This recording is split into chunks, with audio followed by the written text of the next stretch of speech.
Obono gini kama chozunu Imana chukwa kosi womo Onyele miu Nyelu yumi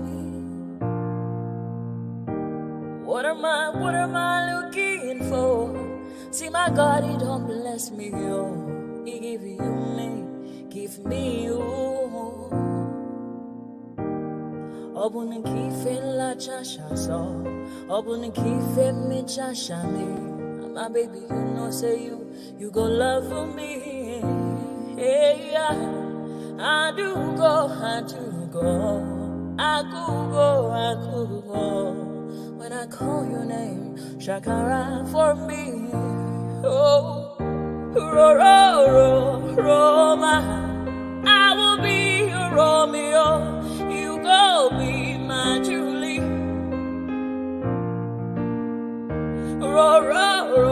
Roma, I will be your Romeo. You will be my Julia. Oh, give me your love and I'll go run away. Show me your love and I'll go use you play. Carry me, go me, I go follow you way. Follow you, they go. Maka Munagi, me and you. Okwa Munagi, my baby and me and you. Me and you, Aqua Monagi, my baby. Obuzi kife la chasha so, Obuni kife la chasha me. My baby, you know, say you go love me. I do go. I could go.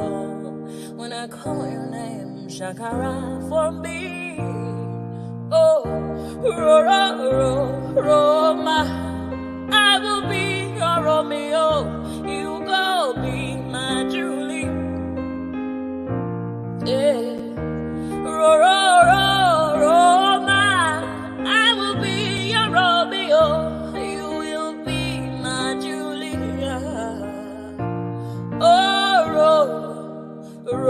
Roma, I will be your Romeo. You will be my Juliet.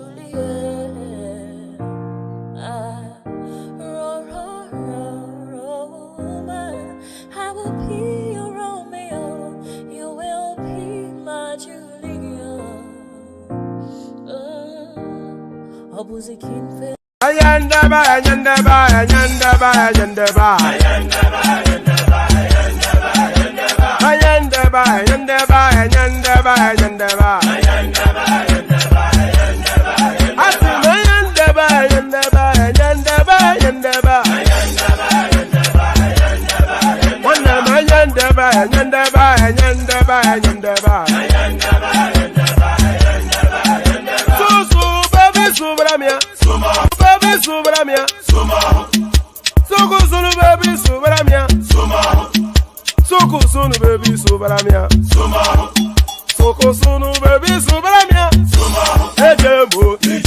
Anamana,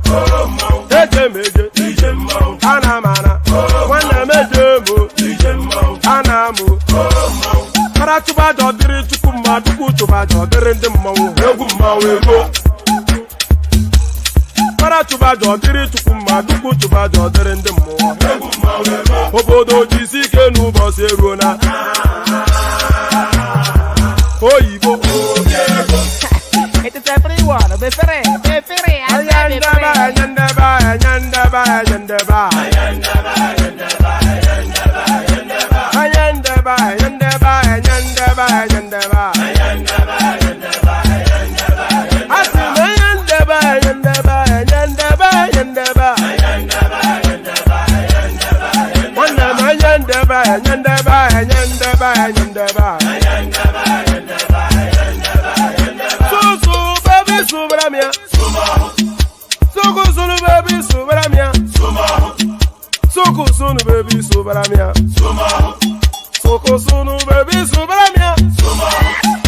Ladies and gentlemen, sometimes you just have to act like you are drunk, like you are crazy. Confuse your enemies, confuse them.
Since I was born, but now I am getting youth. Hakuna motangu, hakuna kogabu.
Okay now.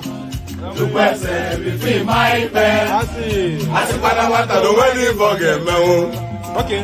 Papa you look at you. And then you get Mama say I want to go kwa. Akana mwa mutelomba. Owe butike. Akanilu ne butilo wanemu. Ata kama ke ya dika kwa ya jomba.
Jamini akebo akobi ewe ayo ewe tumeje ìtún ló ní ọtún ẹ ṣe ìfà ló ní kan fà ẹ mọ́ra àìbínú gbogbo àtàrẹ gbogbo méjì ọkà bàbà gbogbo mẹ́ta ọkà wáṣẹ́ orí ló túmọ̀ ẹnu gbogbo ọ̀nà ní túmọ̀ ẹsẹ̀ akọni ìmọ̀ tú ìmọ̀ ọjọ́ ìmọ̀ èmi ni wọn kì í dálẹ̀ wọ́n bá lọ mẹ́lẹ́mọ́ wá fi jóye ẹlẹ́mọ́ akọni wọ́n bá lọ gbé fèrè wá fi jóye ẹlòkó wọ́n bá tẹ̀lé wá fi jóye aláre àwọn mẹ́tẹ̀ẹ̀ta parapọ̀ wọ́n wá jọ ń pẹ́ mọ́ ẹ̀ẹ́mọ́ olóko jẹ wọ́n pa Akíntọ́lá ọmọ Ògún wọ́n pàdé ìyọ̀dà ọmọ àtàlàbọ̀bà àkọ́bí wọ́n pàdé ṣàtàdàdẹ ọmọ bá Ìjẹ̀bú mèrè aṣíwájú odò gbólùkẹrẹ ajagun lólòdì ọ̀run tó bá ṣe pé tìyẹ tó bá ṣe pé tìyẹ lọ bá ń darí jọ wí àpérò ní kún gbọ́wọ́ ọgọ́ ti ṣìgìdì máa gbé àgẹ́tì ló máa ń gbé àyàn tí ìlàyàn ewúrẹ́ ọlọ́run dákun má padà lẹ́yìn ẹ kó má gbàgbé ọ̀rọ̀ tẹ́ aṣíwájú ọlọ́run dákun má padà lẹ́yìn ẹ kó má gbàgbé ọ̀rọ̀ tẹ́ àkọ́bí ọlọ́run dákun má padà lẹ́yìn ẹ kó má gbàgbé ọ̀rọ̀ tẹ́ ọkọ̀ onírẹ̀lẹ̀ ọlọ́run dákun má padà lẹ́yìn ẹ kó má gbàgbé ọ̀rọ̀ tẹ́ òdòlé sọ bẹ́ẹ̀ gómìnà sọ bẹ́ẹ̀. And there it is right there. So there it is right there. Ọlọ́run má padà lẹ́yìn ẹ, may God never depart from you.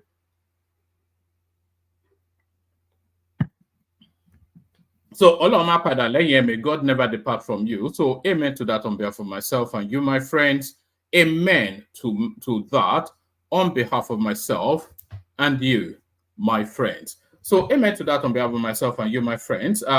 Good day to you. Good to be in your company. And how are you? You know, you notice I said good day as opposed to be what seems to now be the custom initiated by Nnamdi Kanu. Good morning, good afternoon, good evening, depending on wherever you are. That has no meaning. You know, the English language has already sorted out that particular situation by just availing you of good day. So good day now covers the entirety of the cyclical clock, the 24 hours. So good day is good day to you, morning, evening, or whatever time the time zone is.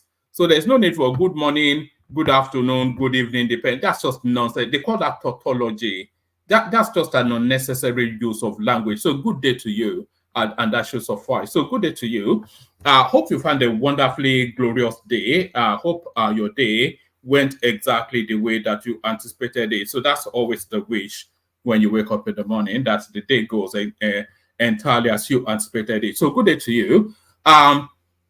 What will make mine a good day is if you clicked on the like button. So that would make mine. If you've had a good day and you want me to have a good day, then click on the like button. So do that. We ask every day, and not a lot of you adhere to. So what would make me have a good day is to click on the like button and also share the links on your social media spaces as well, especially in that Facebook space. You know, we don't get sufficient enough traffic from Facebook, which we thought would be our biggest traffic driver. So that is to tell you then that our Facebook followers are not sharing the links enough. So share, seems to be the custom with people who do this. Share. I don't quite know why they say that, but maybe I'll join them in saying that maybe it does work. Share. So click on like, click on subscribe if you're not already subscribed. And then if you want to come and have conversations around the things we're talking about, click on this hyperlink right here that says StreamYard. You know, if you click on that hyperlink, it should be showing on all the platforms now. If you click on that hyperlink that says StreamYard, it will pop you into a studio space. So as soon as I've finished fleshing out the talking points of the conversation, then I'll let you onto the screen and engage you in a conversation. So that's how it works. That hyperlink that says StreamYard is an open microphone. It invites you to come and speak. So if you feel like you want to share thoughts, click on that hyperlink that says StreamYard and come on the screen. So click on like, click on subscribe, click on that hyperlink that says StreamYard, do all those. No,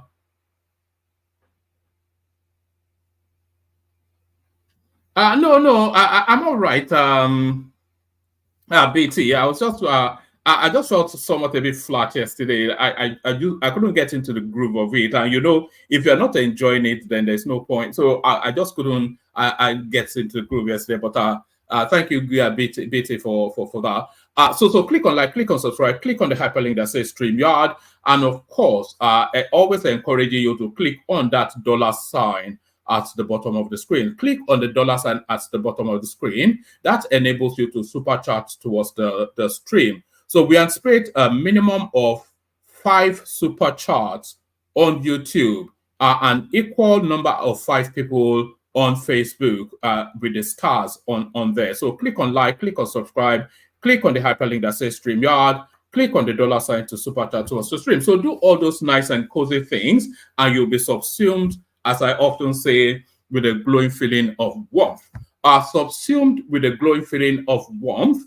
So now, there are 2 ways I could start this. I could start it playing the series of video clips that I have lined up, or I could start it with the readout. So let me make an executive decision, and then I'll start it off with the video clips I do have lined up. So we'll go to, let's kick it off with this one. What is it that Fubara did not give you that led to this war, that led to an impeachment being served on him on that day, that led to him being fired at and the hot water tank sprayed on him by the police? I want all Nigerians to ask that question, because getting at that question will help us to unravel what this whole madness is all about. What happened?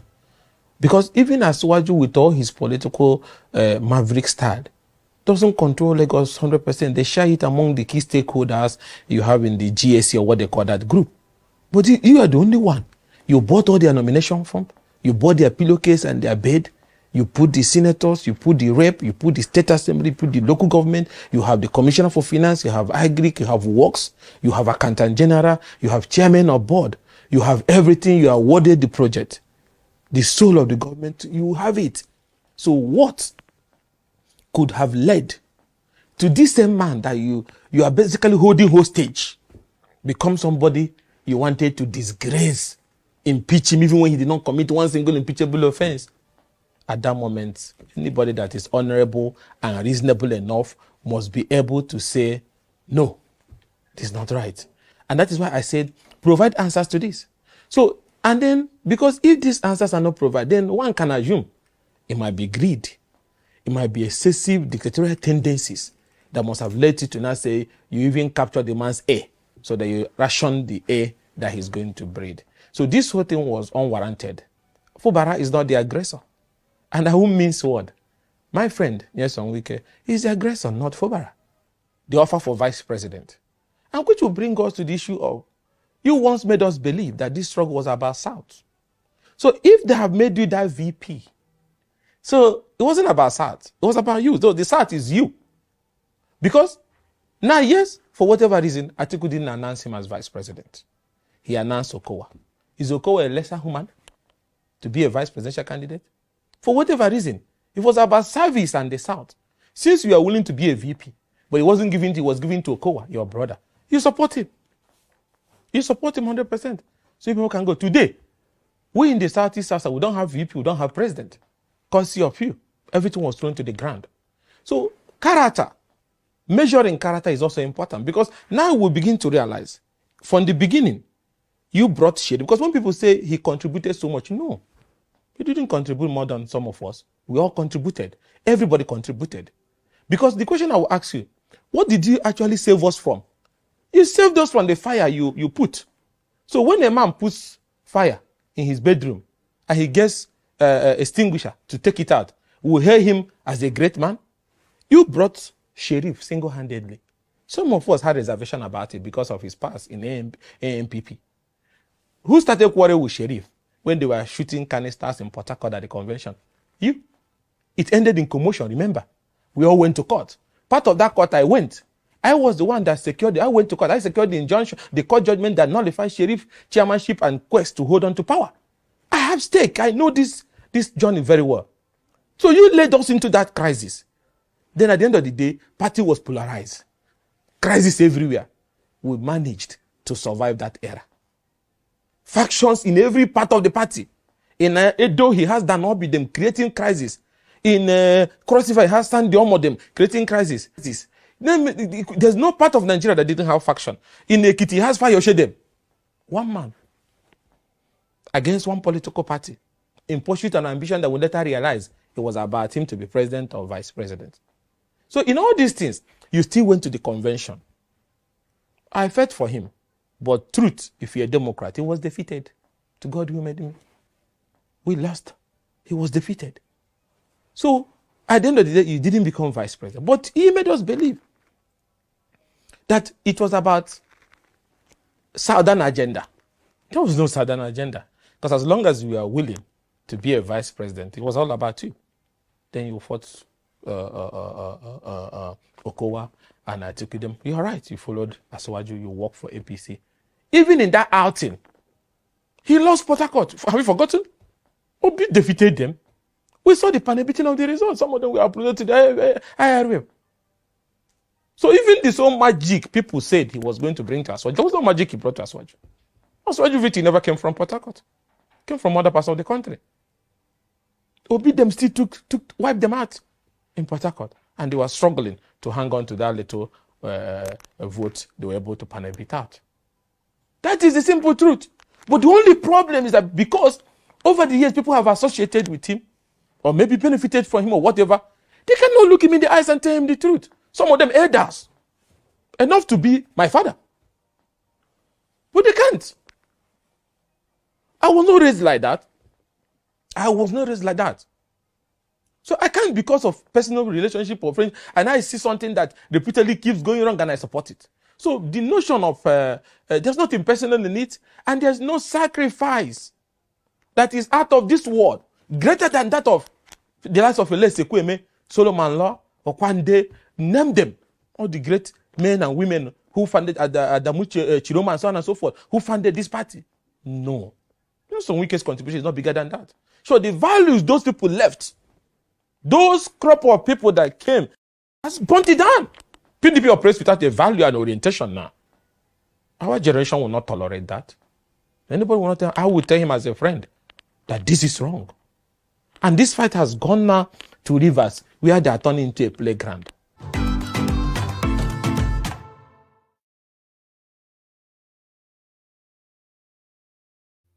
All right. So there it is right there. So it's the tonic question of what do you do with a character like Yemsen Wike? I am a Wike fan, by the way. I like the way he politics, but there's a lot, and somebody will have to come on to tell me what the name of this guy is, because I'm not quite sure what his name is, but the guy with the red cap, there's a lot to be said about what he just had to say. Is it the case that Wike is overplaying his hand in Rivers State? There is a strong argument to suggest that Wike is overplaying his hand in Rivers State.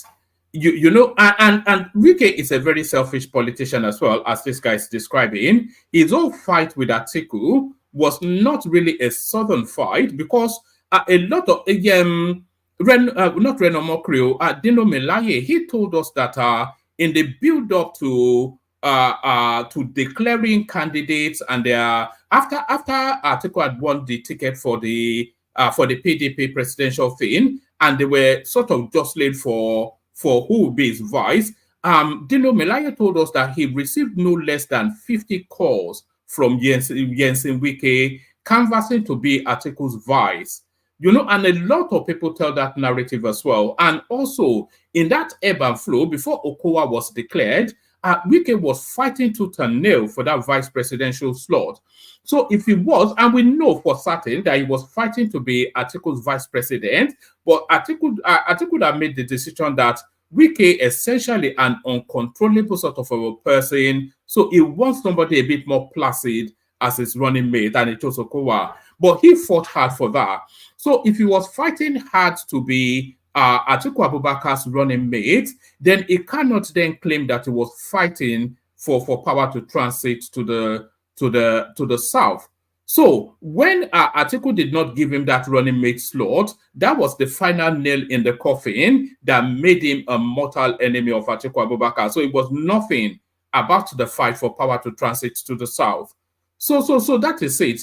And now and also now this guy also querying Wike's contribution to Tinubu's victory, whether he delivered Port Harcourt, which will be the capital city, or not. He certainly delivered Rivers State. Some people will say it was rigged. Some people will argue that he has a stranglehold on that space. Whatever it was, he delivered Rivers State. So he has that to his credit.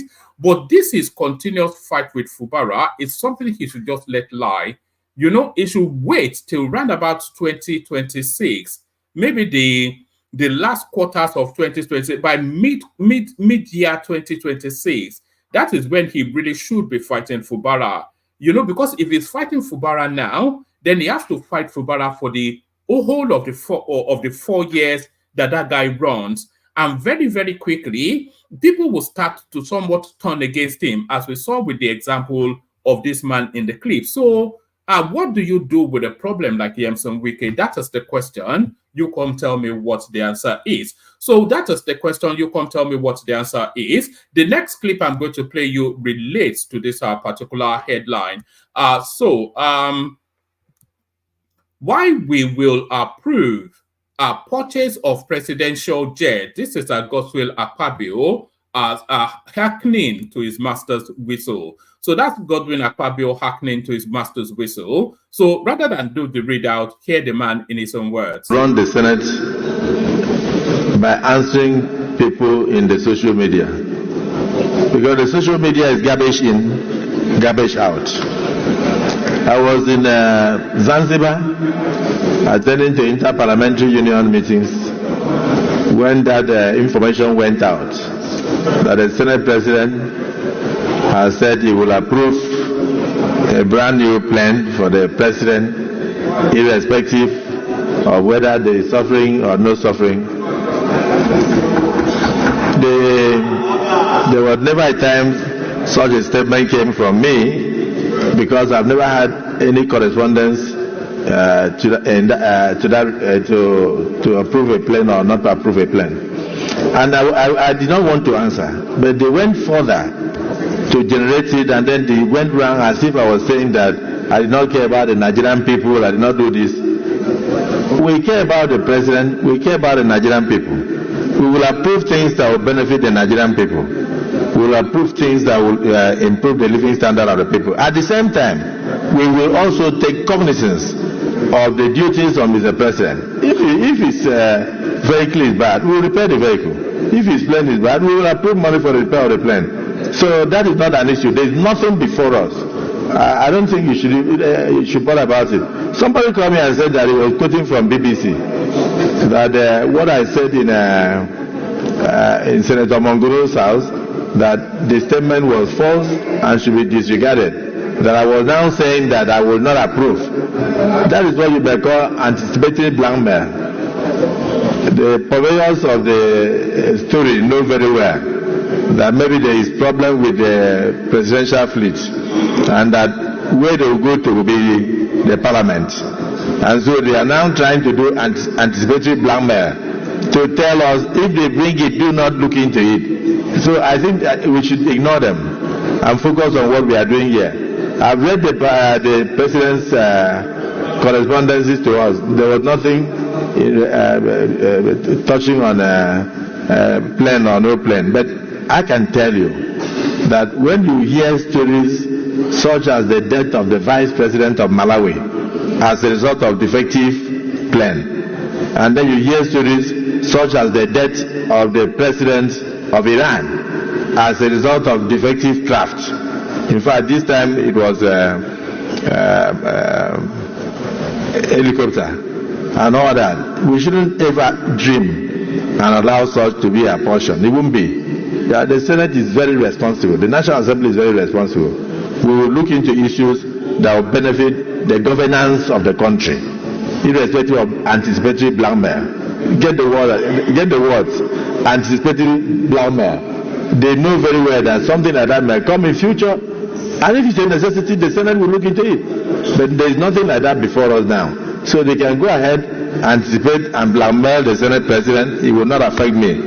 Minority Leader, you may wish to second, not what he said, but just second the motion that we adjourn for about 1 hour to come back to approve the first and proceedings of this August chamber. Proceed. All right. So that's Godswill Akpabio there telling us that all Tinubu has to do is to request for an aeroplane and they will approve it. So I'm not even going to say it's a very controversial one. It should not be a controversial one. If the presidential fleet is no longer fit for safety, then they should get a new set. We're not a poor country. We're not a poor country. In the grand scheme of things, Nigeria is top 30, certainly top 35 economies in the world. So we're not poverty-stricken, no. And if they've already agreed to sell from the existing fleet already, then there's sufficient enough argument for them to just buy a couple of planes. What is in a couple of, let them just buy the damn thing. They're not buying it for Tinubu to take home. They're buying it for the Nigerian state. So buy the plane. And this is essentially what Akpabio is telling you, that if the memo comes in, if the bill comes in, if the request comes in, he will approve it. So, and that is not to the chagrin or lack of acknowledgement of the sufferings of the people. So that's Godswill Akpabio telling you categorically, essentially, that he's going to buy Tinubu new boots. So buy Tinubu new boots. But there's a couple more clips that I'm going to play you before we get into the readout. So do you know that the Nigerian state is actually running 3 budgets concurrently? Let me put myself on the screen so you're clear. Because when this came across, it startled me. Hopefully it's startling you. Pardon me. Look at that. I spilled water on my new shirt. Right. Did you know that the Nigerian state is running 3 and going on to be 4 budgets concurrently? Did you know that? I'll tell you, the budget from the Buhari administration is still running. And then when Tinubu came in, they had somewhat of an emergency budget that's still running. I think that was about 100 and something billion naira, if memory serves. And then they had their substantive budget in right about January thereabout. That's still running. So now they are requesting a supplementary budget. So 4 budgets now almost going to run concurrently. So we talk about corruption. This is how corruption embeds. So that Buhari budget now that is still running, there is no auditing of it anymore because it has been superseded by the emergency budget of Tinubu to build him up to, because the Nigerian financial calendar runs January to December. So when he took over, he did an emergency budget to bring him up to a substantive budget. That's still running. We have a substantive budget, which is meant to run from January to December. That is still running. So now the Senate is discussing a supplementary budget. They don't sound best pleased. Watch this. We will not just criticize, but profile an alternative, sir. And therefore, I will suggest that the House leader steps down this bill, and then we go back to the drawing board. Look at it. All the projects that are contained in 2023 budget and 2023 supplementary budget, we take them over to the 2024 supplementary budget so that we can have just 2 budgets running in the country. That way, we would have achieved everything that we intend to achieve. So that is how corruption runs in the country. When a country is running 4 budgets concurrently, then it's absolutely important. And all of those budgets, so the same items in all of them, of course.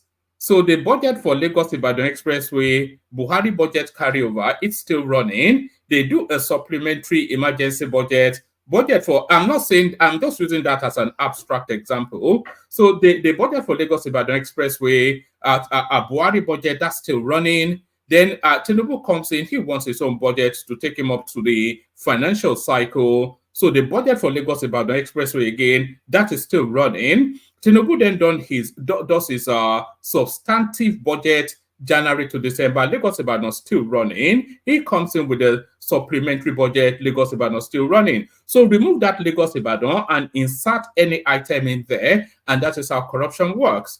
You know, they are running 3, 4, and almost certain to be 5 budgets before the end of the year concurrently, all itemized with the same single item. So the parliament's not best pleased, and they are not best pleased right across the board. What this? You have 2 substantive budgets, 2023, being extended to 31st of December and running them concurrently. You have other supplementary budgets being carried also at the same time, Mr. Speaker. I want to say without any fear of contradiction that they may be legal, but that moral feeling, that moral responsibility, Mr. Speaker, that moral questions will always be raised. Reason why I rise to say so, Mr. Speaker, is for us as a house and an institution, while we have no cause whatsoever to stop it, I will be for it, and I will urge people to be for it. But at least at this critical moment, we must unite ourselves and we must stand collectively and send a signal to the government of the Federation that not everything could fly. When you have a budget being extended continuously, it means the government is lagging behind in the pursuance of the implementation of that bill. So there it is right there. So you caught me off guard a little bit there. I was vaping a little bit. So that was yes. So it cannot be right. You know, it cannot be right, and that is a custom. There should not be more than 2 budgets running, as he said. There should only really be 1 budget running. And if they have a supplementary budget, it should embed into the running budget, not as a secondary budget to what already obtains. And those supplementary budgets have to be justified in terms of what the concurrent budget is. You know, so all of this Dabaru accounting is where all those looting things come in. So Dabaru accounting and looting. So Dabaru accounting and looting. Let's go on to other topics. The room does need populating, by the way. If you want the conversation, like I said, it is a participatory sport. Participatory sport. Let me send the link to our other platforms as well. See if anybody wants to come in from there. All right. So a participatory sport, as I said. So let's go to other matters. Some private jets used for money laundering, drug trafficking. So the minister, it can only really be Festus Keyamo. The Minister of Aviation and Aerospace Development, Festus Keyamo, says some private aircraft operating in Nigeria are being used for money laundering, drug trafficking, and other illegal activities. Well, we're aware of this already in that Zamfara sort of space where they parachute gold out of the space and take it to Dubai. That's the narrative. Keyamo made the revelation at the Ministry of Aviation in Abuja on Thursday when he inaugurated a ministerial task force committee to checkmate illegal chartered operations in the country. Though the minister did not mention the names of the airlines, he asserted that these illegal activities have made the sector lose billions of dollars and raised serious security concerns. The minister further stated that some of those involved in the illegal activities are those who acquire licenses for non-commercial flight operations, but gone against the stipulated agreement of the licenses. Addressing the committee members, Keyamo mandated that they take inventory of all non-commercial flight operators, investigate all professional licenses, and checkmate their authenticity as well as recommend disciplinary measures against airlines found culpable. So there it is right there. And that doesn't come as a concern. It comes as a concern, of course. It doesn't come as a surprise, but it certainly comes as a concern. So that doesn't come as a surprise, but comes as a concern. So now to the headline piece. I've actually got a clip of Senator Shehu Sani speaking to this space as well. We might happen upon it soon enough. Claim Tinubu is working against North Unfounded. This is Shettima. The Vice President, Kashim Shettima, on Wednesday said there was no truth in the claim from some quarters that President Bola Tinubu is working against the interest of the North to cripple the region. According to, and by the way, yes, so this is a thing now. Also, people dismissing it as a non-thing. It is a thing. The North are circle wagoning around themselves to recalibrate for Tinubu 2027. We saw it in Kano when they replaced Ado Bayero, and we saw it with the pressure that the Sultan of Sokoto is under now. We also saw it in the visit of El Rufai to the northern powerhouses, and we also saw it in the visit of Atiku Abubakar's visit to the northern powerhouses. So there is something going on. There's no equivocation. Apologies, Thomas. There is no equivocation that there is something going on. There's an orchestration going on. Vice President Kashim Shettima on Wednesday said there was no truth in the claim from some quarters that President Bola Tinubu is working against the interest of the North to cripple the region. So I'm not quite sure what veracity or weight Kashim Shettima's words will carry for two reasons. Kashim Shettima is the vice president one, so he's part of the administration. So what else would he say? But more potently, Kashim Shettima is a Kanuri man who are in mortal power struggle with the Fulanis in the north. You know, the tripartite, you have the Nukes and whatnot, but the tripartite of power tussle in the north are the Fulanis who have the upper hand and have done for a long time, the Kanuris who are fiercely resistant to them, and the Hausa somewhat who are not putting up somewhat of a fight. But there's a trilogy, and maybe even more than that, of power tussles within the north. So they will also digest Kashim Shettima's words from the prism of him being a Kanuri man. So you have to understand a lot of the backdrops. It's a very complex place, the north. We put this homogeneous term on it and think they all think the same. They don't all think the same, of course. It's a very sophisticated, very nuanced sort of a space, very deep in politics and very deep in thinking. Vice President Kashim Shettima on Wednesday said there was no truth in the claim from some quarters that President Bola Tinubu is working against the interest of the North to cripple the region. According to Shettima, the narrative is being pushed by some disgruntled elements and it should be disregarded. The vice president spoke in Kano when he received a federal government delegation which visited to condole with him on the death of his mother-in-law. The delegation was led by the chief of staff to the president, Femi Gbadabiamila. Some prominent northerners have raised an eyebrow following the decision of the federal government to relocate some departments of the central bank and the headquarters of the Federal Aviation Authority of Nigeria from Abuja to Lagos in January. They alleged that the moves were a ploy to shortchange the North, a claim that the federal government denied. So I wonder if Lagos is not part of Nigeria, where is aviation other than in Nigeria? The commercial nerve center of the country is Lagos. So where should the central bank's presence should be most prominent? Where should the central bank's presence be most prominent? Right. Some prominent northerners have raised an eyebrow following the decision of the federal government to relocate some departments of the Central Bank of Nigeria and the headquarters of the Federal Airport Authority of Nigeria from Abuja to Lagos in January. They allege that the moves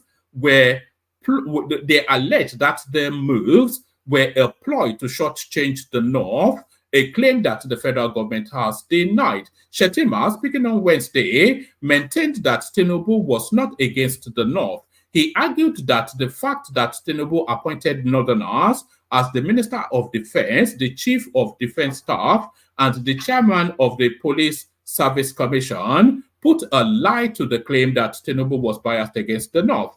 At an appropriate time, we will lay out our facts that the president is not against the North, as is being championed by some disgruntled elements who always want to cause disaffection between the government and the citizens.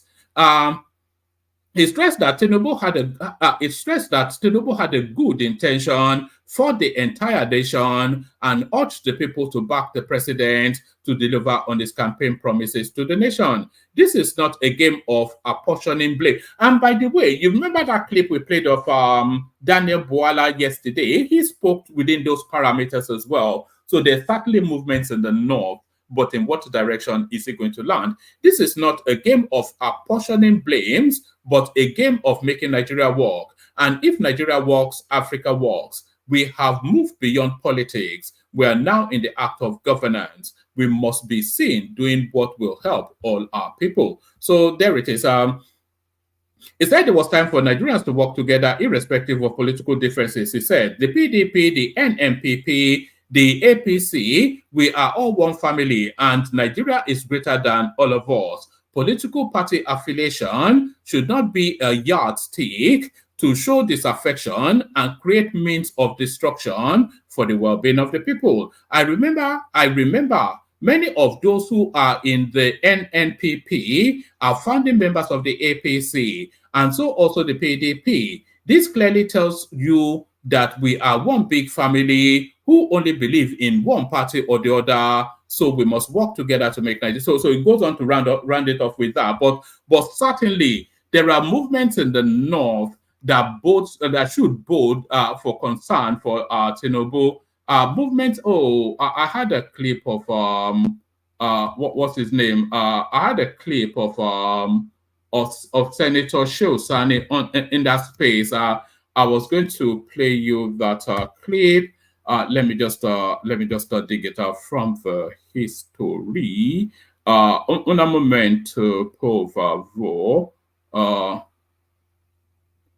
Let me just dig it out from the history. Hold on. Yes, so here it is.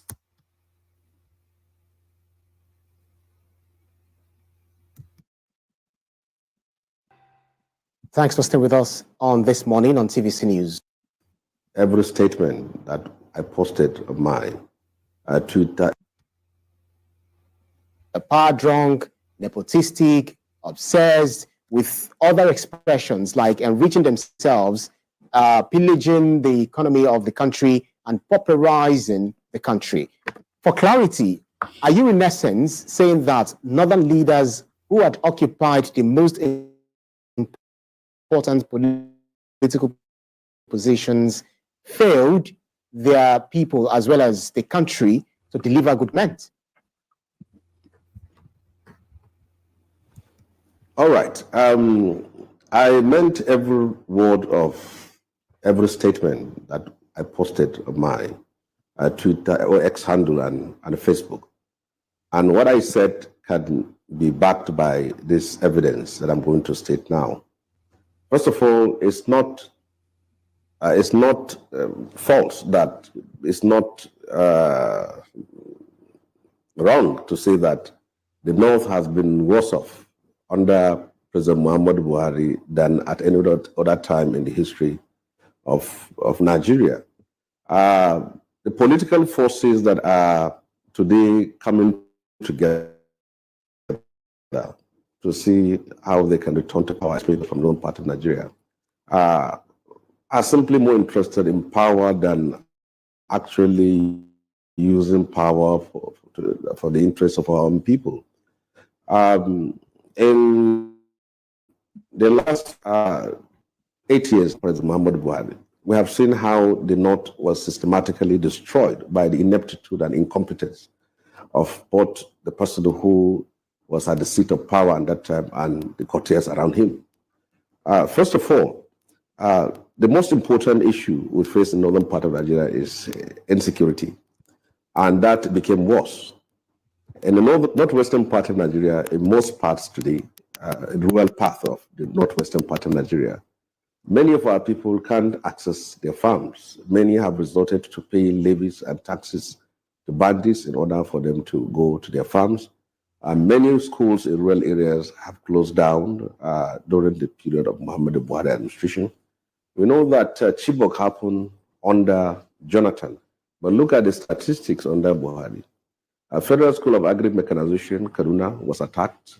Over 200 students were kidnapped, and they remained in the captivity for over 2 months. A Greenfield University in Kaduna was attacked. Students were kidnapped, and many were killed, and parents have to sell everything they have to rescue their children from the hands of terrorists. Government Science College, Kagara in Niger State, Government Secondary School, Kankara in Katsina State, where the former president came from, Sangaya School in Tegina in Niger State, Bethel Baptist House School in Kaduna. All these things happen. We have seen attack on Federal Government Girls College, Yauri, where students, female students, were kept in captivity for over 2 years. And we have seen trillions being budgeted and funded for security. And he kept service chiefs who failed. He kept on extending their tenure, and the North was worse off. At a certain time in Zabarmari, somewhere in Borno State, about 50 farmers were slaughtered. In Kaduna, the same thing. Slaughtering of people, raping women, extortion for ransom became a way of life in northern part of Nigeria.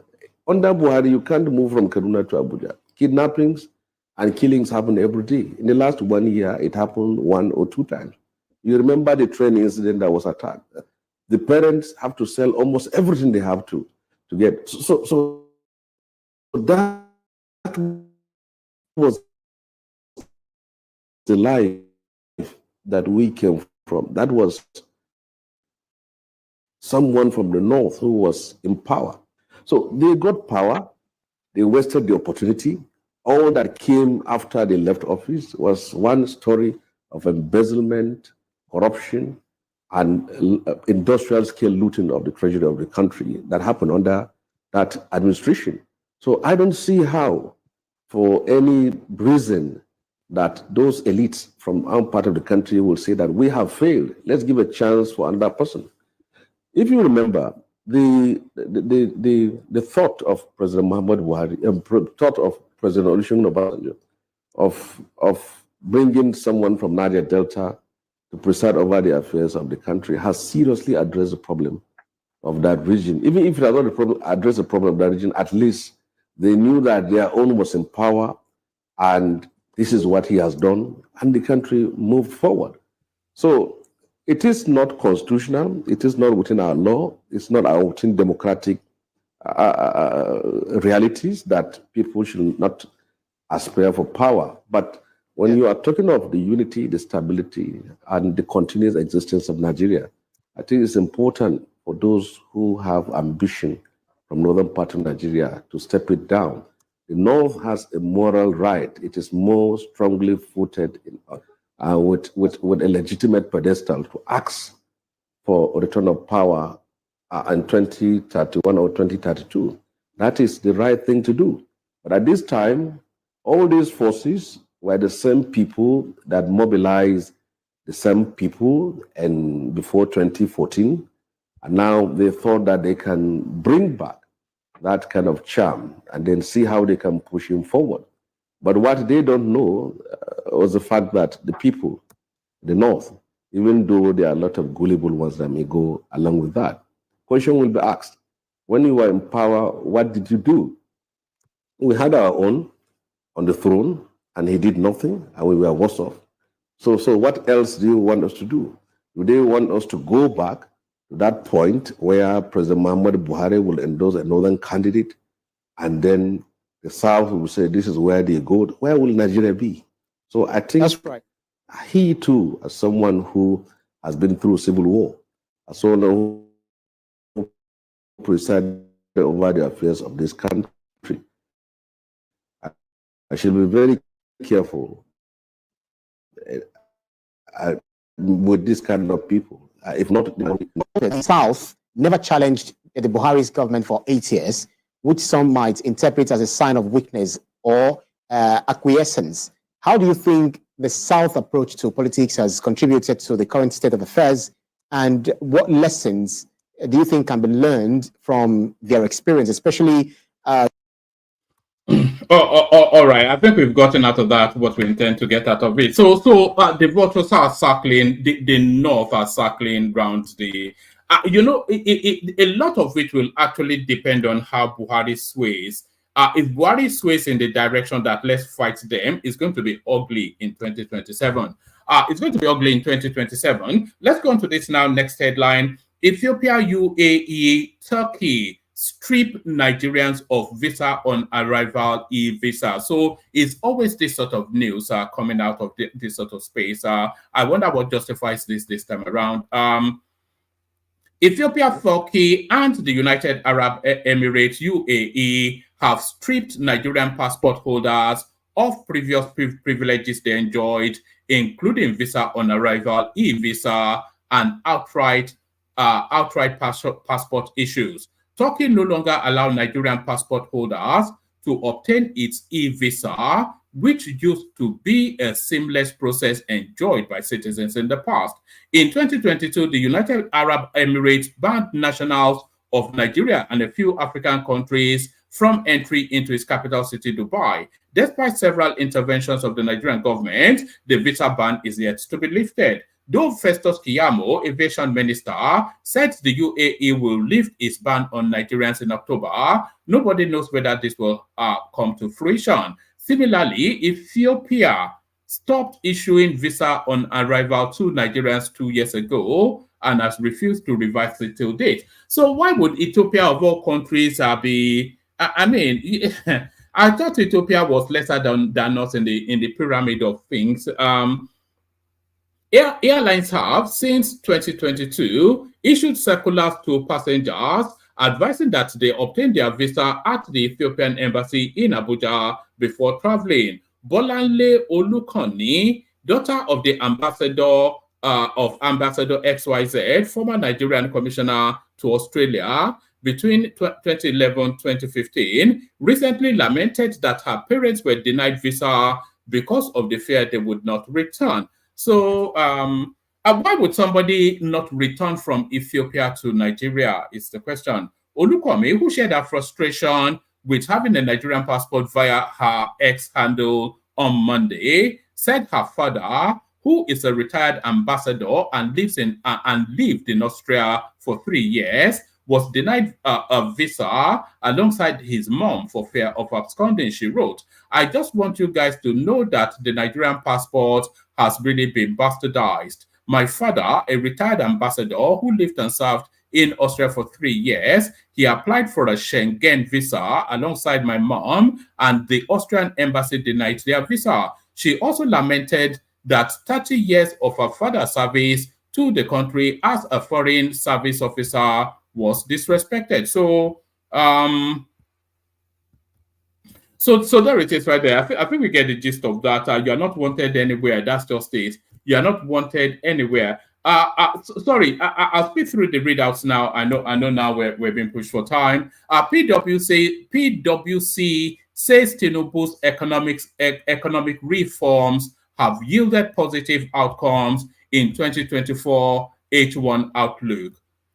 So let's just take just a few paragraphs from this. PricewaterhouseCoopers says that the reforms instituted by President Tinubu have yielded positive outcomes in terms of government revenue, improvement in credit ratings, export and capital importation.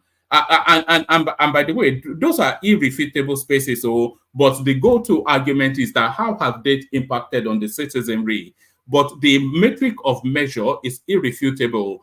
PricewaterhouseCoopers says that the reforms instituted by President Tinubu have yielded positive outcome in terms of government revenue. We know that government revenue has gone up for the subsidies that were removed, and improvements in oil sales.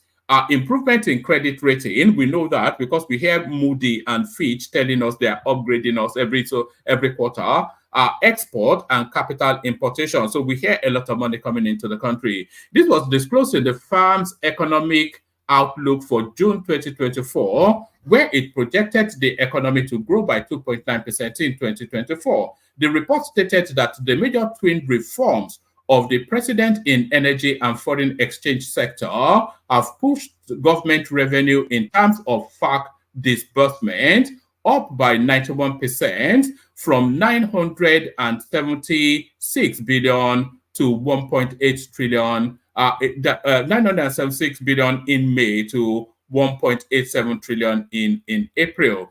Furthermore, the report alluded to improved credit rating from major credit rating agencies around the world. It also made reference to the 200% increase in all exports from 5.15 trillion in Q1 2023 to 15.5 trillion Q1 2024, and the increase in FDI and FPIs between April to June 2023 and the corresponding period in 2024, the report states. The reforms have yielded positive outcomes. FAC disbursement increased by 91.3% from 976 to 1.87 trillion. The increase was driven by distributable VAT, statutory allocation, and exchange rate difference revenue.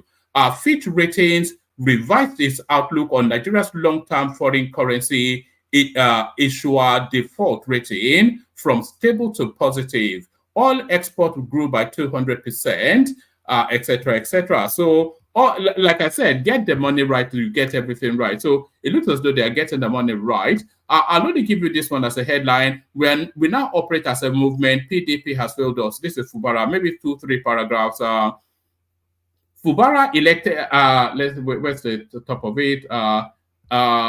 Yes, let's take it from here. Fubara, elected governor under PDP a year ago, shared his sentiment during a meeting with the Senate Committee on Privatization, chaired by Senator Ojikalu at the Government House in Port Harcourt on Wednesday, June the 26th. Senator Abamoro, a former Minister of Interior and prominent PDP leader, was also present at the meeting. Fubara humorously informed Moro that he would no longer follow party protocols, emphasizing that the PDP had failed Rivers State. The government resolutely stated that he and his supporters are now focusing on defending democracy, look at that, a cause they believe in more than functioning within the party's framework. He also addressed the ongoing political crisis in Rivers State. Fubara's comment followed an incident on Tuesday, June the 25th in Port Harcourt, where a man attempted to detonate an explosive at the presidential hotel. The police apprehended the suspect, who allegedly targeted the hotel, hosting high-profile guests, including members of the Senate Committee, to advocate for a state of emergency in the state. The idea was that as you heard the state of emergency, it will so on and on it goes. So that's Fubara doing as it does. What was the last one that I wanted to bring you? Oh, yeah, let me bring you this. This is an international one, but it speaks to Nigerian goings on. Supreme Court rules that state officials can engage in a little corruption. That's not coming from Nigeria, that's from the United States. So it's this distinction then in between bribe and gratuity, because there are two different spaces. On a 6-3 party line vote, the Supreme Court ruled on Wednesday that state officials may accept gratuity from people who wish to reward them for their official actions, despite a federal anti-corruption statute that appears to ban such rewards. Justice Brett Kavanaugh wrote the opinion in Something versus the United States for the so it's essentially the distinction between bribe and gratuity. Bribe is an inducement, gratuity is a thank you. So bribe is an inducement, gratuity is a thank you. So I think that's sufficient enough. Plenty of room in the studio. Anybody that wants to jump on, so that the conversation can take place. So we play the Kegite music, and then we'll rock and roll. But where is it first? Where is it? You wonder why I always struggle to find this Kegite music. I place it next to the... I think this thing actually reshuffles itself by itself, but hopefully it's not been deleted. It doesn't usually take me this long to find it, but here they are, the Kegites. Only water, where they see ma. Water, only water, where they see ma.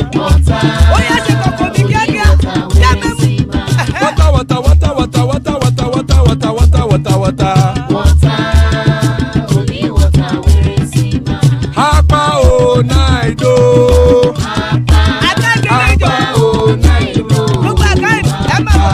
Hapa you don't come o.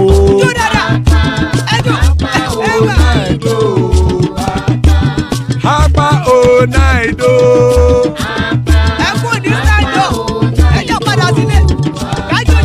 Oro keke elemu ye o.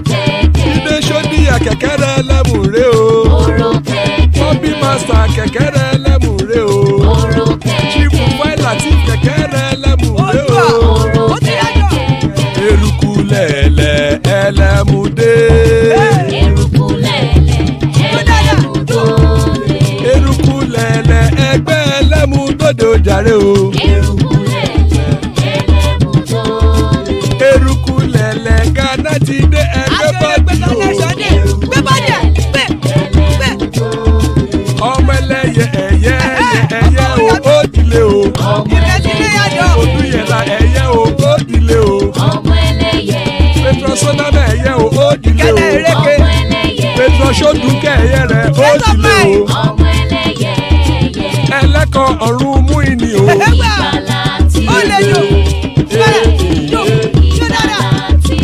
Àkùkọ ọ̀run mẹ́kọ̀.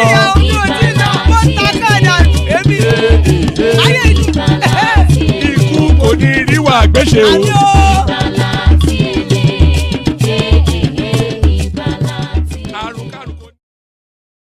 And there it is right there. Let me send the link again. We need more participants in the studio.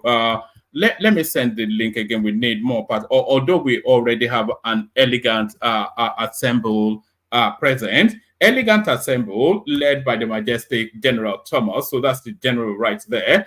So that's General Thomas.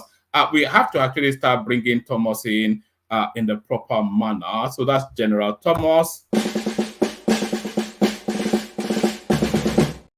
So that's General Thomas. Baba joins us with guarantees an elegant session. Father of the bride, Ajanle Kokoderi, is right there, and Ekene to give us our views from on the ground opinion from the Nigerian space. So yes, good to have you, gentlemen. Anyone else that wants to jump on. So let's kick it off with you, Thomas. Good to see you. Yeah, one man. Good day, wherever you are. When you started with the Inabikano, good morning, good evening, good afternoon, wherever you are, I was just laughing as a one man again. Good day, our listeners, our viewers. This is General Thomas from Australia, Melbourne. This is 8:15 a.m. in the morning, Friday morning. Yeah, we welcome you all. Yeah. Well, man, let's kick it off. What you make a comment earlier on, we often say that, well, man, why we often say when Nigeria works, African work. It gets me angry all the time. Thomas, let me say this. The biggest hope of emancipation, not just for and when we're talking about Africa, we're really talking about Black Africa, but not just for Africa, but the entire Black race is for Nigeria to work. You know, that's the rescue plan for all Black people, I suspect. Mama, the other country is just going to wait for us. This is not going well for us, but we often say this: if Nigeria works, Africa works. So if Nigeria continue to fail, Africa continue to fail. It doesn't make it. It angers me all the time. I said, why do we always say this all the time?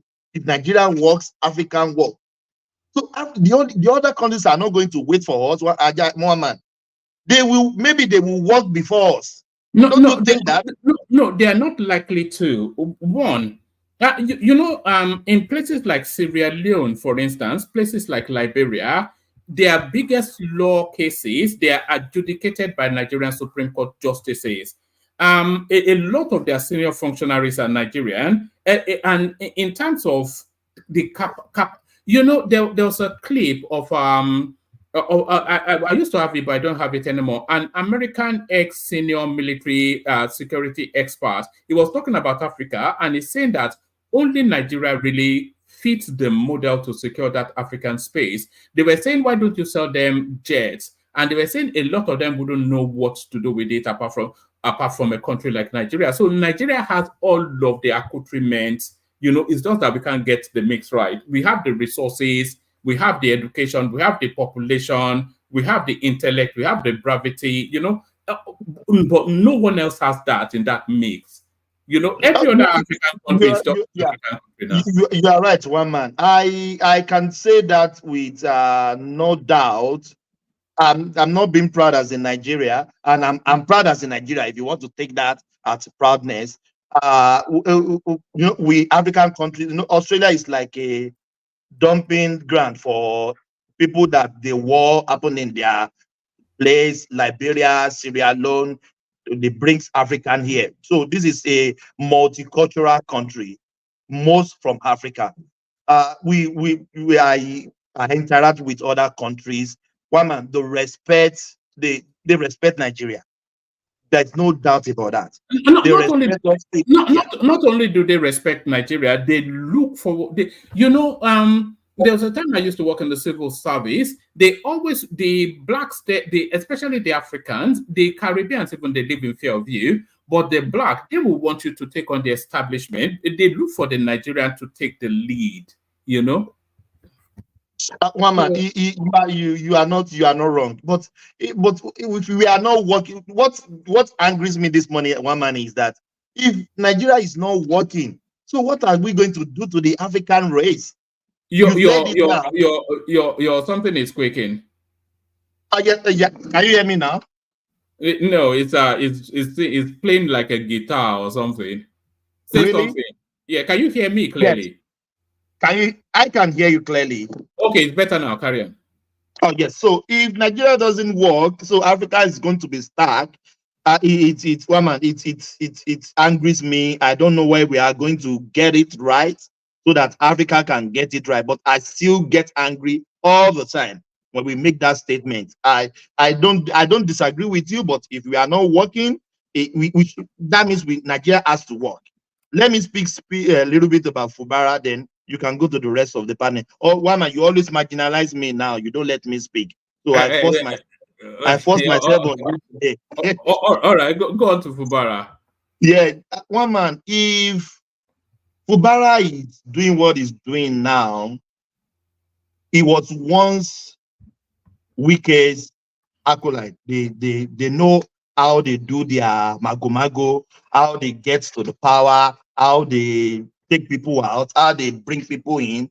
If Fubara now is playing like a smart man, he doesn't want to stick to the rules of the game. I find it very. I'm not siding Wike. Wike has his own flaw, but Fubara too.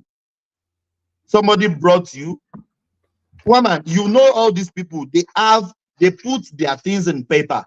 This is what I will get, even though we know it's not right. We know that. Thomas, yes, you can say that. Fubara is biting the hand that fed him. You can say that, but Wike is playing his hand badly. And a lot of people seem to be turning against him now. I don't think he should be pushing as hard as he is against that guy now. He should just keep a distance from him until we get nearer to the elections. Then he can deal with him then. But I don't know, man. People are turning against Wike somewhat. Yes, woman. Me too. What we're talking about, I'm not with Wike. I mean, like his politics. I mean, like what he has done in River State previously about the infrastructure and how he plays politics with APC, playing let Atiku down. I mean, like what he did as a politician. But now it's getting out of hand. They can't continue. Woman, that state will be zero in 4 years. there is nothing infrastructure. The man will not be able to govern. It's going to be fight upon fight upon fight till the 4 years runs out. I think Wike wants him to fail because it's going to fail, one man, because there will nothing will happen in that state in terms of alleviating poverty. It seems to be spending more time fighting Wike than actually governing that state. And more to it, it seems to be spending a lot of resources fighting. That's the point, one man. Yes, you understand? Down. Wike has become Ologongom. You understand? It's not doing anything, but everything, even cockroach on the wall, Wike. Rat in the bathroom, Wike. That's all I've been hearing the last 2 months. And Wike has not even given those boisterous interview. Or he's not been talking. Rather, he's been commissioning projects and projects. But why Wike just kept quiet? Maybe he's doing like green snake under the green grass. Fine, but can they prove it? Are we seeing the hands? Is it the voice of Jacob or the hands of Esau? The hand of Esau. But are we seeing it? One man, why are they pinning everything to Wike? They have never apprehended people, and they said they have been sent by Wike. You understand what I mean, one man? Even though we know it may come from Wike, is the one doing all this Ojoro, but nobody can pin anything to Wike right now. If I'm wrong, people, please correct me. So Fubara will just fail for 4 years. I think that's what Wike wants him to do, fail for 4 years so that he can kick him out. Well, man, thank you so much for let me speak first. Yeah, let's go to the other. I will interject by target. Thank you. All right, brilliant. So that's the external general. So that's the general. So the general kicks it off. Now I'm going to do it in this order, if you gentlemen permit. I'm going to kick it off with Kulata. Then from Kulata, I'll go to Akim, only because Akim tends to fall asleep if you don't get to him in good time. And then we go to Baba, then Solly. But I'm really kicking it off with Kulata because I think he may share similar concerns. Maybe not similar concerns, but perhaps similar opinions on the headline on the screen. So, Kulata, the voters are circling in the north, but we cannot say that Tinubu is not aware. What do you think is going on? Because Daniel Boala spoke to it, Shehu Sani spoke to it, everybody is speaking to it. You know, there's a recalibration going on in the north, but to what end, Kulata? Yeah, one man. It's been a minute. Yeah, something is going on in the north. I don't know. The northern oligarch, they're too power hungry. Like, come on, man. This guy hasn't even just spent a year. They're already they're already strategizing and scheming on how to take him out.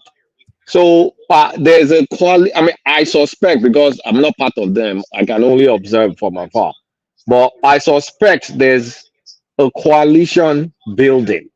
I don't think it's a solid unit yet, but you can see the chess pieces moving, trying to align. And of course, the obvious buffoon that's trying to assume the leadership is Atiku. But when you take away Atiku, because eventually it may not be Atiku, you can definitely see some movement here and there, and all sorts of murmurs and rumors are taking place. Now, where it gets more intriguing is what's up with this messing around with their traditional figures. Because it's either of two things. It's either those traditional figures are sympathetic to Tinubu and they want to take them out, or the Machiavellian side is it Tinubu taking them out to install his own puppets? I can't figure that out, because those are kind of like it will depend on whose puppet you think what's it called, the Kano guy is Lamido Sanusi, because really Kwakwanso made him emir and Kwakwanso returned him back to the throne. So we know that it's under Kwakwanso's influence. It's under Kwakwanso's influence, okay. Yeah, but what about the Sultan? Yeah, the Sultan is a Tinubu man. Is a Tinubu man. I think so. You think so? Because it's very, very weird. The only part we don't know is their religious side.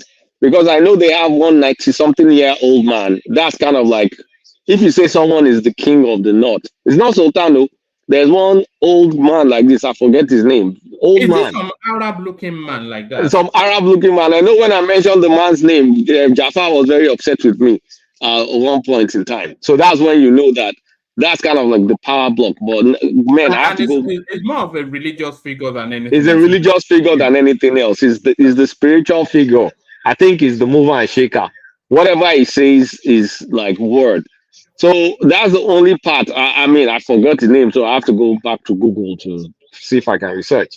But something is brewing up north, and I know Tinubu is no stooge. Yeah, I know. I mean, he didn't get here by accident, so he too can read the tea leaves.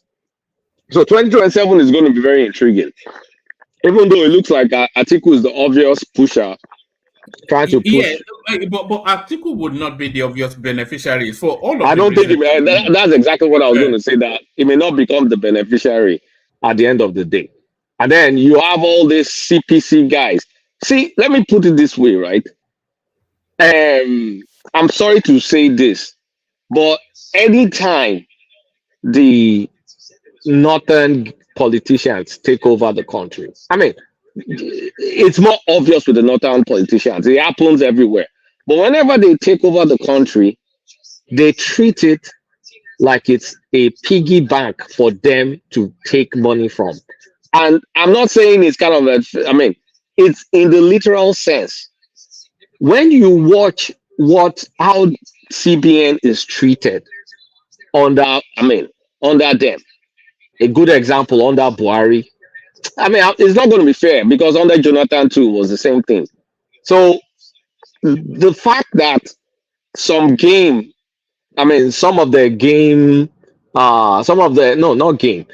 the source of income has been stifled. For example, CBN is a no-go zone right now. I mean, they've removed that arbitrage all of them were using to make money. The nature of subsidy has changed. The way they used to do the subsidy is no longer the same. It's different now. So that's too. It's like, I mean, you have to be in a caucus of NNPC, in my own suspicion, before you can benefit anything, or you're one of the people with the contracts for crude swaps or something. But there's a lot of bad belly and bickering going on. Do you know what I think their biggest fear is? I think their biggest fear is that if they allow Tinubu 8 years, it will make so many far-reaching changes that they will almost certainly not be able to. It will be hard to reverse. It will be hard to reverse. To own that country essentially anymore. You know. Yes. Because in the second term, Tinubu is just going to. He's going to just. If he doesn't even restructure that country, I will be surprised. I mean, if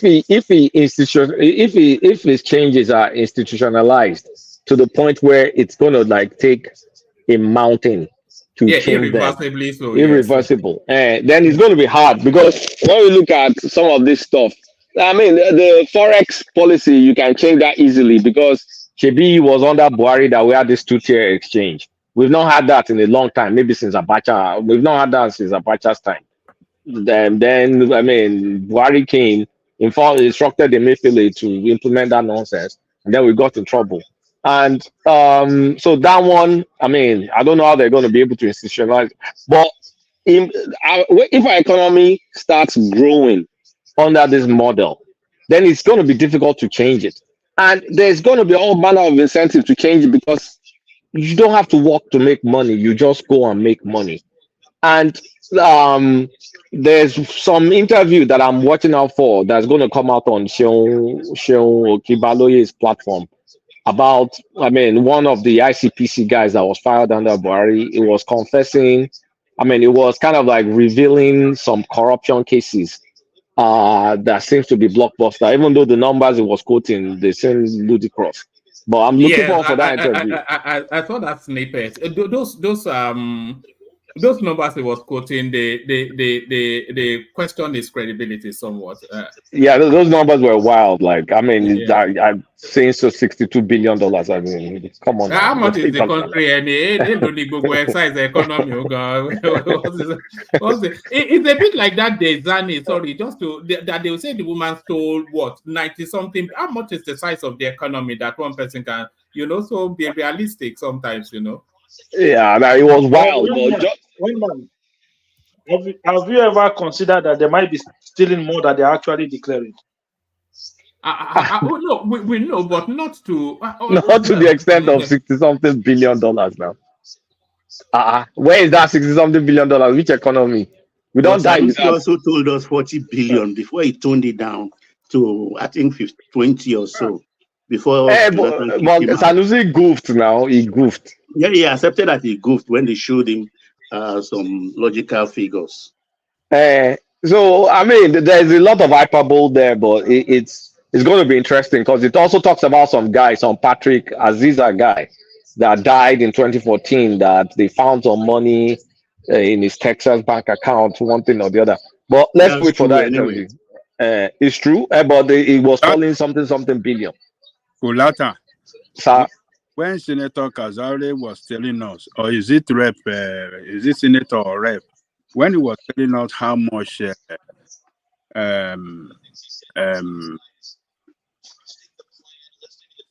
former central bank governor, what's his name? Two Nigeria's town one.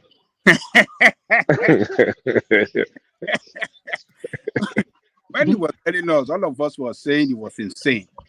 But what have we seen today? So when some people are quoting some figures, particularly when they are in the government or closer to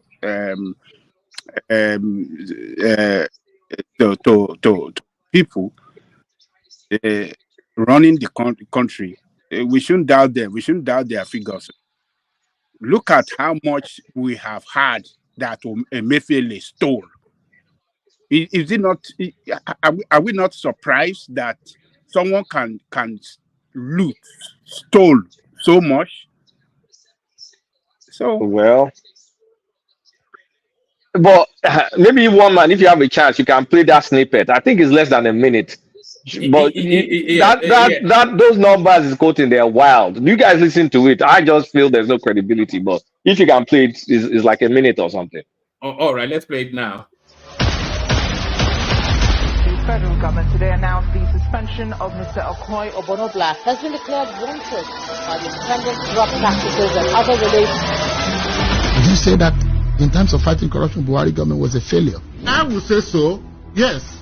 I got a letter from an American law firm saying that they have assets or access to a bank account in Texas that has over $69 billion US. Proceeds from stolen crude oil. They mentioned the name, Patrick Aziza. And the government did not take action. Nothing. Mr. Malami told your wife yes. that he's a very powerful man. Doesn't Obla know that I'm a very powerful figure in this government? That this is our government. There was this case of somebody will recover 80 S-Class Mercedes-Benz car, brand new, 80 brand new S-Class, armored plated, in a house in Jabi. Retired Major General Adamu Yusuf wrote a petition to my office saying that he was a whistleblower to a case that led to the recovery of $20 billion US and 850 million gold bars. I can't go to the villa and arrest Bakari because every finger was pointing at him. The former chief of staff. Exactly. That is just a tip of the iceberg. There are so much more.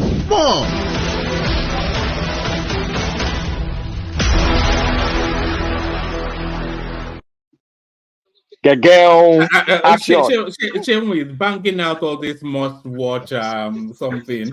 The Aziza story is false. That figure he mentioned is not true because the lawyer that figure cannot be true. The lawyer in Texas, the American lawyer that alerted the federal government to it when Aziza died. He died in a helicopter crash in Niger Delta. No. That's Azazi. You're confusing Azazi. That's Azazi is the helicopter guy. Patrick No, that's Aziza Aziza. is That's General Aziza. Patrick Aziza is an Yoruba guy. Azazi is an Ijo guy. I know the Which one Azazi. is saying now? I You know say his kid. Azazi. Sorry, Aziza. Baba, the one you are talking about, I think it was the NSA under Goodluck Jonathan. Yes, that's the one you're talking about. That's a different person. But what did he mention now? Aziza, or what did he say? This is Patrick Aziza. He's from the one Obla Delta mentioned. State. Yeah, he's Aziza. That's a general now, isn't it? No, both of them are military guy. I too confused both of them. Azazi died in 2012 in the helicopter crash. Aziza, No, that's no. Aziza is the one that died in the helicopter. No. It's All right, doesn't Azazi. really matter. No, it's Azazi. It's Azazi. Yeah, I know his kids. It's Azazi that died in 2012. Helicopter guy. This one is Aziza. Azazi comes from Bayelsa. This one comes from Delta. They're different people. But this Aziza guy was one of the Abacha coupists. The monies that these people control, man. Hold on, Lano. Oh my God. Look, one man. The average Nigerian ex-politician from the north is richer than Mansa Musa. You know, the figures, okay, you're saying that 69 billion is too far-fetched, but 30 billion is not. Okay, what about the 850 million in gold bars? 850 million that they said this guy that died. Yes, Abakari. It was the main looter before he died, before Abubakar Malami then became when they get to Abubakar Malami, you would think that Emefiele was a choir boy. Those guys, man, God.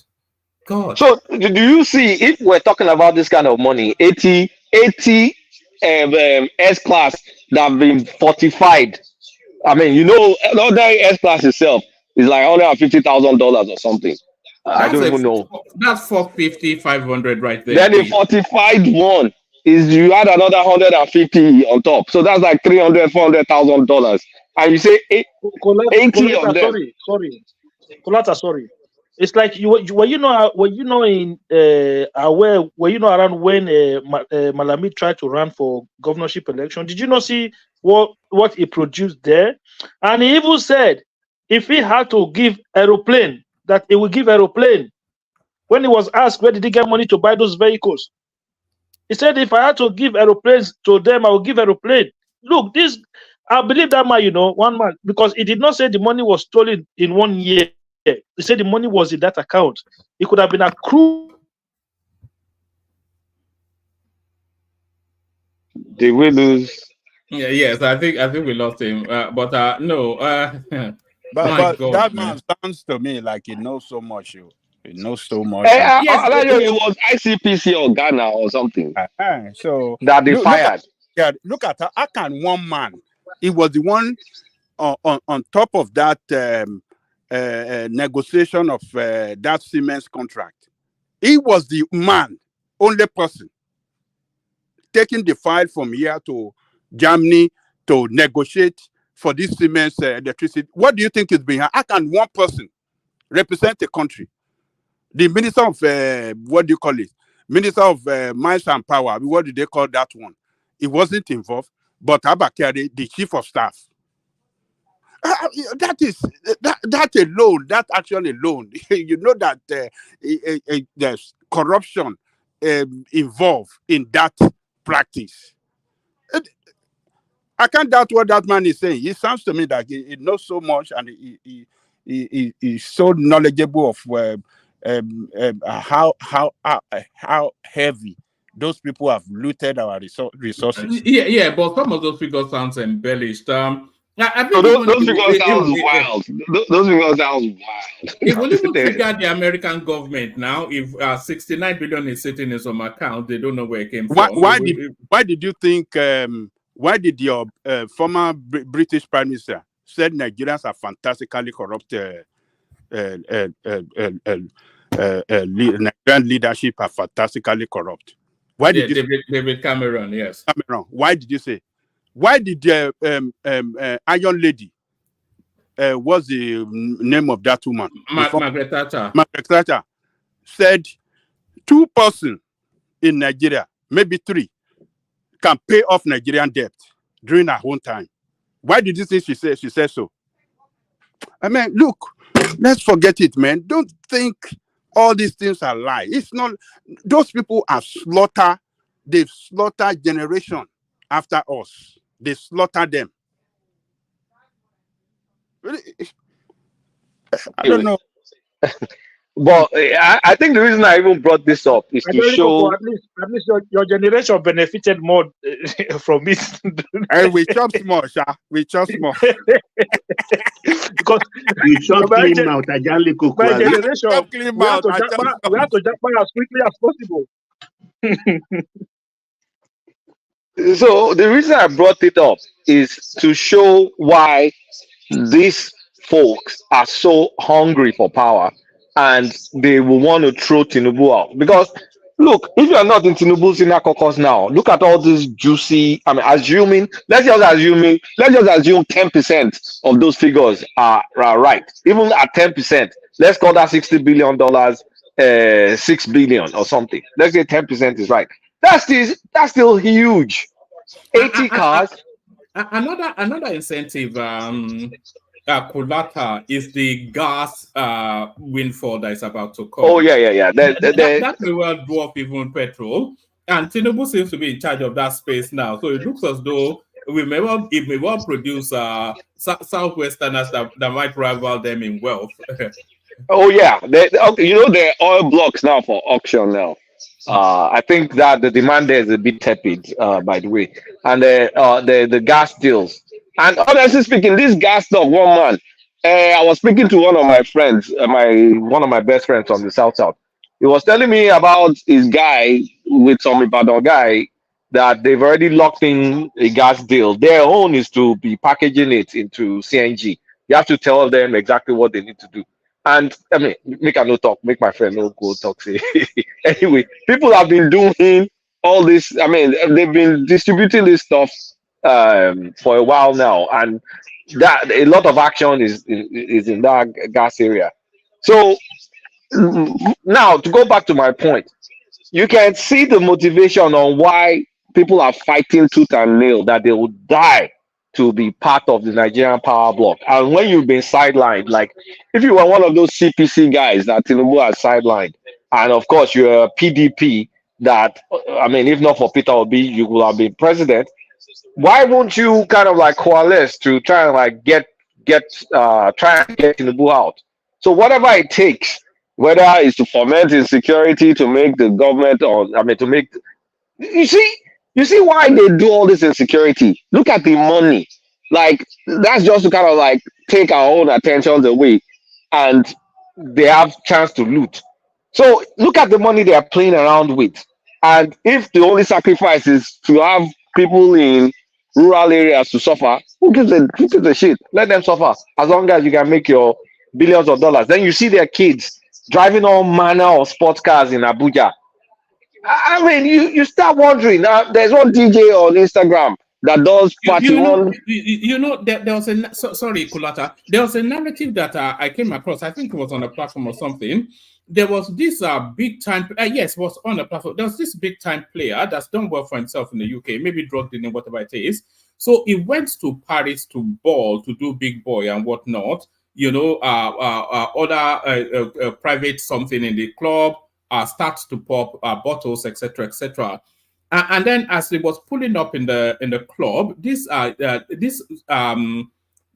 expensive Ferrari type something just skidded to a halt, and out popped this an 18-year-old boy, and they were explaining to him that boy is the son of a Nigerian politician. So the life that those people are forget, man.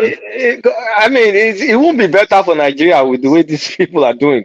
And I mean, there's some Igbo DJ, very sharp guy in Abuja that does parties, and you now see families of Northerners. That's when you know that Sharia are for poor people and poor rural people. Modern life is for the rich Northerners. If you see the opulence, I mean, it's mind-numbing. And that's, you are talking about recent politicians. Oh. What about families like the Babangida family? How much do you think those people control in wealth? If Abacha, in spite of tracking $5 billion to him, we're still getting Abacha payouts till date. How much does Babangida have in his control? How much for Abdul Salam? You know that Abdul Salam time, they knew they were going, so they just gave them license. Loot the crap that you can loot. Apparently, during that Abdul Salam time, they were sending trucks to the CBN, empty trucks. They to come out filled with dollars. You know, during Abacha time, his wife was trying to leave the country, and they stopped her at the airport. 57 cases filled with dollars. I remember. I remember. Actually, I was very much alive that time. Now. I remember. So you know how much Abdul Salam's deputy, what's his name now? The naval rear admiral. Is it Aigbe? Aigbe. You know how much he lost in Gansi? Buried. The children can't collect it. You won't believe it. We have a lot of money stocked in Luxembourg and Switzerland, because you remember this was during Babangida's time. One guy died that had one of Babangida's account. I forget. This was in the early 90s or late in Sokoto. I forgot it was the colonel. He died, and they were trying to make him sign, and people felt maybe the German doctors. It was in Germany that the German doctors maybe made sure that it was they made sure it wasn't in position to. I forget the story, but this was in the 80s. I was still young then, but I remember that story very well. So Nigerian government is loot first. So when you see people in the north that feel left out coalescing to get back in the game, then you know what they're missing. They're missing the loot. Look at Tinubu's current budget minister now. How much that guy make under Abacha? He made a killing under Abacha, and he's still, despite making millions of dollars, who knows, it may be billions of dollars, because it was one of the biggest Abacha stooge. It's now a central part of Tinubu's government, and it's still. Did you see that thing that I sent you? That's what I watch now, and it's still part of the. It's still part of the narco cause. One man, how much do you think that guy will have? Like, this country is a crime scene. So when you see all of them jostling. So sorry, Kulata. You know, just to what you were saying about that Luxembourg. You know, a lot of those monies, they never really get to own it outside of the lifespan of the patriarch. You know, now they have lost in those tax money laundering haven countries that if an account is dormant for X amount of years and they've tried to track the owner and they can't, I think it's about 7 years, that money reverts to the state. You know, so they still money, they can't keep hold of it. No wonder they're rich, because okay, assuming they could even keep hold of it. You know how many times that money will have moved around from one investment to another investment, all to benefit Luxembourg economy. Like, just the fact that I put it in this bank, that bank will have used that money for all manner of deals, transactions, to the benefit of their own country. So so when you see all these people fomenting trouble, jostling, strategizing, doing this to remove Tinubu, man, they're doing it for a reason. And it's the more reason that you will know that in this country, the likes of Omoyele Sowore will never become president of Nigeria. If the likes of Peter Obi will become president of Nigeria, or Jonathan, they will always be put there to be stooges, because you can't go there and say, I want to change this stuff. If you can't match them power for power, wit for wit, then you will not be able to do anything. Anybody that's going to change this country must be super corrupt and be intent on doing the right thing. So let's see how 2027 goes. It's going to be a tough battle, but man, you already made the mistake. Tinubu is already controlling the levels of power. It will take some doing to remove him. It will take some. In fact, they will probably have to give him some of that Abiola tea to remove him. You know. Yeah, but I think he will be careful enough not to mess up now. To careless. You know, it's an man.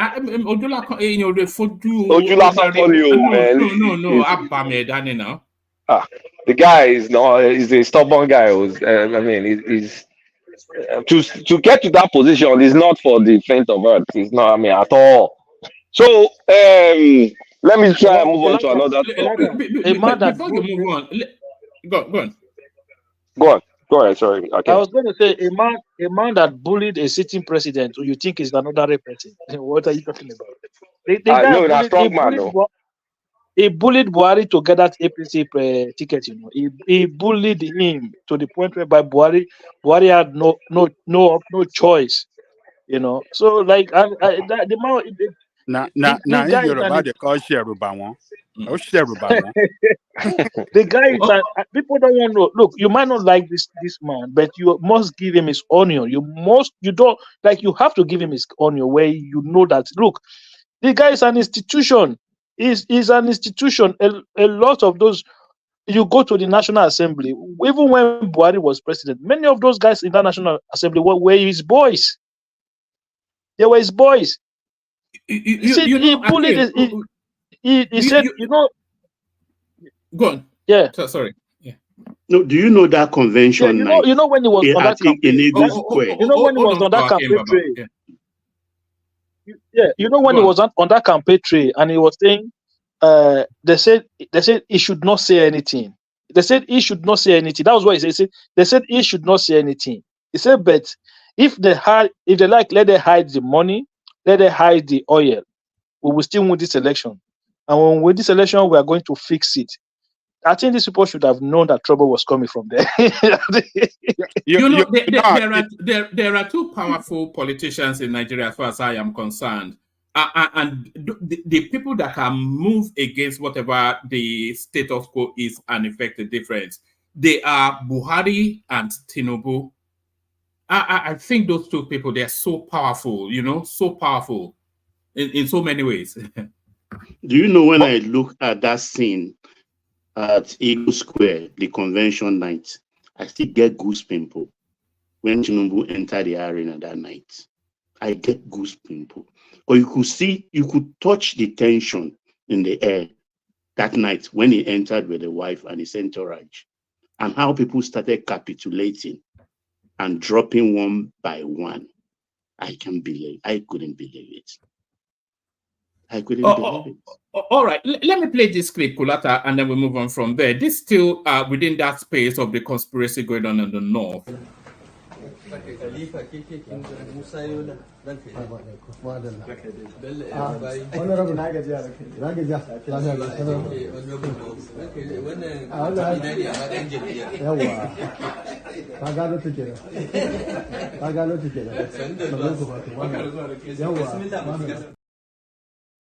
So there it is right there. The plot thickens. Kwakwaso and El Rufai, that's a new one. So, first of all, I don't trust this Kwakwaso guy because this is still 2024, right?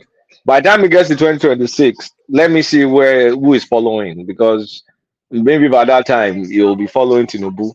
But as of today, unless you're in denial, you can see movement. You can see them trying to coalesce. I don't think they found the formula. Kulata, please, sorry, Mama, give me one. Sorry for taking us back to yes, you answer that.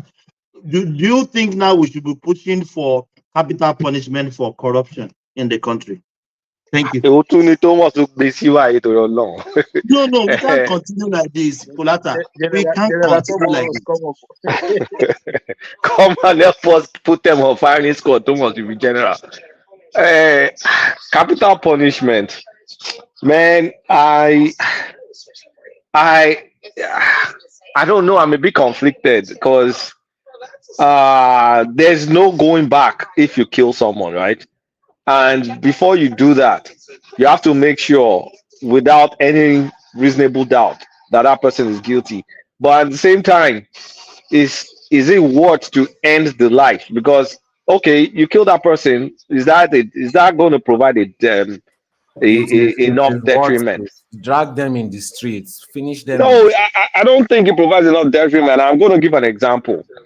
People that take drugs to Malaysia, Philippines, and all that stuff, they know if they get caught, they're going to die. Singapore. But as that stopped Nigerians, I'm even calling our own people, has that stopped Nigerians from still taking drugs to that area? No. So I don't think capital punishment is going to will be enough. Kulata, can I say Huh? something? That your narrative is completely wrong because the drug is an addiction. I mean, these people didn't. It's not an addiction. It's just a way to a way of embezzling. It's kind of different. Thank you. I mean, in my own opinion, they can stop. No, no, it's not the drug that's an addiction. It's the making money. The analogy of Yeah, It's it's an an analogy addiction of because you're not getting it. Making The money drive, is an putting it about addiction. making It is an money. addiction. That's the Making parallel money. you are putting. the drive to make money. I'm not talking about the people taking drugs. I'm talking about the Oh, couriers okay. and the I got people you. I selling got the you. Sorry, drugs. sorry for That's that. why I I'm got you. calling Nigerians. Nigerians don't really take drugs, but we sell it, we courier it. And because they kill people that get caught in those southeastern countries, Southeastern Asian countries in particular. But has that stopped Nigerians from shipping drugs there? No, it hasn't No. stopped them. Okay, That's what I'm saying. I got it. I'm sorry, I misunderstood what your parallel. Yeah. Well, So corruption, no, I corruption. don't If they agree. kill you, fine. But if you are not killed, you make money. And Nigerians are so desperate to make money easily that all they will do is just to make sure they do it. And if they can make money, don't we have a judicial system that can be bought? So if I'm going to have to pay myself out of debt, what do you think I'm going to do? Of course, I'm going to pay myself out of debt. So it's not as simple, Thomas. It's not as simple as saying can it be capital punishment and then it goes away. I don't think so. All right, Kulata, let me take you to one more talking point, and then after that we do a speed round so that people can get to speak. One man, I have my own talking point going that I came to talk about. If All you right, permit me. go for it. Okay, so there's this lady I follow on Twitter, super smart, very, very super smart girl. She's kind of like an economist journalist. Is So it she Nafatiti? Is it Nafatiti or so she got? Lafatiti Oribuku, yeah. No, Oh, okay, carry on. she's one super smart, maybe Oxford graduate or something. So she did a breakdown. You know, Kenneth comes there. There's a girl called Nefertiti or something. Maybe la catfish. La catfish account, la guy. It's a guy behind that account. It's not the girl, it's a guy. All right, let Kulata carry on. So the girl did a breakdown. You know, when a Kenneth comes there and start crying, companies are leaving Nigeria, Tinubu, kiniko. So I think the girl got frustrated, and then she did a write-up to list each company, what happened, how they went out. So if you mind, if I just go through them, speed. I mean, I'm going to be. Please do. You have all the I'll time. be very fast. I'll be very, very fast. So she started with Unilever, right? In 2021, Unilever had started disposing product lines that were not profitable, and they continued to cut unprofitable lines.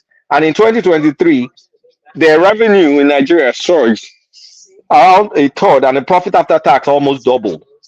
So when and so what they're still around. I think they make by Bolaji Balogun. So those ones are not going anywhere. Then she went to GSK. GSK in 2019 are now plans to restructure and divest from manufacturing. They divested from manufacturing in 2019, and then they announced a company called Fitson as their local partner, and they've not directly manufactured in Nigeria, especially and they shut down their Agbara plant in 2021. So they moved to a third-party model, and this was not just in Nigeria; this was in other countries too, including Kenya and even Canada. So then she now goes to another company called Equinor. Equinor sold. I mean, they sold because of. I mean, they had declining Nigerian assets. And between 2019 and 2020, their Agbami production fell from 36,000 something per day. I don't know, BOEP per day to 29,000. So they've been losing. I mean, they've been running, the performance has been declining since. So it's not because Tinubu now got there, they now decided to move. They've been planning to move. They've been downsizing till 2023. Then she went on to Sanofi Aventis, and those ones they're handling their what's it called? Their distribution exclusive. They're handling the exclusive distribution rights to CFAO. You know that CFAO Motors, the French company. CFAO will be handling their stuff. Then Procter and Gamble, they shut down the Agbara plant since 2018, primarily because there's a company, Hayat Kimya, I think is a Turkish company, that entered Nigeria in 2015 and outperformed. They grew by 844%. So at the expense of Procter and Gamble. So they established their own plant in 2017. So Procter and Gamble simply could not compete with that Hayat Kimya because they were selling their diapers. No, this one is diapers, PIG. Yeah, Diapers and towels. Okay. They were selling them cheap. And that Hayat Kimya is expanding in Nigeria. They're still in Nigeria. Then, of course, she now went to the food delivery service, Bolt and Jumia Food. I mean, those ones like across, I mean, all over the world. I mean, if you don't have a profitable business line, you close it. So I mean, the narrative of, oh no, Tinubu has killed this, the Guinea has killed that. People don't take the context, and I'm happy she took the time to kind of like provide context into the individual areas, the length that they've been struggling, and the global strategy, their global performance. Because a lot of globally exposed companies, like if they create a global strategy and part of it impacts Nigeria, then we just can't localize it and say, no, it's because of Tinubu, when it's happening in X, Y, and Z country. So let's be careful how we just throw out doomsday. No, because we depreciated our naira. Kulata, I don't think anybody would especially care about the substantive. No. It's politics of 2027, isn't it? And people trying to invite regret of electing Tinubu as the president and inviting then you correct that in 2027. So it's just going to be, you say, my wife burnt egg, go look at Tinubu. It's something, you know. So it's just, man, Nigeria's politics has pivoted, but I don't know if it's for the good or the bad, but yeah, but look, if people are going to be lazy, we on this platform can't afford to be lazy, because I mean, if we consider ourselves as astute gentlemen and what do you call gentlewomen, astute people, then we just can't fall into the emotional narrative and just continue, oh, woe is me, is this, is that. There's no single government in Nigeria, maybe with the exception of maybe Yaradua to Obasanjo transition, that has not significantly devalued the naira. Almost since I was a kid, from the 70s to the 80s, once they enter, they have this monetary policy. You see you just see dollar double. It's been happening ever since. I remember back in early 90s that we were planning to travel and there was a devaluation, and then of course you know if you go again and you were crying. So it's not today that these things happen. We've been having this kind of shocks since. And companies that are profitable will always find a way to pass the cost through. And if the buyers can no longer afford it, then they will downsize. But all these ones that are downsizing, you can see is due to global strategies, the change in strategy. Maybe they're no longer manufacturing again because manufacturing doesn't pay them. They'll rather outsource this to an Asian company. Or or local competition. A quick and nimble or local company comes in and puts in performance. Of course, they have to run away.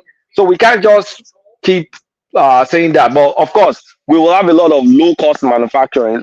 Maybe it's low cost products that we deserve in Nigeria. Like, I mean, until we can increase our buying power. But let's avoid the temptation of quickly throwing, oh no, this is this, oh no, that is that, without really trying to look for the But facts. Kulata, you're making an excuse for this government, okay? Because the I'm not making an devaluation excuse. rate. I'm thanking a Hold girl on, that hold on, put hold in the on. work. The devaluation rate has never been happening. It's unprecedented, you know. No, The it's not devaluation we have unprecedented. at this present You've government been out of the in 1 country for year. a long time, Prestige. Say I what? still stayed in Nigeria. You've been out of Nigeria for the Forget about longest. that matter of Nigeria. I'm a No, Nigerian, no, so no, no, don't no. come You've with been out that of Nigeria for point. like 3 decades. So how will you know what happened in the 90s?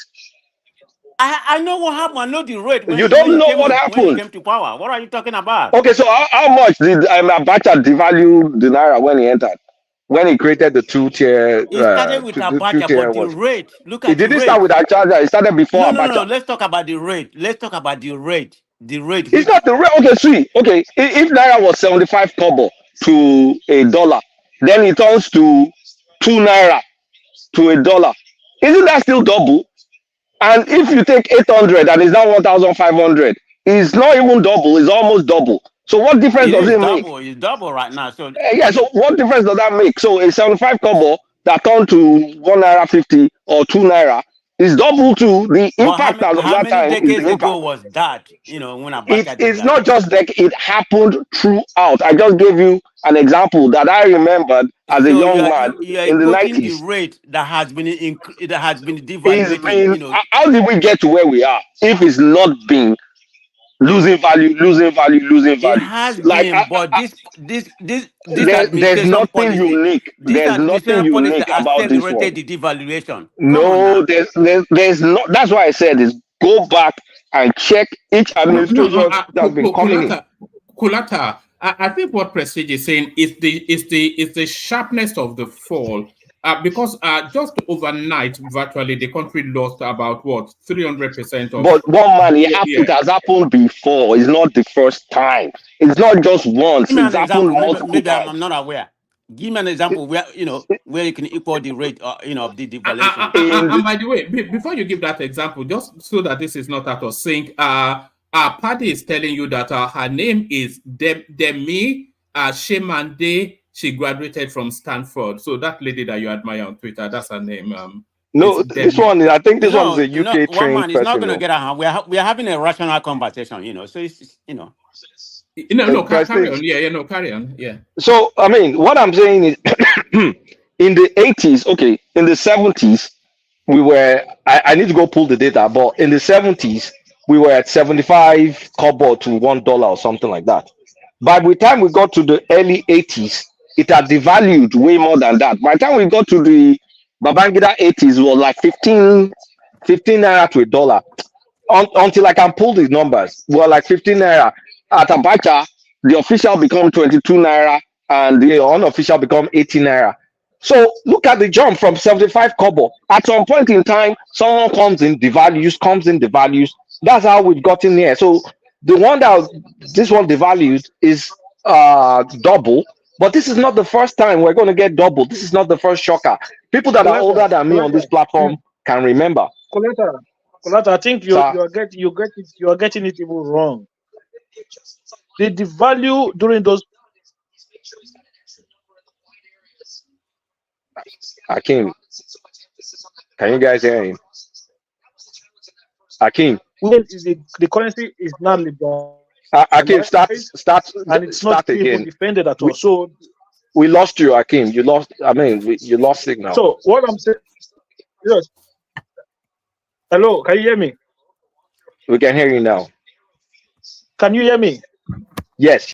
Okay. Yes. So what I'm saying is that I said the value of the currency at that time is even worse than it is today, because you have to understand that we were still defending the naira at the time, even though we were devaluing it.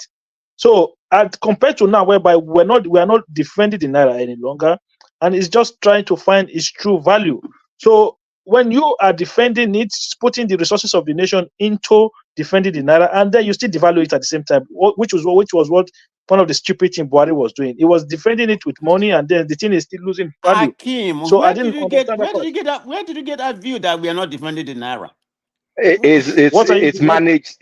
We're defending You a can use little any bit. word you call manage or whatever, you know. It's managed float per It's all the prestige. same thing. They are oh my God. It's not Go ahead. okay compared to borrowing 1.5 billion a month to defend $400 and $400 that wasn't available. If you needed it, you couldn't get it. And $800 that was in the the $800 that was in the black market, you could only get certain volume because dollar was not available. So what's the point? You're borrowing money. You have this fake rate. Nobody could even access the fake rate. If you needed massive dollars, you couldn't get it. So what are we talking about? That's Now just a we have fancy word, manage. It's all the what is same. it's not anyway. There's no point to argue. But bottom line is let us provide context to what we're saying. Let's stop just being emotional 24/7. When it gets to 2026, yes, you can be fleeing that emotions, that righteous indignation, turn it into gear 5, gear 6, whatever gear your car goes to. But for now, I think we can do with more facts and rather than just be oh no, Tinubu has Keneko, oh no, yes. First of all, that's not the case. Second of all, companies will always like access their profitability before they make decisions, and they don't make the decision on a whim. They've you can see the research that girl put in. They've been making, they've been they've been analyzing this, a lot of them, since 2018, 2017, 2019. So it's not just, oh no, Tinubu came in and then everybody's running away. That's a lazy man's explanation. So one man, I was going to say something else, but maybe when it comes to my brain later. All right. Thank you. So that's a Kolata right there kicking it off. So thank you, Kolata.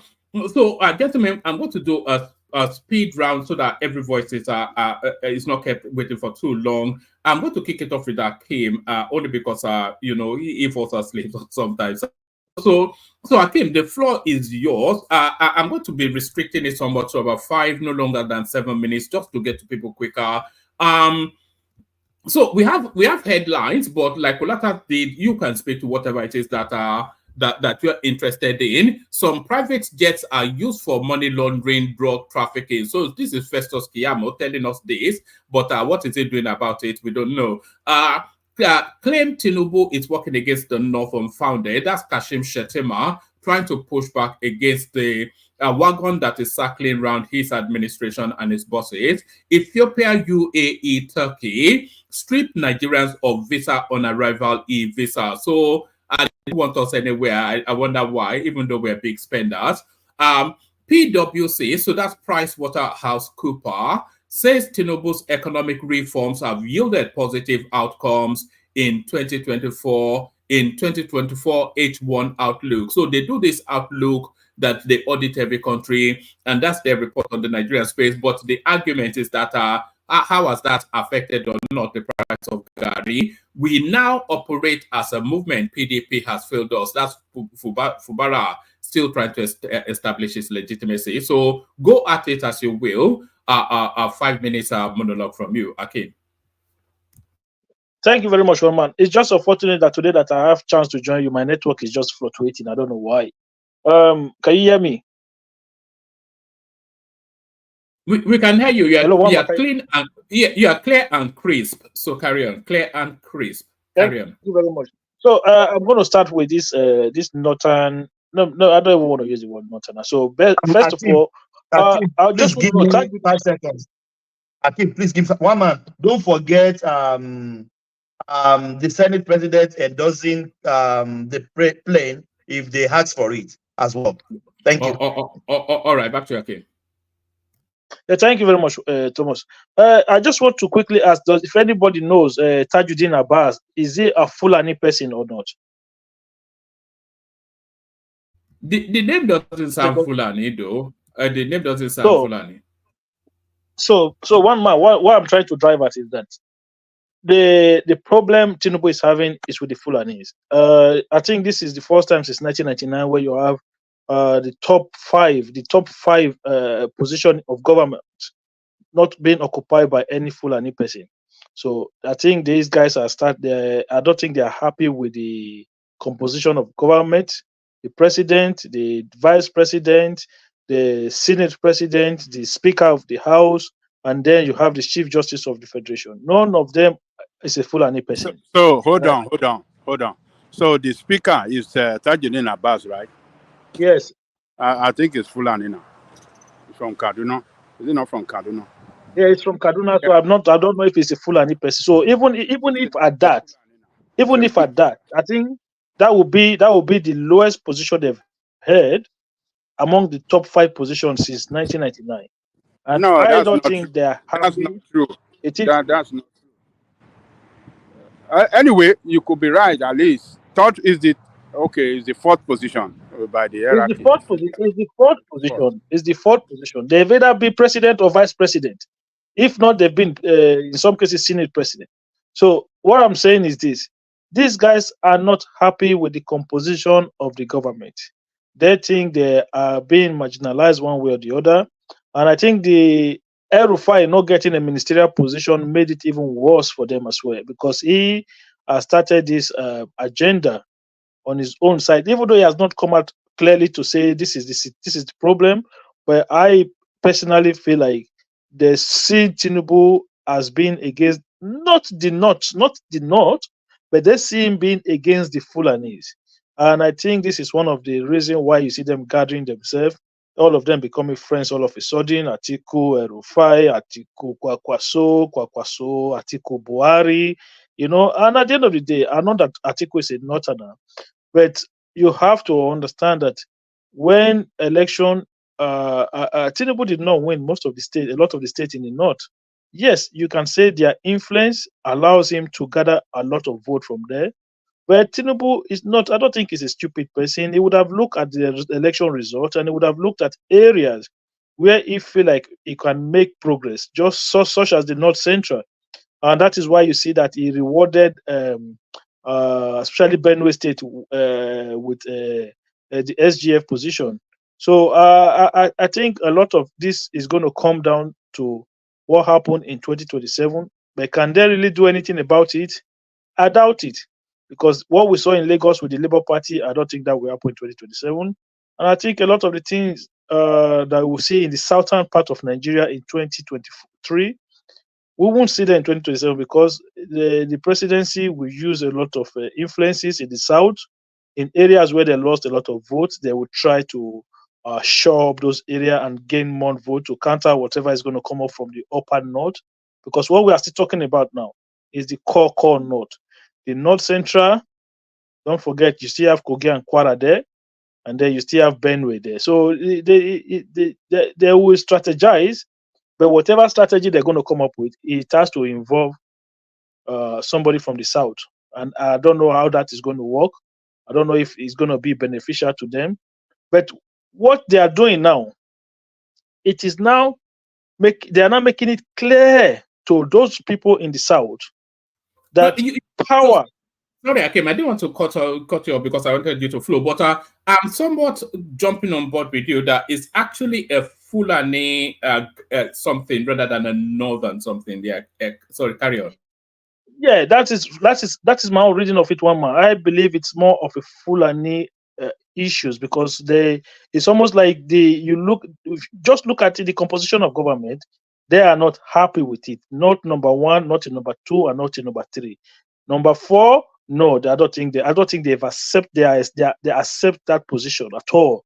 That is why you saw them during the Senate presidential election. They fought so hard to make sure they got that Senate presidential seat. They did everything. Imagine, they were even willing to give it to a first-time senator. They were willing to give it to a first-time senator. So it's not something that I feel like they've accepted, and it's going to be a brutal fight going into the next election.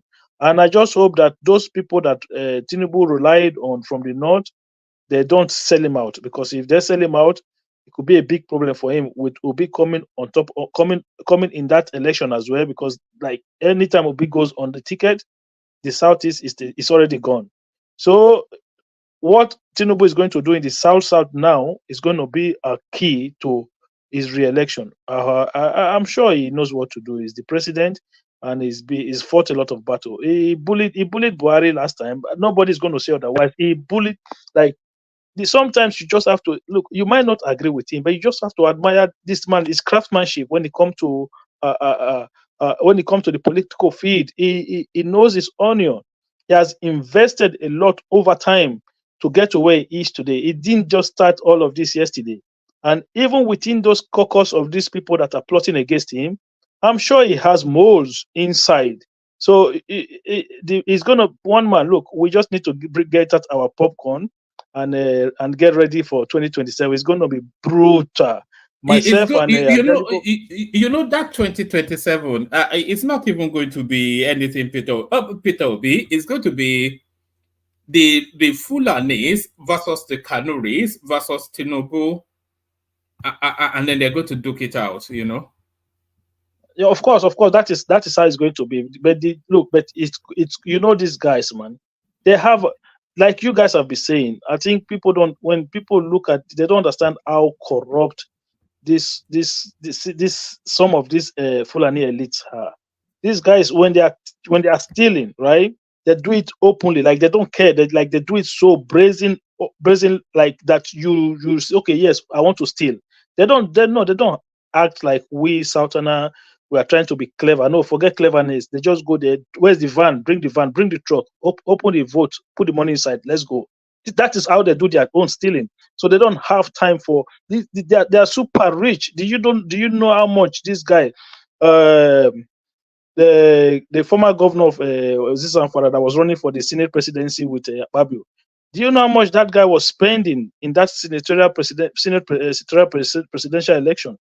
The guy spent a lot of money paying senators, serious money. Ali Dume came out to say it, that he is aware that people are being, there's a lot of money going around, So look, at the end of the day, it is something that I feel like we have to resist them. It's not about Tinubu now. It's about the people coming out to say, look, this idea that you guys feel superhuman than the rest of us, we are going to reject it. If it's not your turn, or if you are not in power, you have to understand that it is a democratic process, and you cannot just do anything by anything to get power. It doesn't work like that. So one man, if they try democratic process and it doesn't work, I will not be surprised if they start trying the men in uniform. These people are like that. They are that desperate, because at the end of the day, they have nothing to lose. If those men in uniform are in power, they are still going to benefit equally anyway. It's only we in the South that suffer when those men in uniform are in office. The Northerners don't lose anything. They still get the same share that they will get whether there's democracy or not. They still get everything the same way. It's not hard for them to just align with those men in uniform to form to work in government. We saw it before, and there's nothing saying that it cannot happen again. So this is what I'm going to say to Papa Ajalikoko. So we, the people who are going to support Showore, so we will sit back and we'll be watching everything unfold. Abi Papa Ajalikoko. That's right. Or they are just passing. They are just up now. He says it's a matter of time. He say, well, when Silverhead reach bone, we will all turn around against them. So it's a matter of time. So what I don't understand is we should, like, when you see somebody like a Showore, like I've always said that this is one of the reasons why I did not support to be in that election. And I say that if we are going to channel a new course, we must be honest with ourselves that we are channeling a new course. Don't repackage anything. Forget repackaging, okay? Forget rebranding anything. No, let's channel a new course. Whether Showore has been a senator before or he has not been a local government chairman before, put all of those things in the bin. It doesn't matter. We want to challenge a new course. This guy stood before Abdul Salam Abubakar in that old swearing or whatever they did, and he told them to their face, if I become president, I'll send all of you to prison. He told them to their face. And if you cannot believe in somebody like that, and you feel like the only way we can do it is to repackage people. Me, I don't have time for none of those repackaging and those rebranding of president of people to come and govern your country. Thank you, one man. All right, thank you, Akim. So thank you, Akim. So Akim, stay with us. I'm going to move around quickly and then come back to you shortly. Up next, Baba. From Baba, we go to Baba Akure, who has not been with us for a long time, and then we go then to Ekene. So Baba, you're up next. One man, you just skipped me over two people. I can't. Okay, we'll come to Okay, you let shortly. him go. Let him go. All right, all right. Okay, so Solly, He may you're fall up asleep next. soon. Okay, Solly, go ahead. Stop smoking. Carry on, Solly. All right, carry on, Solly. Baba No, was you giving said I you. was after Baba, and that's what I was waiting for. No. Go ahead. You go ahead. Go ahead. Okay. Let's do it in that order. You come after Baba, and then we go to Baba. I'm keen to get to Baba Akure because we've not heard from him for quite a few months. So Baba, you then Baba Akure. All right, let's do it like that. All Baba, right. you're up, yeah. Thanks, Solly. Thanks, woman. Salutations to everyone on the panel comment section. Glad you're around today. And esteemed viewers, you're welcome back again to the platform where there is always contention about opinions, ideas, and things like that. But don't forget to click the like button. Very important. Yeah, I think I will go to this northern thing, even though I'm not losing sleep over it. I'm intrigued that the matter is on the front burner, and some people are like putting substance to it. I don't know. Actually,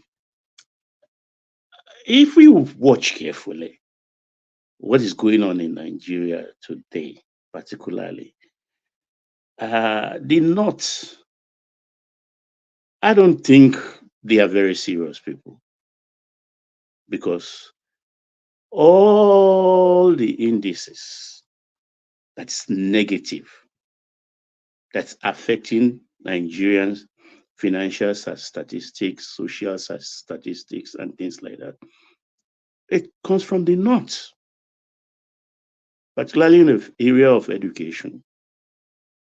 If we claim, or if the world body claim that we have 20 million out of school children today, it's a no-brainer to think or to believe that 15 million of those will come from the North. They've had their opportunities. Jonathan even went further to have what we call a kind of roving or mobile schools for Fulanis and things like that. That has not been done before. Imagine you guys are moving and there is a trailer following you, or a cabin with library, teacher, and everything. What did they make of it? 8 years of Buhari, 3 times presidential contender. We all thought we are into a serious governance for 8 years. It's their own person. What did he do?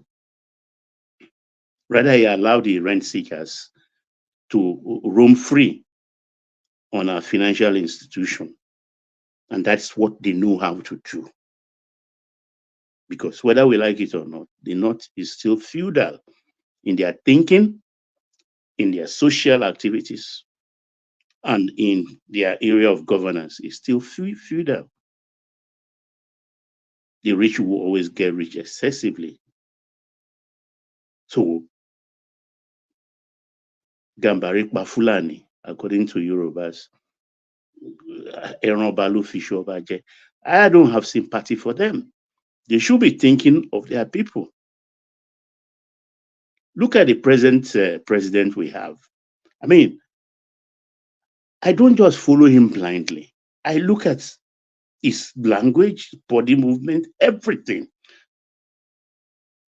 The stock he came from. This guy has balls, and he's doing some things brazenly, openly, without people being able to decipher exactly the deep meaning of it because they are too busy denigrating him and being disagreeable. Important CBN departments have returned to Lagos. They kick, they howler from the north. It didn't budge. The presidential and vice presidential houses are being renovated or being built with helicopter pad in Lagos and everything.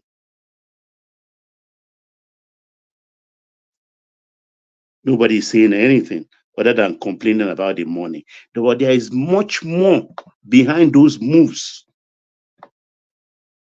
And it's they understood. They understood exactly what is going on. And that's what they are contending with. Deep fear. It is deep fear.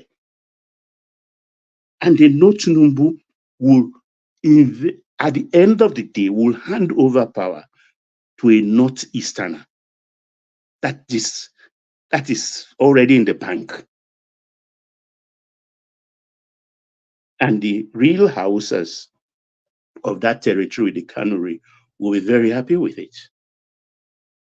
So these people are just in, like when somebody is at the throes of death, they are struggling, they are writing in pain of what they are losing. Because at the end of the day,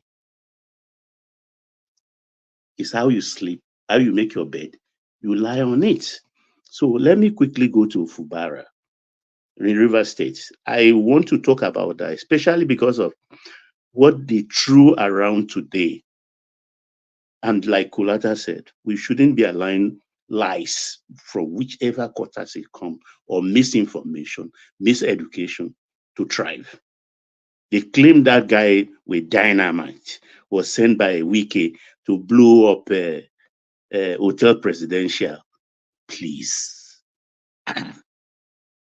How much is dynamite? How many bundle package? Maximum, you can tie 20 together. Maximum, yes, you can pack 20 together. If you have good rubber and things like that. And Presidential Hotel is 2 wings, 8th floor, 2 receptions. It's at the junction when you're coming from GRA. It's a corner piece, actually, coming from GRA and at the intersection of Aba Road.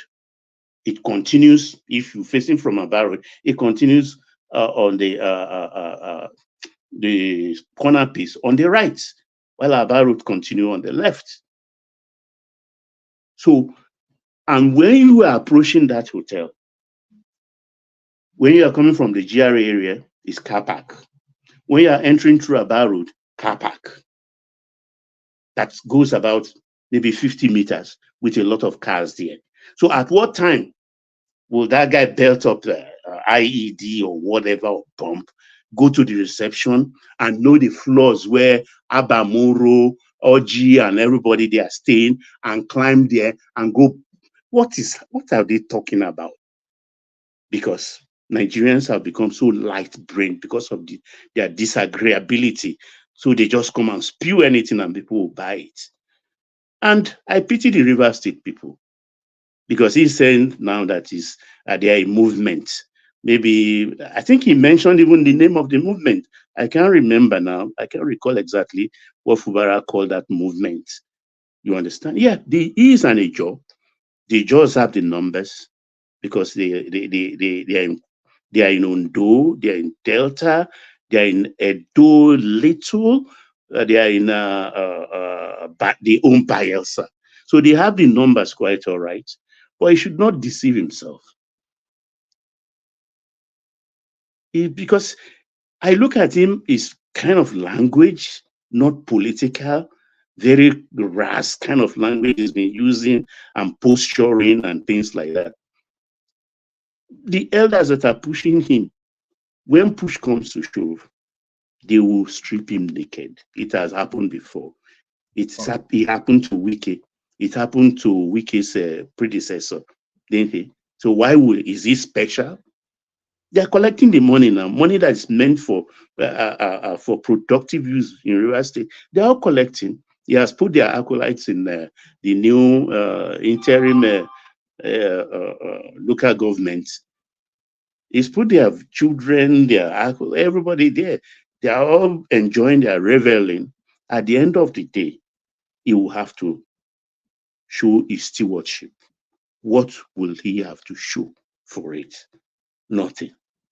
Whether he bites the finger that fed him or anything, but he should not forget that the system or the process that brought him to power is not pure or was not pure. He is a beneficiary. So he should not now kind of wash himself up or his people trying to present him as Mr. Clean or a novice. He is in politics. Thank you. All right, brilliant, excellent. So thank you, Baba. All within the time limit. So thank you, Baba. Stay with us, Baba. Once we've gone around everybody, we'll open up the floor for a more rounded conversation. So we go in that order. We go Soli, Baba, Kure, and then we go to Prestige, and then gas them up. I'll play your clip to bring you in. So you're next, Soli. Where can I begin?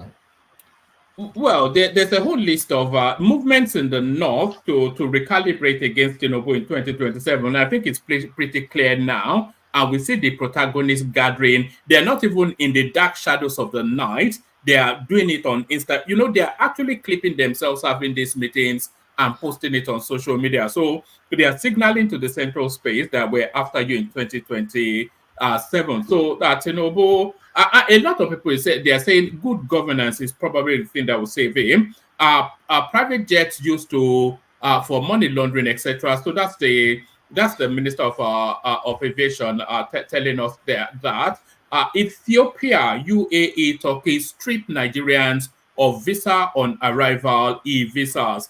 So I mean, the disgrace is just getting to lower depths. When countries like Ethiopia, that we were sending bags of rice to not quite a decade or two ago, they are now looking down their nose at us. And this one here, nobody has spoken on this. This is more of an international one, but it really applies to the Nigerian space. This is coming from America. The Supreme Court rules that state officials can engage in a little corruption there's an underpinning to it. There are two words that you need to look at: bribe and gratuity. So bribe will be an inducement to do something, and a gratuity will be a thank you for doing something. So what they are suggesting essentially is that public officials can take gratuity but not bribe. But if you understand that, then just pick from the list or free flow. No, 5 minutes. I would like to go at everything one by one. You see. Well, you have 5 minutes or so. So yeah. Okay. You see those northerners. That's where you find them. When it comes to oppressing their people love being oppressed by their leaders, and their leaders love oppressing them. Is a win-win situation for them. They love suffering. They love poverty. They love being a marginal. And if you try to fight for them to go to school, no. Sorry, I can't allow you to say that. No. There's so no. That comment is a bit extreme, but you don't say things like that. Yeah. I'm not making. You can't call a whole tribe of people with Sorry for saying that. Not all of them, but a staggering majority of them love that thing. You know, they are so in love with it that if you try to change it for them, they will want to beat you in the middle of the road and burn you with kerosene and tire. You know, I'm not making this up. I'm just telling you the facts. And if it offends them, they can go and burn themselves with kerosene and tire. But that's where you find them. Now, they think because everybody in the north loves it and enjoys it and celebrates it and, you know, they glorify it, that we in the south also want to suffer, you know, and become Amajeris. These are the kind of people that you are supposed to drag in. Yes, you see, we have too much respect for our oppressors in that country. You are supposed to drag somebody like El-Rufai in the streets without any shoe. Flog him publicly, live stream it on all the news channels, and buy him then and there. We smile too much with our oppressors.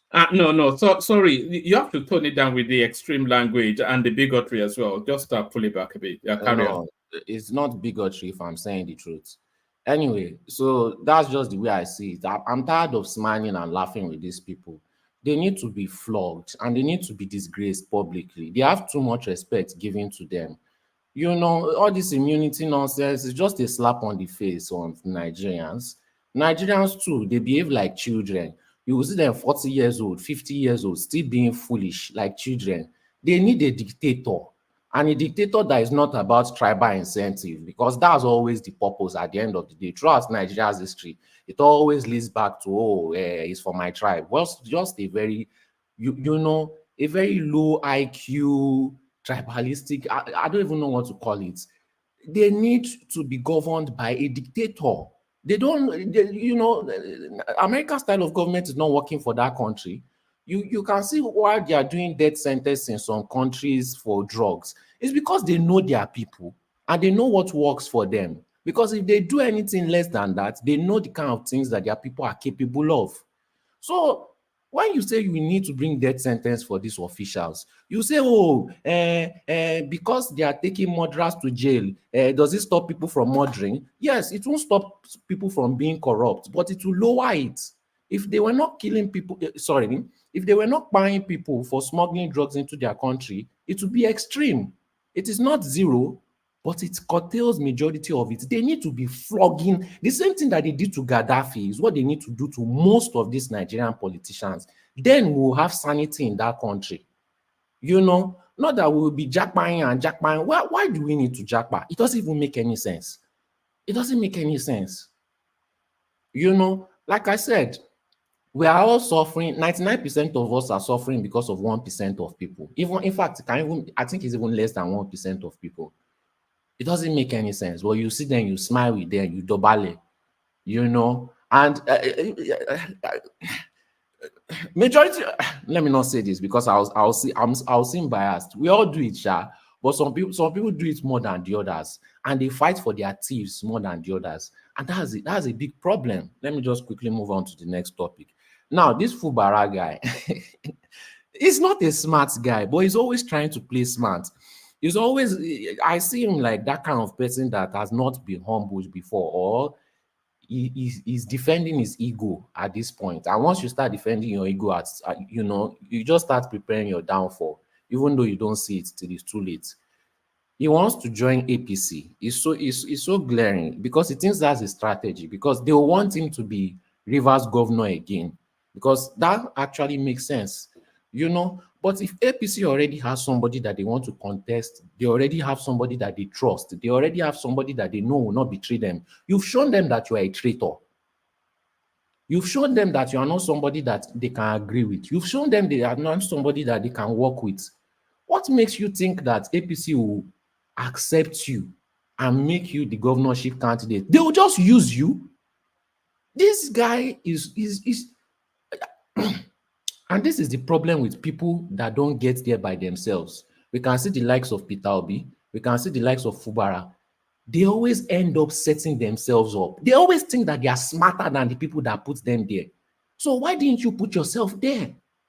If you are smarter than the person that put you there, why didn't you put yourself there?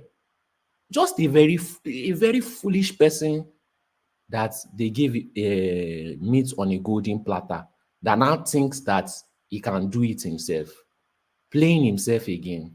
So, as usual, making foolish moves because he has little power. You know how Nigerians are. Once they get little taste of power, even if it's for them to be gatesman, they will become power drunk.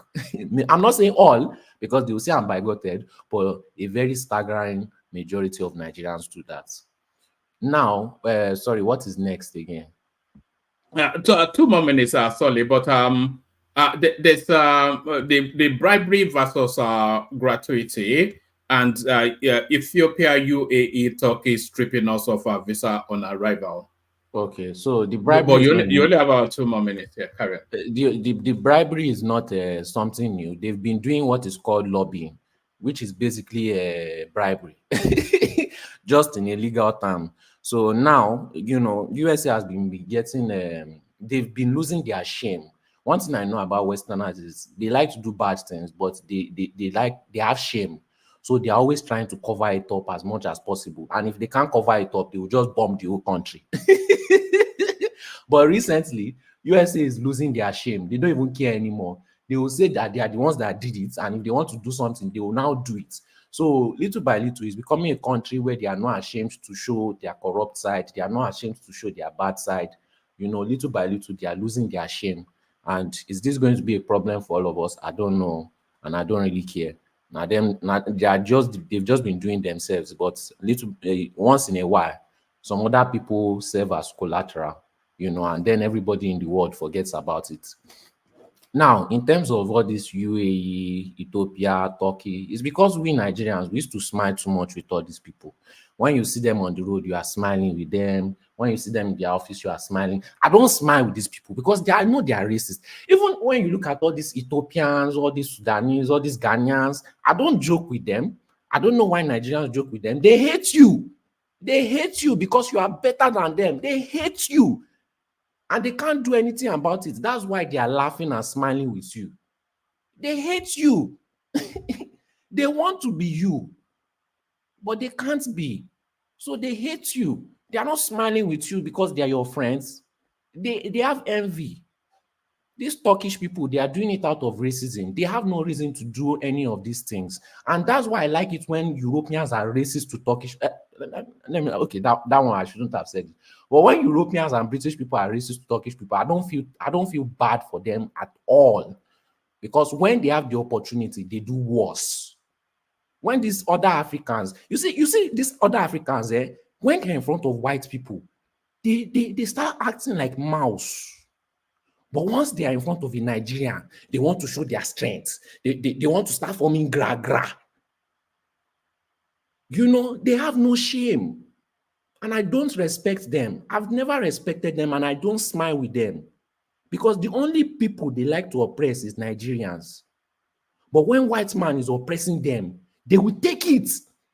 It remains more for them to be buying cane for white men, to be flogging them. They love when white people oppress them. They love it so much. If white people can come back to their country and recolonize them, they will give them gold to do that. All these other Africans, as you are seeing them, and they hate the fact that Nigerians stand up to white people. They hate it so much. If they can fight for the Mr. White Man against the Nigerian, they will use all their strength and power. They will sacrifice their family to beat the Nigerian to help the white man oppress them. That's how foolish they are. And that's why I don't usually respect them. So they can be doing all this rubbish, and we too will be suffering it because we are too nice to our oppressors. Instead of dragging them on the streets and be flogging them with cane like Gaddafi, we used to come here to come and say, we cannot be killing our leaders. We cannot be buying our leaders because of this, because it don't stop this one, because it don't. Then we'll continue to suffer outside Nigeria now. It's plain and simple. Shebi they say Nigerians take a lot of suffering. You take that suffering with pride, and the suffering will keep on getting worse and worse. Shebi you want to show how much suffering you can take. Keep on showing. Keep on showing. It remains small for them to be beating us in the airport with cane till we have common sense. But I've used up my 5 minutes. Thank you. All right, brilliant, excellent. Thank you, Solly. So thank you, Solly. We'll look round back to you just as quickly as we've been around everyone else. Baba Korea, it's been a moment. Good to see you. One man. Sorry, 1 second, please, if it's okay. I sent you a message on this thing. I just want you to just, even if it's for your own personal high, man. Yes, I saw it. It's a madman. I'm just taking it out now. I'll bring it on the screen in a moment. Baba Korea, look at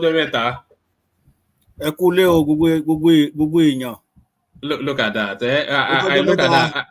Look at who's there, Baba Korea.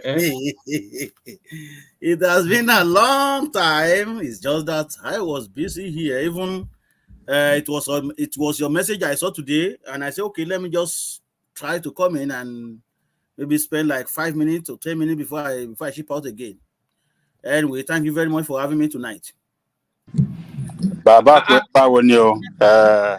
Màdámù àtàwọn ọmọ ń kọ́ ṣàlàfíà ló wà. Àlàáfíà la wà, sir. Thank you very much. Ṣé ń gbúrò lé sí dáadáa? Bẹ́ẹ̀ni, sir. Actually, I was in Nigeria for 6 weeks from March to last month. Mo jẹ́rìí ẹ̀ wo gbàgbé ilé. Look at that. You know, it's building a mini estate in Nigeria. You know, it's building a mini estate. Even next year is Thomas. I thought Thomas was there to greet you just then.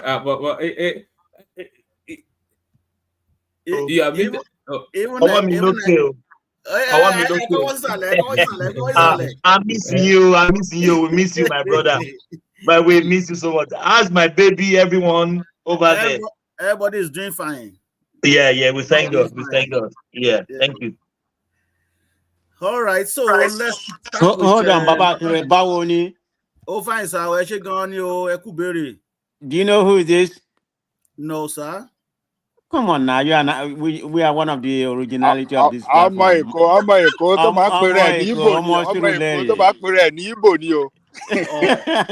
go there. This is man of prestige anyway. I just want to greet you, okay?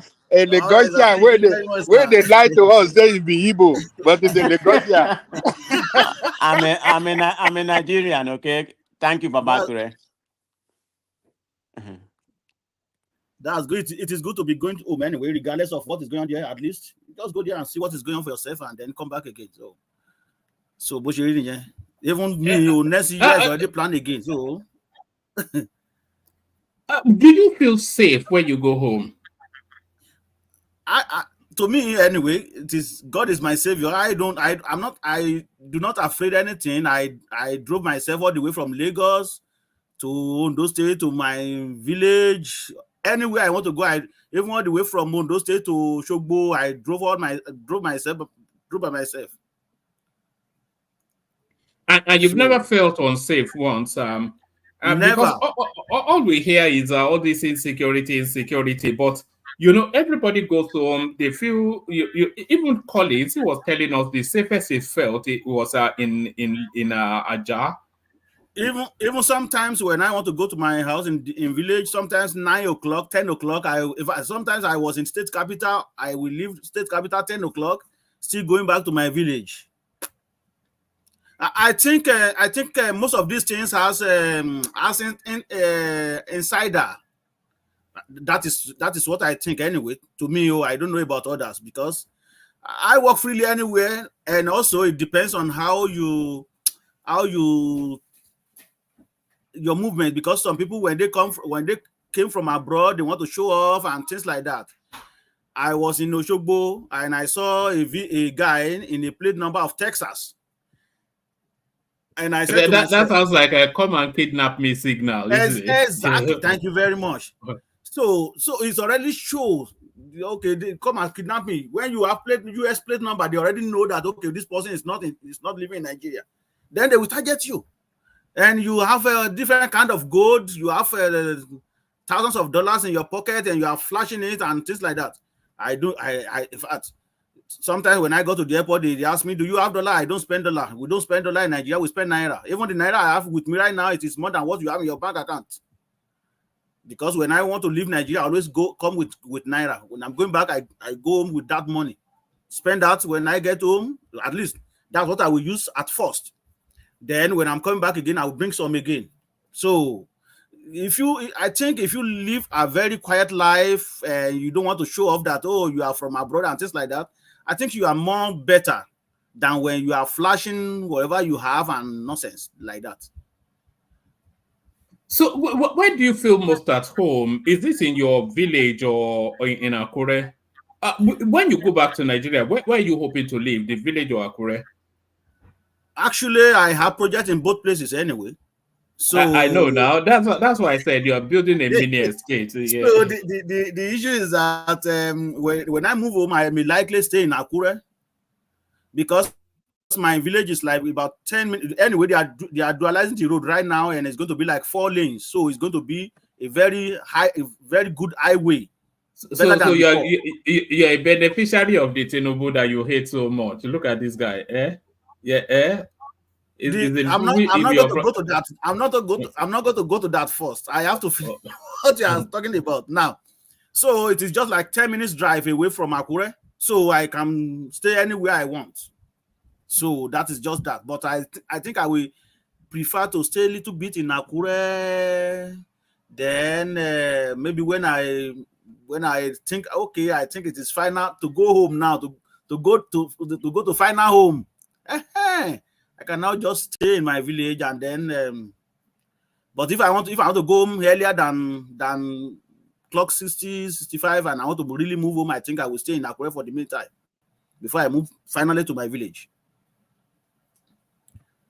All right. Do you want to speak about Nigerian politics a little bit? You don't have to speak to the headlines, just because I know you like to just say it as you say it. Well, I do not really like to be following Nigerian politics. Even right now, when I see any Nigerian anything related to politics on my phone, I just throw it up. Why? You did mention that I will likely be one of those beneficiaries of Tinubu administration. The contract was signed before Tinubu came. That's just the reality of it. So let's take. Though I know it took some initiative to make sure that they enforce it, but it has been approved before it came. That is that part. Now for the northern part of Nigeria, I think the maybe you can just go back to that headline, please. I think they should have said that okay, Tinubu is working against Nigeria. I mean, working against Nigeria, not for northern part of Nigeria alone. Why am I saying this? There is no much food in the circulation, even no money to buy the food. Exchange rate is going out of roof. When I came to Canada in 2014, 1 naira was like 60. I mean, 1 Canadian dollar was like 60 naira. Now it is over 1,100 right now. So there is no way Tinubu can justify that, because I don't see that. I don't see anything working really working in Nigeria when you're talking about economy. Because if you said to us that you are devaluing currency because you want investors to come, so how many of us investors right now even devalue your currency? So maybe they are confused. They don't know what they are doing. So for Shettima to say this, I want to believe that they are playing. Sorry, Baba Akure. For your information, $24 billion has entered the economy through foreign portfolio investors and foreign directors and FDIs. I just wanted to point that out. Did you see that money? So where did the money go? As CBN now, if you watch Cardoso's latest, let me land now. Okay, if you watch Cardoso's latest press conference or whatever, you could tell that we're getting inflows well now. That's okay. I clap for them. Let me tell you something, right? When you are working for somebody, you will always find means to justify whatever that person is. Even if you know that things are not working, you want to defend where you are eating, where you are getting your daily bread. That is what Cardoso is doing. We don't see that. Are you saying he's lying? Well, I will not really say it's lying, and I will not say it is telling the truth. Baba Akure is talking about the price of rice. How was this 24 billion that you are talking? How has it affected the price of rice? Price of rice is not Cardoso now. Waiting concern Cardoso with rice. I mean, well, wait. Sorry. Cardoso is supposed to make sure like the economy is growing and all that stuff, but it's not like he's the only one responsible. So yeah, that's what I'm saying. I'm not saying that he's the only person responsible, but I'm just telling you, even when somebody is having criminal, and you know very well that this person is doing something wrong, since you are eating from that, you are getting your daily bread from that. you will support. In fact, even if you see them doing wrong thing like this, you say it is good thing. That is what all these people are just doing. So I will still go back to that northern part of Nigeria. It is they are playing ethnic card. Maybe Tinubu did not. Maybe there could be some agreements, mouth-to-mouth agreements they had before during election. Maybe he has not been fulfilling some of these things, and they say, okay, this person is working against us. And take for instance, all this bill of that they want to create. They want to amend the constitution whereby the president will only spend 6 years. If that goes through anyway, and each state will now like monitoring their own resources and things like that. That could be one of those things that they think is not really thing that's supposed to do. Remember, during campaign, they throw this question of regional government to Shettima, and the Shettima. Did you hear what Shettima said? He said, "Regional government on my foot." That was exactly what he said on live radio, on live TV that very time. So I want to believe that with what is going on, particularly this amendment to constitution, if it really go through, that everybody will now manage their own resources and things like that, it might not really fly well to them. I mean, in good time with them, because they benefited more than anybody you can talk about, any region you can talk about in Nigeria. The crude oil we're talking about is all the way from southern part of Nigeria, but they benefited most. I never really traveled to the northern part of Nigeria except Abuja, but I made to understand their road is even more. In fact, it is like when you drive on their road, perfectly okay. I've never been to the place, but I have heard from so many people testify the same thing, that they have a very, very good road. So it could be that some of the agreement they had before the election, maybe they see him working against that. Maybe that is why he's saying that. But to me, if he said Tinubu is working against the whole Nigeria, I would have maybe like agree with them that, oh well, it is telling us the truth. But since it's mentioning another part of Nigeria, it's just tribal card. That is my take on that. All right. Let me take you to one more topic, only because we've not heard from you for a while. Do you want to speak on yes, this will be a good one. The Ethiopians, the Dubai and Turkey stripping us of our visa on arrival e-visas.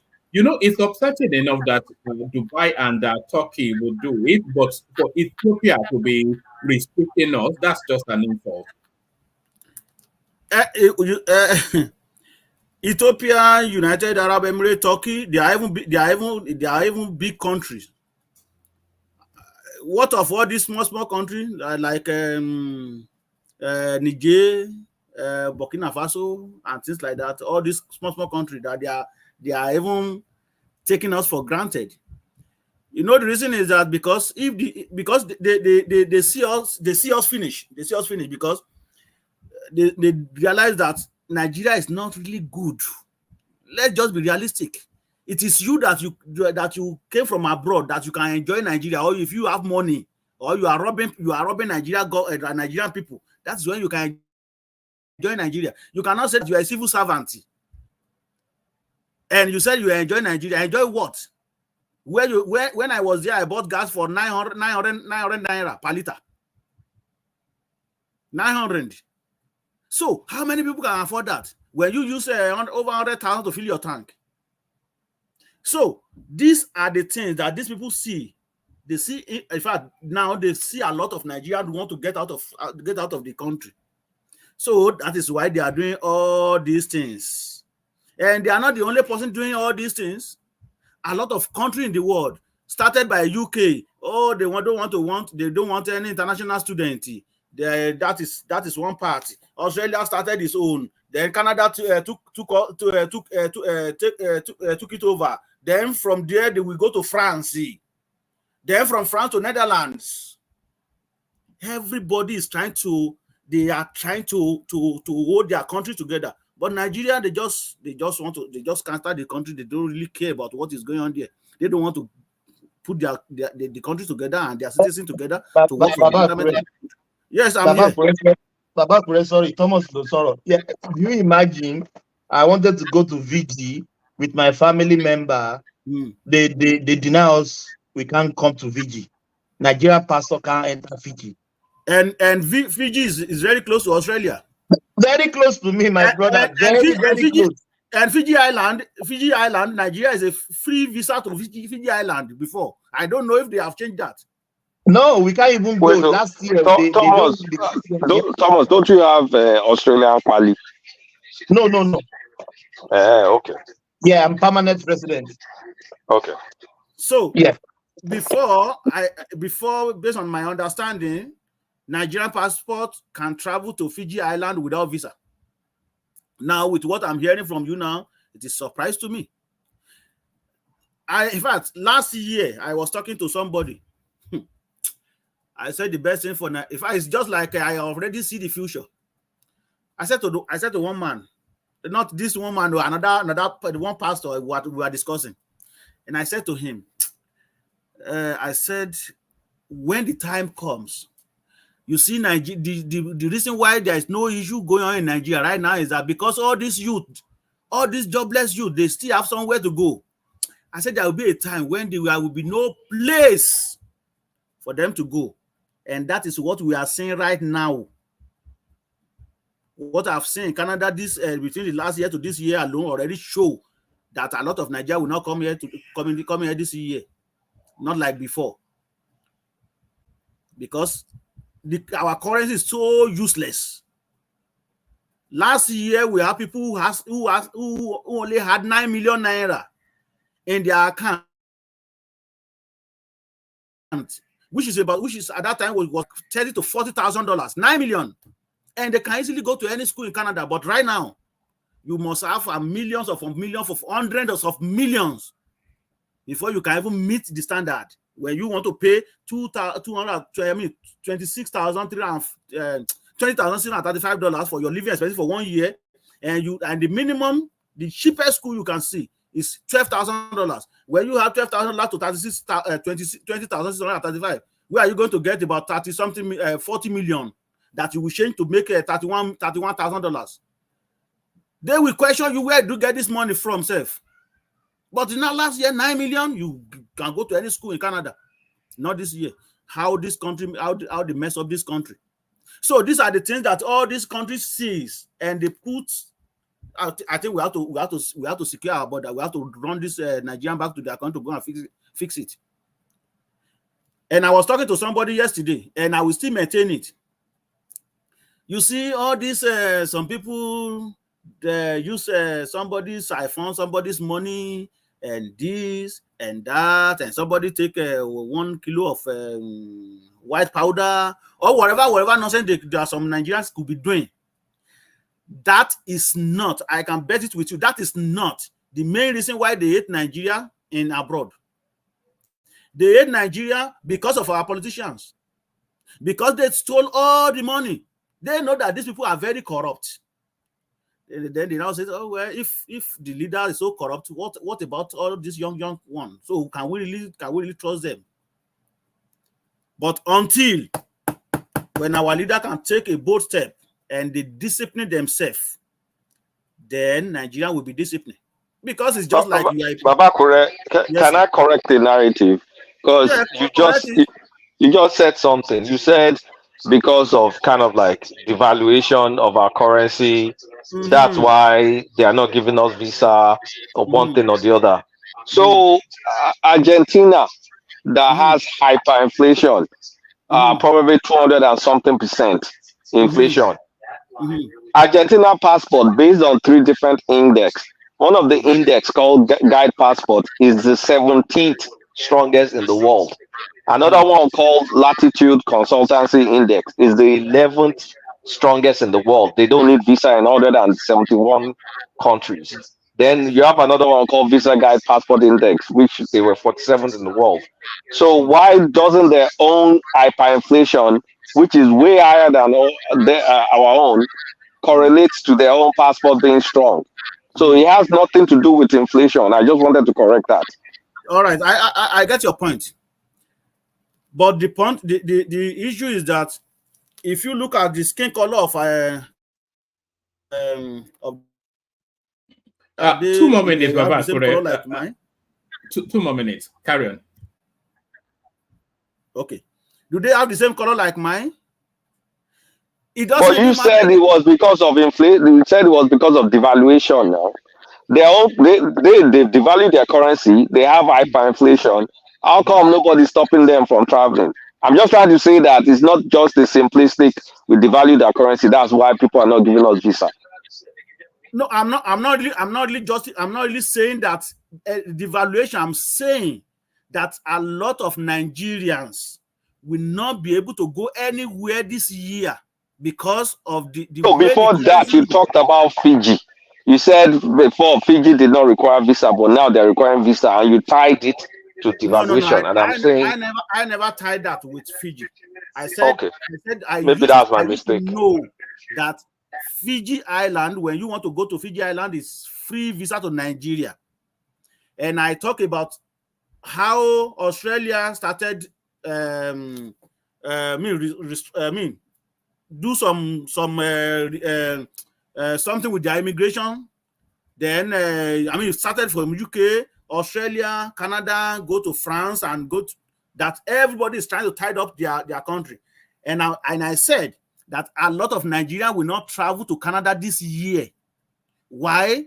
I said because where are you going to get about 40 million naira? How many people can get 40 million naira in Nigeria? That is in their account.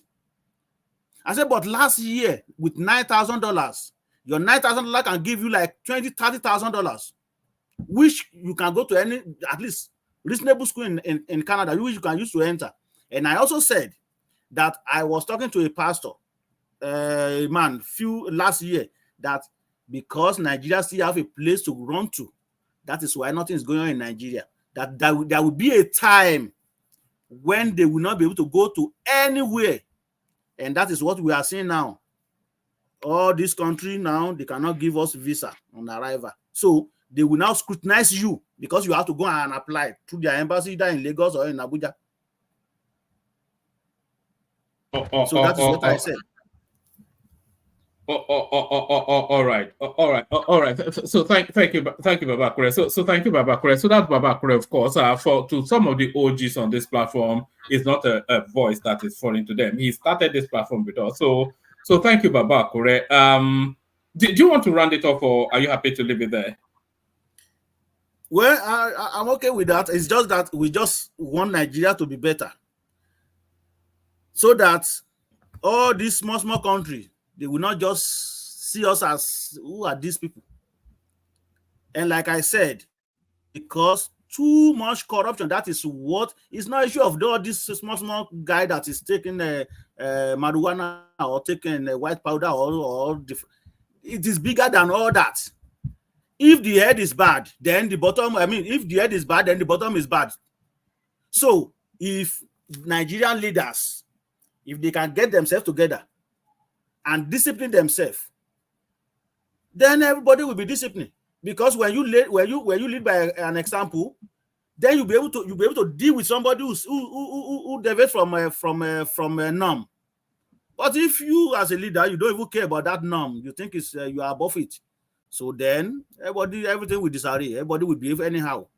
So that is my take. Thank you very much, Mr. Man. All right, that's Baba Kure. Don't leave it for another 6 months. You know how popular your voice is here. So that's Baba Kure, of course, the mighty man himself. So thank you, Baba Kure. Let's go on from Baba Kure to Ekene, who hopefully is still with us. Ekene, how far? Your 5 minutes starts now. Ekene, we go to Ekene, then gas them up, then Prestige. Gas them up. I've got your clip, so I'll play that for you when I come to you after Baba Kure. Ekene, you're up next. Oh, man. Oga Kwata Jagaban. I've got a song for you, by the way. This will be your song now. Anytime I come to you, this will be your song to bring you into the conversation. So this is a Kenneth song.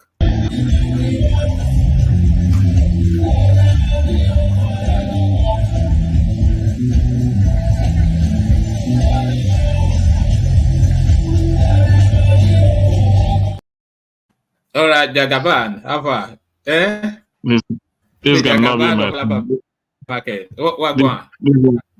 No, Wala, this one na Kulata song. Kulata. No, be you be Jagaban. No, be you be now. You be Jagaban now. I know be Jagaban no. And I hear Kulata dey now. Kulata just dey talk. Kulata just dey talk premise here, and everybody just cool down. I just cool down. They listen to. Oh, I don't want to interject. I don't want to cause wahala. I don't want to put some form of discord or disunity in the platform. But I've had one of the most miserable economic analysis tonight from Kulata, and just to defend a government that is not moving Nigeria forward. You talked about the companies that were closing or folding up in Nigeria, that it's not as a result of Tinubu, but as a result of maybe years of failure starting from 2021 and all that. But all these things started in APC government. And you trying to give an excuse. We know that the last administration did wonderfully bad in terms of economy. And anyone campaigning them, their campaign promises was based on economy. And that is why Shettima said that he will take the position of security and the Tinubu will handle the economy. And as of today, the policies of this government, maybe those companies we are waiting to see the policies of this government before they know or decide if they can continue. But bringing in Tinubu and the policies are not favorable, the economy background are not favorable, then they decide to leave entirely. They would have solved those problems. Okay. Yeah. Quick question for you. Do we have APC or Tinubu in Kenya and India? Because GSK left Kenya and India before they left Nigeria, shortly before they left Nigeria. But continue. No, you cannot continue to compare our great country with Kenya and all those stuff. You compare us with China. Compare us with India. No, let me finish. I don't care about those biggest economy in the world. Those countries we are talking about, they have many things we don't have. Ekene, please, my brother. Good evening. Give me 10 seconds. Kolata, are you hearing me? Yes, sir. Please, Google is your friend. Can you please Google Australia, the local company that was closed down that left Melbourne and Australia as a whole? Google is your friend and give us I don't want to say it here so that they won't say you are from Australia. Can you Google that and give us later? Yeah. Can I continue? Thank you. Okay, so thank you, Thomas. And I cannot continue if I want to make progress. If I want to succeed in life. Sorry, I even have a clip to that space. Let me just insert it and then you pick it up off the back of it. Stores that are closing in 2024, Part 2. 7-Eleven is planning to close 150 locations due to economic pressures. Those are closing 51 of their locations due to underperformance. Radio Shack is closing over 1,000 locations, leaving only about 400 left. Sam's Club is closing 63 locations by the end of the year. Target is closing 9 locations across the U.S. due to theft. Gap is closing 350 of its 400 locations locations by the end of the year. Macy's plans to close 50 stores by the end of the year and 150 more by 2026. Forever 21 plans to close 111 locations. Toys R Us is closing 200 locations in 2024. Sears are closing 20 more locations, leaving only 11 left. JCPenney's is closing 154 locations by the end of 2024. GNC is closing 900 of their 2,200 locations. Claire's is closing 130 locations in 2024. PacSun is closing 100 locations, leaving only 225 left. So sad seeing all our childhood stores disappear.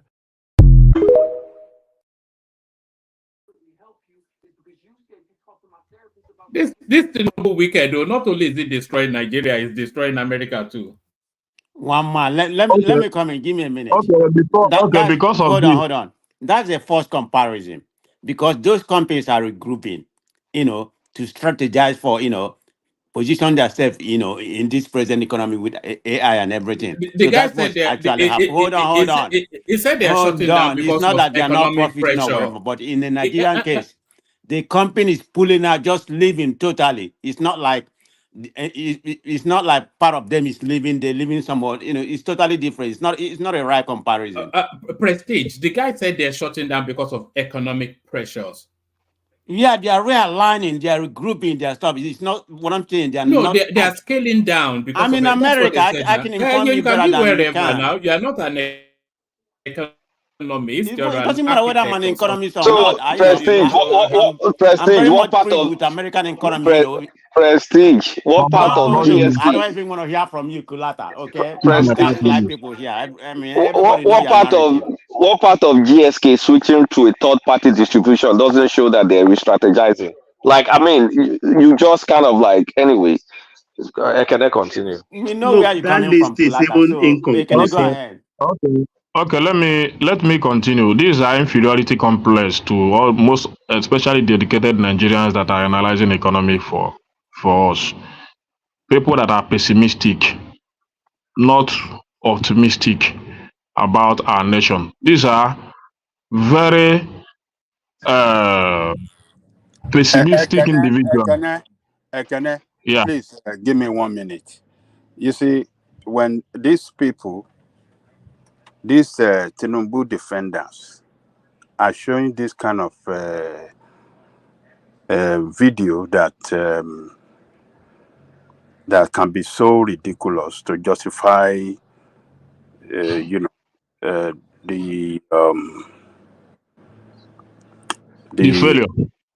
failure of Tinubu's policy, and it can be so irritating. It's very, very irritating. The question you should ask them is that, yes, they have showed us this video.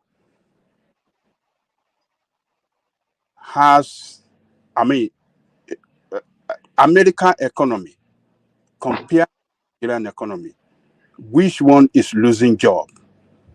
Is American economy losing job? They should answer that question. So then they should answer the question: if Nigerian economy create job, they should answer it. If they have fact to tell us that yes, these companies in America closing down, does it result to American economy losing job? Do we have a job loss in America? And they should tell us in their own country, in Nigeria, are they? I mean, do we have a gain in job market? Continue. Give me 30 seconds. To be fair, you've given him 1 minute, not so. The thing is, it is you people that always quote America, China, everywhere. It is you. And they are using your own narrative to counter you. Now you are not ready to face that. So Nigeria is different. Why don't you face reality? See, let me logic or illogical. When you are building in Nigeria, before we talk, you people who mention America, you mention America. Now they are using American narrative. Let me tell you, Aja, listen, let me tell you, those jobs mentioned in that TikTok, right? Where did they workers evaporate to? Not the streets? Or there are already made jobs waiting for them? Does Ekene just cool down? Cool down. You have the floor. Cool down, Ekene. Let us tackle these people that just want to show some video to keep lying and misinforming Nigerian people. One man, please bring up the link I sent you, please. So is a video lying? That's the first thing first. Do we have data to show that America is losing job? Is America and I'm asking you, the workers, when a company closed down, a branch closed down, where do the workers go to? No. Do you have data to show that America is losing job or creating job? Which one of the two? Then compare it to Nigeria. Is Nigeria creating job, Nigeria economy creating job or losing job? Tell us. Ekene, you have the floor. Nigeria is creating jobs. Okay. All right. You have data to support that? That Nigeria is creating jobs? I don't have data to support that. Common sense will tell you if they are building coastal road, people are working in coastal road. If a refinery is in Lekki, people by employees, not ghosts. It is not math data. Bring a data from the but it's not math data. No, it is ghosts that is working in construction. It is ghosts that are working in the refineries. Give us data from Labor Department or Bureau of before we talk America. Now they're using the America. Baba, hold on. Ajan Lekoko, what Baba said is right. If they are pumping 11 billion into a massive road construction, that in itself is job creation right there. The Dangote example is thousands and thousands of jobs being created, not to talk of our incoming investments. They're jobs being created, but maybe jobs are being lost more rapidly than being created. Maybe more jobs are being lost than being created, but certainly jobs are being created, and the dynamics of the job space is also changing. So that would hemorrhage jobs. Tell us the plus and minus, and then tell us what final result you get. Is your economic really creating job like we have in Nigeria, in America every day, every month that releases, data that the economy has produced, have created like 200,000 jobs, 400,000 jobs. Give us data from your country to tell us that. You guys should just stop this propaganda. Babaja, the most propaganda. The most annoying part of this. Just check our inflation rate with all these countries you are comparing us with. Those America, those South Africa. Our inflation rate as of 2023. Just take it today. All these countries, our inflation rate is going down. Our own is still climbing up every day by day. Even Ghana inflation rate as of 2024. Our inflation has started decelerating. It has started decelerating. Let me finish. Our Ghana inflation rate as of 2023 is about 40-something%. Today it's about 20-something or so. But every day you come here, it took Ghana 4 years to get to 42%. So it's just whatever it is, right now. Ours every day you come out here. If we take another 2 years, today you are happy that you are no more the giant of Africa. You are number 4th in Africa, and you have every right and every audacity to come here to defend it. Because that number four is incomplete until they rebase our economy before you can actually say where we are. You can add your own data and bring it when up. We rebase our economy. When we rebase our GDP, you will know our number. Whenever it's my turn, you will not even allow me to speak. I was listening to push back to Kulata and Baba. What they are saying about whatever is happening in the American economy, all those companies being laid off or something like that. They are being retrained. They are being re-engineering for the same company. And there's a lot of company waiting for them to come in, retrain them, and they get into the workforce. Look at American unemployment in the last 4 years, even on that right now. It's about 3 point something. It has never wavered. It has never gone up to 4. So all this comparison doesn't even Oh, make sense. I even thought everybody is working, not 3%. I thought it's 0.3%. If you want a job in America, you can get any job you want to. Even in our local market here, things continue to change. But when things change, as a good strategist and as a good businessman, you change with it. You don't wait for anybody to tell you to change.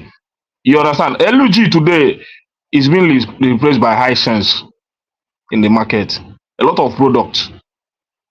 You understand? So anybody, most of the people buying LG today don't go for mostly LG again. They go for Hisense. And because of the features and everything, the development in Hisense, LG is now trying to compete with Hisense. The same So in you America, cannot tell me. Hisense is all over Walmart. Everybody buys Hisense now. It's not only Nigeria. We That's buy what I'm Hisense. telling you. We also buy the other Chinese brand. That's what they sell now. Even there are other products, both Camfruit, both Mazim, all these things are coming up. They're trying to dethrone LG. But LG is still there being what they are, but people no longer look at them as they used. Even last year, the way they used to look at LG is not the way they used to look at it this year. And Hisense is cheaper, isn't it? And Hisense has a good price. So even if I go to the market today, most of stores today stock more Hisense than LG. If you have Hisense of 1,000 pieces, LG will be about 300 pieces or 200 pieces in your stock. You understand? So that's how to build economy. That's how to build a nation in a wider range. So you don't come and defend your incompetence. When you see most of the things we sell today, most of the accessories we sell today are no longer there in the market. Sometimes they fade away. If you didn't meet up, it becomes obsolete in your hand. Then you just pack it and give Aboki people. It happens every day in our market. Most of the time, you see people breaking their warehouse, pack out obsolete goods and just sell it option, give away price. It happens all the time. But if you're a good strategist, you should be able to know when these things are going out and be able to replace them. You understand? So, but Nigeria have never changed from any product apart from oil. All our major exports, starting from the time Nigeria has created, is oil. As of today, we have a lot of things to diversify in order to build our economy. We have a lot of them. We are blessed in abundance, even more than all these countries you have mentioned, even Kenya. You can't compare yourself with Kenya. You can't compare yourself with Ghana. You can't compare yourself even with South Africa. You have abundance of oil. You have abundance of land. You have abundance of oil. Every solid mineral that can build a nation, even make us more than Chinese. I don't think any country in the world has what Nigerian has. For me as a Nigerian. And that's why I believe in this country. That's why I love Nigeria so much. But it's just that we have people that lack capacity, lack intelligence to be able to utilize all these resources.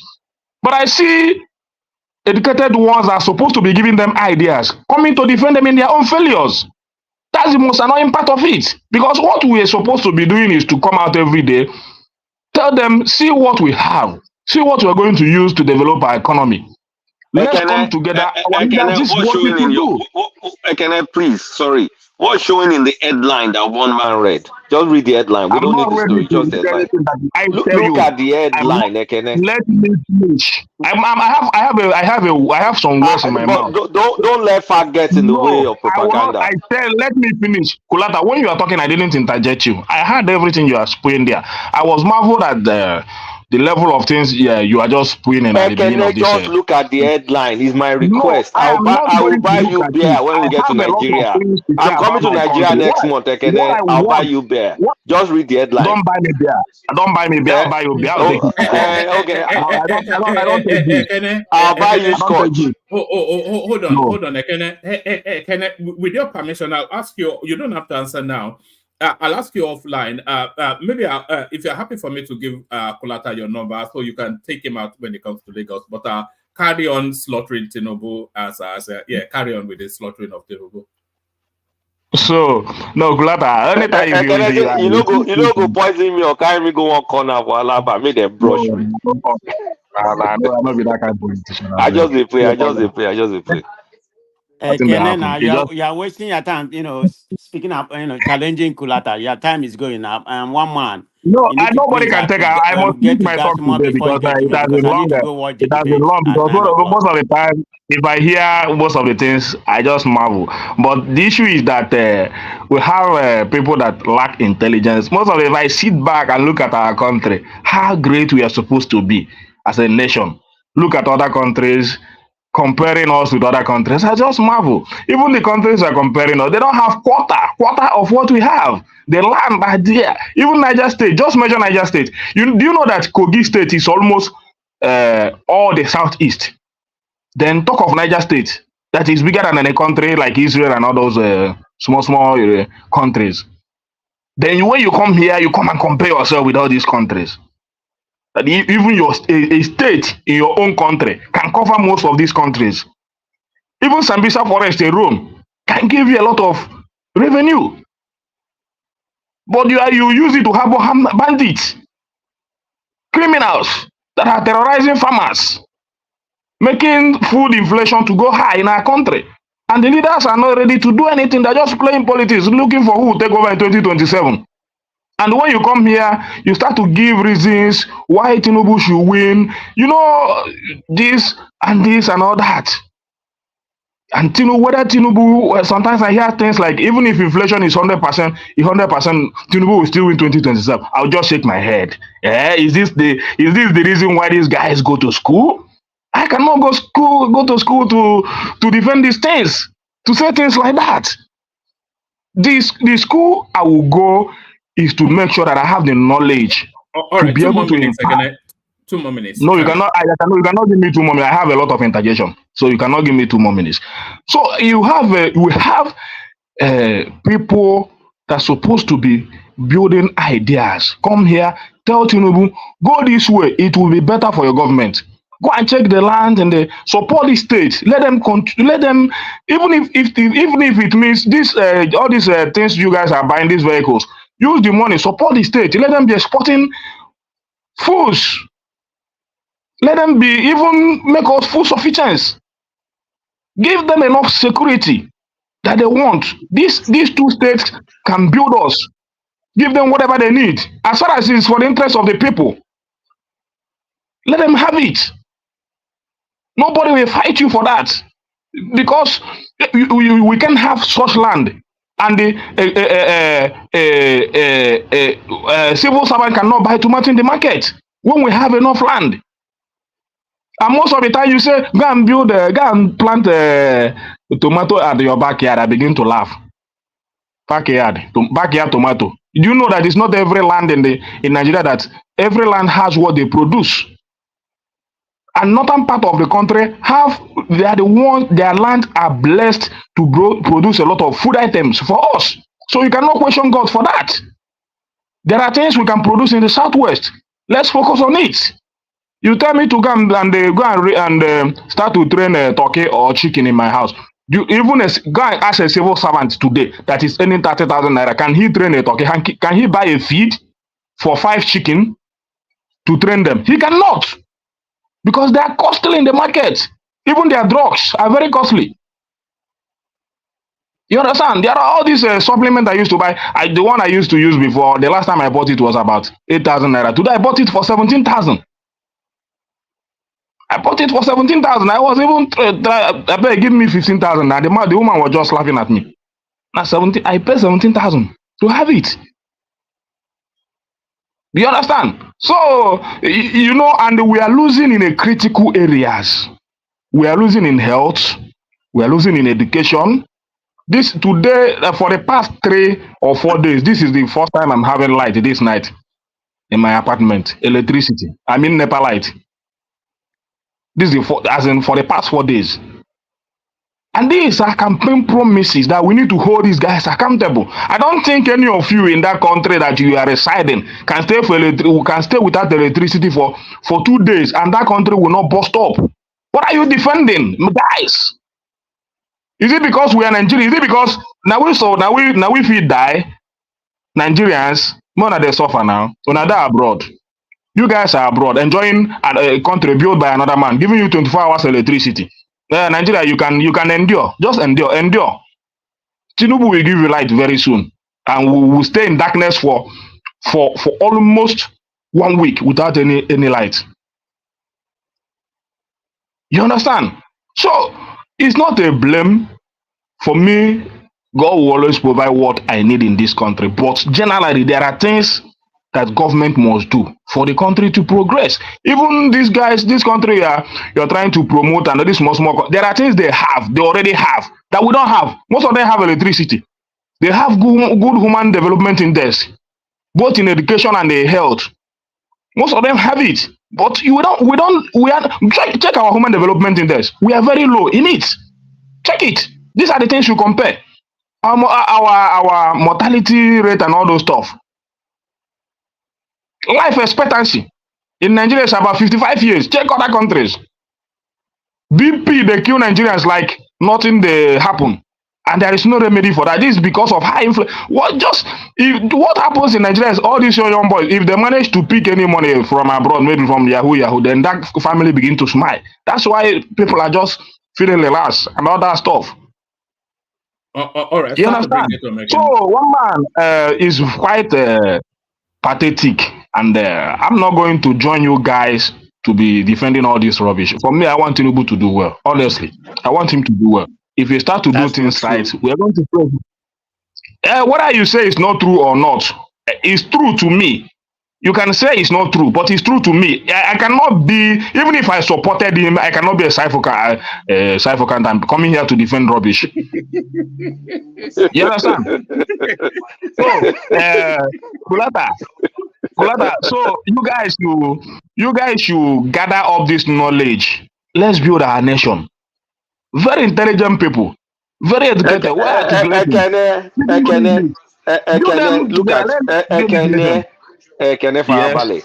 You are importing, right? Is that building a nation? Why aren't you building something in Nigeria? If everybody converts from importing and starts building stuff in Nigeria, wouldn't Nigeria build? If everybody sits back and just import, there's a place for importation, don't get me wrong. I'm not trying to bash importation, but I'm saying building Nigeria. What I'm trying to say is building Nigeria is up to us. Ask not what your country can do for you, but what you can do for your country. So what are you going to do for your country? I'm doing a lot for my country. What I'm doing for my country, even like what? Is Hisense part of Nigeria? No, forget about Nigeria or LG. Forget about my business. What I'm but you are not contributing to the country, so why are you complaining? You are just pushing us a blame for me. You understand? You are just pushing a nonsense blame to me. But personally, what I'm doing, I want 1 minute when you finish. Politics and all that. Yes, I'm waiting for Kenneth to land so that we can go on to. Yeah, just give me 1 minute, please. I beg the panelists. Yeah, carry on, Baba. Okay, good. One, I mean, I don't, for the life of me, I don't know why somebody wouldn't like education. It's education and educated people that makes a country. And I keep on saying here, adversity introduces a man to himself. I remember time was, Samsung was very expensive. Good. Ekene is in the market. Samsung was very expensive. LG came. What did LG do? They introduced, because of power fluctuation and everything, they reduced the transformer inside every electronic product that they bring into Nigeria to take at least that candle light thing we used to have when we don't have full current. People now shifted to LG. Now that there is another downturn, Hisense is taking over, and LG then was cheaper. Now Hisense has come in. So it's a cycle. People innovate as the challenges confront them. So we want to sit and think Nigeria will be an utopia. I don't pander to anybody. But the reality is what you have to handle. A man has been in power for 14 months, and you want that 14 months to be the problem solver of decades of rot in our system. Give me a break. Is that how countries work? Is that how they develop? All right, you have only 1 minute. Hold on, Ekene. You have only 1 minute to respond to that. We've got still Patrick, man of prestige. We gas them up patiently. Patuski as well. So we really have to move it around. But let Patuski, let Patuski add to it, and then a literal 1 minute to sum it up. Patuski, yeah. Baba, one man. I was listening to you and Ajay.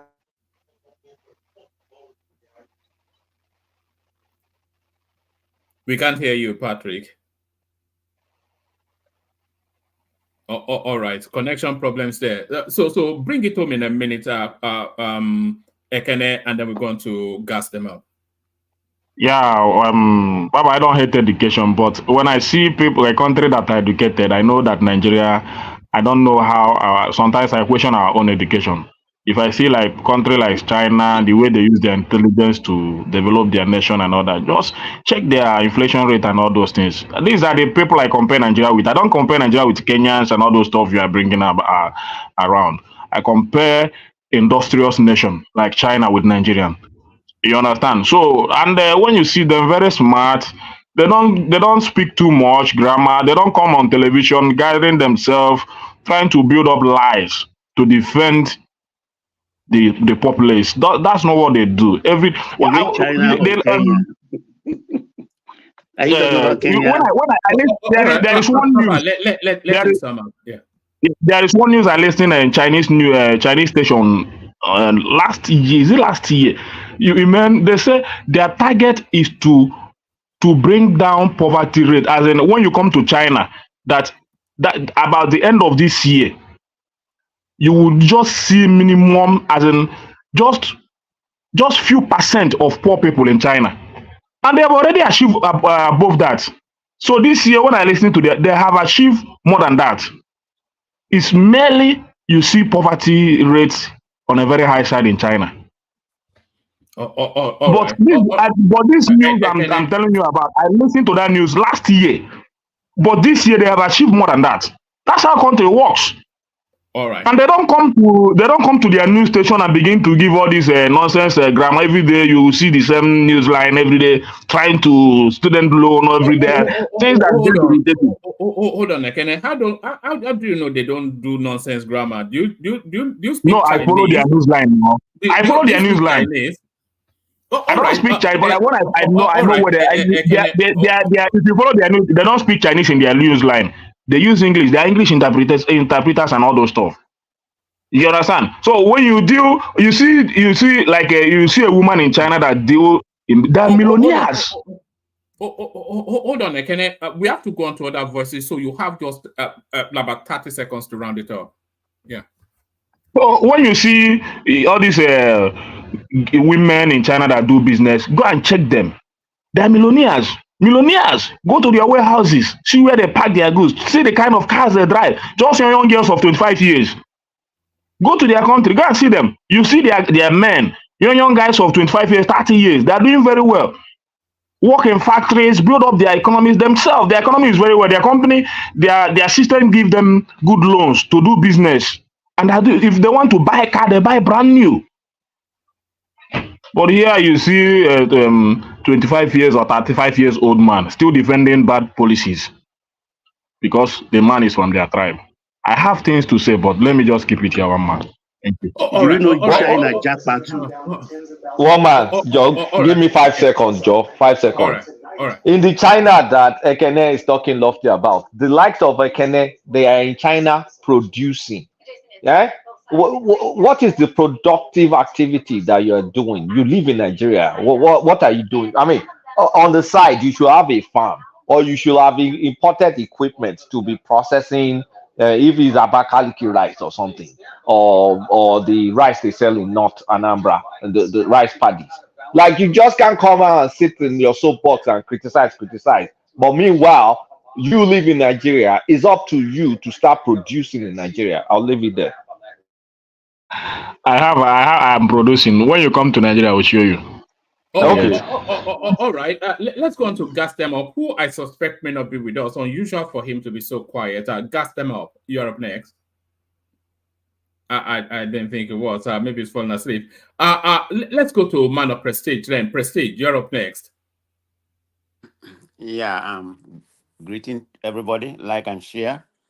I'll be very brief. I won't have that much time. Maybe about 7 minutes to just to summarize because I have to watch the debate. It's very important to me. So I forgot. Thank you. So having said that, I'm just going to make a summary.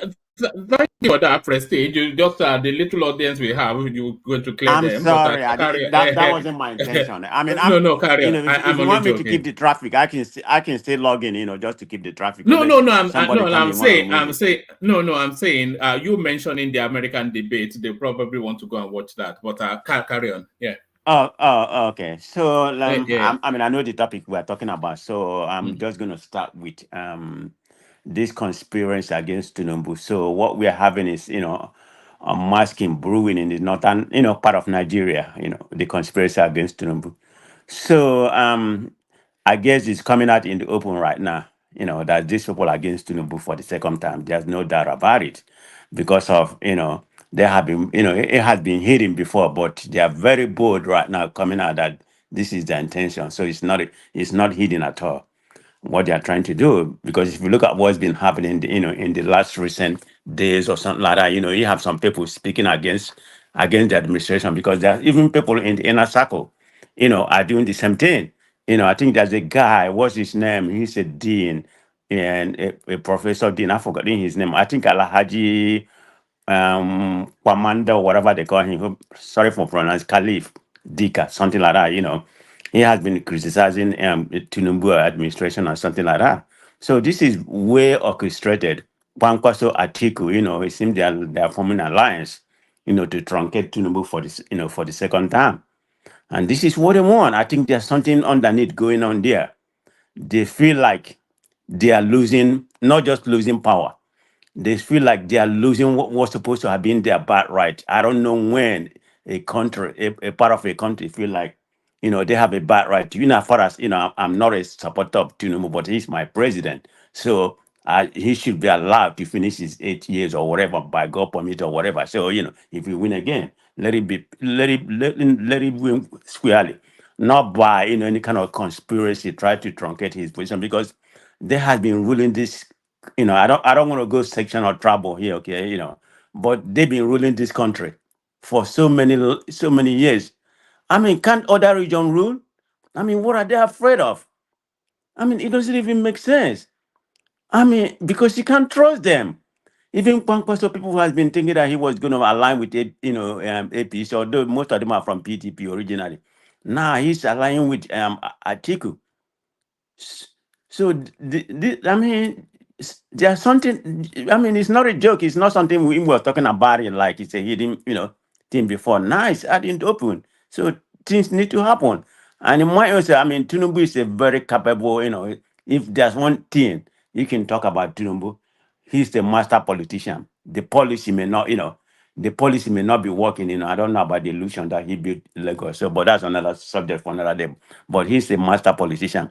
If I were him, he need to surround himself with people who align with him, like Ganduje them and some of the inner circle. Even at all, it has to do if he can be the whole Satanas, maybe some few of them in the north, because this is not a joke. I've been paying attention to what's happening in that part of the north, the kind of game they are playing right now.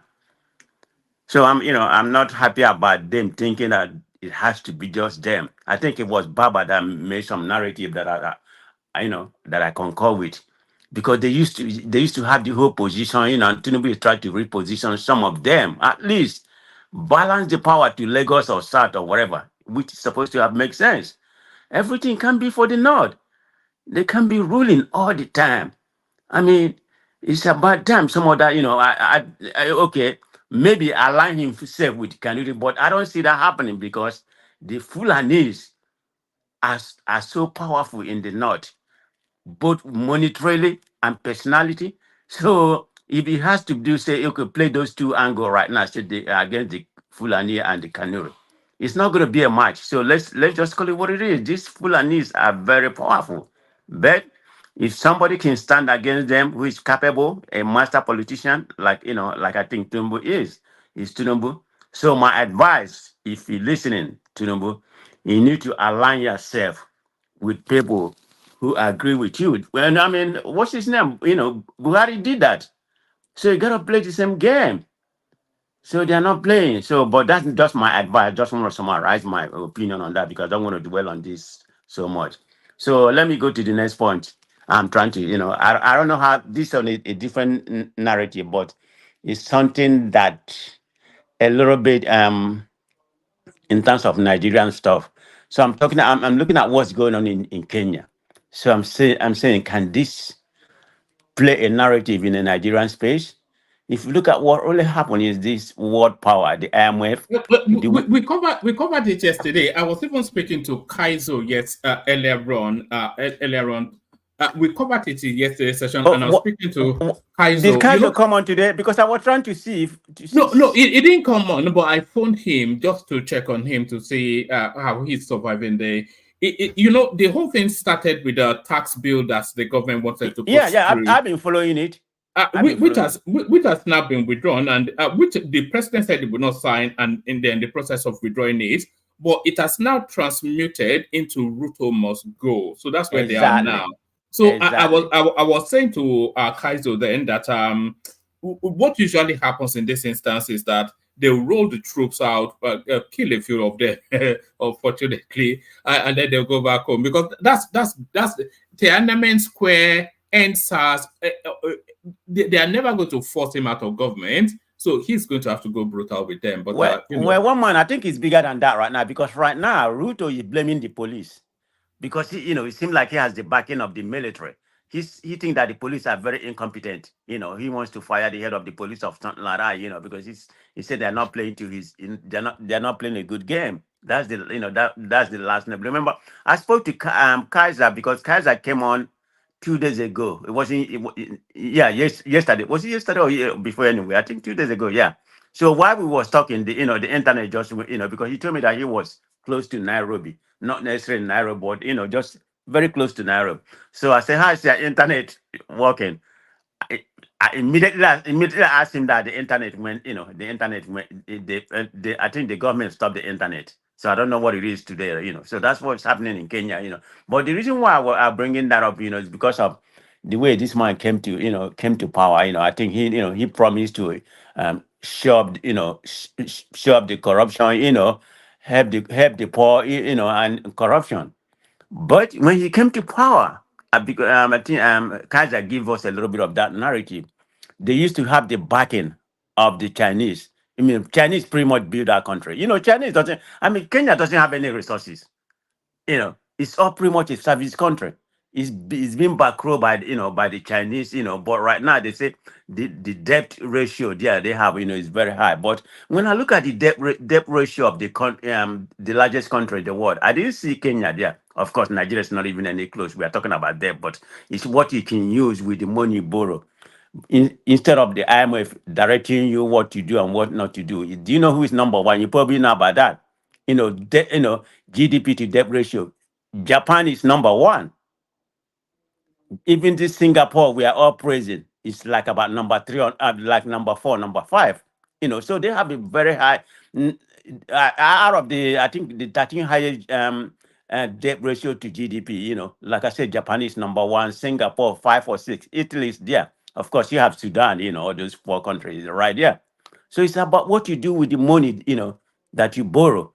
Is it going to yield, back revenue to you? But instead of you're going to use, half of the money servicing debt. So that's where this man pivot to the Western, to the Western nation right now. So that's the problem he's having. But anyway, I just want to speak about that. I don't want to do. I wanted to go more in detail, but it's time for me to go. So one man, you can leave me here, or you can remove me, but I'll stay. All right, brilliant, excellent. So that's excellent. So Gas Them Up is still not there. So let's go to Gas. Are you there? All right. Let's go to Patoski. This is what Gas Them Up actually wanted to come and speak to, because he and like Gas Them Up did. If you If you have anything you'd like to speak to on the sessions, just send it to me. And my email address is available. Everybody knows my Instagram handle. So just you know all the topics we discuss, they are literally sent in by people. So this was what Gas Demos sent in because we wanted to especially speak on this, but I think he may have fallen asleep. But let me play it anyway. We who are classified as Yoruba today, we're never together. We were never together. We were fighting. We fought. There are many criminal elements in our midst. Like the man called Seriki who purportedly founded Ayetoro. I don't know if that history is correct. A former slave who became a slave dealer, on over 400 children, about 144 wives, who was selling his brothers and sisters, selling children, selling women. We had the Madam Tinubu of this world. They were criminals. Yalo de Egba. She was selling slaves. Tinubu is not a name. I'm sorry. I don't want to abuse your president. So no, please don't let us get Madam Tinubu. She was a slave dealer. Most of these so-called ancient families, men and women of means, they were enemies of their own people. You are talking about abolishing slave trade. It's like the one Mary Slessor, who came to Calabar to save twins. She would have become a non-entity if she had come to Southwest because we're worshiping twins. Go to Igbora. You see twins. You went to the east, you went to Calabar where they were killing twins, and you became a heroine. She would have wasted her time. That was time, these seafarers, Mongo Park came. The job people taught the Yemen how to navigate. They said they discovered River Niger. That was the kind of history they were now teaching all of us. Mind you, all the things we find as indices of economic progression were indeed features of exploitation. The railways, from Lagos, the Atlantic Ocean, to Kano, to Enugu, where they will get coal, to Kano, where they all right, it goes on for a few more seconds, but that was what Gas Them Up wanted to discuss. But Gas Them Up not available, but certainly Joel of Nashville is. So actually, I think Patoski was here before Joel. Sorry. Yeah. I just wanted to say something very briefly. When Ekene was talking, even before Ekene, you, Baba, and Ajani were discussing an issue on job loss, and you started bringing out a video or something that, okay, US also, companies are leaving US. You see, we have become like a man that has a son in the nursery school, secondary school, and the son came home with 20% in mathematics. And the father said, why did you come? We said, Daddy, do you know Shola? He said, that boy that used to come first. He said, yes.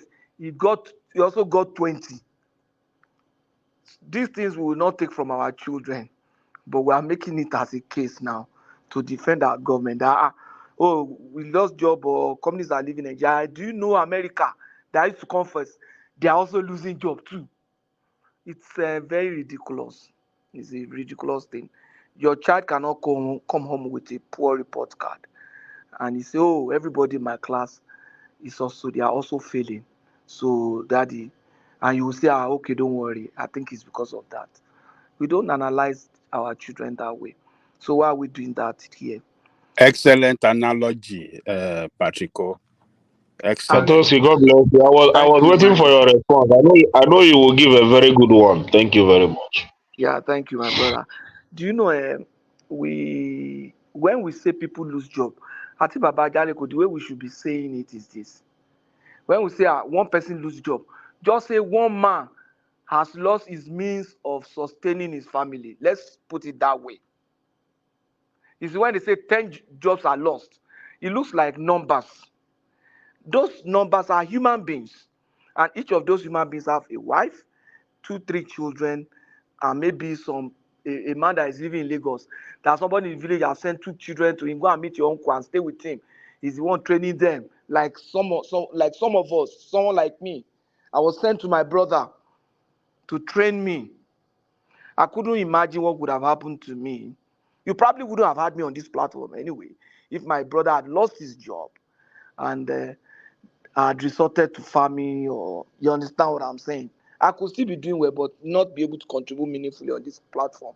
So when you say 20 jobs are lost, you are simply saying 20 people have lost a means of survival, of sustaining their family, of providing treatment for their children in the hospital, or they have lost the capacity to pay their children's school fees. They have lost the capacity to buy food to eat. You understand? When we say people lose job anyway, company go out, we just talk. These people have a do, like Yoruba man would say, "Oh, you want my wow." You understand? We are very comfortable. That's just the truth. But we should not be insensitive. You understand? We are intelligent. We do analysis in textbooks, on papers, but we should not be insensitive. You understand what I'm saying? People die because they don't have drugs. I've seen someone who was very close that I didn't even know was sick, died. And when they called me that she died, I said, was she sick? I said, how have you been managing? He was supposed to go and, he was diabetic case. He was supposed to go and see endocrinologist. They didn't even know he could see that. If they had told me earlier, I would have probably advised them and then maybe support. But the point is that this is somebody that doesn't want to start disturbing his uncle or his brother in the US or something. You know, we have people like that they just want to keep pushing until the person lost the wife. You understand what I'm saying? Someone that very close to me. So people die because they can't afford drugs. People are dying. Somebody say, people have not been picking things on the dustbin. But death is the highest form of shame. It's not shame. Death due to things that are necessary. Unnecessary death is the highest form of shame. It's the lowest form of shame, rather. So it should be, we should be very sensitive to these things. And you know, to rub salt on the injury, we see the lifestyle of these people. That's the painful thing. We see the lifestyle of these people. They say, oh, the man has money. Now, what has the man done? He's an accountant. Is he the same thing as Professor Anao? Professor Anao is the professor of accounting, University of Benin, one of the foremost accountants in Nigeria. The professor of accounting refused to write that and say, I'm just trying to let you. Is he as more accountant than some professor in Ife, in all those places? No. We all know how these people make their money. Oh, Shettima was a banker. Which banker? Which banker? You understand what I'm saying? So those are the kind of things, the kind of people that we have. So I'm not saying they should not govern, they should not do whatever. But we have entrusted ourselves to our mandate to you. And you made so much mouth. Shettima said, I'll be in charge of security. Which security is Shettima in charge now? He said, the president will be in charge of economy, I'll be in charge of security. Which security? We don't even know what the guy is doing. So it is people, it looks like the man also, maybe, I didn't want to say overpromised. They just came to deceive people. That's just the truth. They knew they were not going to do those things they were saying. They knew. This one, they say, the economy has spoiled. No, it's a lie. They knew. They had people in Buhari's government now. Tinubu had people in Buhari's government, even though a number of them were against him. But he still had his people in cabinet. And that he retained. People like Keyamu. He retained them. If it was not his person, he won't retain him. Keyamu has no political value from Niger, from Delta. No. Nobody voted for Tinubu in Delta because of Keyamu. But because he was his person there. You understand? Even this Fashola was his person there. So they knew how terrible things were. So they were just deceiving people. They just wanted to win the election. When we get there, let's just win, let's just win. And look at what they are doing. It is sad. Please, I enjoy our analysis. I love it. But let us be aware. Let us not be overtly insensitive to the plight of the people. Let us also not be overtly critical of the government when they have done right, because we feel that they don't belong to our camp. Let camps be buried. And let's look at our brothers back home, our sisters back home. If my brother is okay, I don't have to worry too much. At times, I want to call my brother, not because of money. I just want to know how he's doing. You understand? Now, we don't, our dad is gone, our mom is gone. We just, our brothers that are left. We have to start looking out for ourselves. It's not because they want to ask for money or they will ask for, but they won't even ask because I'm the last born. They don't really ask for money, but I'm just worried for them. Now, I have friends here now on this platform that are here, but people like Kenny and the rest that are there, there's no way I can contact him after the show. But when he comes online, I'm happy. Oh, Kenny is still there. You know, those kind of things. God forbid if anything happens to his enemy, we'll all feel very bad now. And that's Nigeria there. That's Nigeria there. So we should change our perspectives. We should hold Tinubu to account. We have voted for him. We should hold him to account. He should want me to also campaign for him in 2027. He should act in such a way that I'll campaign for him in 2027. To me, I'm sorry to say, but please don't come for me. To me, Tinubu is making me to see that Obi is more serious than him. Sincerely, personally, he's making me to see that, to think and to see. Let me ask you a question, all of us here. These things that are happening in this government now, assuming Tinubu is in the opposition, this is boys in the opposition, and there may be an Atiku had won this election, or it's a Jonathan that won this election. Would they be saying, just have been lost in America? They would have finished the man. His group would have finished the man. And now when people are nobody wants to finish Tinubu, we are only picking issues. There's some parts, don't you see? How can we be excusing mediocrity? I want to leave it there, woman. Thank you. All right, brilliant. I was good. Yeah, Joel of Nashville is up next. So Joel, you're up next. I don't know if you want to speak to Nigerian politics or you want to speak to American politics. Going on in your country, but I would want to say certain things. I will mix it up. You know, it's been a minute that I've been here, so it's a lot. The information keeps coming out every day. So you have to be you just have to keep up, or the world will leave you. You know, so I just felt like in the past 2-3 weeks, the world left me. Even though I keep in touch. One man, morning, afternoon, evening, wherever you may be listening from. First and foremost, I want to start my day with congratulating my in-law, Davido, on his wedding. Wedding of the year. It was it was wedding of the decade, and I'll tell you why. I tell you why, because that wedding has a lot of things to teach us as a nation, as a person, as individuals. That wedding has a lot to teach us. As an individual, I want to say that I want to also give thanks to the Adeleke's. It's something that I found out, and I think I've seen that with some people on this show. When you invest more time in when you invest more time in building up people, and on your own day, there are a lot of people, those people will be there for you. The delegates have shown, over the years to be man builders, human builders, in order to stand woke. And they've given a lot back to the society. And being that his uncle is also a governor, and Davido is the singer, I look at everyone around his level. Don't forget, we follow these guys when they were nothing. And what I have found out is that of all these guys that we call like superstars in Nigeria, you know, there is no one that has the idea or the wherewithal to build others.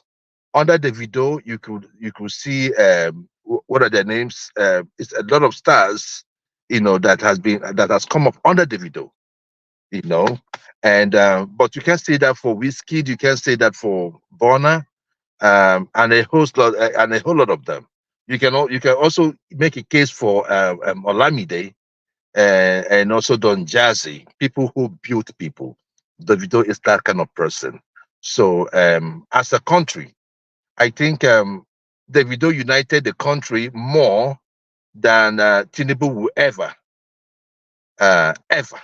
unite this country. Just with an activity of one day. It was a fusion of culture. It was a fusion of happiness. It was a fusion of what we can do, you know, if we come together. The flamboyance, the cultural display, and everything. So I want to say congratulations to Davido and Choma and more and to their delegates for being who they are. You see, it's a whole lot that unite us than divide us. So I'm going to leave it at that. So congratulations to them. But Joel, no, it's not today that Gbadebo are marrying Amaka now.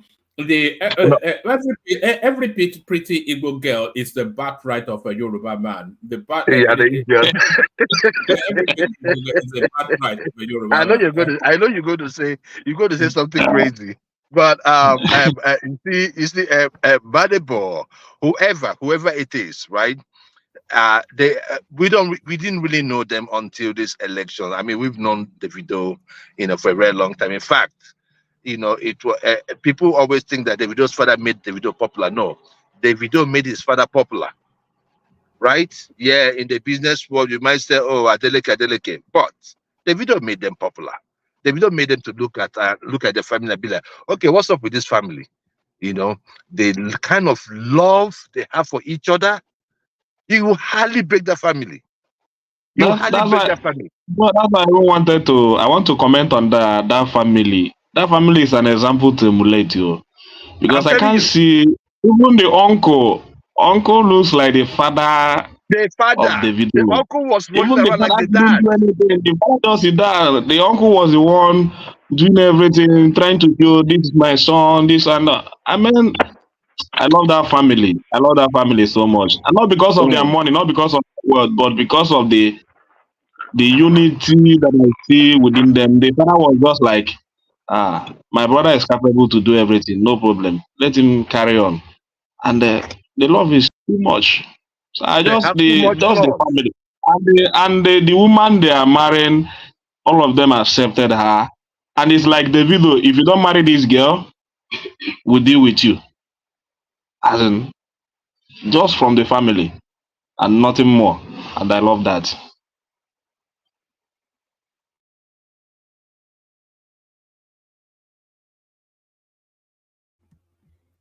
Back to you, Joel. Okay, so I would like to give them their prop, you know, for an event well done, a showcase of what many families in Nigeria would only dream of. So I will leave it at that. I heard that the white wedding is coming up. I can only imagine how that one will be. But whatever thing they're going to do in future, I wish them all the best. They've been through a lot, though, as a couple. They've been through a lot. Did they not even lose a child? Did they lose a child, if I remember serves? Yeah. They lose the Ifeanyi. They lose the Ifeanyi. They lose the Ifeanyi. They've been through a lot, one man. And I think, you see, sometimes people always pray that bad things does not come to their way. It's true. We don't want bad things to come, but you know, a normal human being will be like, if those things are going to come, if those bad things are going to come, they should come. But it should not be something that will kill them. So whatever did not kill them made them stronger. And I believe if they have their interest at heart, not trying to live according to the dictates of the social media, and also trying to thank that lady, because it would have been the normal Nigerian lady we know today. All this Gen Z would have left him long ago because of the pressure they see on the internet. But that lady was calm and collected. Left him and the billions he has in the bank. Is she going to leave the billions he has in the bank? We've seen people that have done that. You know, some people will not take it, and it's not that they don't want. It's not that they cannot manage it, but because of the pressure that comes from the internet, some people fall to that pressure a lot. And I want to thank him, thank her, you know, for ignoring those online in-laws, because 98% of those women, 98% of those women telling her to leave that marriage, we grab on that opportunity to marry Davido. So I think she knew what she wanted. No one is perfect. The one woman mantra was sold to us by the West. And if you can tell me that polygamy is wrong, do you and think gay marriage is right, then it's a problem. Joel, do you think she's pretty enough to be married to a superstar, a global superstar? Do you think she's pretty enough? She's never struck me as a pretty girl. Oh, one man. Oh, forget about it. It's only you that is saying that. Choma is beautiful. Come on now. Do you have cataract or glaucoma? It is clear. It is clear to the blind, you know, and her beauty, you know, is well audible to the deaf. She's an epitome of beauty, an epitome of class, an epitome of what the woman should be. Who is Joel talking about? No, you saw her yesterday. Very classy. No, it's Chioma is talking about. I'm asking if she's pretty enough to be married to Davido. Not that Davido is good looking, no, but he's a global superstar. Yeah, that's what I'm saying. Chioma can stand. Somebody is talking. No, it's Kulata trying to multitask. He's watching Biden fall apart and paying attention to you as well. Okay. Yeah. So no, one more. They do like cartoon. I don't watch them. What did they happen? No, they're having a debate, presidential debate. So what they look like cartoon, they see, you know, they see road, the eye they do somehow.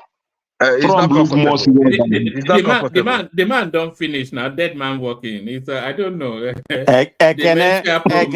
Stop it. Don't buy into their narrative conspiracy. Prestige, I'm not gonna lie. Biden looks like a cadaver that is talking. Prestige, but honestly speaking, though, the man, I know they hear what they talk, but with the way they look, don't worry about what they talk. They do like all this. They do like this humanity. Whether they use sample clothes. Listen to the facts.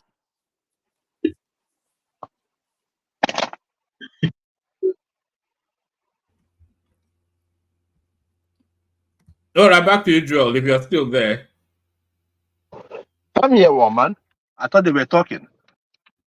So, one man, that is that on the video. And just to your question, Chioma can stand any beauty out there. Her marriage to Davido is well deserved. Her beauty can stand to anyone. Don't forget, black don't crack, and I don't see her cracking anytime soon. Not without other money. So, one man, it was a good one. Yeah, but Joel, how do you? She's marrying Davido with all the baggages, month after month. You see Davido naked begging for punja in some random video or the other. Like, I mean, she's just gonna stomach all that for the rest of her life. You see what you cannot question a man about what he did when he was single. As far as I'm concerned. No. This is not single. This is something that is doing now. I see videos almost every other month. showing That's what I'm saying. Davido But they were begging married there. for They were married begging there. for sex, They were or married. They were or married. I mean, come on, they've been together. Did Sophia Momodu or something like that? Did she not even come out 2 days ago saying he was still begging her for sex? One man. Yeah. This is my thing, right? This is my thing. People will still come out. People always have stories, right?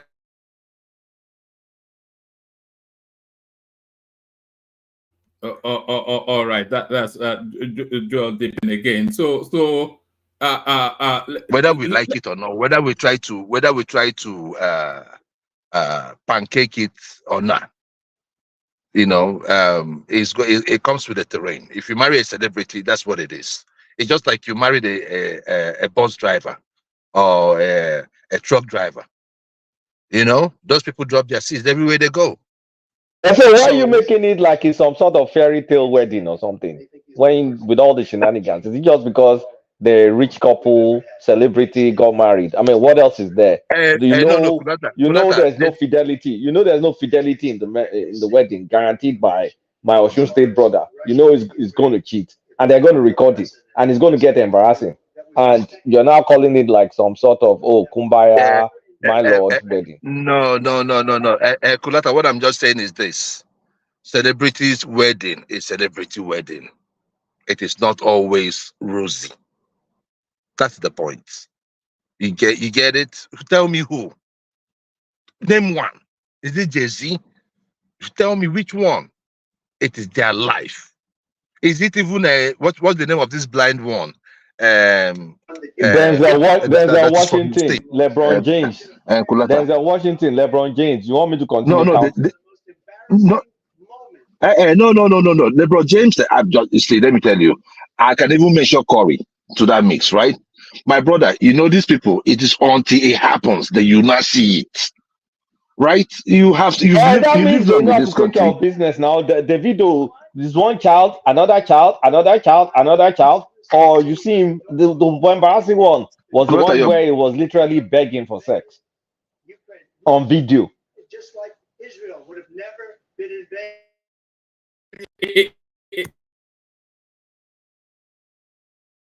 Is Biden about to over? Can you imagine if he kills over in this? We are watching him more with anxiety than anything else. That don't fall over, don't say anything stupid. This is where you are now in America. Oh my shit! What a pity. So one man, moving forward, please. Moving forward. I was listening to Kulata earlier on today when he was asking Ekene about what he produces and all that. You see, one man. I thought that politics was over.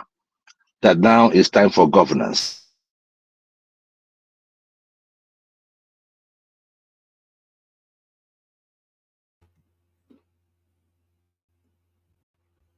Joel? Yeah, are you not hearing me? You dip heavily occasionally, but carry on. We're hearing you now. Are you hearing me now? Yes, we are. Carry on. Yeah. So I don't think we are doing so much disservice to nation building by not telling the truth.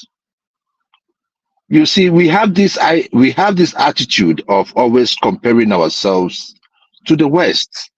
Come on now, we and the West are not the same.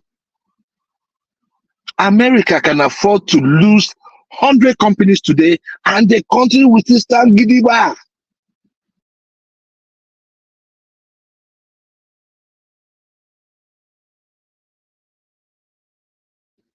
Even if they don't get it 100%, they will be able to get it like 70 or 80%. But in Nigeria, if a company closes up in Nigeria, we don't have the wherewithal. If you leave us for the next 50 years, if we don't know how to produce diaper. So one man, it is so unfortunate that many a time we come on this show, we always want to compare Nigeria with the West. It's unfortunate. Comparing Nigeria and China. Onto which level? Kulata, you're asking that kind of question? It's unfortunate. Are you talking about power? What is it in Nigeria that would encourage you to invest? What is it? Is it that you bought a land like the one I bought 3 years ago? Till today, they are talking about a survey. It's not like I bought it on roads from Joe, any individual. you're I bought dipping it from Joe. P1. Yeah. What is going on now? Hold on. Let me. Hold on.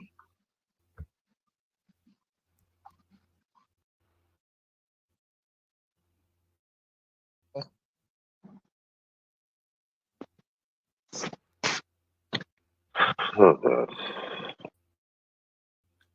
Hello. All right. You must be popping Are you hearing me better champagne right now? now, Prince Daddy.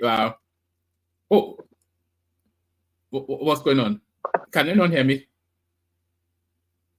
I can Or hear you, have I one man. fallen Can out? you hear me?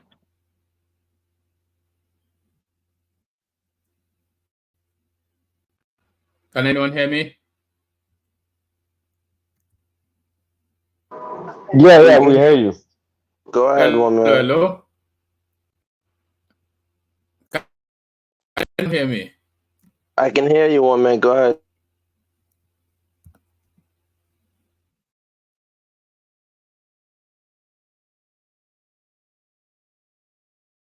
One man, we can hear you. Go ahead.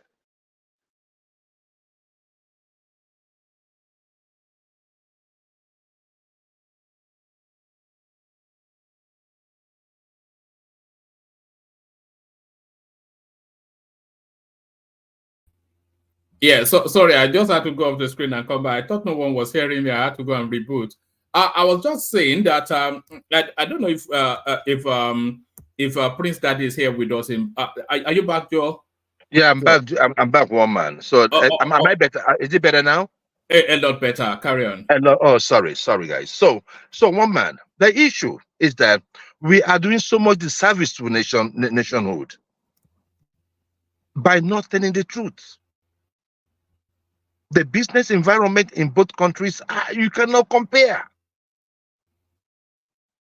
A person doing business in Nigeria today, I said, we are so insensitive to that country. It's like most of us are lost touch. To think that you can compare China to the environment that we have in Nigeria, it's unfortunate. Where are you? Where is the comparison? Is it in power?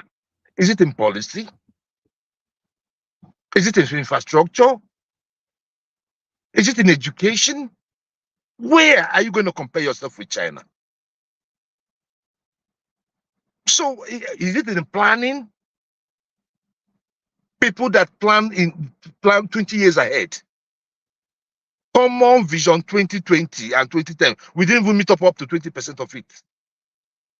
Is that one a country? Many a time, most of you come out here to make noise about, Nigeria being this, people don't want to invest and all that. Let me tell you, I have a personal story. My mom used to be an importer too. My dad used to be a producer. When Abacha came in, my mom's goods was in Italy. And Abacha made that pronouncement on ban on foreign shoes. Just knee-jerk reaction. By the time the market came, everything was gone. The prices was you could not even get it in. That was a big blow. So we have this policy of a somersault going on in our nation all the time. So coming back to this government, we must have to hold this government accountable. I see them now forming a Southern Governors Forum. What is Southern Governors Forum without common sense? Southern Governors Forum, your problem is numbers. If you were reasonable enough, you will be clamoring that the Southeast should get an extra state, so that you start fighting at the National Assembly with numbers. Common sense is not common. You think that you are doing a certain you're doing a certain region. No, you're doing yourself. Pay attention to the things that matters. The Tinubu government has been a disappointment.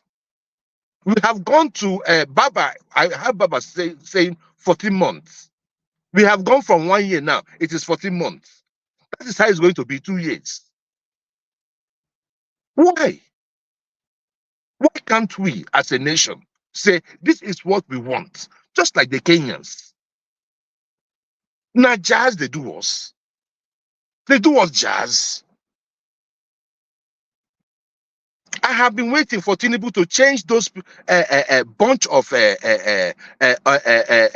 no goods in his government. He still has them in his government. What is he waiting for? You have a productive, you have a non-productive or bunch of mostly non-productive ministers. You still have them there.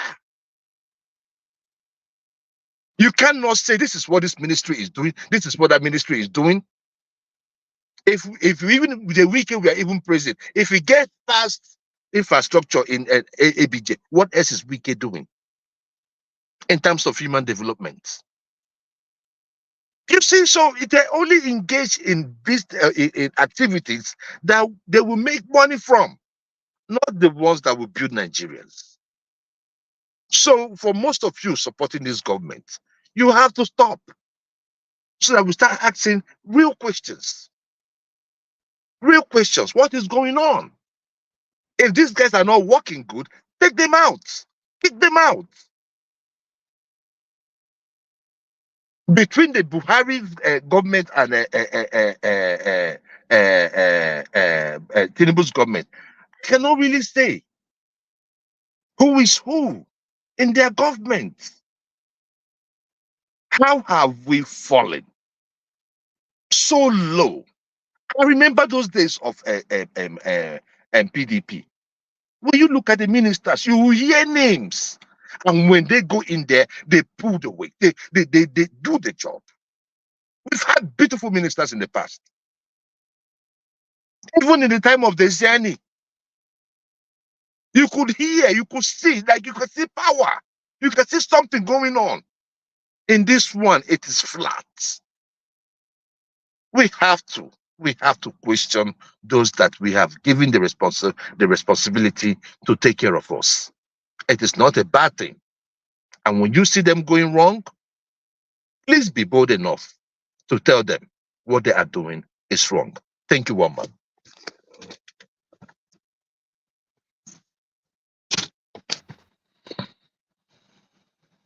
A jewel of Nashville. So none other, the majestic jewel of Nashville. So the majestic jewel of Nashville, I had a little whimper from gas them up there. Maybe it's woken up. Gas them up. We called you severally, but we couldn't get your attention then. Yeah, no, listen, I was with a beautiful woman, and the call of a woman is more important than shouting with you guys on YouTube. So I'm you here. were with a beautiful. How much is she charging? This whatever. I told you I'm a polygamist, so please don't insult my wives. Thank you. Your wives. You know that polygamy is reimagined amongst the younger generations now. You know Mike, that co-host, he has 2 wives, or maybe more, at least he's confessed to 2 actual real wives. And then there's a guy that I follow. I used to follow him, but I don't really like him. It's a Kenyan guy called Ayamawa. He wants 10 wives, and his family, and it's only in his 40s, so yes, I think polygamy is back, isn't it? Kulata, could you handle it? We are taking this opportunity, but no. Yeah, in America.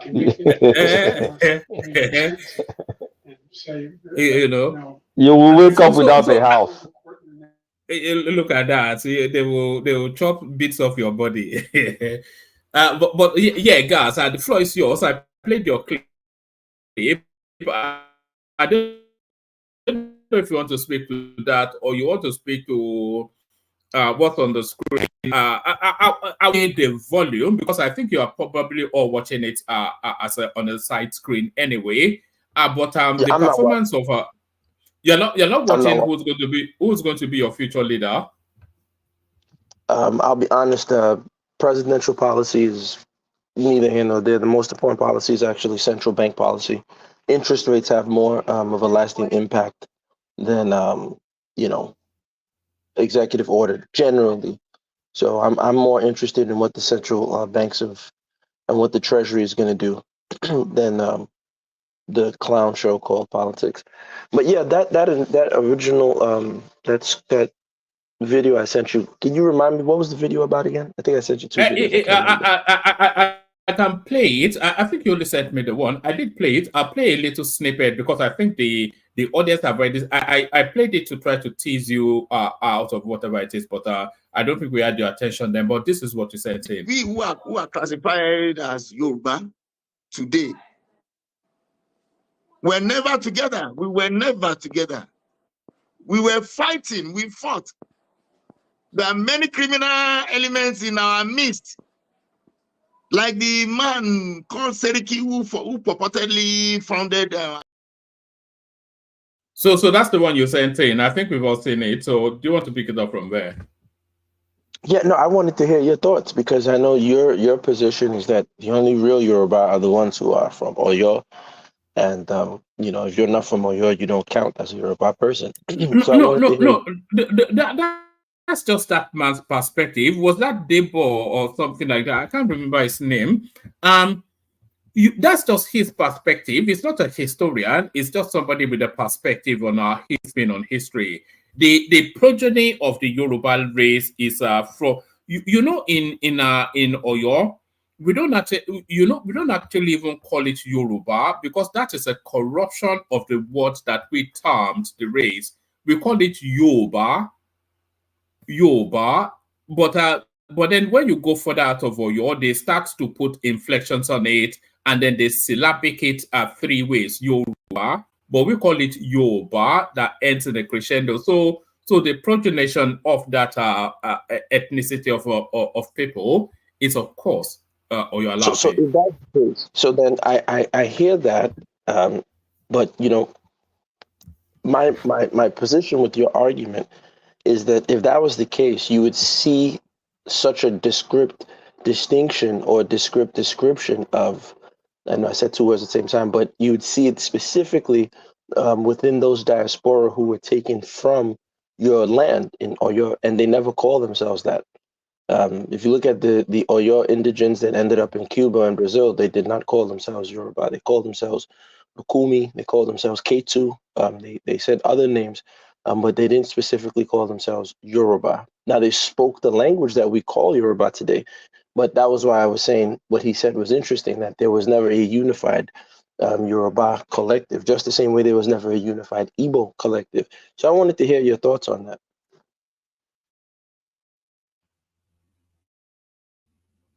No. My thought is to disagree. There was never really a unified anybody, isn't it? It's a convergence of, the whole of this thing is just really about the geographical mass that people occupy.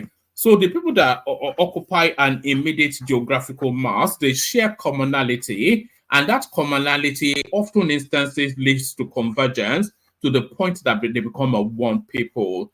And somebody progenites that oneness, and that is how a race and ethnicity of people is formed. Well, you see, that's where I disagree with you. When I used to do all these things, write papers back in the day, I did an extensive deep dive into this, and it's clear that, for example, if you read Benedict Anderson's work, Imagine Communities, you'll see that the idea of unified ethnic national consciousness in Nigeria does not arise until the publication of print newspapers, and that's with the so-called founding fathers. So we don't have a unified so-called Yoruba identity until Awolowo, until Zeke, until the other was Balewa in the north, and they all have. Are you saying Awolowo founded the Yoruba language? Okay, I'm going to repeat that again.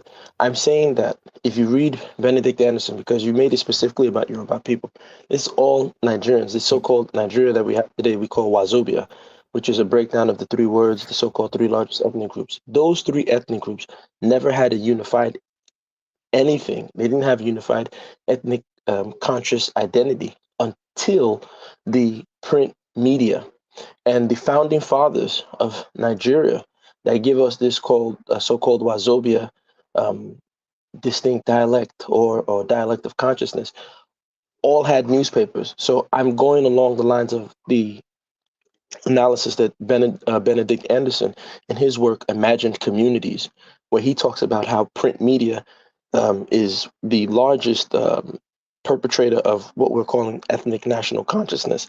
So the Nigerian state, Yoruba, Igbo, and Hausa only become a solid core conflated identity after the print of national newspapers. And the founding fathers all had a newspaper that they did, and they are the ones that created the pan Yoruba identity within Nigeria, the pan Igbo identity in Nigeria. It's the print media that creates that, because prior to that, as the gentleman was saying, Yorubas were beating the hell out of themselves, enslaving themselves. Igbos were doing the same thing, even amongst the Hausa. So there's never been a unified Yoruba anything, or unified Igbo anything, or unified Hausa anything. What unifies? What unifies? Say that part again. I said what unifies. Shall I tell you what I think unifies? It's language and culture. That's what unifies. No, I'm not disputing you that language and culture. I'm saying you would have to have engaged in the analysis by people like Benedict Anderson and the scholars and the historians that have come along from that type of analysis, which is what I agree with. They could be wrong, but the general consensus is that they're correct, and that's why we have to do a better job of studying these things. It's not a general consensus, so it's a misreading of it's a skewed view. It's a skewed view. It's a view from a very narrow prism. The fact that they may be warring amongst each other, enslaving each other, trying to subjugate and dominate, that does not mean even within family. What's this? I want you to tell me specifically. Are you saying my opinion? Because it's not my opinion. I'm saying Benedict Anderson's opinion. He's widely agreed upon as one of the premier historians in terms of understanding the idea of ethnic national consciousness. And he says it's an arbitration. It's not real. And most scholars and historians, especially in that UK and Europe, that we cherish their scholarship more, they agree that that's where it comes from. So it's not gas them up saying no, but they are looking at you as an anthropological subject. I can't even get what's out. So they are looking at you, not you specifically, but your stock as a study in anthropology. I'm telling you that. No, I'm saying, okay, Benedict Anderson studied Europe history, right? And his thesis in Imagined Communities, the premise of his thesis, which is widely agreed upon, is that ethnic national consciousness comes about from the rise of print media. It's not real. There was never an agreed upon national state. Even the so-called nation state is a fiction. The lines, that's why in philosophy they'll tell you, like if you read Baudrillard, he talks about the map is not the territory, and vice versa, because these lines, at the Berlin Conference, they just drew up lines and said, yeah, this is in Nigeria. It's arbitrary. They're not real. So the idea of ethnic national conscience, even within the Europeans, the idea, you can read another book, and that's why I said there's deep history on this, from what's the book about? From something to French, from peasants to Frenchmen. You can Google that book, where he talks about how you transition these wild people who are called peasants and people that live on the countryside, and then you use the idea of creating a national identity that comes from the Parisian influence. and you can see how they convert people from who are local peasants to becoming now proud Frenchmen. So this is a process that happened in Europe to become the ethnic states that we see. We have France, UK, and everyone's proud and their drum and their military marches, the Prussian state. That is what I'm saying, is that if you take the analysis of themselves, not gas them up saying a European studied an African. So if you read the books From Peasants to Frenchmen, Imagined Communities, which again is agreed upon by most of the scholars that this is how ethnic national consciousness arises. And you now say, okay, if this is how it comes about in Europe, let's look at Africa, particularly Nigeria. In that place called Nigeria, Yorubas were never one united. First off, there's no king of Yoruba. You have Oni of Ife, you have Alafin of Oyo. There's no king of Yoruba. It doesn't exist. There's no king of Igbo. As a matter of fact, I don't know how to speak Igbo that well, but the Igbos themselves will tell you in their language that something is something that we don't have kings.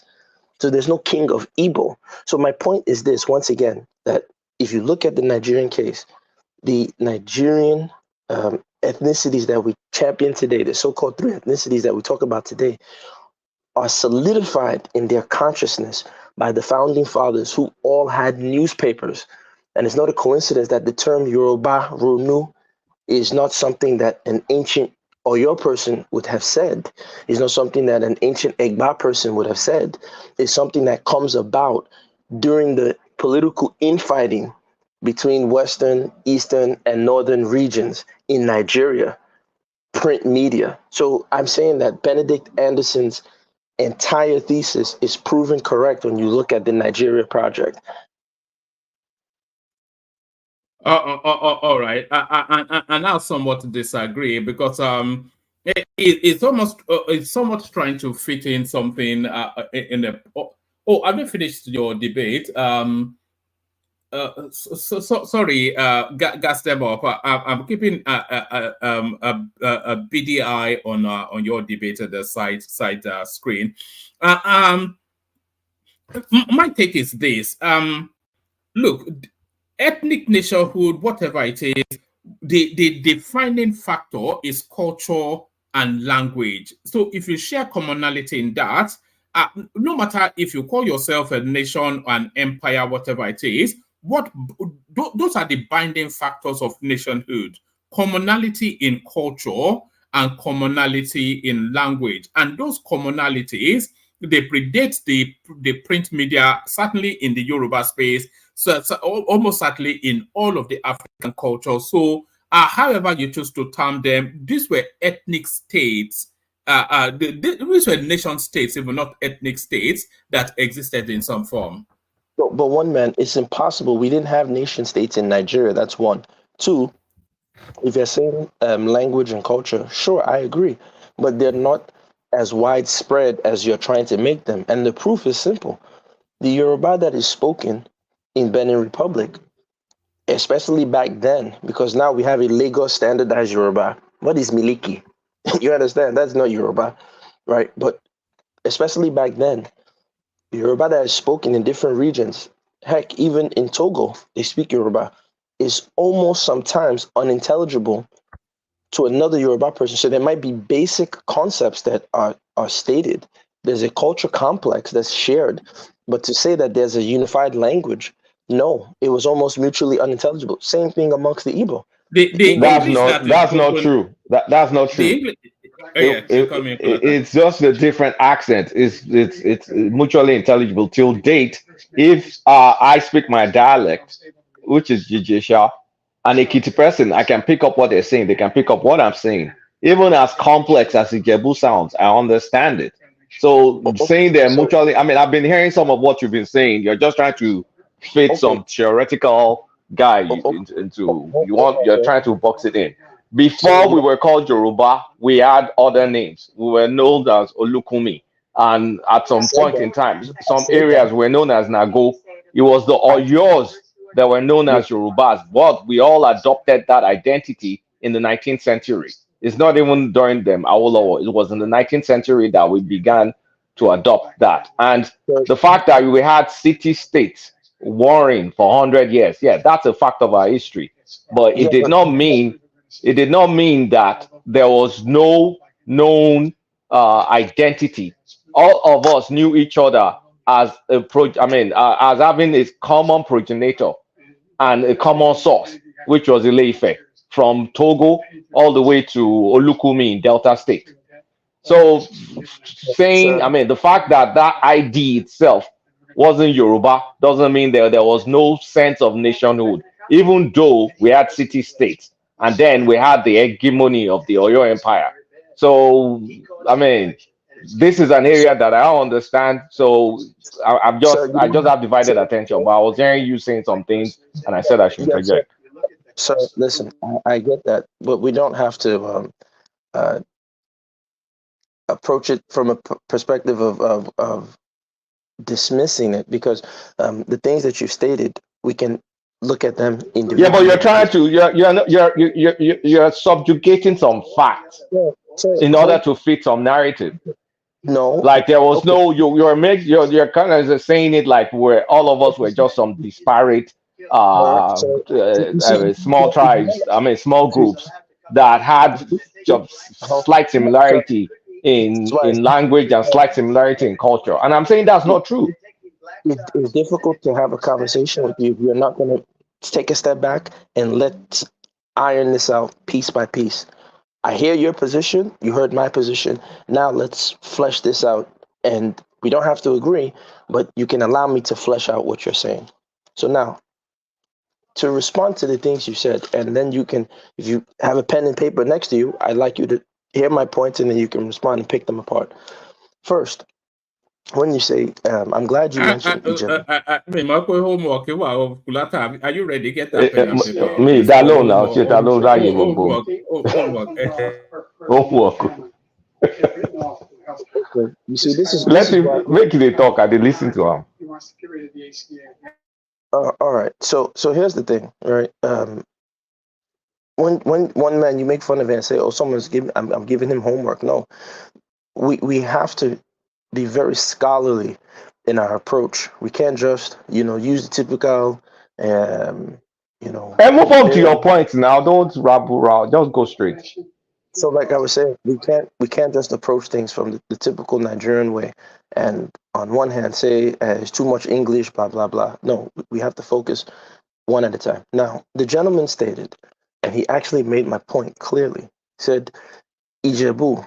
Now, if I took a person from the Benin Republic, if I took another person from Togo, if I took another person from let's say the Aworis, and I was using some certain dialects of Ijebu, once again, they would catch certain words, but it's a fact. There would be certain words, certain complexes, certain structures that would be very unintelligible to those people, even though they're all quote unquote Yoruba. There's a shared cultural customs, and not every Yoruba does the same thing. Each region will have different customs that they do. So he actually proved my point with the language. Now, he mentioned, which I said earlier, that you had the identity. If there was a Yoruba identity, remember the largest diaspora of slaves that was stolen in that slave genocide was when the Oyo Empire broke down.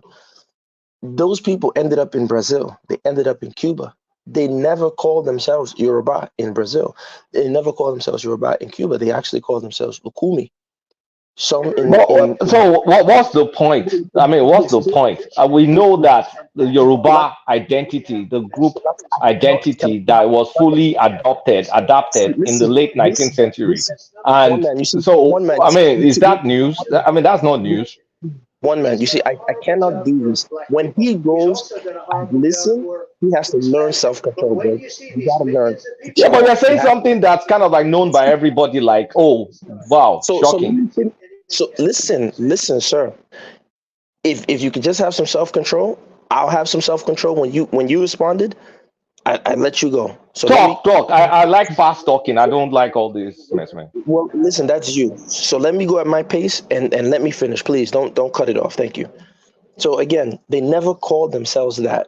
The point is simple: is that even the one man is giving me his own etymology, but it's historically the scholars actually agree that the only reason why you hear the word Yoruba is because of the interaction between the Oyos and the Hausas, who were Islamized, and in their language they called them Yariba, which meant pagan worshiper. And so now, when Kulata actually again makes my case for me, when he says we agreed in the 19th century to be called Yoruba, that is flat out impossible. There was never. It's not. Look. I have to interject. Sorry. No. This guy can. Let me finish my statement. He has to have self-control because this is BS. I don't have self-control, but because you're, I don't know, like, first of all, you say some Hausa. First of all, it's not Hausa the reference to Yoruba word. Yoruba word came from the Mali Empire. From the 15th century, it was even documented in Arabic. We're going to keep going back and forth if you don't stop this. Let me finish my point. Because you're saying stuff in superficial stuff, and it's not really. I'm not judging. Listen. If you can't have self-control, then that's the problem. I'm going to mess up the show. So let me finish. I'm almost wrapping up my points because that's how you have a debate amongst scholars and amongst professionals. I'm not a scholar. Just continue.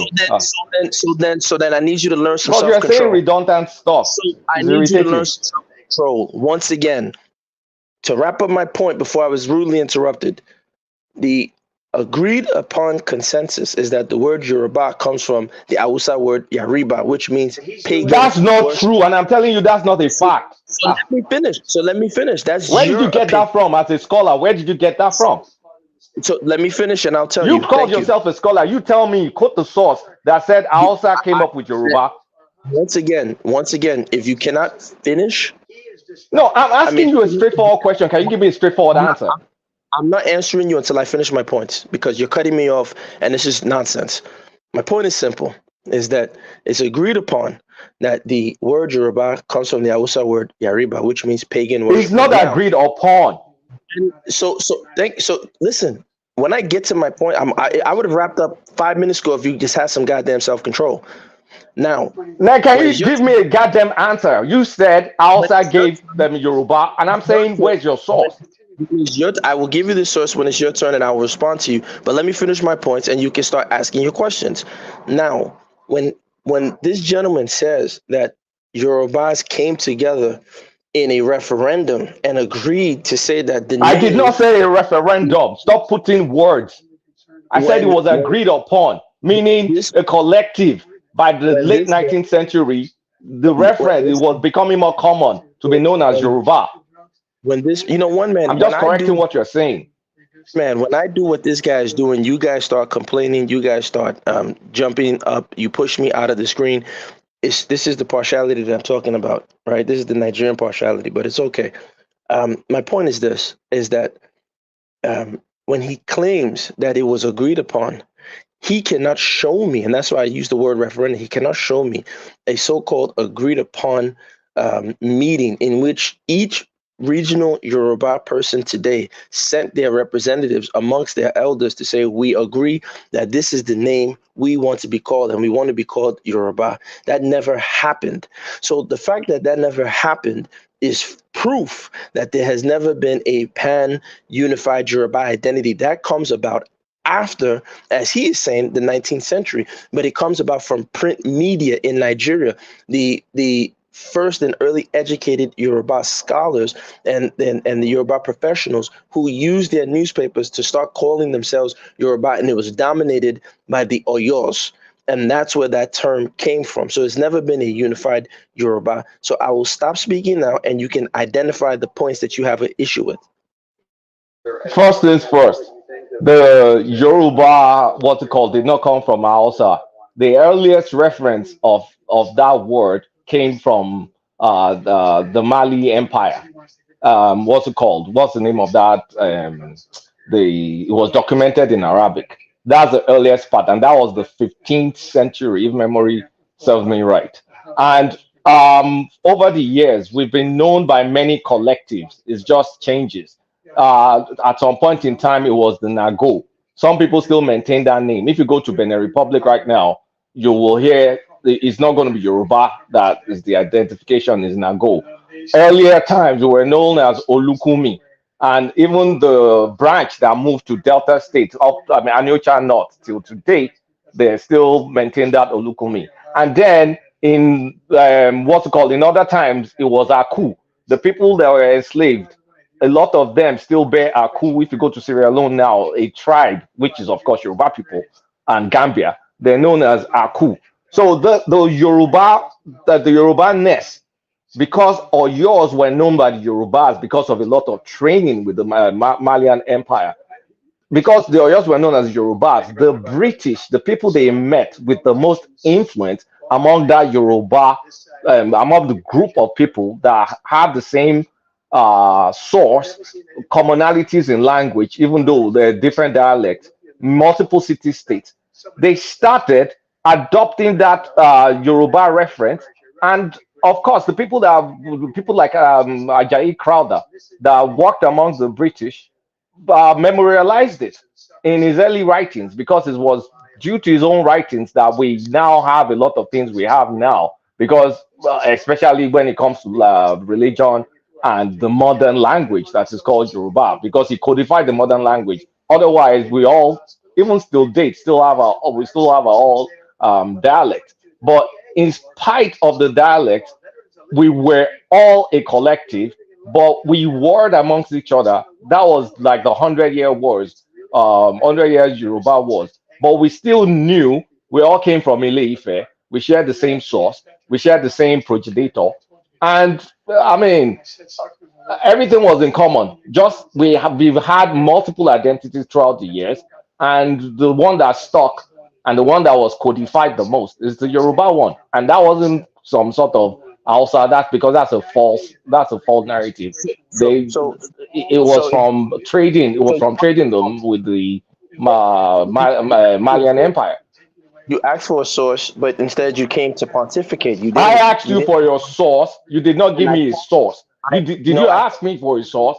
And I'm not giving you a source. I'm explaining what I'm explaining, and you're still not giving me a source. No, well, because you didn't ask. You were supposed I asked you. I said, "Where's your source?" That you said is Hausa. That is Hausa people that gave us Yoruba. I said, "Where's your source?"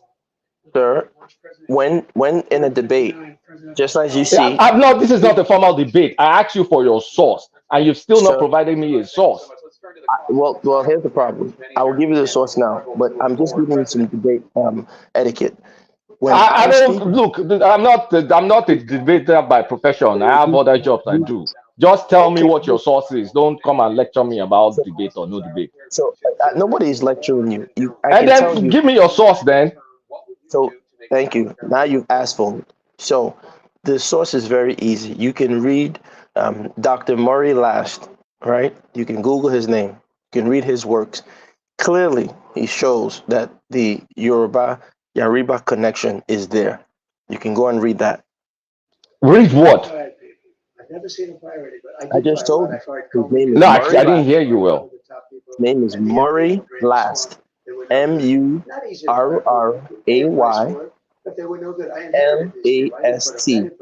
Dr. Murray Last. You can read his work. He's the foremost scholar on northern Nigeria. So Murray Last, a white guy, like Mongo Park discovering River Niger, right? Thank you.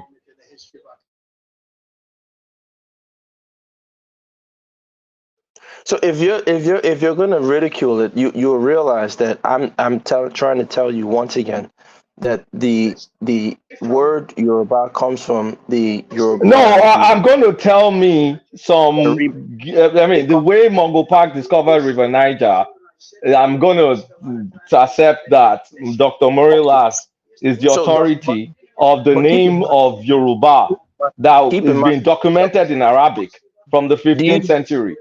No, Thank you. No, I'm thanking you. Thanks. Sure, great, whatever, sir. There is no Arabic word called Yoruba. Thanks. It's not an Arabic word. It's a script. Well, you can transcribe Ajami.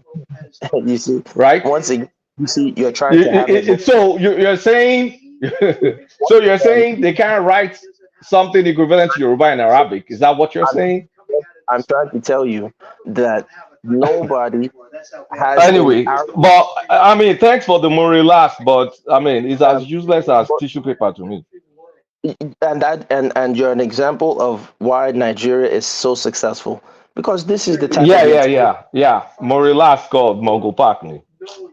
Murray Last, Mongo Park, you guys see. This is what you see. Your Nigerian mentality is showing. You're allergic to education. You're allergic to civil debate. You're allergic to anything. Your only thing of reference is to come on here and do this. Orishi It's not come on here and do this. Like, what are you telling me? I said I appreciate the Dr. Morilas, right?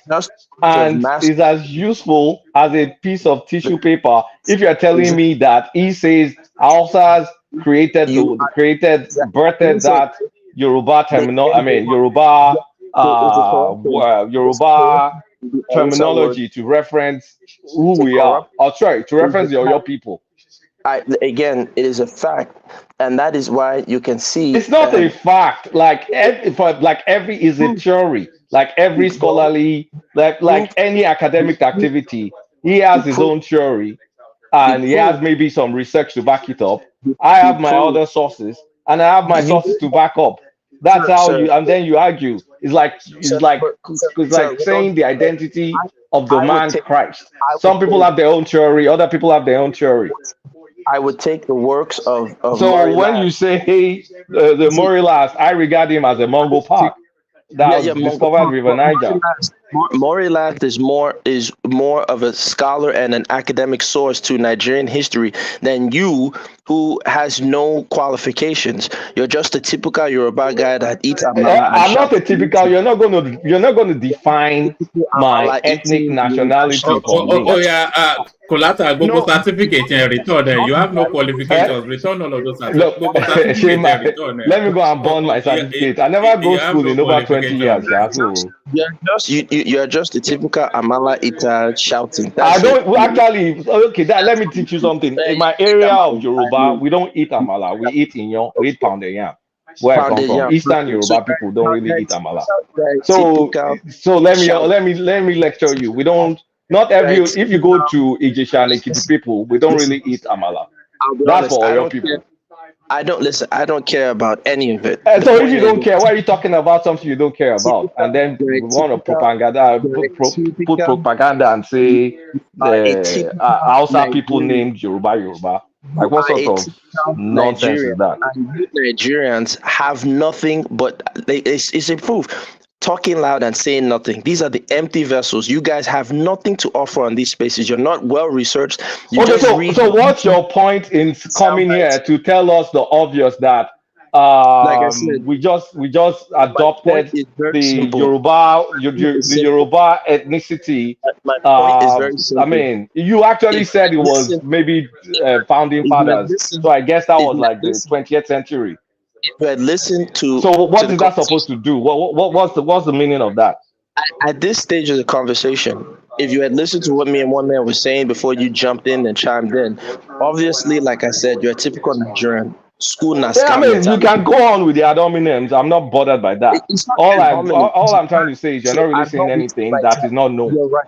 Listen, you say it's not saying anything you didn't know. That's good. You asked for a source. I gave you the source. You now said the source is tissue paper. Mind you, the source studied at one of the premier Yoruba universities. That's where he actually. Which one of them? Which is the premier Yoruba university? Well, listen, go and check it out yourself. I'm asking you now. Can you just answer me? Just say I don't know. You can check or something. I think you're talking about Ibadan. Yes. Is it Ibadan or Ife? Which one of them? Listen, I have refused to assist Nigerians in their brainless. Forget about all that one. Which school did the man go to? Nigerians will never get anything from me. Leave Nigerians alone. You're not going to change Nigerians. Which school did this guy go to? You people can Google.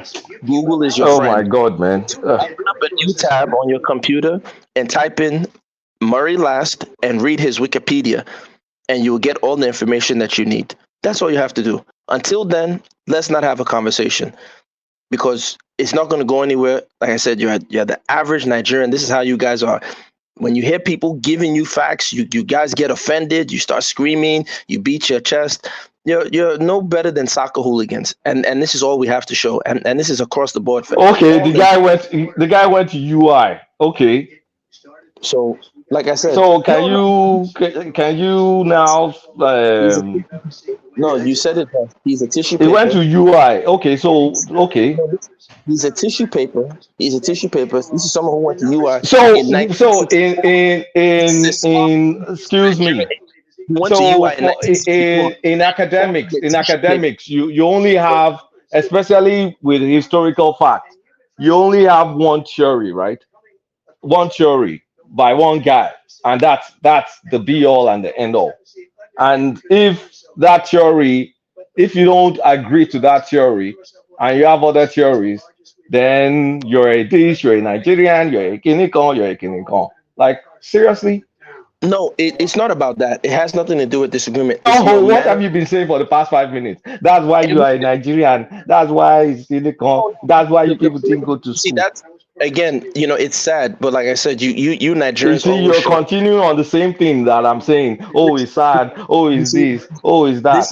People do. You don't have. It's shameful. You guys just have nothing you to see, talk about. You continue doing what I'm just saying. Yeah, you're doing. Because you are the cause of it. Once again, you so, don't. You only have a single source. We should worship that source, right? No, sir. No, that's not. You see, that's not what I said. The problem is very simple. I asked you to have a gentlemanly, scholarly, and civil debate. You refused. I don't have the patience. I don't have the patience tonight, and I'm multitasking.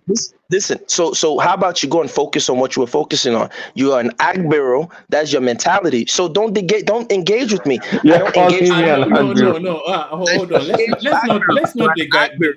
Let him, one man. I'm enjoying it. Let him do it. Let him do it.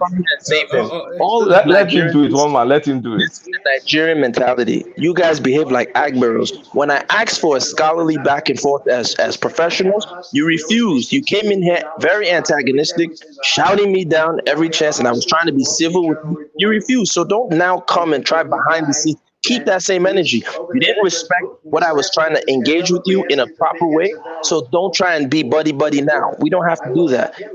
Monme, can we go to the next topic? Because I'm kind of, not trying to engage with this guy. He's multitasking, as he admitted.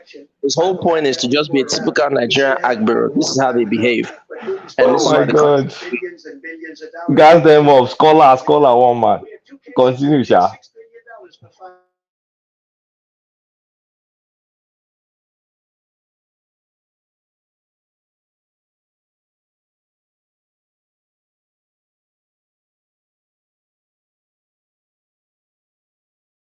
Sorry. I was speaking. I didn't even know I was muted. I said, did you send this in? Yes, I posted it sounds like your headline. A disempowered currency inflames the fall of the Nigerian naira and the bruising effect. So, what is this telling us? Yeah. Well, you see, listen. Yesterday, once again, I was attacked by another. This time in Igbo, the Igbo variant of the Agbero, in Nigeria. By Emeka, as I'm being attacked by the Yoruba variant in Kulata. So, when I was explaining what about the Niger Delta variant? Is there a variant where you come from, or you're all civilized? Of course, listen, I said all of Nigerians. I didn't say, look, listen, this is the mentality. We don't believe in engaging in real civil discourse. We only support people who oppress us and abuse us. Davido's wedding is a perfect example. We love to be abused. When I mentioned this yesterday, the Igbo Agbero, Emeka, was saying, no, this is human. This is how humanity is. We oppress people, and there's rich, there's poor, there's have-nots. It's the human condition. So Nigeria's suffering is Nigeria's suffering. It's okay. It just happens that they are poor. If they're poor, and you just get tired of dealing with this type of Agbero mentality. And when you call them out, they get angry, they get offended, and it is what it is. This is what you deal with. So the reason why I posted that. Sorry, excuse me. So when the person doing hard hominems is the person that's not angry, right? Yeah. And the one just simply having a good time. Ribbing you is the one that is. Anyway, continue. I'm just messing with you. Continue. obviously Nigerians will have a good time when we're discussing serious things. You'll see hungry people, starving children, messed up country, but you'll still have a good time. It's typical, Owambe, let's party while the world is in flames around us mentality. This is what you guys do. So you don't One, like Yoruba people and their Owambe, right? You see, I didn't specify to you, but of course you would do that. I just said there was an Igbo variant of the Agbero mentality yesterday. So of course he's going to personalize it because it's hurting his soul. But one man, You don't like Owambe. What did Owambe do to you? You don't like wearing, Sorry. Yeah, listen, you're right. The country is good. Let's keep partying while things are burning around us. It's great. One man, if you don't mind posting that the article again, because I was viciously. You do know that Kulata is just yanking at your chains, don't you? I mean, I'm not worried about this. I'm not paying attention to Kulata. The thing about Kulata is that it's an insult to me because he comes on this platform with other people and he's serious. He's just admitted he's multitasking. If he had any respect while it's my turn, he wouldn't even contribute. He would watch his debate and allow me to speak what I'm speaking. And then when he's finished and he can give it his full attention, then he can respond. But for him to throw his, clownish endeavors now while I'm trying to pass a serious message to the audience for those who want to get the message, it just shows me again, this is the type of derailment mentality that they have. But it's okay. This is Nigerians for you. So the reason why I sent this article in the back chat is because yesterday Emeka came on here and told me he's, I don't know who he is. Who am I? This is how he gets his bread and butter. And I said, your village, people don't even have bread and butter in our villages, but whatever, sure. The Nigerians themselves are writing that their currency is falling. There's bruising effects, to use their own words. I asked this gentleman, he said that the dollar did not increase. That's just that the naira lost value. I don't know how that makes sense, but even if that was the case, when we now pressured him and I said, well, what about the Forex market, which is showing you that the dollar is one of the top performing currencies in spite of the budget deficits that the US dollar and the US economy has and other things, compared to other basket of currencies, he couldn't answer that. So my point is this, is that I'm very skeptical when Nigerians come on these platforms and try to paint a picture of Nigeria just because they happen to be living in, Banana Island, some gated community, or hiding away in one estate in Abuja. And so they now pontificate as if that's the actual existence of how people live on the ground. And that's not the case. You are the one man who showed us an article of people cutting yam slices to sell. I came on here the other day and I said half bag of beans is 80,000 naira. I was shouted down by Remy, who was in Sweden, by the way. He wasn't even in Nigeria. So it's a lie. It cannot be 80,000. And then when I, the next day I called all my sources. I called my supplier in mile 12. Alaji told me clear as day, said, no, it's 80,000 for a half bag of beans. I said, wow. Well, the country is good. It's working, and I ordered, a full bag of beans to be sent to my respective family members. But my point is this, is that, it's shameful when you see the Nigerians are telling you their condition, and then you got these clowns who come on YouTube and argue against it. So just because I'm privileged to be in the West doesn't mean I'm going to now come on these platforms and lie to the people. Why can't we say the truth? Nigeria's not working. Whether it's Obi, whether it's Buhari, whether it's Tinubu, the country is not working for the average Nigerian. All right, guys, let's have a serious conversation. Apologies, I was clowning around.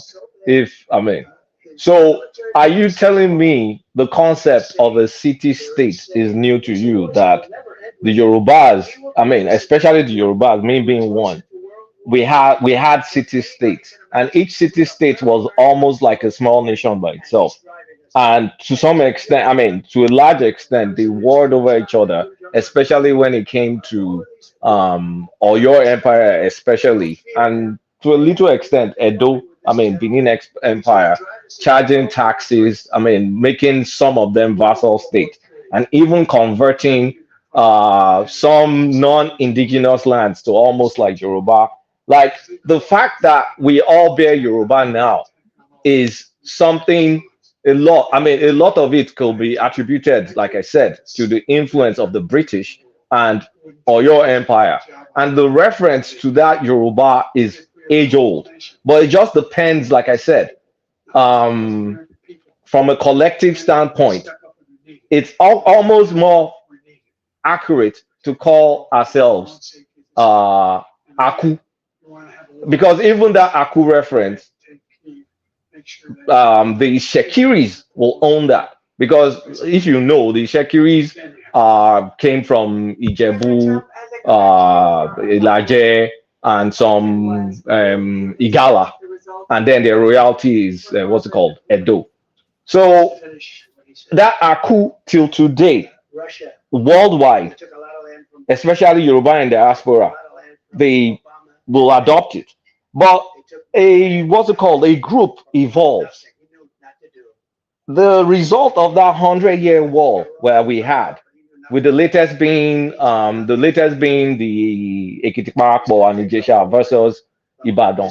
The result of it is some learnings, meaning we now have to operate beyond the city state to a nation state. That's why the adoption of that Yoruba was easy, because we were tired of fighting. If not for the British, we could have killed each other. But it's not new. So when you're saying that you're trying to relate it, is some of us, I mean, it's just kind of like tedious. Like, okay, what are you bringing to the conversation that is new? Maybe for me, maybe other people may not know. So I may apologize from that perspective. But really, you're not really saying anything new, and you're now drawing parallels to Nigeria now. So can you like walk us through how that is something, and how that resulted in what we are now? So, Coletta, I think I already in earlier. Maybe you didn't pay attention. You just have to play it in the back and replay. Yeah, your voice is a bit low. Yeah, maybe you'll have to replay it in the back chat, in the back channel when the stream is on tomorrow. You'll just have to replay it. I think I already addressed what I was trying to say, not just about Yoruba people. It was about all. One man, did you get what he was saying? Hello, can you hear me? A lot of it, you know, I'm not at your frequency. When my superiors are speaking, I keep quiet, so I'm just listening. So what I'm saying is that I wanted to talk about the next topic. I think I addressed it with one man. If you play it in the back chat, everybody can email me, gasthemup@gmail.com. And if you want to have a scholarly back and forth online, you know, we can email each other and I can send you sources, and, you know, we can have it real like professionals and engage with each other. So once again, the invite for anybody, especially those who are sending their comments in the chat room, you can email me, gasthemup@gmail.com, and we'll go back and forth. Now, are you secretly canvassing for women? That sounds like are you canvassing for women? What's going on here? No, but there are more men in the chat. I don't know which women. I don't know who are the women. The only woman I know in the chat is Adama, and I think somebody already paid her bride price. I don't touch married women, so I wasn't talking to. Unless Tokwe O has had the gender realignment, I suspect she may well be female too. Okay, I didn't know. I don't know Tokwe, so yeah, okay, I didn't know. So if Tokwe is a woman, I don't know, no disrespect. All right, take us back to where you were. You were sort of this is a carryover from yesterday, isn't it? You're back and forth with Emeka. And by the way,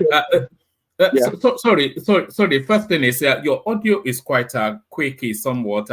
We really enjoy listening to you, but to be able to will be nice. So there's but you see, Emeka is a very senior financier. He was a top banker in Nigeria. Now a top financier in Canada, first class graduate. So he has some inkling of that space. So it's not an agbero like Kulata. It's a proper educated man, you know. Yeah, I'm not impressed by anything Emeka was saying. If he was a top banker in Nigeria, he should have stayed there. Running away, jackmiring to Canada, which seems to be the norm for the Nigerian professional class, is not something that's impressive. And then when I asked him to specifically tell me how, okay, so the dollar value of the debt was decreased from 108 billion to 92 billion, and he's saying it was because of a change in, and that was in March. So that was a 15% reduction in the debt level that Nigeria had. But it wasn't as a result of Nigeria making extra payments. It was a result of the fluctuation in the exchange rate, which means that in that period in March, perhaps the Nigerian naira was somewhat stronger, and that is if that's what he's saying. But the article never said that Nigeria paid down the debt at a higher level, because even their budget that Nigeria has floated to the world to see keeps the debt repayment at 6.1 trillion naira, right? So the whole point is, I just sent this article where Nigerians themselves are expressing how they feel, not gas them up. Nigerians are writing what is happening to the naira. They're coming up with the evidence there, and it's shameful that a so-called banker like Emeka. But again, the elite Nigerians, they live in a bubble. They live in a vacuum. I was saying that yesterday about the NSARS movement and how it was only the people who are affected by the so-called NSARS that they didn't say end, bad roads. They didn't say end, lack of seaport access. They didn't say end corruption. It's end SARS. And the only reason why they said that is because the SARS was brutalizing. They couldn't differentiate between the Yahoo boys and the the ones who tried to be elite in Lekki and all these other places. That's why they were, so angry, because Sheon Kuti tells us the PAs and the hanger-ons of these people in power were being harassed by SARS. That's the only reason why they jumped on that movement. They weren't serious to try to actually help the Nigerians. No, they didn't give a damn. So I just sent that article for us to see, but I wish he was here. I'm sure he would have dismissed it as well. The next one you showed was the GSK leaving, I think, Kenya and other places, if I'm not mistaken. India. Can you show that? Yes. So let's see. He says, after similar moves in Kenya and India, GSK telegraphs a commercial halt in Nigeria. Yes. Sorry. I think this is actually a carryover from yesterday's conversation, isn't it? When all these narratives of a lot of companies are leaving the country, etc., and people were saying it's a global phenomenon. So GSK was one of the high-pitched screechings that were coming out of Nigeria. That look, GSK. But it actually took them a slower route to exit Nigeria. After similar moves in Kenya and India, GSK telegraphs commercial halt in Nigeria. So it's not yeah. You see, this is what you see.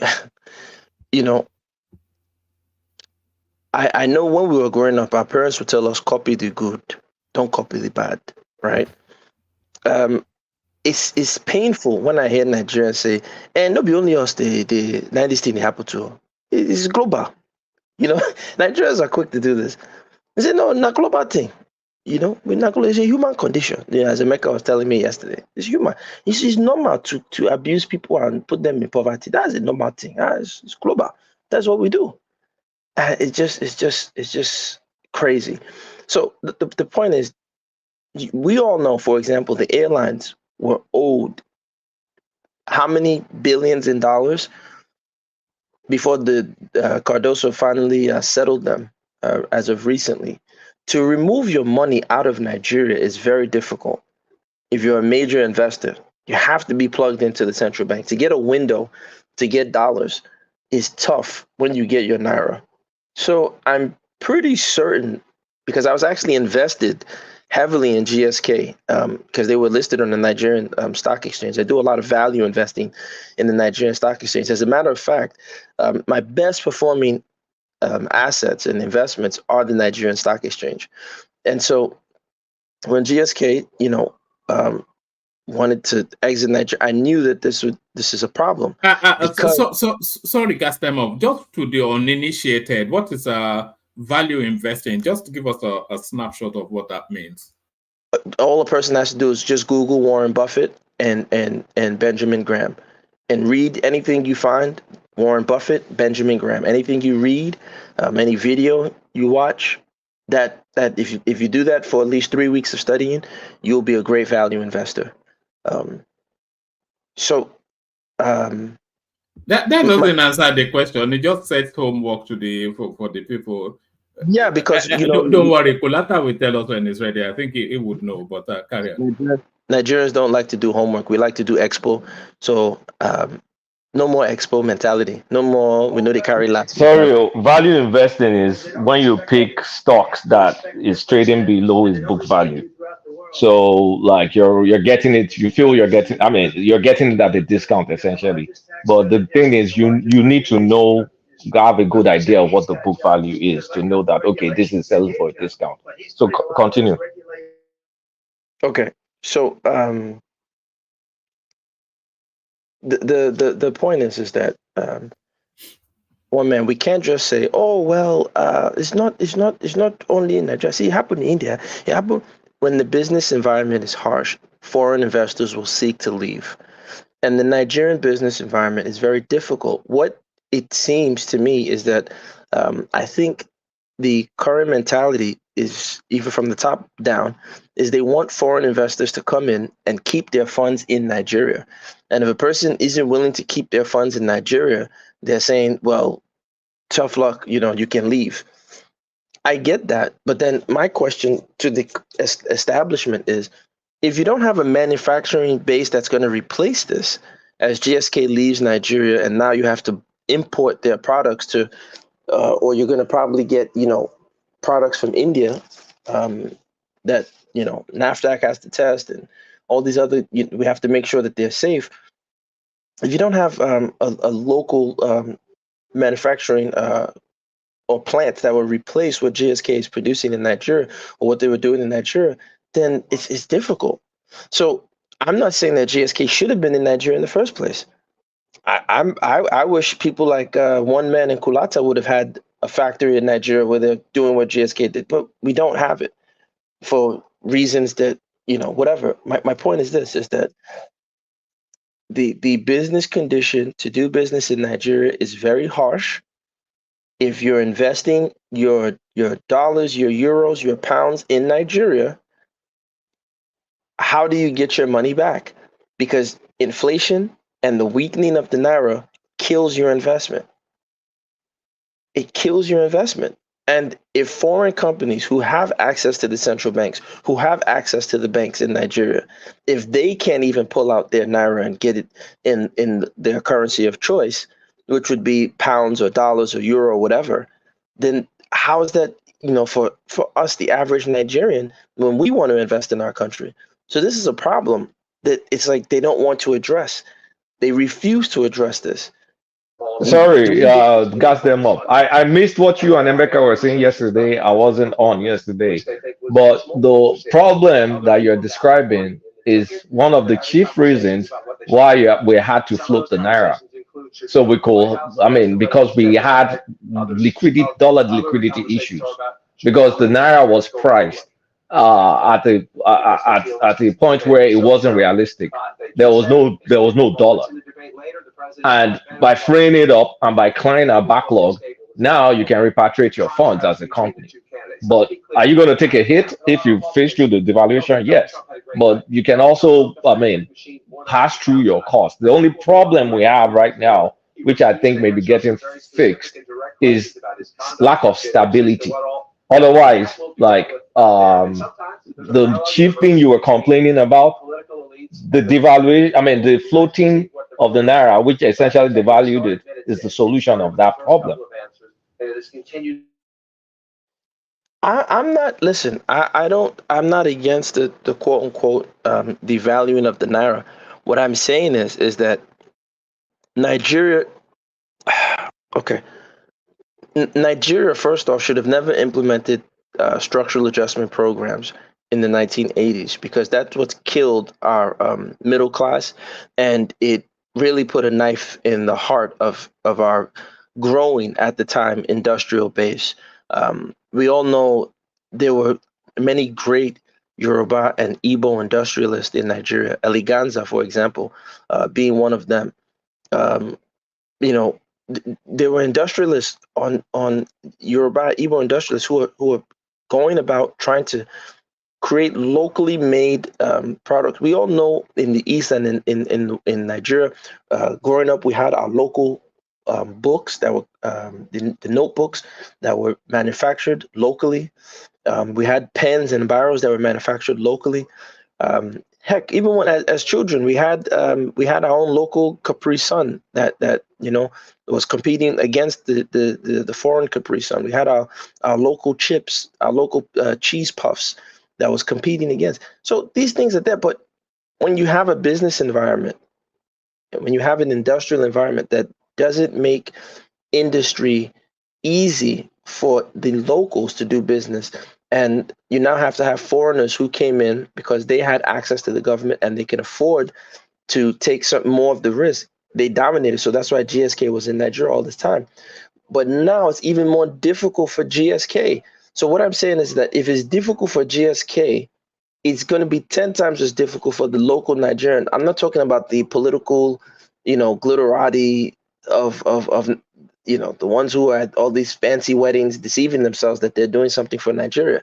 I'm talking about the average guy who is trying to save their money to engage in commercial enterprise in Nigeria. And if that is not addressed, if the ease of doing business is not addressed in Nigeria, we're going to have the same problems because no foreigner is going to come in and save us. We have to save ourselves. And it's just comical. So when you see these companies leaving en masse, not just Nigeria, they're leaving Kenya, is that perhaps maybe this is their way of saying we're going to remove all these foreign companies and then replace them with local manufacturing? I hope so. I hope that's the case. But if you're not replacing them with local manufacturers, if you're not making it easy for local manufacturers and you're having good safety standards across the board, so that way, these products that the local manufacturers will create are safe for human consumption. If you're not doing that, man, we're in trouble. So all I'm saying is this, because I want to move on to the next one, is that I don't think we should be using the fact that GSK left Kenya and India to say, no, not be only us, Nigeria problem now. It's a global phenomenon. No. We Nigeria should fix our country. Sorry, gas them up. Sorry. Have you looked at the GSK stock from life? I mean, look at the longest time period and because I owned this GSK stock. Is one of the worst stocks I've bought in my life. Look at their performance from year 2000 to date. They were at $52 in year 2000. I mean, at some point in time, $58 at some point in 1999. GSK is one of the worst pharmaceutical stocks based on performance. If they weren't paying dividend, it will be junk. And when you look at the GSK compared to other, I mean, Johnson and Johnson, Glasgow, and all that stuff, like it's not a good performing company. And a company that's not performing like that will be making sure they change their business models everywhere to ensure their profitability. And that means they don't really have that much leeway to operate in countries like Nigeria, Kenya. They even left Canada. They shut down the factory in Canada. So it's not like we're trying to compare ourselves to the worst. You need to actually look at GSK as an ongoing entity itself. I just don't like everybody bad-mouthing Nigeria just like that. Like, have you looked at GSK themselves? Well, I told you personally, I was heavily invested in GSK. Can you give me a minute?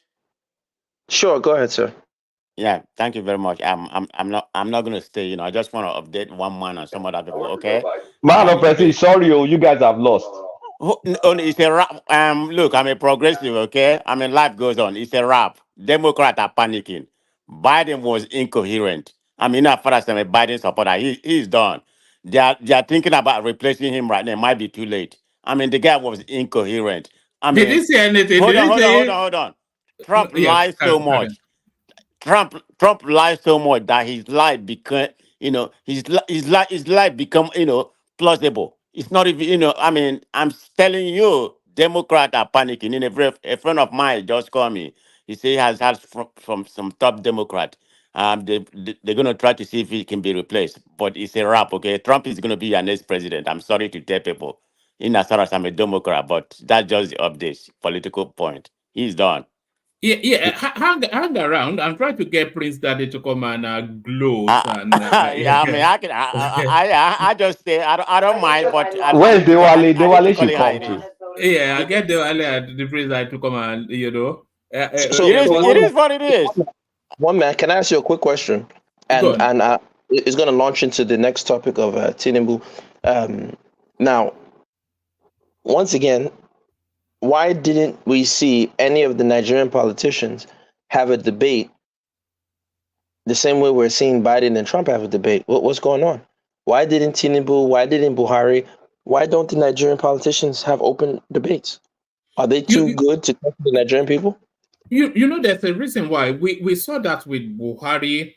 Buhari was meant to have a debate with Atiku Abubakar. I think Shure was there as well, and all of those sort of everybody was lined up, and they gave us the reassurance that Buhari was going to turn up. I think during that period, they said this was the election prior to 2023, was it 2019? So during that period, they told us that Atiku Abubakar could not go to the United States. So he went to the United States just to cancel that out. He actually went with Bukola Saraki. And then when they said they were going to have that debate, they hurriedly came back. One man. Yeah. Oh, no, slow down. Atiku did not just go to the United States. He's still on a wanted list. He was given a pass. Did you research how he was able to come into the United States? Well, yes. Yes, they said he went on that under a diplomatic sort of something, but that's not even where I know, but I'm saying, you so were let's asking about the. Yeah, I know, but say the truth. Yeah, go ahead. What do you mean the truth? I have no reason to embellish for Atiku Abubakar. I don't care for the man. You brushed past it. You said, "Oh no, Atiku could go into the United States," but he could not. He had to. He was given a special access where the security agencies were not going to touch him for the duration that he was in the country, and then he flew out. Oh, all right, but that's not even where I was. So he hurriedly came back from that trip to the United States because, of course, he knew how important a debate with Buhari would be. He was on the steps of the rostrum to mount to go and have that debate when they told him that Buhari was not going to turn up.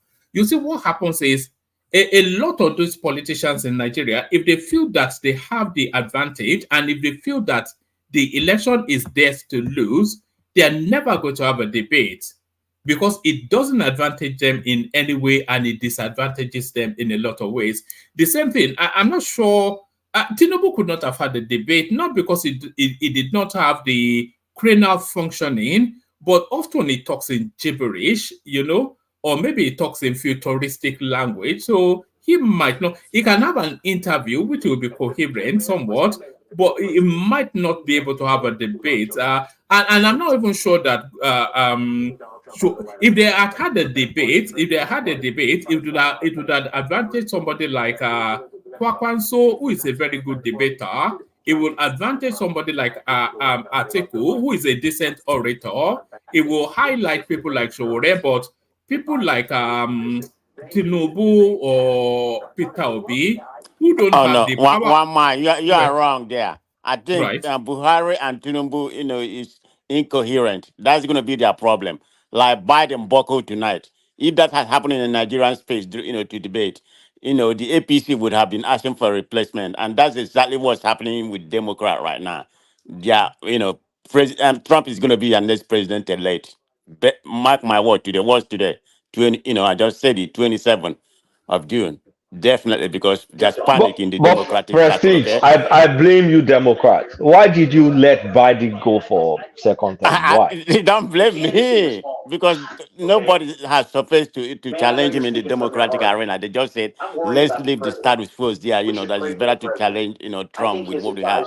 But Trump was on his game today, even with all the lies and everything, the false equivalent he was Forget giving. None about of lies. Every politician lies. yeah.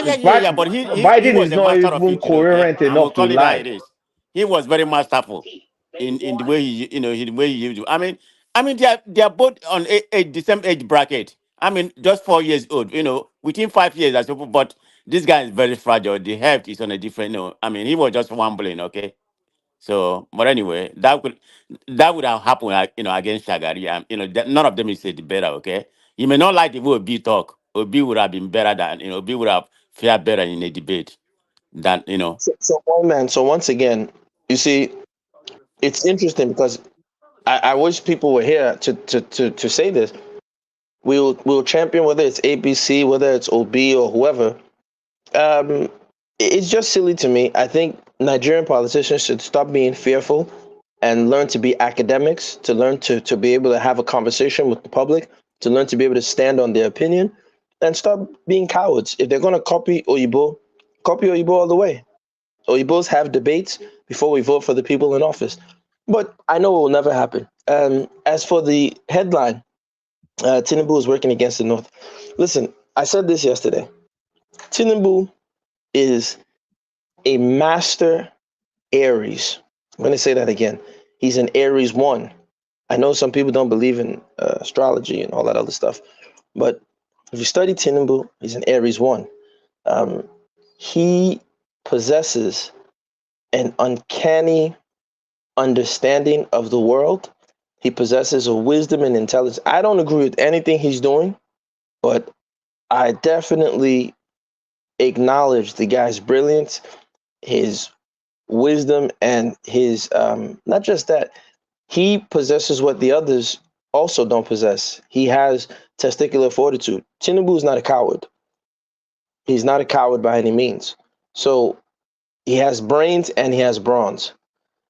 He's able to galvanize people from a wide, he's able to get support amongst people that I'm like, man, how is this guy pulling this off? So I think Tinubu is going to win again.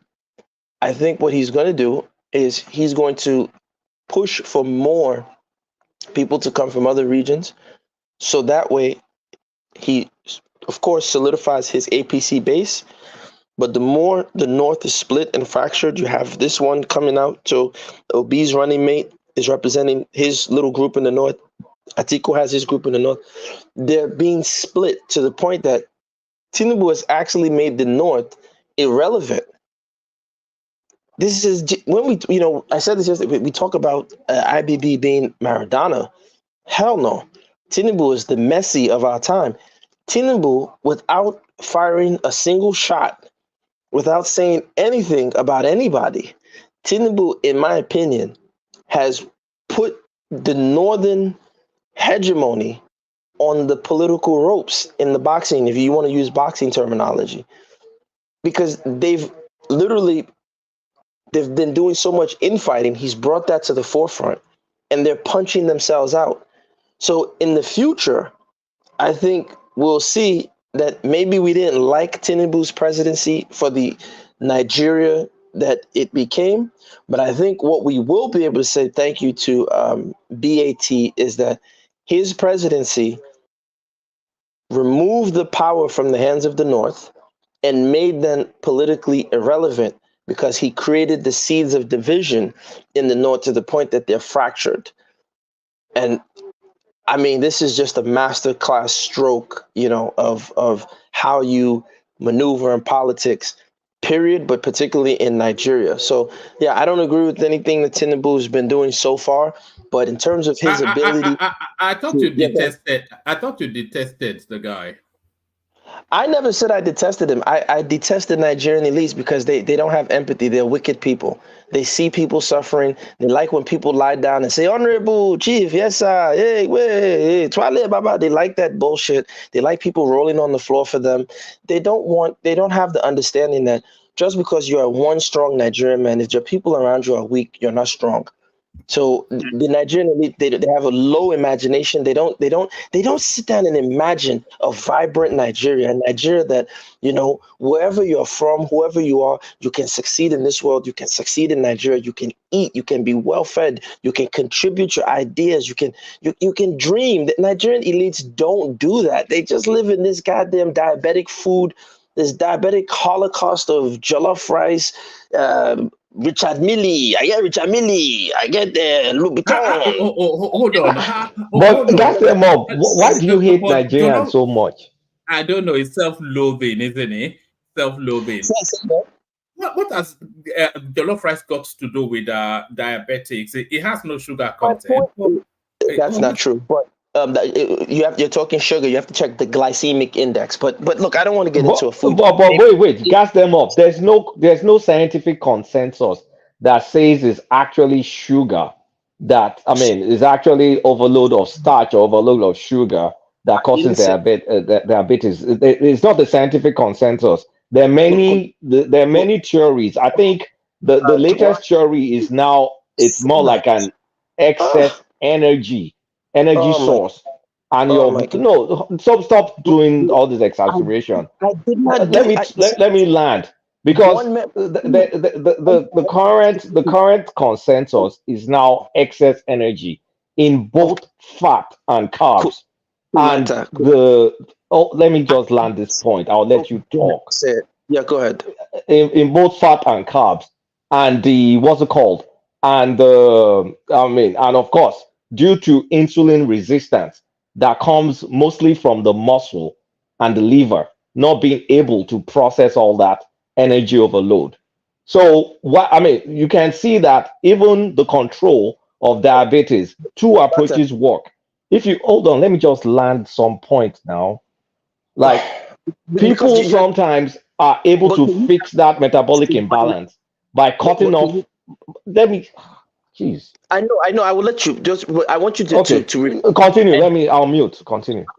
I promise I'll let you right now. But please remember, I said diabetic food. One man is the one who said sugar. So please, because you can't call a food diabetic food. I know, but I want you directed to one man, because I didn't even get to expound. So what you're saying, I agree with you, but you have to direct it to one man, not gas, because I didn't get to say my point. One man is the one who mentioned rice and sugar, right? So please direct it to one man. I didn't say that, but go ahead. I'm listening to you. I agree with what you're saying, but I need you to direct it to one man, not to gas. I didn't say what you did. I thought I heard you say diabetic food. You were complaining about Nigeria eating diabetic food and all. Yeah, I said diabetic food, but that's it. He's the one who said sugar and rice. I think it's more like I'm not going to say Nigerian eating diabetic food. I'll say maybe Nigerians not being not being active enough, moving enough nowadays. That's not kind of like a get out of free card for diabetes or metabolic syndrome or anything like that. But that food, if it's burnt properly, if you are moving, it's not guaranteed, you may not develop metabolic syndrome. So that's why I'm not just going to carte blanche. If you're susceptible to that gene, like you may have insulin resistance, then you watch out for food. But some people may eat rice. You see some people in Asia, they feed on rice from now to forever. They don't develop anything. Okay. And so you also see some people, some diabetics. It's so funny. You see some diabetics eat rice alone, no fat, and they fix their insulin resistance. At least when you test, it doesn't mean they've cured of any diabetes. Some may take the opposite stance and just feed on fat. So there's some part of some people's system that can't handle the combination of fat and carbs. It overwhelms their metabolic system, and then they may develop insulin resistance and ultimately type 2 diabetes. Well, man, I don't want you to interrupt me when I respond, because you've let him pontificate. I should be given the same, because I was talking about Tinubu. No pontification, is just an explanation as I understand it. I respect what you're saying. I didn't say you. I told you I agreed with you. I didn't say I disagree with you, but because one man does the Najab partiality thing. Now, my point is this: is that so I said my point of Tinubu, and he said I detested him. I don't detest him. I just detest the Nigerian elite mentality. They have a sick way of thinking. Now, to the point of diabetic food, it is a fact that, for example, cassava was brought to us during the slave genocide, and many other foods were brought to us during the slave genocide, where they were giving that food to us to fatten up our slaves, to give them more of a caloric increase. And that reason of giving them a caloric increase was done purposely so they can expand and expound energy upon the plantations that were being built in the so-called New World. You guys can read De La Casas. You guys can read the Salamanca debates of how when the Spaniards took over the New World and they built plantations, the next thing, because they tried to use Native American labor and they were killing them, and Las Casas, who was a priest, said that that was wrong. So the next thing they said was, let's use African labor. So in mass, you start to see them go towards Africa as a labor source. And in order to get this labor source to be well prepared to work on these plantations, you have to give them starchy or starchier food products. Now, to quickly respond to you, I get what you're saying. In my own opinion, insulin resistance is because of one thing. Now, in our cells, right, we have active transport, because you know that things cannot enter the cell wall without properly being identified. So what happens and what's causing insulin resistance is that there's intracellular myolipids, which is just a fancy way of saying fats. So I understand what you're saying. I understand Yeah, everything what you're saying. no, I know you. I'm not talking to you. I'm talking to the audience. But I know you know your stuff. So what I'm saying is, so I wouldn't be arrogant to try to lecture you. You know your stuff. But what I'm saying to the audience is this: there's intracellular myolipids, which is just a fancy way of saying fats. So what happens whether you eat carbs? So for example, everybody who studies food science, you'll know that 4 grams is equivalent almost to 1 teaspoon. So when you see something like a soda bottle and it says 28 grams of sugar, you just divide that by 4. That'll tell you how many teaspoons of sugar you're having. And then if you also look at the carb level, you also divide that by, because you know at the end result of the carbohydrate, when you break it down, it'll still turn into sugar. Now, the problem is this. The human body has been designed to do what? To accumulate fat, because when we were hunter-gatherers, according to the theory, when we were hunter-gatherers, food sources sometimes would run thin. And so you might not get food source, so your body would rely on those fat deposits. Now, because as we're in this so-called modern living, as Kulata wisely is telling us, there's less movement. In the old days, if you ate the equivalent of a cheeseburger, you might run the equivalent of one soccer or one football field to get your cheeseburger to hunt, right? To get that animal, you would run the equivalent to track him, and all these things. That would burn out most of those calories. We don't have that environment anymore. So what happens is that when we eat food, the next thing our body does is it converts it to fat. When you have an excess of fat, whether you are skinny or whether you are obese, one minute, let me finish now. You don't please. Okay. I'm almost done. I promise you. Okay, carry on. Then we go back to politics after that. There's no medical person here. If Babati was here now, we can talk. But there's nobody with medical. So when one man is let him talk. He's going in the right direction. When you have an excess of fat in your cells and in what is happening is that fat is that the myolipids are wrapping around your cells. So when your body releases the insulin, your cells have to. It's like the iPhone. There's a FaceTime, right? The facial recognition to open up your iPhone. When the insulin goes up to your cells, normally the cell wall, it will recognize that active transport. It will recognize the insulin and it will allow the insulin to come in and go out. When you have the fat that's covering the cells, the insulin, when it looks just like the iPhone, when it tries to enter, it cannot enter because the fat is covering it. So it's not necessarily sugar. It's not necessarily carbs. It's fat that the body turns. I think is energy at this point in time. Yeah, sure. But so that's my own research of it. So I'm just saying the Nigerian diet, the Nigerian elite diet of eating excessive meats, goat meat and goat head and this, like you said, and then they pile this up. Bele is big. They drink with how many Goudas and how many Origin. They'll drink at this, they drink Remy and this, and no one is exercising. And then say, I don't want to die, old man. They enjoy. Man must enjoy. Man must walk. That mentality. Of course, that's why I'm insulting Nigerians to say diabetic food. Not that I'm saying that I'm better than Nigerians. I'm saying, God damn it, let's eat some more apples. Let's eat some more kale. Let's eat some more vegetables and stuff like that. That's all I'm saying. But go ahead. Oh, wait. Are you a vegan? No, it's not a vegan. I've seen what it looks like.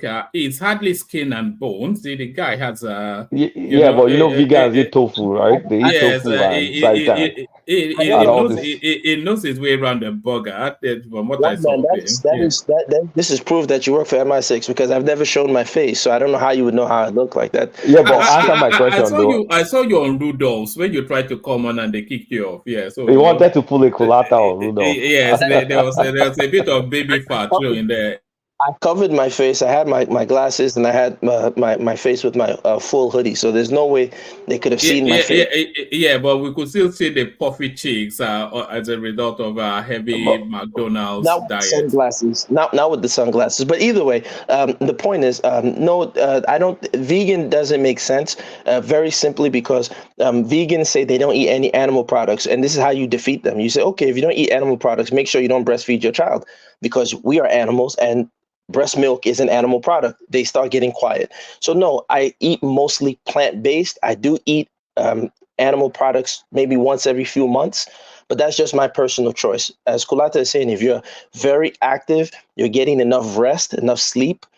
People underestimate sleep as a form of creating the best, body condition, homeostasis within the body. Sleep is very necessary. If you're drinking enough water, if you're checking your blood work once every 2 months, if you're getting a mild, all the things that you can do to make sure your blood, your mineral balance, all these things, everything is working in proper order. Yes, and this is what I'm saying. The elites of Nigeria will go. There was that actress who used to be very fat and she lost weight, the Yoruba girl, the dark-skinned one. She was very fat and then she lost all this weight. Tenny used to be very fat and she said she went to Miami and started eating more healthier and blah, blah, blah. But they won't come back and at least create a platform and tell this to our Nigerian people. When I go home and I tell people, look, watch what you're eating. Please don't eat this. Don't eat this. So you won't punish me. I won't enjoy. I said, look, I get it. Enjoy, but take this stuff slowly because these Oyibos are the ones showing us now that years of eating like this has, like you said, metabolic effects on the body. So it's not me being arrogant. I just try to tell my people, look, in the West, you'll see a 70-year-old, 80-year-old, healthy, still moving, still active. Our own, sometimes, especially in the villages, you'll see that. But a lot of times, our Nigerian elders now, they're not looking, look, I don't want to talk about anyone personally, but look at our elite. Our elite don't look like they're fit. They don't look like they can run half a mile. They don't look like they can do push-ups. They don't look like they do anything. They just sit down and put carbs and starch in their body with excessive meat, and they think they're enjoying. This is sick, So we need to. But you keep talking meat though. Like it's if your body can process it, there's nothing wrong. I mean, of course, eating hyper palatable food like over extremely processed food where everything is ground, everything is kind of like ice cream, like pizza, like you're pigging out on that. A lot of people, some people will get away with it. A lot of people can't get away with it. The problem is when you're sedentary and once you start developing visceral fat between, the visceral fat in your midsection, not the one under the skin, the one deep, the hard one, that when you touch your belly is hard. That's when you know that things are going to go haywire, like that part. And the insulin resistance thing, it's not, I watched some video on YouTube, like one of the foremost expert on it, some UK guy. It's still something being studied because they don't know where it starts first. Is it your muscle? Because does it start with your muscle cell? Does it start with your liver? Or is it just an overall general thing? And they've gone through many directions. But the clue is, Kulata, as you said, the difference is, and this is what I'm saying, we as quote unquote West Africans, right? We have our own makeup and we have our own body systems. Now, are we a monolith? No, but I fear that, like you said, the Asians predominantly eat rice and they don't have glycemic issues. When you say the Asian, the Indians have a lot of glycemic issues, though. Okay, well, the Indians. When I met, I should have said the Chinese. I didn't want to, so I did. Okay, sure, but Chinese eat a lot of rice. India is, but the problem with India, again, you can look at their change in diets over the years as they embrace more of a Western diet. So all I'm saying is that we as Africans, we have to look at our genetics, we have to look at our blood type and understand that I could not eat the same way that a Scandinavian will eat. We don't have the same genetic makeup. So we have to understand that the local foods around us, not cassava, like our local grains, which are low in glycemic, such as acha or fonio, such as millet, the local foods around us, which we abandon, and we all embrace importing wheat from Russia and Ukraine in a bid to live Western and eat Western, this actually has adverse effects on us. So, and ironically, Bill Gates is now trying to study acha, so he can make it, into his GMO. So my point is this, is that we have to go back to our local foods, eat our local traditional foods, and use mass farming techniques to feed us on a local level with our foods that are better suited for our body's internal environment. When we're eating Western Can I say foods, Can I say something here? Good evening, everyone. Yes, good evening. Is that Adama? Yes, that's Adama speaking. I'm Yes, sorry. Adama, you're a nurse, I'm right? on So please call. jump I'm in. not. Teach us. Please teach us. Yes, yes. Good evening, one man. Good evening to Niger. Good evening, Kulater, Baba Jelly Coco, and Gas them up. Good evening, and I can't see the other name. I just came here to throw a caution, please. Before we say anything medical or anything that has to do about diets, please, before you speak, you have to put out to the public that you're not giving out any medical advice, anything that pertaining to weight loss. You just have to say that disclaimer because this is a live show so that we don't get flagged. This channel doesn't get flagged. I apologize. Yes, so It was not please, medical we need advice. to. It was not Yes, medical we advice. need to be very careful. I'm on call. I'm probably going to leave out. I have a patient that is not doing well, so I'm probably leaving out to the hospital right now. So I got home not too long ago. I just came in just to throw in that caution. So before you say anything that has to do with diet, weight, anything, please, guys, let's throw in that caution and tell the audience that we're not giving out any advice. That But before you Adama, with start that any said, weight can you give us your diet. opinion? With that said, can you give us your opinion as a nurse on the topic of eating She's a foods doctor. She's not a nurse. I'm sorry, as a doctor, my apologies. I thought it was nurse. I deeply apologize. But as a medical doctor, can you give us your opinion and your research based on what I'm saying, that we should be eating our local foods, which have a better reaction with our body's internal environment? I wanted to hear your thoughts on that. Okay, this is what I'm going to say. And I'm going to generalize it. This is what I tell any of my patients. My specialty is anesthesiologist. I deal with pain management. And when you come for surgery, my job is to put you asleep. So I'm not a dietitian. I don't have anything to do with weight loss. I wish Baba T is here. He's a cardiologist. He feels comfortable talking more. So what people don't understand in medicine is we all have our specialties, and when you want to describe what your specialties is, you feel comfortable with. So the general thing I'm going to say is portion control. We encourage exercising 30 minutes a day. So I know we as African, a lot of our food is carbohydrates. So we just need to watch the portion, exercise a lot, just like Kalata said. So Kalata has a lot of great ideas. So do you. So like you said, our natural foods, I do encourage that.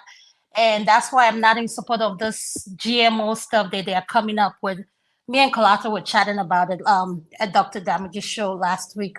I'm not in support of those things. So if you can eat whole, 100% natural, like I shop at Whole Food markets. If you have that around you, if you can afford it, shop, I believe in natural foods. Eat a lot of fruits, diets, exercise, watch what you eat, control your weights. So that's what I would say. I'm just going to be general. I'm not going to be specific. All right, brilliant.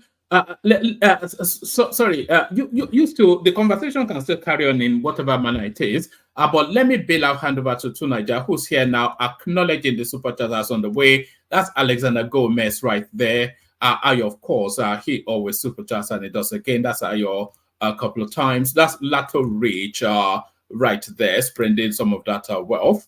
That's Tope O right there, saying hello with the super chat. That's Audi, known as Paddy, not on the screen this time, chatting via super chat. It's asking Kulata if it's Orike Lewa, that is the person that he was referencing. So that's him severally, and that is One Nigeria right there. So thank you to all those. Keep them coming still. I'll hand over. Acknowledge your there tonight, just so I can bill. All right. So, is there a voice to go with that on muting? Nigeria is running on kerosene. He's running on kerosene. Is depressed by Biden's performance. Just trying to take out his Biden frustrations on his yes. He's frustrated, so he just said, "Let me take it out on my woman." All right. Oh, well, that's I don't know. Thank you. No, not domestic violence. Not domestic violence. I meant we know what you mean. That's exactly why. Yes, of course, we are not dumb. But I thank everyone. See.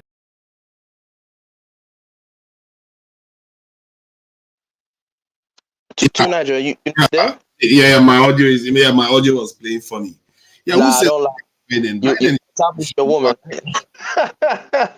Biden is rubbish, man. That guy is just awful. As an awful person, I'm glad he's doing badly. I hope they kick him out before this thing. The Democrats replace him one way or the other. I don't know. I don't even think anything will save them. I must say I was impressed with Trump. Trump, for his age, is very, very sharp. I must give it to him for his age. There are very people that are that sharp. I have to give it to him. My goodness. So, I asked one man, and one man danced around it. Well, he did say that it would make Tinubu look bad. Why is it that we don't see Nigerian politicians have this? Because Nigerians claim they want to be abroad people. Sorry, gas them up. Let me correct you. The problem is not the Nigerian politicians that debate are the ones that will not win. Since Obasanjo's time, is like Nigeria has been rewarding those that don't go for debates. The ones that go for the debate are the Chauvorez, the SDP guy, and I think even Peter Obi did the debate, and they will never win because that's the society we have values big manism, and it's not big man enough to go to a stage and start debating. Nigerians will not reward you for that. We don't have enough of an election to know that, because let's face it, this last election, it was the opposition that lost it themselves. It's not like APC won it. The opposition lost it. So we can't necessarily say that the one that don't debate depends on the momentum the opposition puts. To Nigeria, from 1999, every single president of Nigeria did not attend a single debate. Every person that won. Okay, any winner. So the one everyone from Obasanjo to Yar'Adua to Jonathan, all of them avoided debate. So no, I think maybe Yar'Adua. I think maybe Yar'Adua is the exception. Can I ask you, what could be the reason why they didn't? Why is the reason they don't organize debates like this? Do you know why? And why don't they attend it? They organize. They just don't attend it. We don't. Our electorate. What is the reason behind it? Because our electorate will not punish you for skipping it. Wow. No, Kolata. I don't think that was not the reason. The organizers are the problem. When you have organizers Simba, they organize it, but people just don't show up. What's the organizer? No, what I'm saying that the organizers are the problem. They are not. It's not because those people, the candidates are not ready to participate. Okay, Atiku participated in 2019. If you remember, that was when he was saying that he will sell all our. That's the town hall. That was a town hall. What is the difference between the town hall meeting and having a? They want this kind of. What's the name of this debate? Kulata, there was a Nigerian summit group. What do I call that? Is it a session, answer and question session, 1 hourly for Atiku, Obi, and Tinubu? Oh yeah, that Nesby. That is Nesby. Is Nesby. The one we watched that Tinubu attended, that he was saying that was expatiating on how he's going to sell gas. Yeah, exactly. Obi had 3 hours. I think they did it the same day, but it was the same hall, but different audience. Yeah, but they are talking about what's the name of this style of debate where you stand in front, you guys. Exactly. I forgot the name of what it's called. Question and The, answer or the something. question is this: what is the relevance of the debate? Wait. Oh my God, Kulata, No. you said But can I something. say You something? said Can I say something? I'm sorry, tonight. I don't mean to jump. For the fact that Colata, somebody spoke well in the debate, does that mean that the person will do well? but no, can but I say something, Mr. wait, let her Simber? finish. I'm beginning to look at you a certain way. Colata was answering the question perfectly okay, and you come in and you throw in this. I don't know why you want to pen this narrative that everything Nigeria does or the way they do things are okay. It's not okay. I have Well, not I'm not witnessed saying, or hey, seen an open Adama, let me tell you, you cannot look at the media in Nigeria and compare it with that. You know, the problem we used to have is that you people over there, you look at the standard there and you want to extrapolate it to Nigeria. That is the Why not? problem. But you see, here's my problem with you guys. You guys over there in Nigeria will try your best to copy us over here, and then when we say, "Oh yeah, copy," and let's copy all the way, then you start drawing Yash away from it. No, Kulata, you said something. You said, "Oh, the Nigerian electorate will not punish them." Let's be real. Nigerian electorate don't have the I power would to like for punish Kalata to anybody. finish what he's saying because he was answering the question perfectly the way I asked him. So I would Yeah, appreciate him if he can but answer the question, I want to Kalata, just please, because I want to I learn. wanna- Yeah, I know, but I want to just quickly call him out to say he said that the Nigerian electorate will not punish them. And Kulata, keep it real. Nigerian electorate don't have the power to punish the Nigerian elite politicians. There's nothing the Nigerian electorate can do to them. Continue deceiving yourself. If people don't want to listen to the reality and you are just carried away by whatever you see in the US, and you can continue. We are telling you the reality, but you No, refuse to but understand. can you wait, Baba Simba? Before you came in, Kalata was answering the question. So all I'm saying is, could you wait, let Kalata finish what he was saying, so that I can understand what he's saying as I asked the question and he was answering it, and you came in and you just picked it up from what he was saying. That's all I'm saying. So, sorry, Okay, let me quickly finish. Kalata, conclude.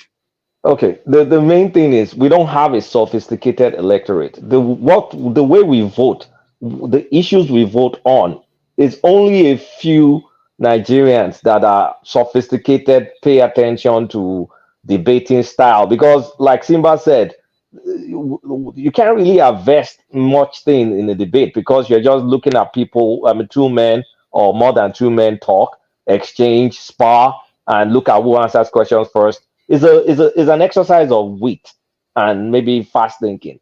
It's not an exercise on how you're going to govern. But besides the point, an average Nigerian voter goes to either vote based on primordial sentiment, I mean, tribe or religion or something like that, or votes based on instruction, meaning, especially in the north, you're instructed to vote this way, or just, I mean, the ones that are sophisticated enough to look at, okay, what's this person's ideology, what's this person's style, it's just very few educated voters in big cities. So they're not the size of that electorate is so tiny compared to the larger ones that vote to get money or vote to instructions or just vote on, oh, is the Yoruba man or is a Muslim person. So that's why you will never see any presidential candidate go on debate, because a debate is actually negative for them because it exposes them to risk. So if I'm a person that is in pole position to win, why will I go and risk a debate when I can flop? I'll not do it. I'll just skip it. And you guys that need the attention can go and debate. And that's how what's been happening since 1999. Maybe Yaradua, I can't even remember if Yaradua debated, but all the people that have been president, they skipped it. Maybe just with the exception of Yaradua, if memory serves me right. Okay, see, I think you have a point that the vast majority of people that often cast their vote in election don't necessarily tune in or make their decision based on the debate.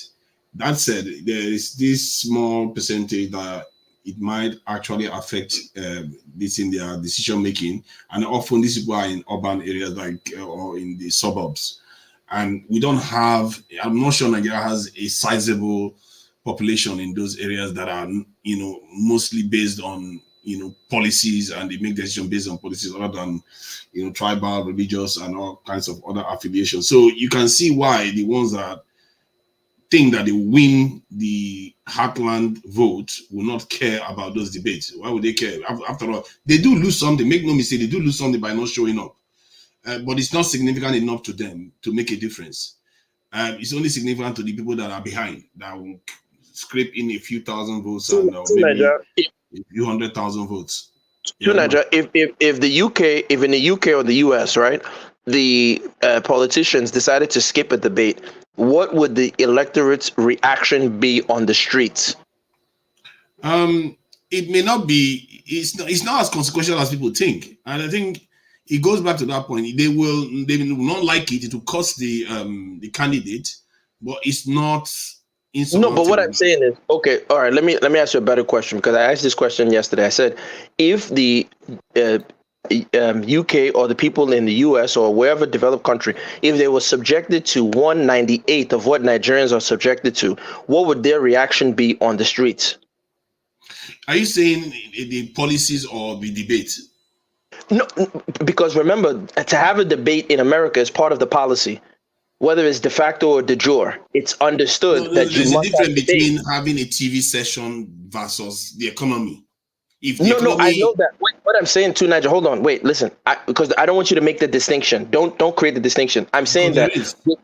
No, hold on, too, Nigel. Within the framework in the United States, it is understood, whether it's de facto, I don't think it's a de jure principle, I think it's de facto, but it's understood that you must have a debate. That's understood, right? And if you don't have this debate, then you are basically throwing away the election. So what I'm saying is that if we now take that and look at it from the Nigerian lens, why is that not put into the framework? So if it's not something that is, at least if we know, okay, as Kulata is saying, we're not sophisticated enough, then the Nigerian Senate, if they can quickly give us a BS new national anthem, they can also write into the Constitution that, look, listen, going forward, any presidential candidate must have a debate amongst the parties. However they organize it, but there must be a debate, since we know that the electorate is not as sophisticated. But this is why I keep antagonizing the elites of Nigeria, and I insult them with their diabetic foods, and Nigerians get angry, and they're defending these elites instead of them to say, let's not drift into the other areas. I think you have a point that if Nigerians can have them make it a kind of mandatory for people to debate, because they don't debate any other way. It's not like a parliamentary system where you have debates almost every week or something like that. In Nigeria, the president don't debate the people, or the house of the house members. They don't take questions from people. They barely even do press conference. Then when it comes to going to office, you don't even bother to come into debate. So I think there has to be a point of contact with the people that is almost mandated. And in the context of Nigeria, I don't think it does exist. So I think it's a valid point for people to argue that maybe there has to be a way of having the person that is supposed to be your president for 4 years to meet the people and face the people. Yeah, but Can I add something? Can I add something to Niger before I bail out?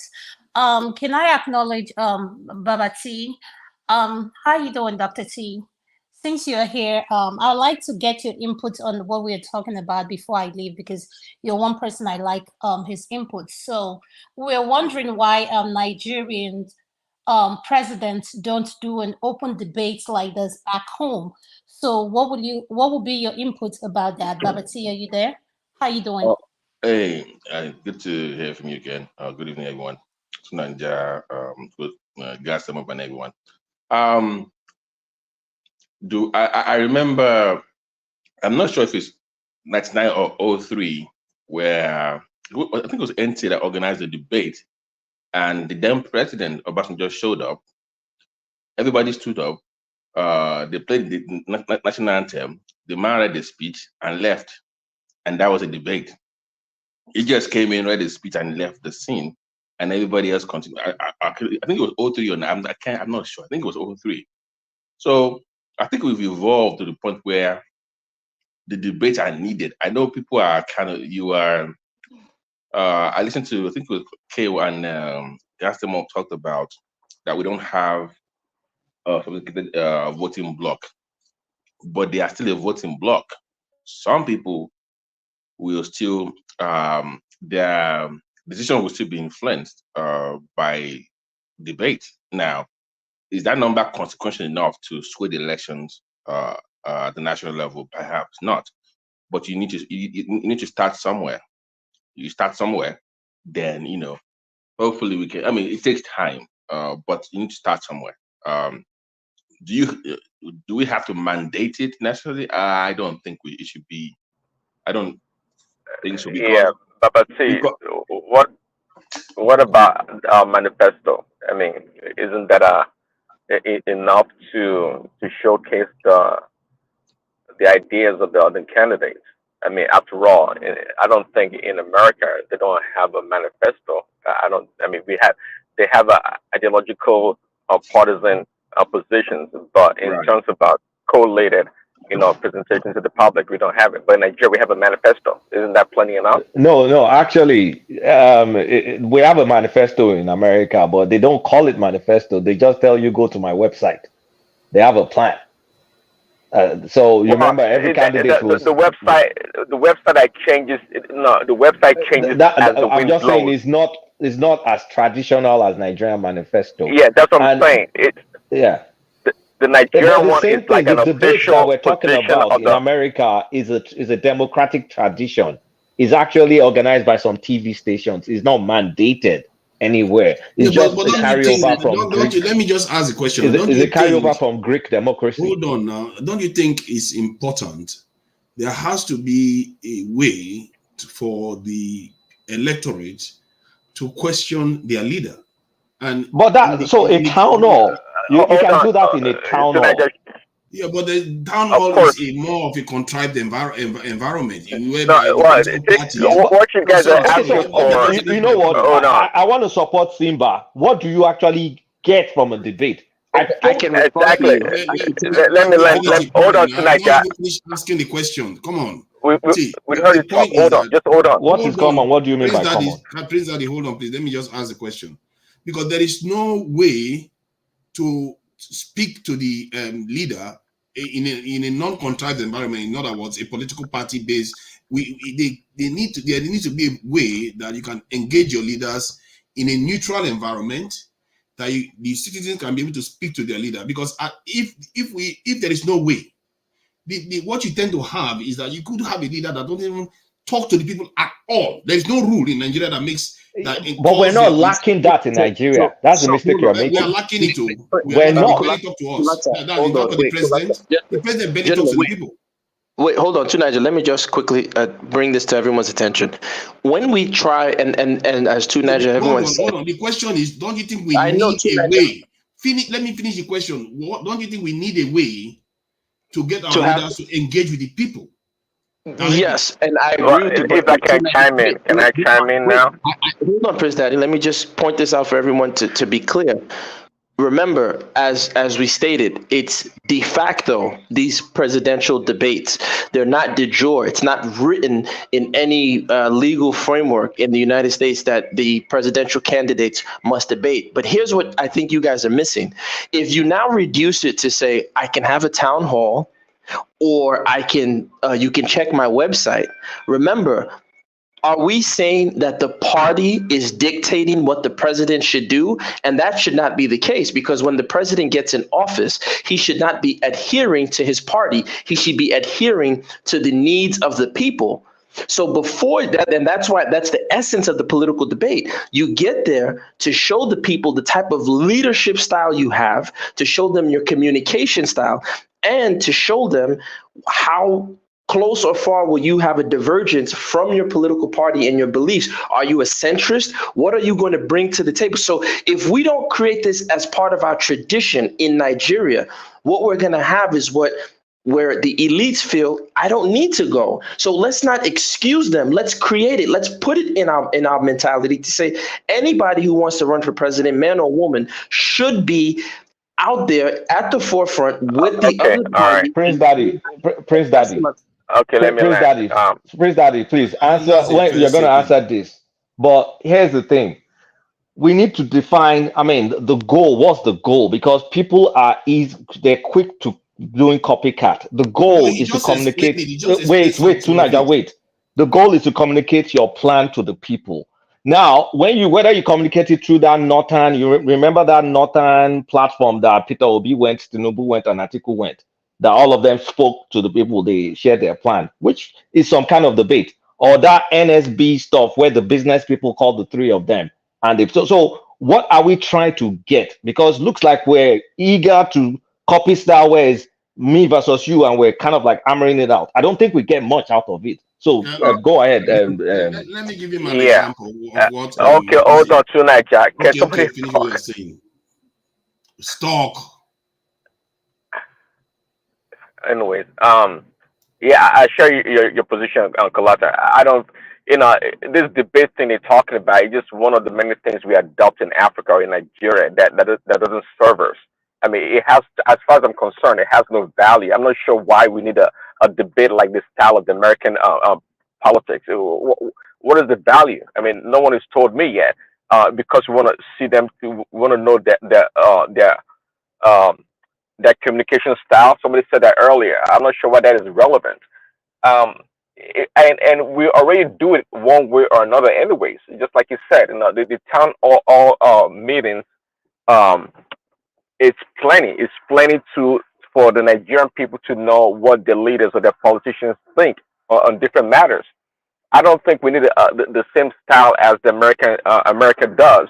And by the way, if you guys were paying attention, this debate between the Republicans and Democrats this year barely happened. I think it's going to be the only debate. In fact, they almost scrapped it this year. So it's not something that's that we need in Nigeria. I don't think so. I think we have plenty. And in fact, if you ask me again, the manifesto that people publish and make public is more of a solid position on the candidates to the public. But Prince, no, you're wrong on that one. Let me put a little bit on the manifesto thing. I think there's also a language barrier now, not on the national level now. But I've always said, if you're running for local government common council, senator, or state government, they should have debates in the language of that area. You can't expect some Yekabiru to be going through manifesto on your website. She votes every 4 years, but she's not going to go read some web page somewhere to decipher what you have on about your project. Okay, but I can agree. Actually, can agree with you. Actually, if they're going to be doing debates in the local language, then that makes sense to me. That helps in some way. I'll accept that. No. At the state level, it helps. Now, Nigeria is a multicultural. Of course, national level is different a little bit because you need something more. So I'm saying, like, at that level, you need something to help bridge that gap that Kay was talking about earlier in terms of certification. Find a way, maybe broken language at that level that people can actually understand what you're talking about. Okay, that helps in a way at the state level, at the local level. The federal level. Who doesn't understand Naira and Kobo? Well, that's communication. But in terms of people being the way you put it about people being thinking about your programs when you at that level. Babati, retail politics is what you're trying to say. Retail politics, and the extreme form of retail politics is buying voters, and that's what happens. No, I'm saying that. Okay, I'll give you that at the national level. Okay. But I'm saying at the state or local level, I think it would be more effective if we change the format a little bit. The language is different. We can't follow the American system all the way. We have to also find a way to look at our own reality in a way. But I'm saying that using your local language will be a step in the right direction. Just might not but even at that, Babati, I don't even think that to have a debate on the local television for the voters to see their candidates. I'm not even sure if that's even effective. Local politics is more touch and feel kind of a politics. People should know, the name. Let's talk the names of their representatives, and they should know what they're all about, and they should know, okay. And also is not a one-time or two-time, debate. More like, hey, send people out there on the streets, grassroots politics. Prince, the Nigerian. Okay, sadly enough, we don't have political parties that build this ideology in 4 or 5 years. They only show up within 8 to 7 months to the elections. So there's no momentum really being about your policy or ideology. You just show up and 1 year to the look at me now, I'm back again after 3 years, and vote for me. So I think Well, that the policy that we need is like the policy we need. See, let's not get too sophisticated, so to speak, like the Western politics or what they do over there. Let's keep it simple. Let's know what they're trying to do. If they're trying to build a new, I don't know, bus station or pipes for water, clean water. Let's know those things. We don't need anything complicated. And let's know the candidate that's going to do it and how they plan to do it. I mean, it's simple stuff. We don't need complicated stuff because none of those people are going to be engaging in international politics anyways. So let's keep everything local as much as possible. What we need is outreach program to sensitize the people about what is going on in their community. So they truly know what candidates are. No, okay. I think it's two things here. How effective it is, or okay, is it needed? And if it's needed, how effective is a debate? I think that's pretty much what it is. I think we have now degenerated. Can we leave this discussion? Is that really? I think we should be talking about our problem. Can I finish saying what I need to say, please? I think among all the submissions I've had, the most compelling one is that of gas them up. I think the idea that you don't understand the importance of the ability to understand what your leaders are doing and how they are going to communicate with you, and to hear from the leader himself what he's going to do for the people. Oh, okay, Tunaja, this debate that just happened. Wait, hold on, wait. What did you get out of Biden versus Trump? I can No, just tell me. No, you just watched the debate right now. What did you get out of Biden versus Trump in how they're going to effectively manage the country? I've not finished what I'm saying. So to say that it doesn't matter, is a mistake, because one, if you are getting into any form of relationship with people, you don't just go, okay, let's just take the papers and let's get on with it. That's not necessarily how it works. Sometimes nations can be saved by just the way their president says something, not anything the president did, just what they said, and the way the president communicates. It saves nations. The idea that this thing don't matter is a mistake, because we've seen nations that are on the ropes. I think nobody said it doesn't matter. We're talking about, that's why I said let's not copy. Because the ultimate goal is communicating. I'm saying that our leaders, we need to have a way of them, the people being able to engage with them and say, you know what, let them press them based on their own needs. Now, does it have to be mano a mano forum? It can be. It could be. Does it have to? I'm not saying it can't. I said, does it have to? Let me finish the answer now. It could be through Zoom. It could be through face-to-face. It could be through. No, not the media. In terms of the style of the debate. I mean, we said, okay, people need to communicate to the people. Now, if me and Tunaija, we want to communicate to people, do I have to get in a debating ring with you? If my intention is to communicate my plans to the people, I can go and talk to the people in different forums. The reason why, you see, this is a form of transparency to an extent, even, because the reason why you have to get into the same environment with the opposition is that so that the people can see like for like. When you're going to a shop, you don't want to say, okay, let me find the price of tire or the price of coffee. They don't say they put the other brand of coffee on the other aisle. What you're talking about is that long. I don't know why you are just interrupting me constantly. So they don't say, okay, you're going to the aisle of a coffee. Let's get one brand here, Nescafe, and then the Kenko is put 20 aisles away. That is not how it works. You want to be right in front to be able to compare price, look at the way their logos are and everything. That is how human beings. This is because you are used to superficial can I ask a question? Can I, Prince Dada? I know you guys can hear me because I'm almost at the hospital. I'm getting ready to walk in. I want to ask us a question, maybe switch this up a little bit. And I want us to be honest. Kulato, you watched today's vote. I did. Today's debate. I did too while driving home a little bit. And Prince Dada, I know where your standards. So all of us that watched it from backstage. Don't worry, what bad is being evil from backstage? Sorry, go ahead. Okay, so all of us that watched it, can we honestly say, for me, I know who I was leaning towards, but after watching the debate tonight, now I'm confused. I don't want to vote anymore. So, Kolata, what would you say? Then we go around. Then I can hear and let's see what's your opinion So after watching for tonight's me, debate. Yes. because for me, when I look at the practicality of governing, I know they're going to have teams that are going to do the actual governance. So their performance, this performative exercise in front of the TV, is totally useless to me. Even though in this case, I'm abstaining from voting because I can't stand both of them. So me, nothing changes. When even in the America, when you look at the debate, how many minds does it change? Based on the studies I've read so far, it's a fraction of a fraction of a fraction.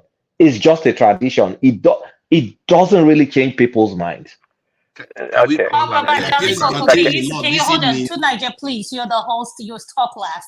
Baba Janly Coco, can you tell us your opinion on this debate tonight, please, sir?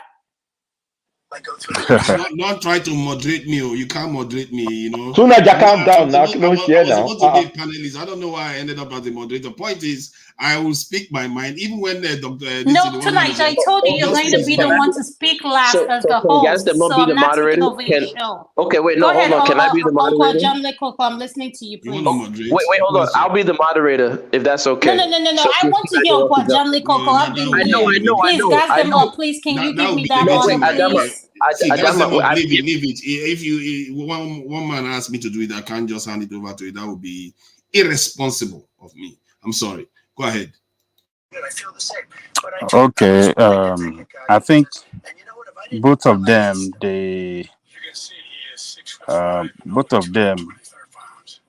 I think to their base, Democratic base, we believe that Biden did very good, and Republican base, we see Trump perform very good as well.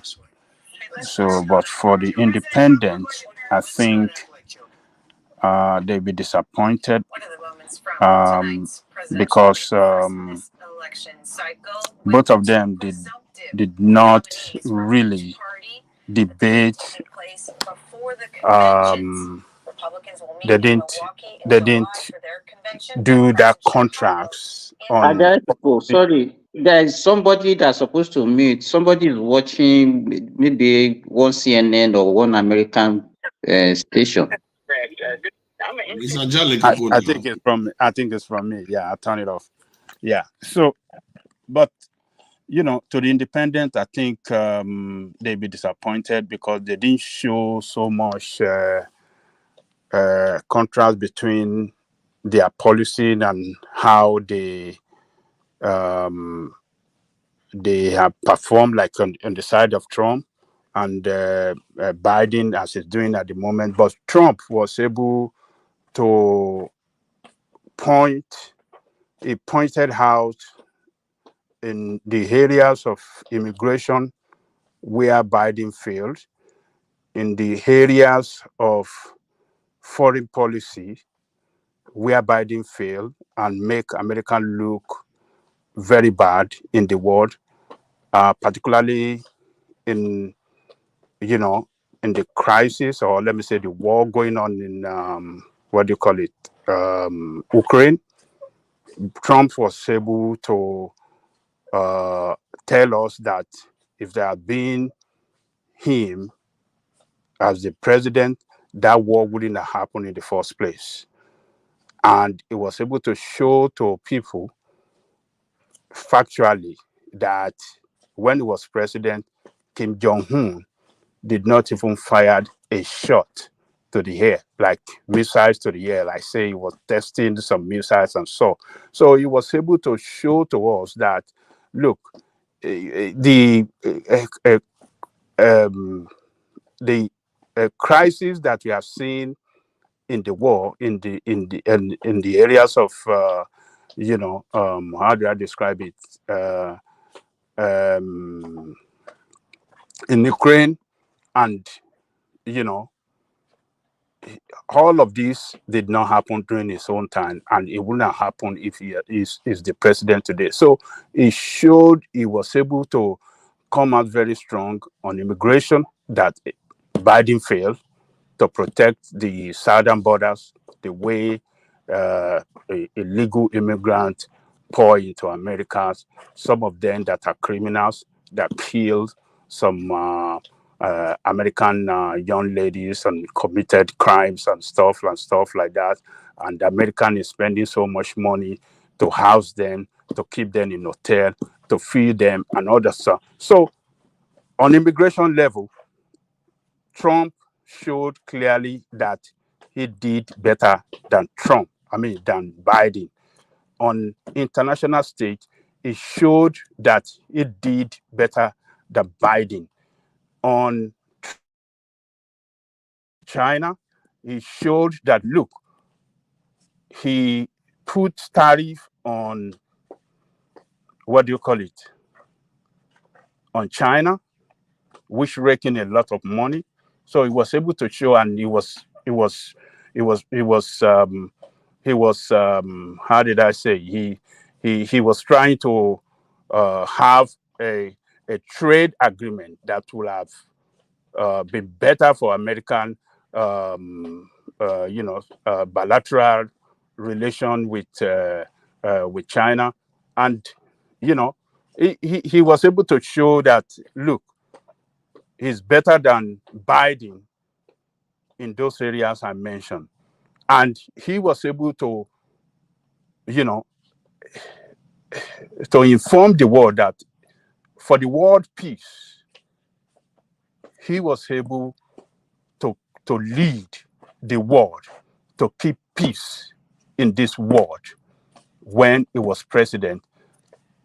And he told Americans that Biden is a threat to the world, and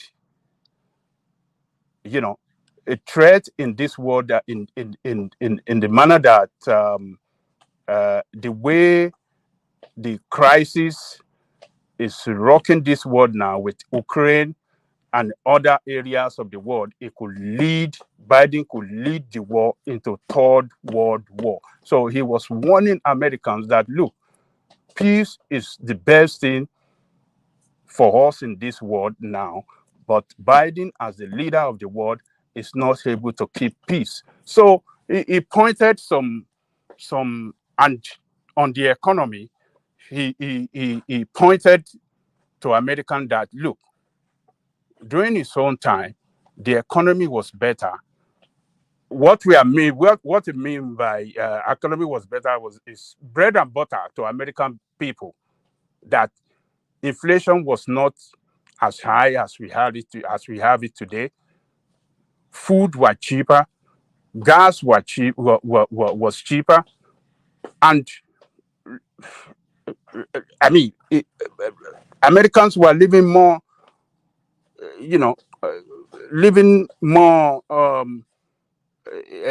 comfortable than we are today. So it showed that,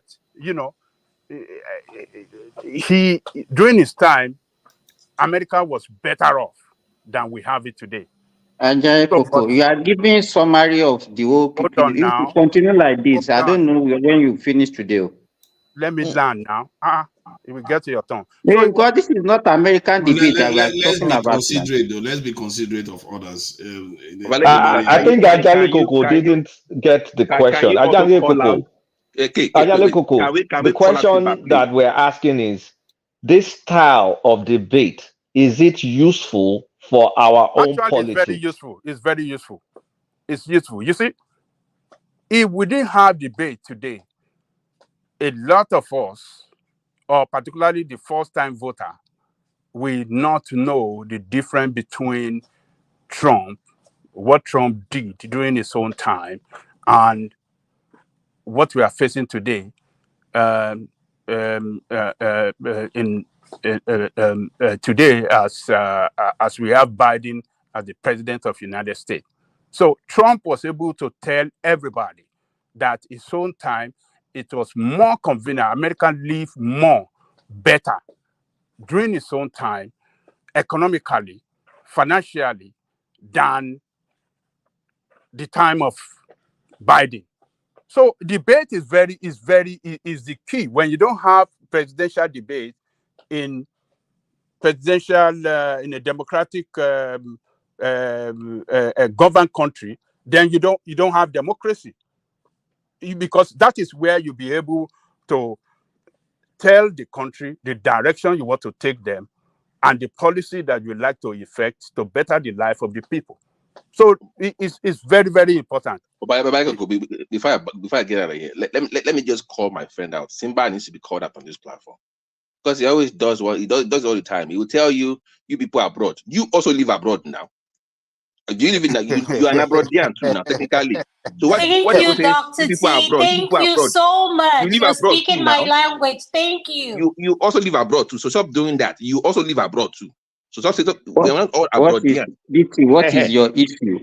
What I'm saying, if you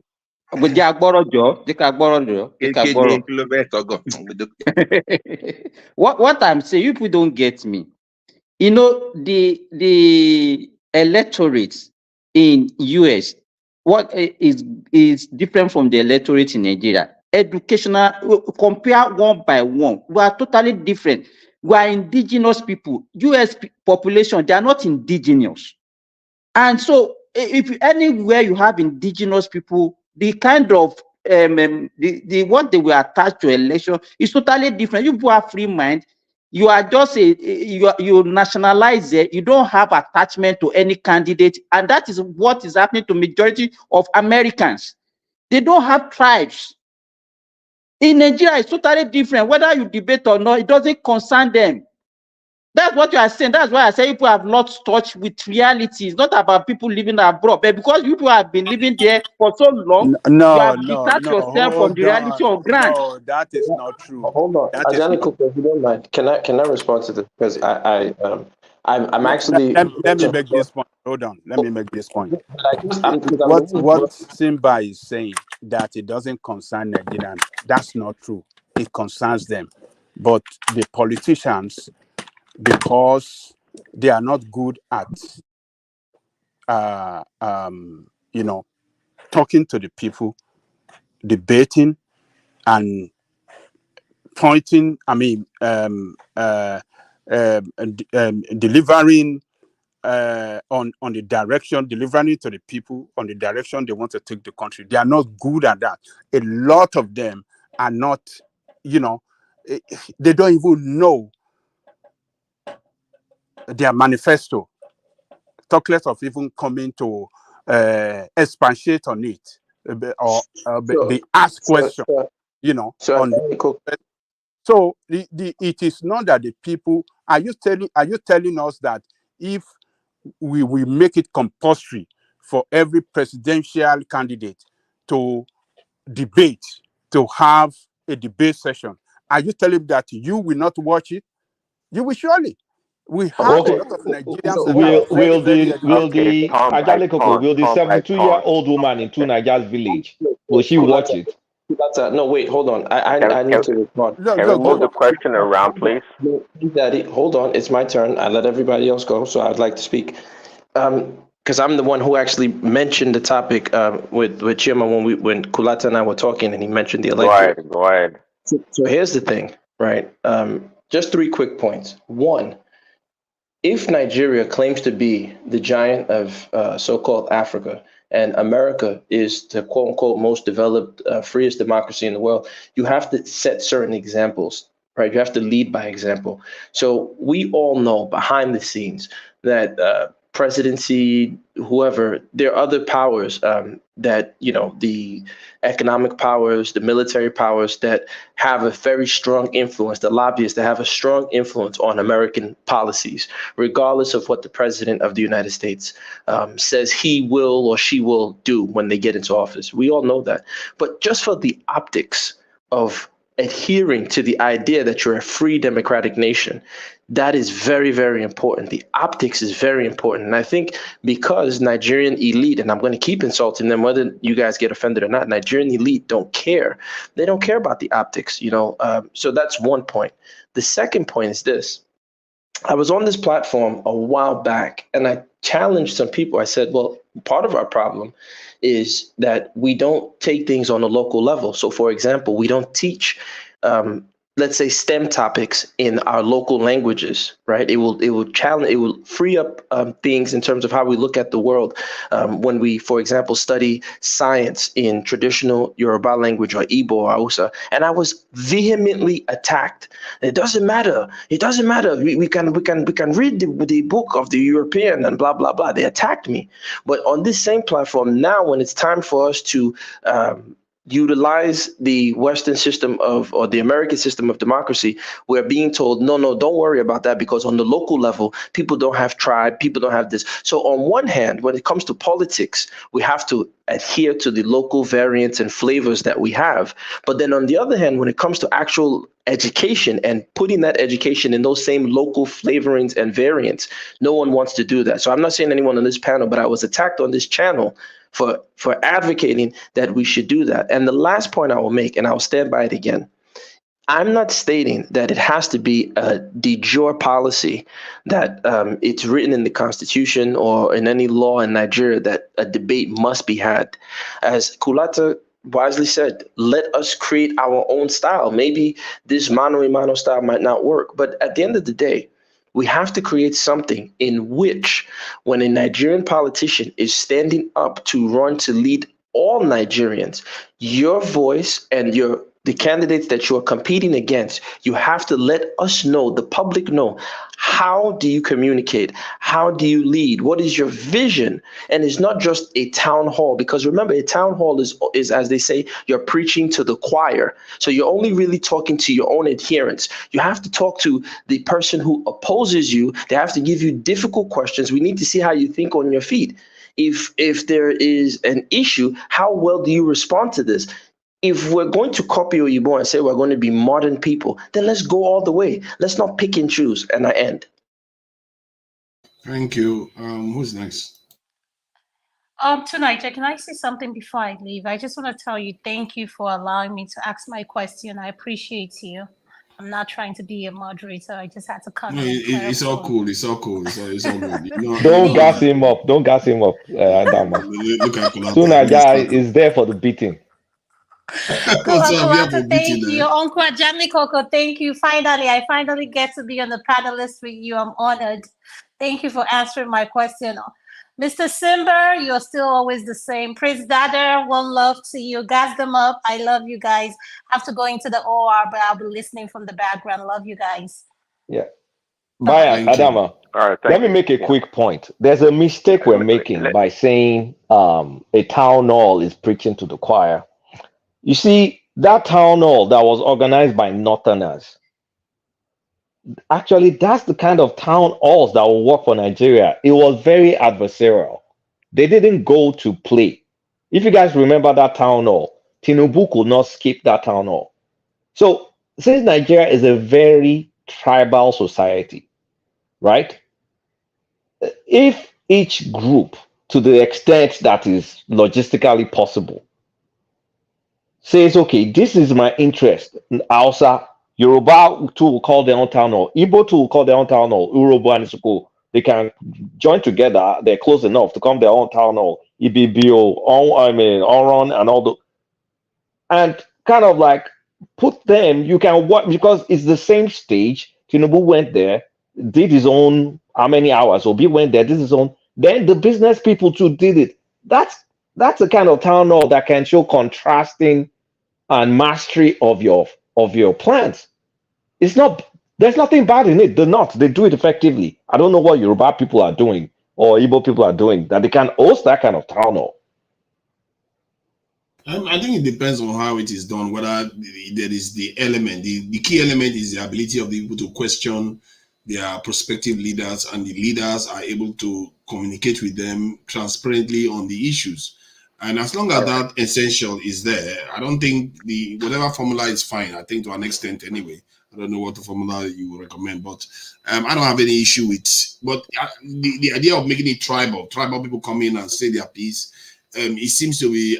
I guess you can have a mixed town hall where some people are advocating some tribal interests. Let me give my 2 cents to like that. Religious. Can you just stop interrupting me? You're fond of doing that. Can you just talk? Am I interrupting you? You just talk. I've had this give for 5 minutes. Well, it's not your turn. Let me talk. Everybody's taking turns. Why do you have to take 2 turns? Now. What? Ajali people spoke here. He didn't interrupt him once. I'm just talking. But you already spoken, though. But you already spoken. How many times do you want to talk? I'm here. Stop it. Tunaja as a moderator. Stop it, man. Prince Daddy, you really need to stop it. You are very fond of doing this. Tunaja, go ahead. But Tunaja, as we want to hear your voice, but at the same time, as a moderator, you kind of have to take a step back. That's why I offered to moderate. I'm not taking a step back. I'm not. See, hold on. People have different style of moderation, and when one man is talking, none of you talk all that nonsense to him. So don't bring that. No, because he pushes people off the screen. I tell him that all the time. Don't say that. He should. That's wrong. No, he shouldn't. If you're going to have a platform, you need to be unbiased. You people can't just talk over moderators, and you have your own opinion. So you think your moderator doesn't have opinions or doesn't have clarifications to make regarding the topic. You know you have different styles of moderation, and you know that that's them. If anybody should know that, you should. I have a channel. I have a channel when people came on my channel. So don't make it look like you don't understand that. If you go to this in Brandon's channel, is it the same as Safi Uhuru? Is it the same as this in the Kezo? You should know that by now. No, listen. They all are terrible examples because they're dodo birds when it comes to this. If you're going to be a moderator, you have to be at the back. What do you mean they're all terrible examples? They are moderators. That's the point. Okay, guys. Just stop this. Stop what you guys are doing. They are moderators. That's the point. I don't like when people just because they like one thing, they just expect you to be like that. Tunaja, have 1 minute talk and let Prince Daddy have his turn instead of you. No. I just thought that point needed to be hashed out because while I'm moderating here, you can't just tell me shut up because you don't tell one man that. That's one. I tell one man that. Don't say you don't. I tell backstage, and you end up backstage and you say he's doing against it's partiality. I'm not saying backstage, so the least you can do is avoid me. I'm not even saying I want to overtalk you. I'm just saying let me have my own say. Tunaja is enough. Tunaja, let Prince Daddy go. You guys stop doing this. Let's just talk. It's a bit ridiculous. Really, you're trying to censor people on the panel. Whatever you want to say, and then so yeah. The point I'm making is that it doesn't matter the formula as long as you have the people have a way of being able to hold their leaders and question them according to what Gazemov said, so that they can understand how their leaders communicate, how they are, how they think on their feet, and you just never know what you get from them. And maybe the media can be bought off, but not every voter can be bought off. Some of them will ask questions that the media will never ask. They might demand details into what the leaders are planning to do for them. This is something that you don't get in Nigeria at all. And the more you have politicians be prospective winners of the election decide that they're not going to take part in the election, the less they even would put in the manifesto because nobody's questioning them on anything. That is lack of transparency. The more your leaders engage with the people, the greater the chances of transparency increasing. And if transparency is increasing, the people are doing better. I think the people are better off when there is higher transparency. Thank you. And whoever wants to go next can go next. Prince Daddy, can you go ahead? Prince Daddy, I think you could go, brother. No, the chief, he doesn't want to talk anymore. Remy, go ahead. Okay. Good morning, everyone. I watched the debate, but not the entire totality. One thing I want you guys to know is that, like somebody said, America is totally different from Nigeria, and the way we practice policy, although our kind of democracy is a little bit similar, but in terms of this debate, what I can deduce is that you have two old men debating and mudsliding themselves. They put out their point there, but too much of mudsliding. And at the end of the day, if I'm an American voter, who am I going to vote from these two sets of people? Because both of them are tested. And when Baba Jaleko was talking about economy was good, was that during Trump, This is a man that one day one crisis for 4 years in your country where you reside. If I'm living in America, I would be totally confused. This man does not portray the country very well during that 4 years. The economy might be good for you in America, but what about the rest of the world? It's so crisis for the whole 4 years. Doing like Tell a me, baby. tell me where he had crisis.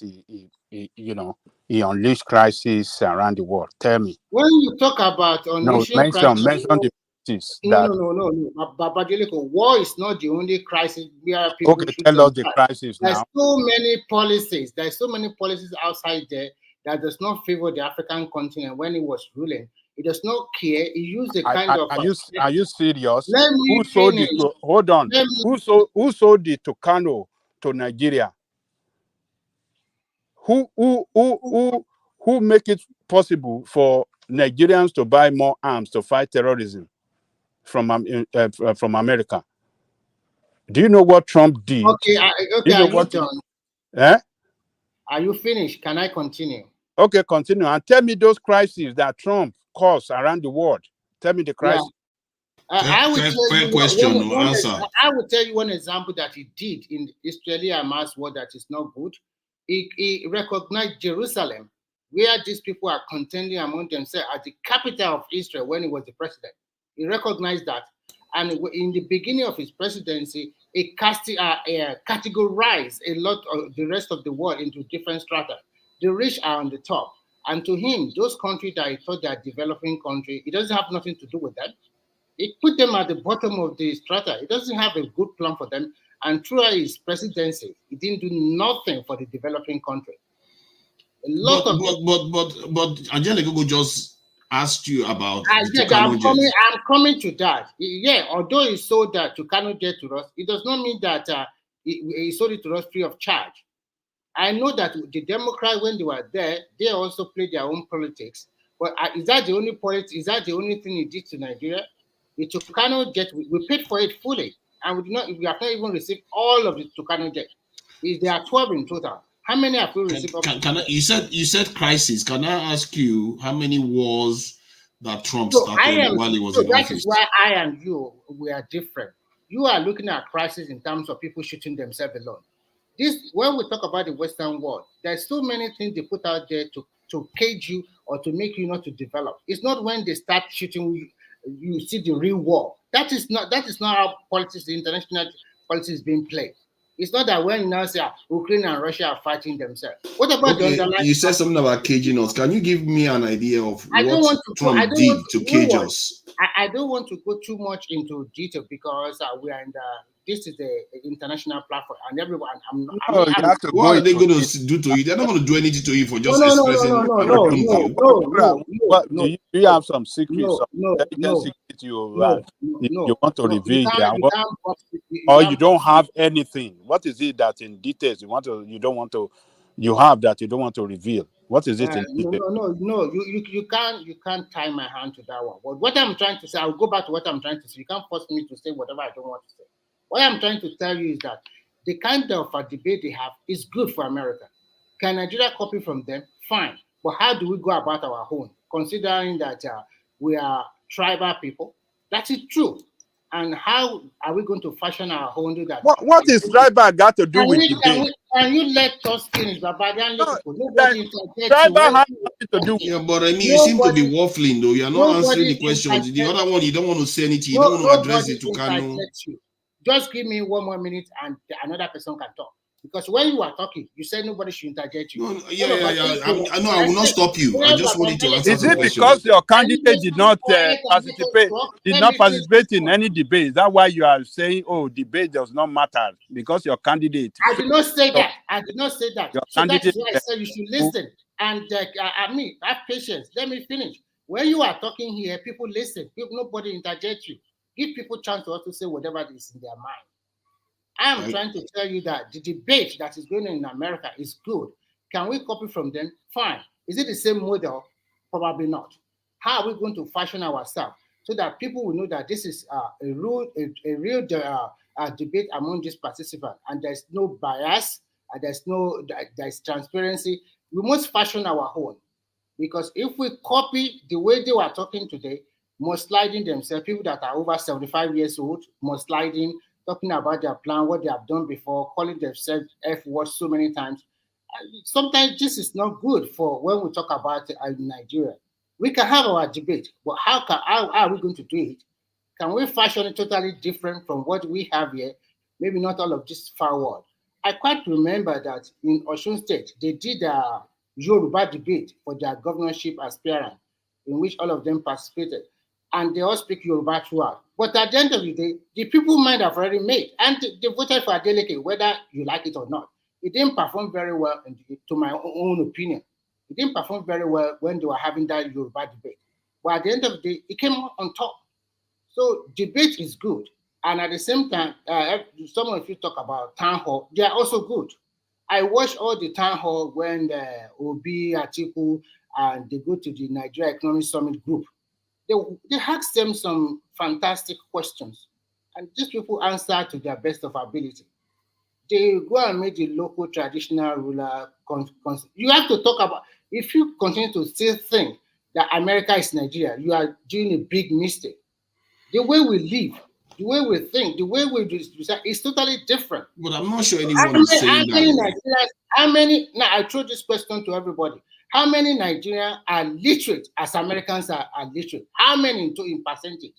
All those words they are churning out there. How many average Yalata or Leoniru or whatever that constitute majority part of Nigerians?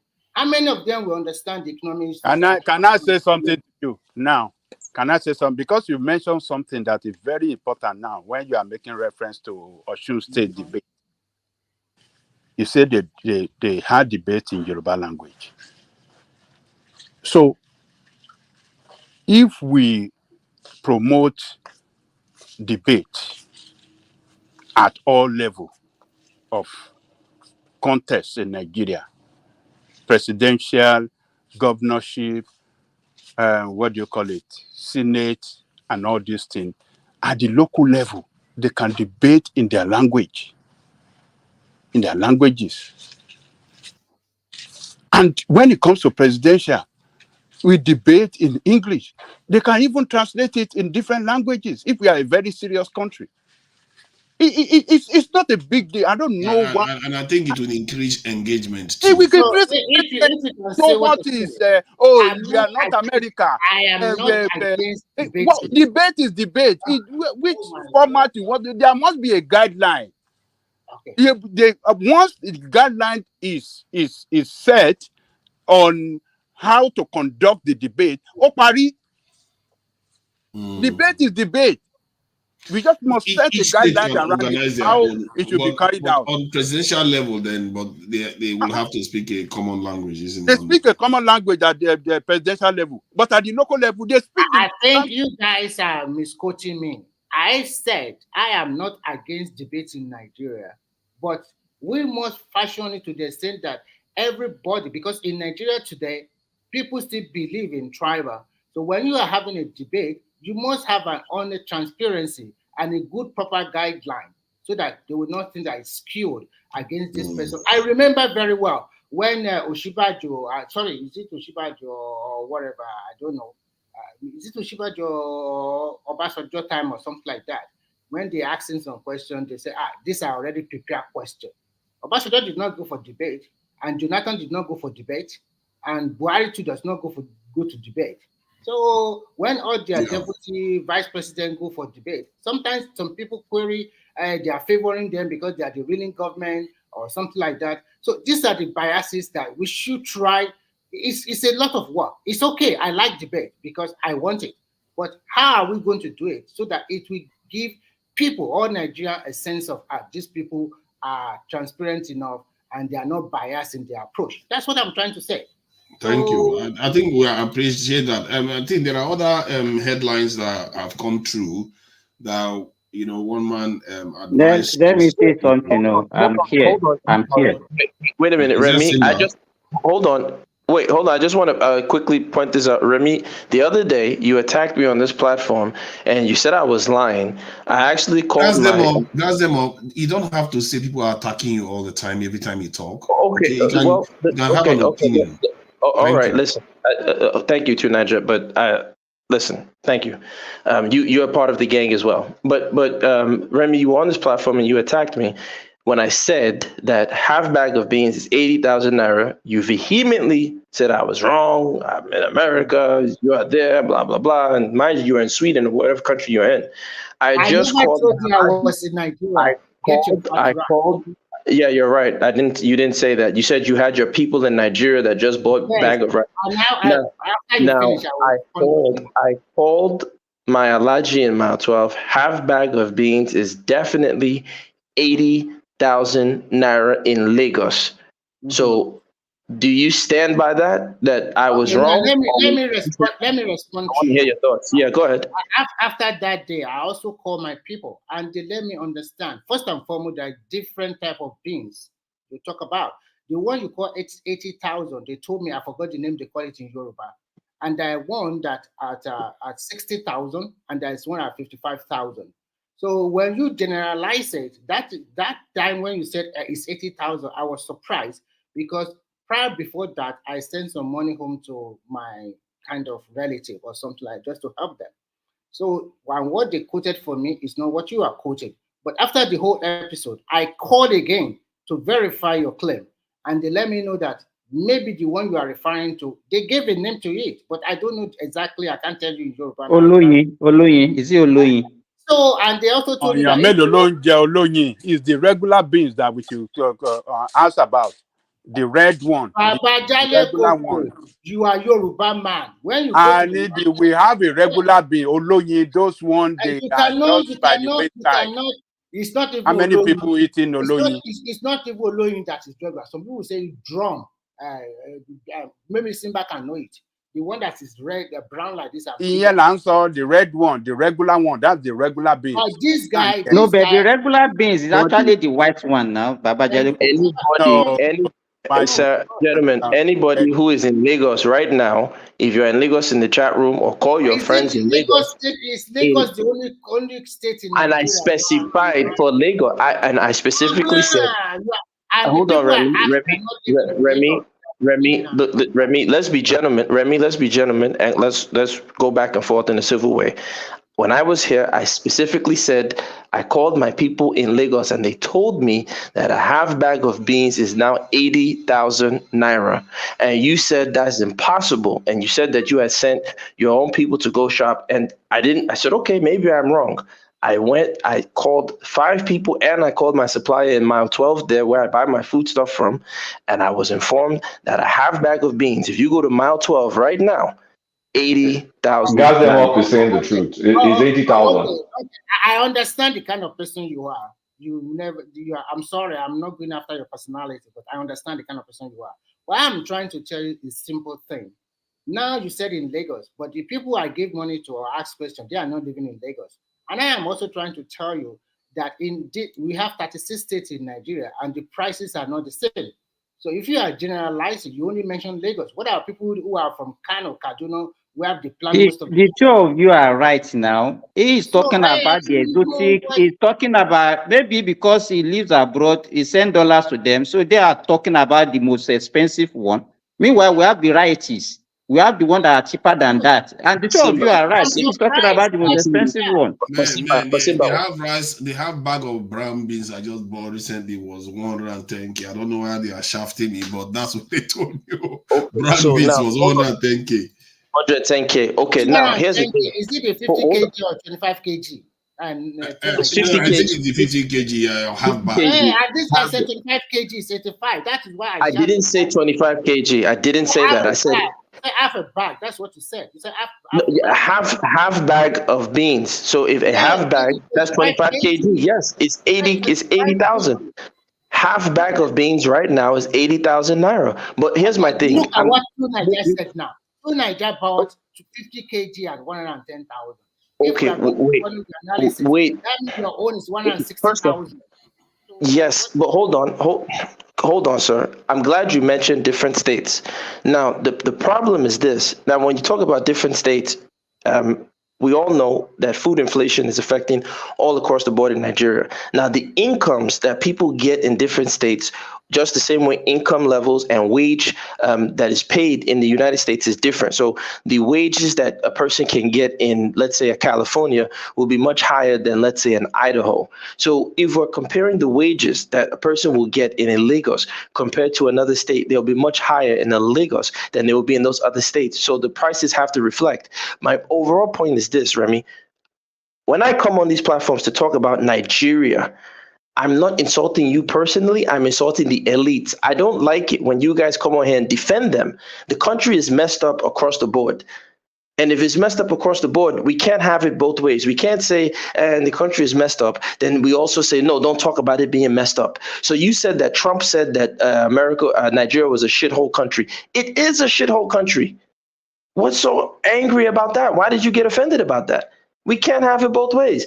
Either things are working or they're not working. Okay, thank you. On my part, I know that presently Nigeria is in a terrible economic mess, but it doesn't stop the country from developing. It doesn't stop them from building roads. It doesn't stop them from building health facilities. It doesn't stop them from going on extensive agricultural farmland. I'm not a pessimist that because it was in a terrible way today, that is how it's going to stand till the rest of time. I'm not that kind of person. I believe in that. When you have a trouble, you put in the hard work and things will turn around for you. And at this present situation that the country is in a terrible mess, this is the right time for every Nigeria to think about solution. Not be thinking about shithole, it can never improve, things will remain like that for the rest of time. I don't believe that. And I believe in one thing. I hear you. No, let me finish. When they started this democracy in 1999, Lagos State, Lagos State and some of the states, they are not the same way as they are today. In 1999, they don't have a light rail. Today, they do. Abuja was not like that in 1999. Today, it's wearing a new look. Some of the states are wearing a new look. Whatever you guys say, we agree with you. Nigeria is in a mess, but it doesn't mean that it remains stagnant for all 25 years. Well, Lagos is still Lagos. Listen, Remy, Lagos is still a shithole as well. Can we just go back to the topic or the next? Okay, so I'm going back to the topic because one of the topics that one man posted was about. Anybody can take it up from me. Yeah, okay. One of the topics that one man posted was about different companies leaving Nigeria. He posted the article I sent about the abuse of the naira and the fall of the naira and how it's abusing the citizens. I'm glad you mentioned Lagos and Abuja. Remember, the elites focused on developing Lagos, and the elites also focused on developing Abuja. If the elites of Nigeria focused, so this was not something that the people of Lagos did not fix Lagos. This was something that the elites of Lagos, they pushed resources in some areas of Lagos. The elites of Nigeria wanted to fix Abuja because they were scared of coups that were happening left and right when Dodan Barracks and Lagos was the headquarters for Nigeria. So that's why they ran to Abuja. This was done strategically. So if the elites of Nigeria focus on fixing Nigeria, Nigeria will improve. The people don't have the power. Now, if you're saying to fix Nigeria, one thing, if you're studying something, you have to show signs that you're in the right direction. Nigeria is not showing those signs. How can we say this? Okay, every time I come on this platform, I tell people what is Nigeria's deficit, right? And what is Nigeria's budget? Nigeria has been running a budget deficit, I think, the last 4 years, 5 years? I can't remember. We've always run a budget deficit. It's not the last 4 or 5 years. And America too runs a budget deficit. Like, those kind of things are normal. Wait, Kulata, slow down. Again, when you now say this, America runs a budget deficit. Now, when I now turn around and say, okay, if America runs a budget deficit and we're being like America, then also let's have America. That's a lazy conversation. I can say the same thing with you bringing up America has a budget deficit. That's lazy. Well. You said Nigeria had a budget for 4 years. First correction I gave you was more than 4 years. We ran budget deficit for the longest. You see, I can also say the same as well, that what you mentioned in America is also lazy. It's not. The point is, stop. You don't stick to the overall point. The point is, budget deficit is not novel. We've been having it for a long time. I think you should learn to. It can't be saying you are right every time. If people let other people talk, let them have their own opinion. Simba, let me finish, please, and let me land. budget, and then you can go ahead. I just want to talk about Nigeria's budget once again, and I'll keep repeating this. Nigeria has a budget deficit. Nigeria's largest expenditure, according to them, is what? Capital expenditure. Right after capital expenditure is debt servicing at 6.1 trillion. After the debt servicing, the next largest expenditure is salaries at 5-point-something trillion naira. Now, if that is the case, when we say Nigeria will have this miraculous improvement, how? They don't have the money. They're not showing any reduction in the debt that they have to take some of that money and push it to solving the problems of the citizens. The capital expenditure, it's not showing any rewards. So when people now say, oh, Nigeria improved, stop being pessimistic. Show me the proof that Nigeria is showing you the signs of an improvement. Okay, and can then I ask some questions? Can you repeat the values you gave for the debt servicing and salaries and a few others? Nigeria, according to the 2023 budget, Nigeria is servicing its debt at 6.1 trillion naira. You guys can Google it, 6.1 trillion naira. That's what they projected.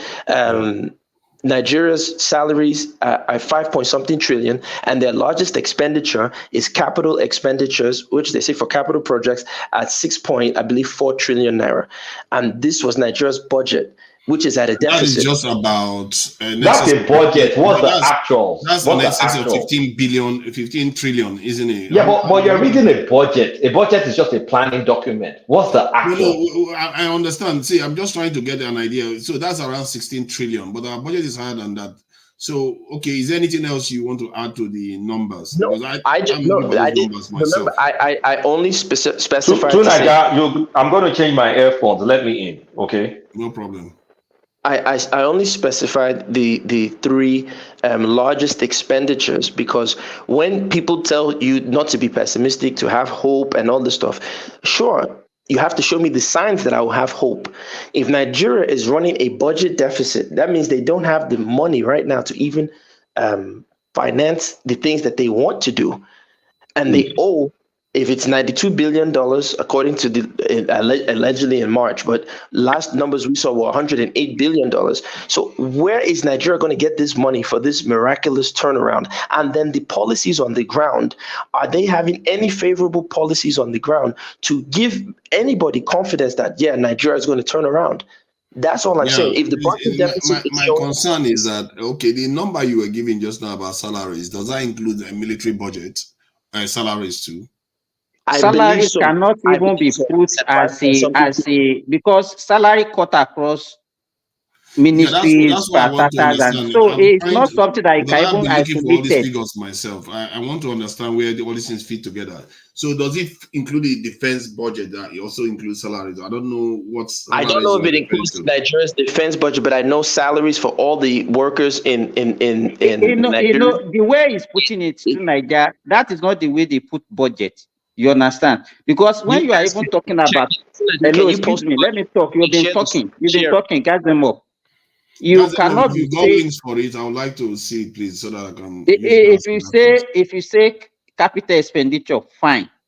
But if you not cap it and say salary, even the people under if you talk about defense, because the other time you mentioned defense, under defense, people will also receive salary there. On education, people receive salary there. So you cannot just isolate a salary and say this one on salary. See, Simba, do you know why those numbers are useful? Because when Nigerians say Nigerian government are stealing all their money, because there are some areas that cannot be stolen, like salaries. We know people are getting paid their salaries. Servicing the national debt, we know those ones are getting serviced. So those ones, we can crop them up from all the amount people are saying Nigerian government is stealing, so that we can actually start having a proper structured debate on these matters. Because every time you say something, they say Nigerian government is stealing everything. True, Nigeria. Which one is actually being spent? True, Nigeria. According to what I read, the total civil servant under federal, state, and local government total is about 5.7 million Nigerians, and out of that, 1.2 million are in the payroll of the federal government. The rest is being shared by the 36 states and the local government. So we are talking about roughly about 100 million that can work in Nigeria, because I don't know the statistics of people that go to school under 18 years of old, under 18 years. Can you share it? Sorry, you said something about It's in the back chat. Let me I'll finish. get that link. Let me finish, and then we have. No, you just said a number. I wanted to get you to repeat that number because I missed it. You said something about 5.something million. 5.3 million of workers. 5.3 civil servant throughout the federation, both federal, state, and local government. 5.3 million. 5.3 million. Okay, good to know. And out of the 5.3 million, 1.2 is in the payroll of the federal government. The rest is shared between the state and the local government. So what I thought the federal government was around 700-something thousand federal workers. Okay, maybe I'll go and check it again. Maybe, but what I know is that the federal government have the largest share. But what I'm trying to say here is that when you not about 66% of Nigeria are mostly entrepreneurs, and this out of this 6%, how many of them have a registered limited liability or registered their enterprise that they pay tax to the state or to the federal government? I'm talking about the tax from their business. That one, we cannot establish a real data or give us a good figure. So in a nutshell, majority of Nigeria are not really paying tax on the business they entail upon. So there's so many layers of problem there, because there are those that are in the market, women or something like that, that you don't have the data, you don't have nothing to really plan towards it. So it become more difficult. Remy, Nigeria can easily, if everyone here, I'm sure, has registered a business in Nigeria, CAC, which they're trying to do to link. But even then, I remember when I registered one of my other companies, I got one tax ID number, then CSC gave me a different number. So FIRS gave me one number, then another, I forgot their name, gave me another tax number. It's not streamlined. Whereas like in the United States. What you are getting wrong these days, the tax number they give you will be different from your company registration number. That is all. I didn't. Oh my God, Remy! I think you need to listen to me clearly. I'm going to say it again what I just said because I think you hear what you want to hear. I said when I registered my company, I got two different tax numbers. I didn't say my CAC registration number. I know the difference. Remy, please. I want to ask you a question. So wait, can you post the links in the back chat and share it? Because when we talk about I wanted to share one of that link that one man provided. I think that is interesting. As they help this company you register, I'm sorry, it depends on you might want to talk about. I pay taxes on my company. When did you register this company? When? Which year? I registered. I have a few companies registered in Nigeria. As the last one that I registered, this was about last year. As a public liability company or as an enterprise? I registered as a public limited, whatever you call it, the one where you have to pay taxes. Limited by shares, private company limited by shares. I'm a private company limited by shares. Which year is this? Is this in the last 5 years or just? I just told you. Okay, maybe my mic is not clear. I'm shouting right now, literally. I told you I registered as of last year. I have a few companies registered in Nigeria.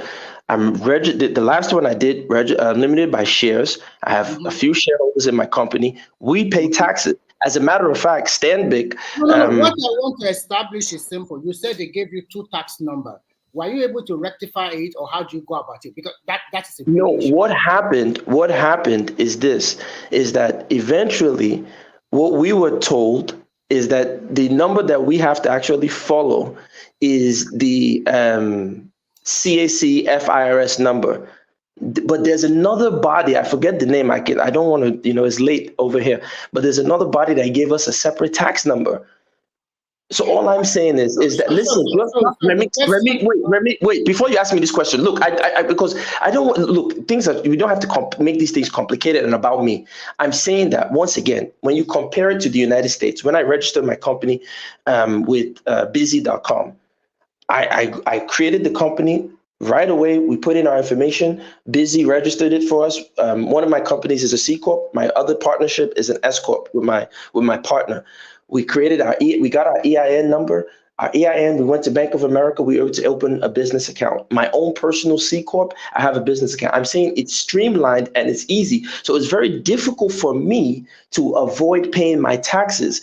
Now, I know you're right to say that, the market woman, they're not paying taxes. Well, make it difficult for them to not pay their taxes, and then you'll be able to collect the tax revenue. But that's why I'm hoping Tunaja can share the thing in the back chat. Let's look at Nigeria's budget. To Nigeria, please open the link and let's look at Sorry, the budget. gas them up. You're not wrong, and that's what the what's the name of that PWC guy is trying to fix. Oh my God, I forget his name.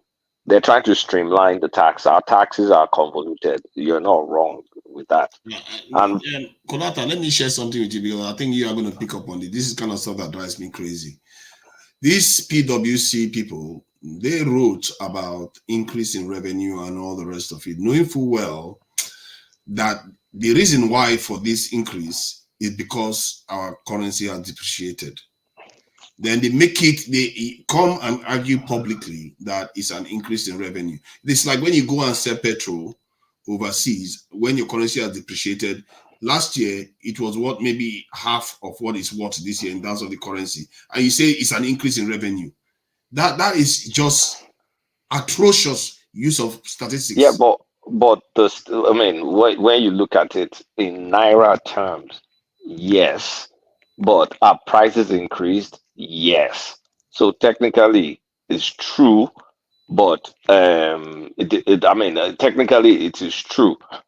And the area where it's so But clear is revenue in has our not increased now. You know that in real terms, it well, I hasn't mean, increased. whatever we sell in dollars, we make more naira from it now that we've devalued it. So we should depreciate our currency so that we can make more naira. Is that it?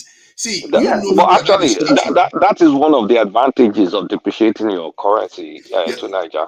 So by depreciating it, if there have been prices did not increase, that's a different thing. Prices have increased No, to catch prices up. will increase, but is it commensurate with the depreciation? From Because what I've seen, is 3 times. Prices have But increased 3 times before. you have to hold Kulata to the Kulata is smarter than this. He knows what he's doing.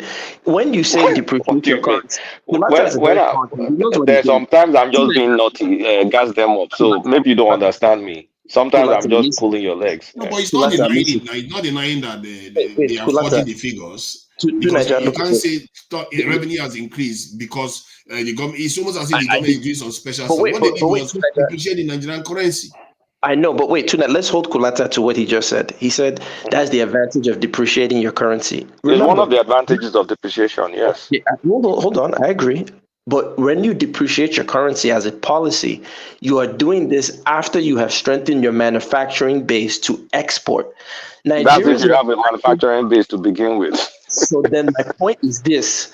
Let's ask ourselves, what is the point of depreciating your currency when you didn't have a manufacturing base and you don't have anything to export? No, it's not just manufacturing. I mean, we sell, at least we still sell crude at the very least. So the crude we sell makes us more naira. Can you pull up the budget to Nigeria? Because you see this the crude we It makes sell. us more naira, but it also costs us more to buy anything else that we will need from Yes, overseas. Sorry, can I come to this conversation? But if you look at it critically, because if you want to be doing comparison now, if you compare the price of goods in Nigeria in terms of dollar, it's actually cheaper. Of course. Actually, it's more expensive. No, don't say that. It's cheaper How do you in mean? Nigeria. Okay, give an example you are referring to, please. Hey, just give me one example and compare the price outside Nigeria. No, actually, it's more expensive. I can assure you. No, to Nigeria, you can't say that now. Our purchasing power parity. We just check our It's only our purchasing power that is low. But when you compare in terms of dollar, parity in dollar terms is cheaper now. I mean, that's why we have GDP, PPP. That's why I asked for an example. You can't give me an example. You are claiming. People take bread, ordinary bread. How much is a loaf of bread in UK where you are? Versus Nigeria, you mean? Yes. But that has always been true last year and the same this year. So what is the It's difference? still true. Yeah, it's still true. That is my point. Because if I compare, let me tell you, if I compare it with where I am now with Nigeria, it's cheaper in Nigeria. To Nigeria, yes, first and it's foremost, always been cheaper in Nigeria. Last year, 2 years ago, and this year. Even this year, I'm talking as it is now. As it is now. Hold on. See, the point here is that they are making claims that because of the foreign exchange now, that in the argument that Kulata is making is that debate them easily when you share the screen for the budget. Hold on now. Hold on. Yeah, we are not running anywhere. We are here. the point Kolata is making is that there's a valid argument to be made that you can depreciate your currency, and then when you get the income, because the cost of that's the increase in or inflation in your country is not catching up with the deflation of the currency or depreciation of the currency, that the government has an advantage in terms of spending power in the country. No, to let's not misconstrue what I'm saying. See, Okay. there are pros and cons to depreciation, right? And a country just doesn't depreciation just for the fun of it. It's a tough move.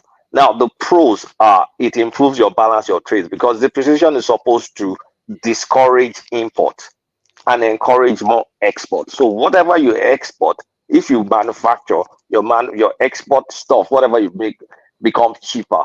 And then you won't have the luxury to just be importing all this random stuff. So automatically it fixes your balance of trade. I mean, I won't say automatically, ideally it fixes it, but then it creates inflation. It creates local inflation because this conversation is not going to post the budget. Hold on, gas them up. Calm down now. Whatever you import is going to be so expensive, so it will have a pass-through effect to anything you sell in Nigeria that relies on any sort of imports, because now your imports are all of a sudden more expensive. So there's going to be some pass-through inflation that happens. And if it's a country that has a solid manufacturing base, then you will be able to. A big advantage. That'll be a huge advantage. But in a situation where we don't have, the only thing we have, at least right now, our balance of trade has improved. Then if you have a lot of local debt, if you have a lot of naira debt, then all of a sudden your debt becomes cheaper. But then if you have a lot of dollar debts, then all of a sudden your dollar debts become more expensive. So it's not Everything one. has become more expensive based on the naira. It's not a one-sided. It's not a one-sided thing. Is what I'm trying to say. You have to admit that it's a forged number. They shouldn't be using those numbers. They are lying to people. They're not lying. It's not a lie. They are just including only one side of the information, not telling the people what they've robbed them of. Tunaja, what was the point?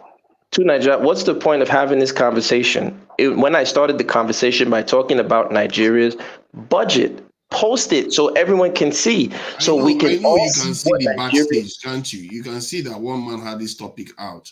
That's why I'm looking into it, and it dovetails into the point that you made. But we already discussed it. I know that, but everyone talked about it already. So I'm saying, post this budget. To gas them up, you have to understand it's not only about your topic we will be discussing. We just finished discussing something you raised earlier on.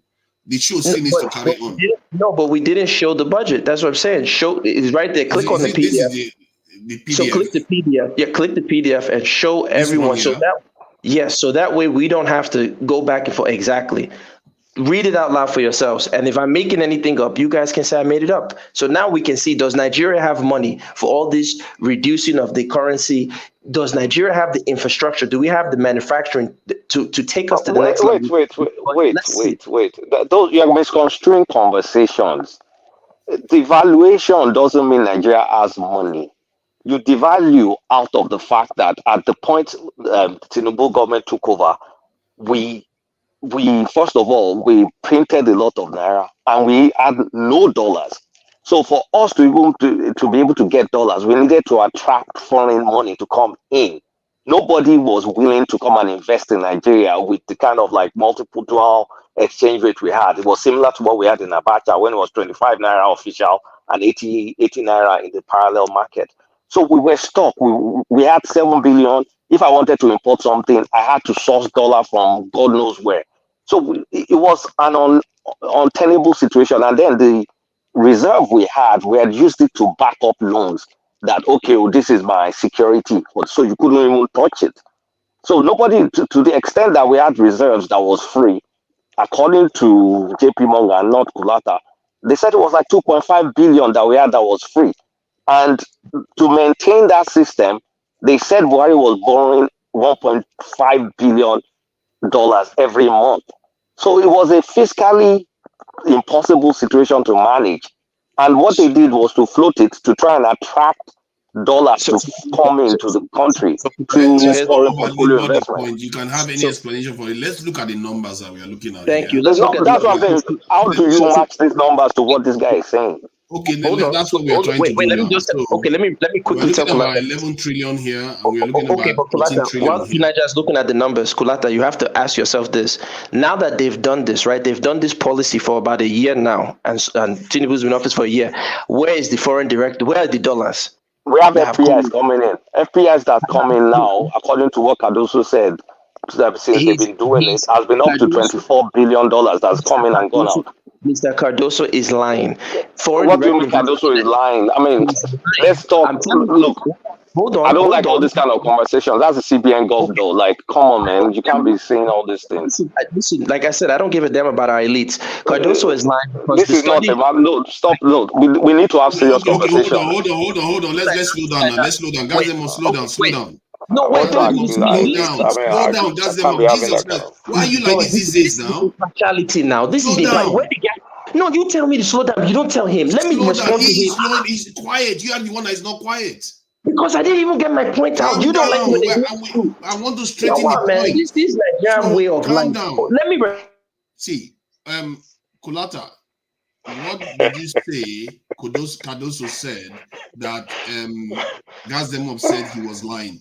Well, I need to get that. What did you say? So, That what's it Cardoso called? said? We've been able to attract what Rufai on that TV calls hot money, foreign portfolio investors. Basically, we're selling naira debt. You will buy our bonds at a very high interest rate. So it attracts all them Goldman Sachs and co. They can put money in Nigeria, quickly take it out, quickly take it out. It's not the best, honestly speaking. It's Wow, not his that's what they call best. speculation. Speculation. It's not. No, this is not even You see why I call speculation. it It's ultimate bond. round tripping. But it's Cool okay. down.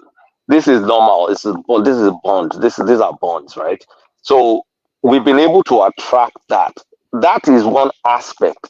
The ultimate attraction that we need is the people that are committed to foreign direct Now, why investment. don't you let me respond to Now, him? Oh my God, this guy, man. The foreign direct investment, that's the one we really, really need. And so far, we're struggling in that area. And from what I understand, I know we're listing some oil blocks, but the response has been tepid. So that kind of scared me. But in terms Okay, of FPI, we're getting FPIs let's now. keep it limited to what you said. Hold on. Can I respond? FDI into what sector? Can I respond? FPI. I'm not been saying this stuff, eh? This is the partiality. No, this is the partiality. Bonds. Can we allow Gazemov to respond, please? We just ask him to be quiet. Please, Gazemov, go ahead. What I'm saying to Kulata is this, and I just posted it again, another link in the back chat. In 2023, foreign direct investment into Nigeria dropped by 26.7%. That's a fact. Now, here's what I'm trying to say. When I say Cardoso is lying, I don't care who he is, who you look up to him, that's you. What he is doing, this policy he's embarking on, when him, Tinubu, they say they want to devalue the naira, is going to bring, at the end of the day, they are not doing it. They're not bringing in this massive investments in dollars into Nigeria. They are not. It's there. And that's why I say, if you put the budget side by side, Nigeria If you listen, I said FPI, not D. Listen to understand. Don't listen to IG. Let him finish. You will respond. You have your chance to respond once he's done. Gazemov, finish what you are saying, then he can be able to respond. I'll quickly respond. All I'm saying is this. I said we should bring up this budget right there. It says in 2023, they're expecting that Nigeria will have 11 trillion naira in terms of revenue, and their expenditure is 24 trillion. Now, if you look at the expenditure, what that expenditure will be broken down into, if you scroll down, you'll see that majority of it is capital expenditure. You'll see, as I said, debt servicing and salaries for the workers in Nigeria. And you can see it there. So I didn't make these things up. Now, if you are going to devalue your currency to get in foreign investment, you have to have a strong Which manufacturing one base. is salary here? Is that recurrent non-debt? Is it this one? Which one is salary? I can't see salaries here. Which one is salary now? I just want to understand.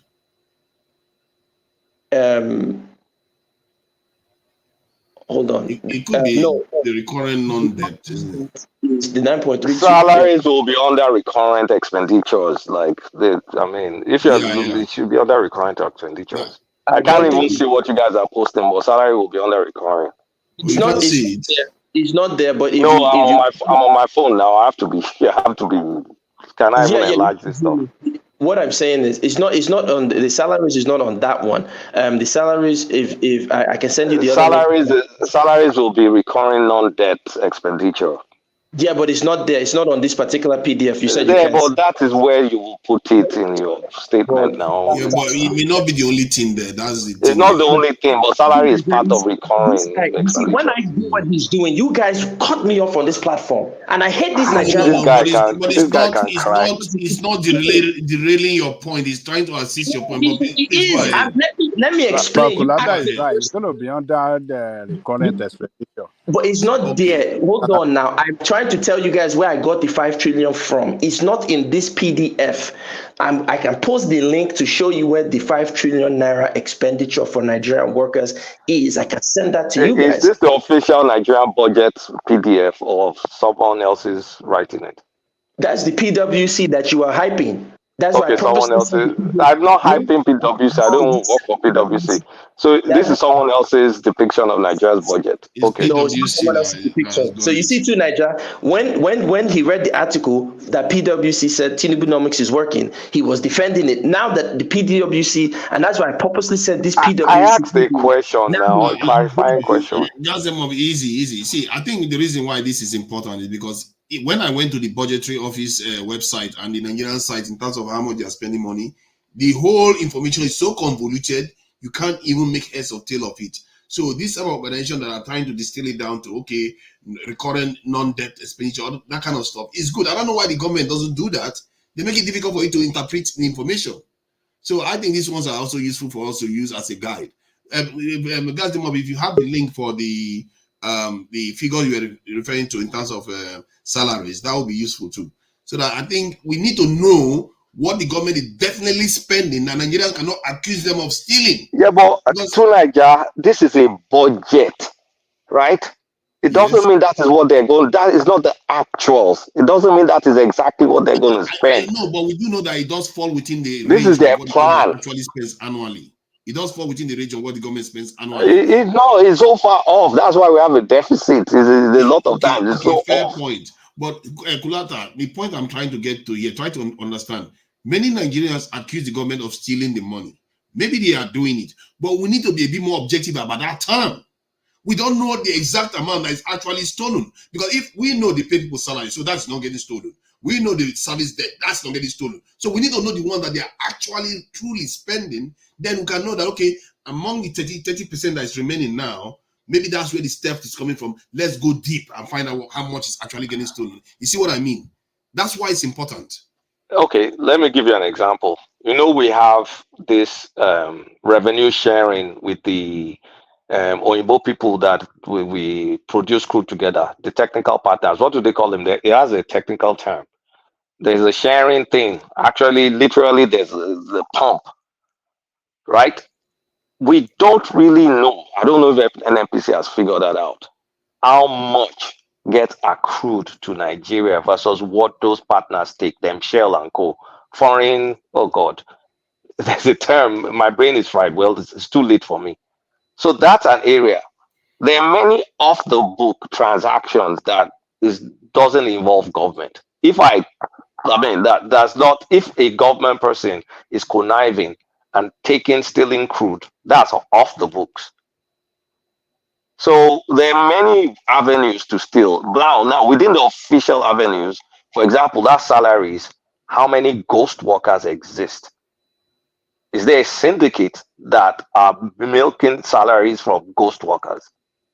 So even within what's budgeted and between the actual that is spent, you could still be stealing. So, but you can get an idea of what is officially stolen out of what they plan, because the budget is supposed to be the best case scenario. Well, a lot of times they'll be made a Explain something supplementary to me. budget. You will know this time. What is this idea of supplementary budget and ways and means? Clarify it, what it truly means. So that Ways and means is essentially a way of funding a deficit that the law allows you to take money that CBN essentially prints money like an prints money. The government will owe CBN and allows them to spend within a threshold. That's the ways and means. Is allows it's like quantitative easing, it's like well, not technically, like, but let's just say for the purpose of simple explanation, yeah, printing money is not exactly like quantitative easing, but so monetizing the debt. That's what they call it. It's called monetizing the debt. So that's the what's it called? But at the end of the day, it's still basically on your books, so because you still need to securitize it. So it's still going to be there. Affect us internationally? It affects us because it's still more debt we're carrying that we'll have to. Okay. So it's still basically money. debt we take from the CBN. But we should get. You can Google it. It's called monetizing the debt. It's called monetizing supplementary budget. Well, okay. Let me explain. Let me try and explain supplementary budget. So when they budget, they kind of like make some assumptions. For example, they assume that exchange rate will be 800 or something. An oil benchmark, they will have to pick some number for, because we bought this out. That's how we budget. We use oil benchmark to budget. So eventually during the year, when you see that, okay, all these assumptions were off, and what the actuals have spent is actually projecting way more than this plan that I planned, then of course you need additional budget. Then you now need the supplementary budget to say, okay. I see. Let me expand further after he's done, because this is the key point. I'm done, guys. So you don't say we're starting. So here's the thing. Now, recently, Dangote's refinery is being championed as the refinery of choice. It's going to move everything in Nigeria. That's what all these elites are preying on. Well, Dangote's refinery is finding out the hard way a couple of things. One, Nigeria, as of recent, I can post the link, just pledged. IOCs was the term I was trying to remember. I think Gazemov just brought this name to me. Thanks. Sorry, continue. IOCs, international oil companies. Yeah. Yes. So he said that they're after him, man.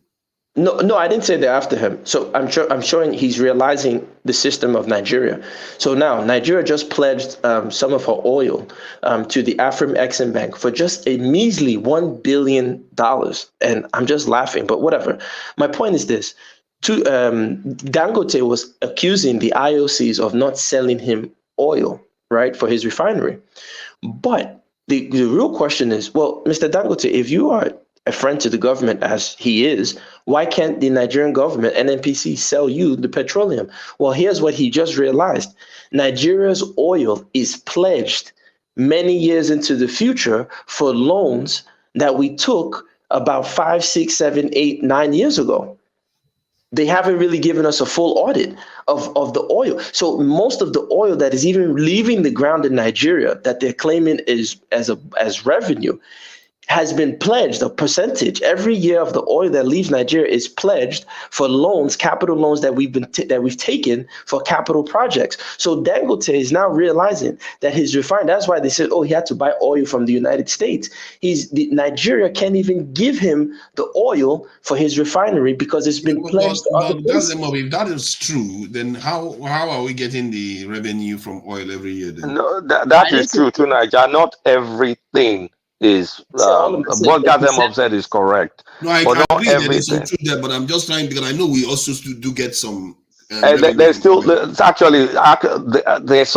supposed to be some local content allocation out of what we produce, which should be what really should go to Dangote. But it looks like maybe NNPC is one of the worst companies in terms of transparency.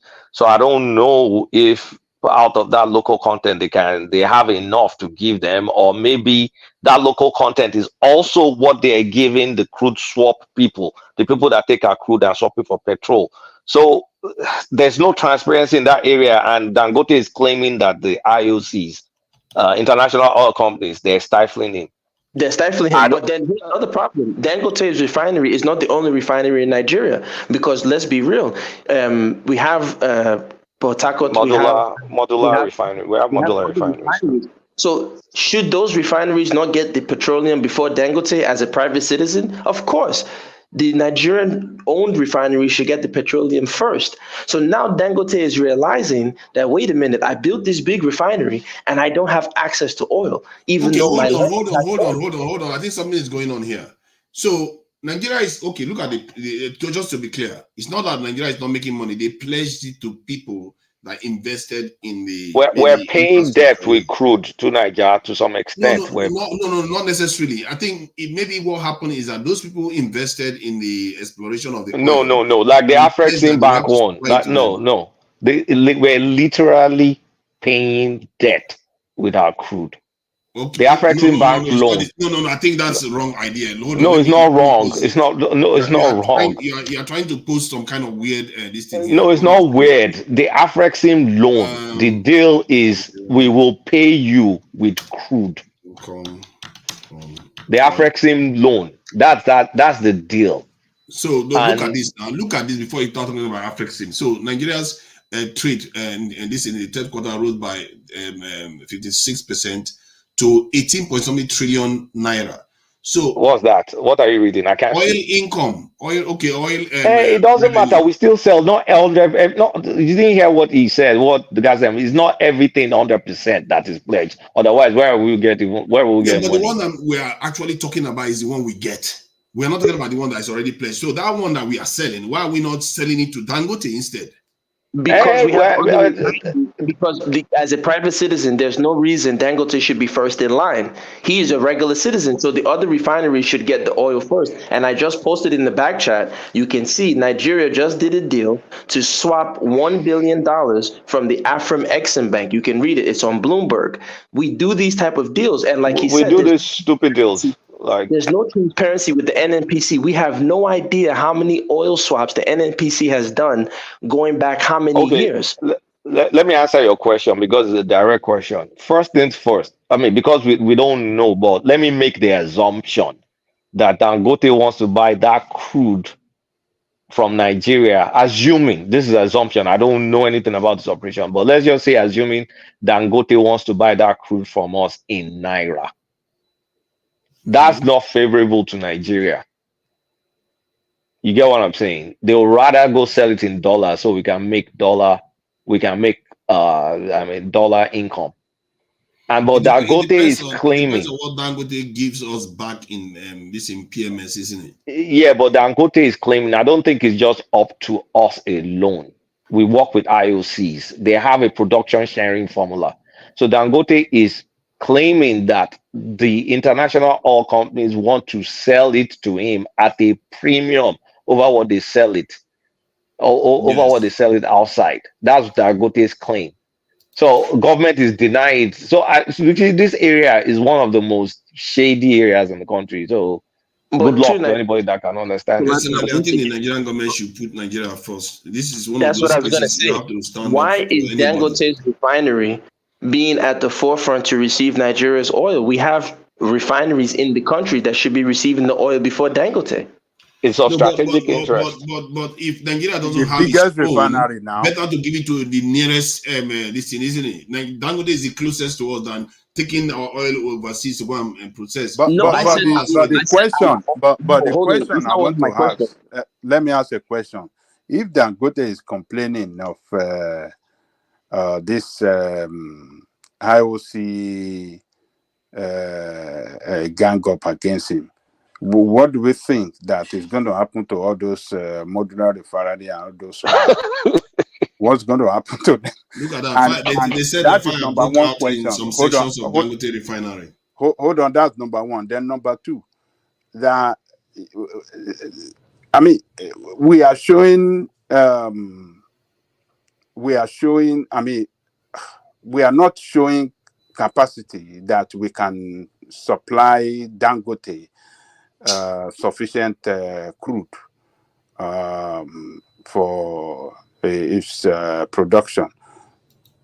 So, Baba John Koko, are you What, saying that? what do we think is going to happen to those smaller ones when we cannot adequately supply Dangote? Who is going to supply those smaller ones? So Where are they going to answer. source their supply from? They won't get any supply. But let me ask you this question, Baba John They're Koko. going to die. They're going to die along the way. They have to buy from America. They have to import. Baba, I want to ask you, They have to Baba, import crude. Wait, but Baba Johnny Cook, I want to ask you a question. Again, maybe they will be buying from Dangote. Dangote will buy larger amount and sell to them. I'll sell it to them. Cocoa has a trading company. Baba Johnny Cook, I need to ask you a simple question because you kind of glossed over it. Are we saying that Dangote's refinery should receive the petrol before Nigeria's own refineries? No. Is our refinery working? That's the question. Why this question? When our refineries are not working? Was working, then that's no brainer. It's not working. So the question is uncalled for in the first place. So those refineries that are there, what are we going to do? Are we going to just let them go to waste and salvage them? Is it today? Is it today? Can I quickly say something? In December. So to Nigeria, if hold on, this is my last thing I'll say. If you guys are saying that if they were working, so tomorrow, let's say by some miracle, Tinubu fixes Nigeria and the Nigerian refineries are working, then is Dangote going to be first in line to get the oil, or Nigeria's refineries will get the oil first? Let's wait. Nigeria gets first. What is to Nigeria is not even something that we're supposed to be debating. This refinery, we have debated about them on so many occasions on this platform. The best thing is for Nigeria to get rid of them. They are not going to function. Looking at if you look at it, how many years ago have we even have a refinery working in Nigeria? They are not working, so they should sell it. I think the problem of selling it, you still have the problem. It was easy to sell, I think they wouldn't have sold it. You have to sell it to somebody that wants to actually make it work. All of them, all these wicked people, they want to take it from Nigeria and do us exactly what it's doing now. And our own people don't even learn. You can't even, if you give a fellow Nigeria now, run this refinery well, like the way Dangote at least is managing to run the cement company and sugar company, they will find a way. You know what they're going to do? They're going to find a way to do round tripping and just take the crude oil, sell it, and they don't care about the refinery at all. This is the problem with Nigerians. Sorry, Colata, I have a question for you. According to the NNPC now, we are producing about 1.7 million barrels of crude per day. And they are that's plus condensate. That was condensate, but continue, yeah. So I'm not sure, but they say about 1.6 or something. Now, they said by August this year, in the next few months, we are going to reach almost 2 million barrels of crude per day. If we can able to get to that 2 million, can it solve the problem of this Dangote? Well, I don't know. How much of it has been sold up front? To foreign exactly to get a loan. So that is that I know, I understand. I'm just trying to say, if we can ramp it up to 2 million, can it solve some problem for Dan? We don't know how much. We don't. It's only when we know how much. I understand. At least at this present situation, we don't know how much. I'm talking about if we continue to rack up our production up to 2 million, above 2 million. Can it at least immediately? You cannot. The question. We understand your question. Is it not all in Dangote's interest to make sure that our oil fields are secure so that he can be able to get the oil? Some of all these businessmen in Nigeria, I don't even know what's wrong with them. Look at Dangote's refinery. Is it the one that will not go? Let me add this now. Let me add this because I think this is the thing that people don't understand. Look at Dangote's refinery, the brand new refinery. Can you let me finish? This is annoying me. This Dangote refinery. Tonight, talk now. Nobody is talking to you. Stop, Jared. This Dangote refinery was set on fire yesterday for whatever reason. I don't know how fire starts in a brand new refinery. And you guys don't. You sit there. You keep taking things for granted. I won't be surprised they will sabotage that refinery, sabotage the one we have in Nigeria, and we're back in the same circle again. This is why I keep telling people, keep playing around with your security. And what is your point now? What is your point now? I'm just landing. If you keep playing around with your security, everything you build, you will lose it. This is can't keep anything. You want to sway also this your security things again. No, it's annoying now because you look at everything we build, it gets lost. Tonight, calm down. Fire happens, like accidents happen. Look at that. What I'm trying to figure out. wait. What I'm trying to figure out is how come NMPC doesn't have the autonomy to sell crude by itself? Why do the IOCs have to dictate a $6 premium on the crude? Because okay, the deals they You know the answer now. You know the answer. eh? These are No, here's the problem. Because we enter, okay, when you have rig or something, right? Because we don't have the technical Which one? What expertise is or the sorry, Bulata, financial what is the meaning of IOC? international oil companies, our Shell, our Jeep, any, Okay. or our Chevron. About $500 million. Because okay, they give you Simba, they give you rig, they give you oil block, right? Oil block. Most Nigeria they give you an oil block. They don't have money, so they have to go and call all these oil companies. They bring them Slumbaja to come and drill.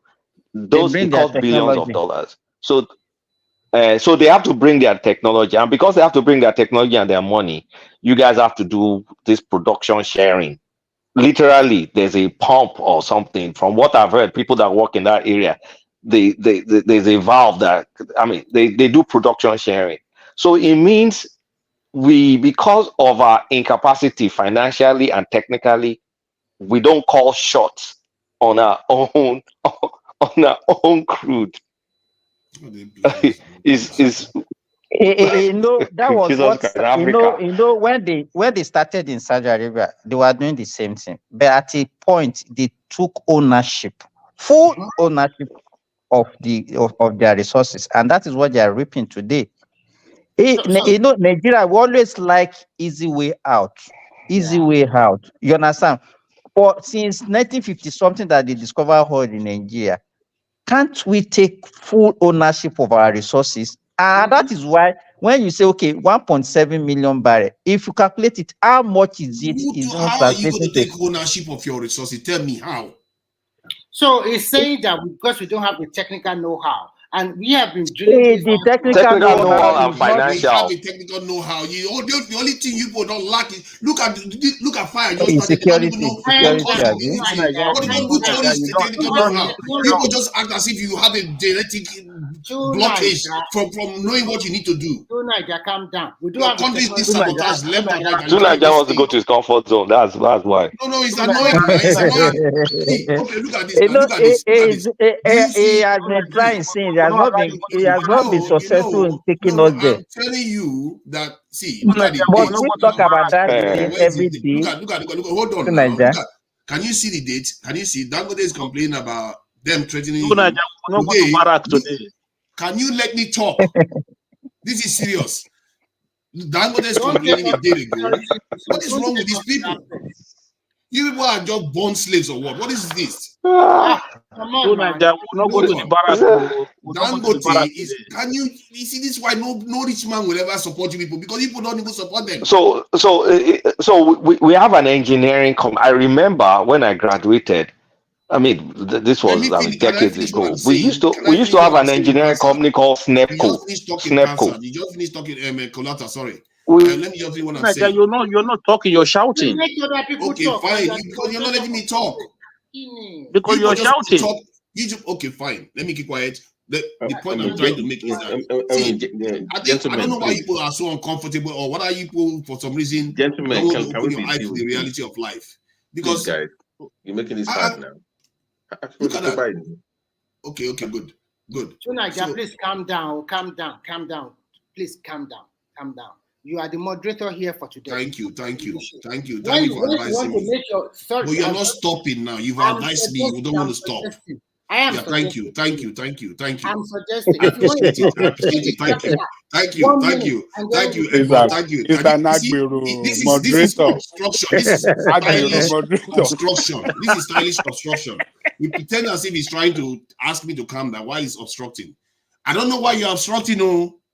Whether you're here to say the security thing. Say it quickly. I don't know why you're obstructing. Whether you're here to do the job of other people, I don't know. Let me finish what I'm saying. So look at this now. Dangote is complaining. This is a rich man in Nigeria. If you're a rich man in Nigeria complaining that something is going on at the top, a kind of conspiracy, let's face it. And Dangote has been signaling a lot to people recently. And look at that. It just almost the same day, really. If you think at it, the same day, his refinery is on fire. And the reason for the fire, unknown. And you guys don't pay attention to what is going on. No. To Niger, that fire, what do you call it? Dangote came out. It happened in their ebullient plant. It does not affect the refinery. The refinery is still working 100%. So let's calm down. No, I agree with you. So it's not affecting them at all. So please, okay, they're not complaining. You're not listening. You're not listening. It could just be a warning. It could just be a warning sign, and you don't seem to read. Okay, is heeded the warning. Is heeded the warning. Okay.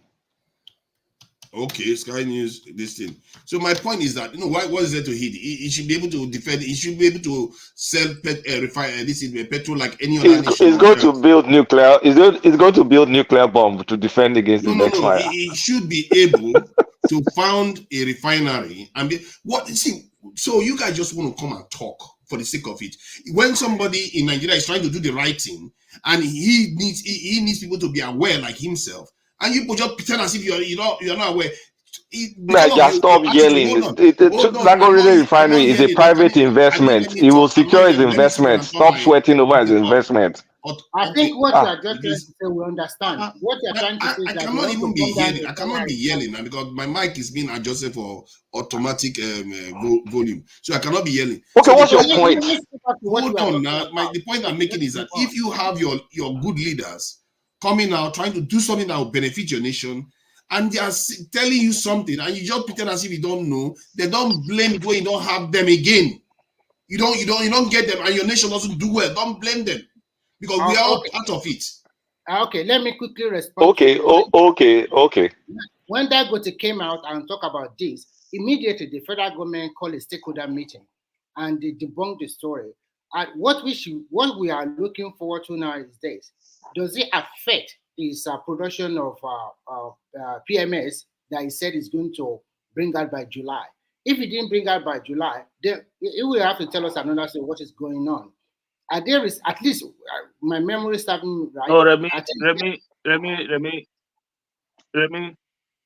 What Dangote is saying is that for them, what they are doing is that their people are importing dirty, cheap fuel. So what that means is that because he is having to buy crude, sometimes source them from outside Nigeria, it means that the competition is dragging him down because in his own, the standard is producing is of higher standard, but the one these guys are bringing it out from outside the country is a very low standard. So they are able to pay cheap for it. They're able to get it at a very cheaper rate.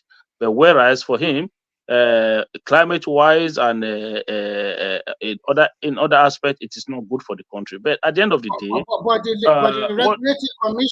but the regulatory commission debunked that. They said that is what in Nigeria where they brought those dirty fuel last time. Which regulatory commission? Look, the way I see it here is pricing competition.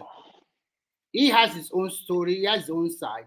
The other side also have his own side. But what we must do, and you guys are right, is the way Tinubu government should find a way to supply him the crude he needed in Nigeria. If we How can Tinubu's government do that when the oil has a percentage that is pledged to foreign entities? I understand you. I believe that there always be a kind of maybe negotiation or whatever. We have a local content, we have local content for. I know you must honor your contract to the international wherever that you have, but at the same time, the government should find a way. Kolata, do you remember that was a time? Was it during Obasanjo or towards the late military regime that they were talking about this local content and they are talking about percentage? That time, I don't know if you remember. We still have what happened to it? What happened to it? But nobody is actually pay emphasis on it again. I think that's the one. I mean, this is not my area, but I think that's the one that they're allowing for crude swap. And I don't think they stopped the crude swap. By now, they should have stopped that crude swap. So whatever is supposed to be for local is they're using it to go and swap for petrol. Someone needs to correct me if I'm wrong. Okay, in what way is federal government actually supporting? Because if you have a local refinery that is producing, then what's the essence of giving license for people to also import fuel?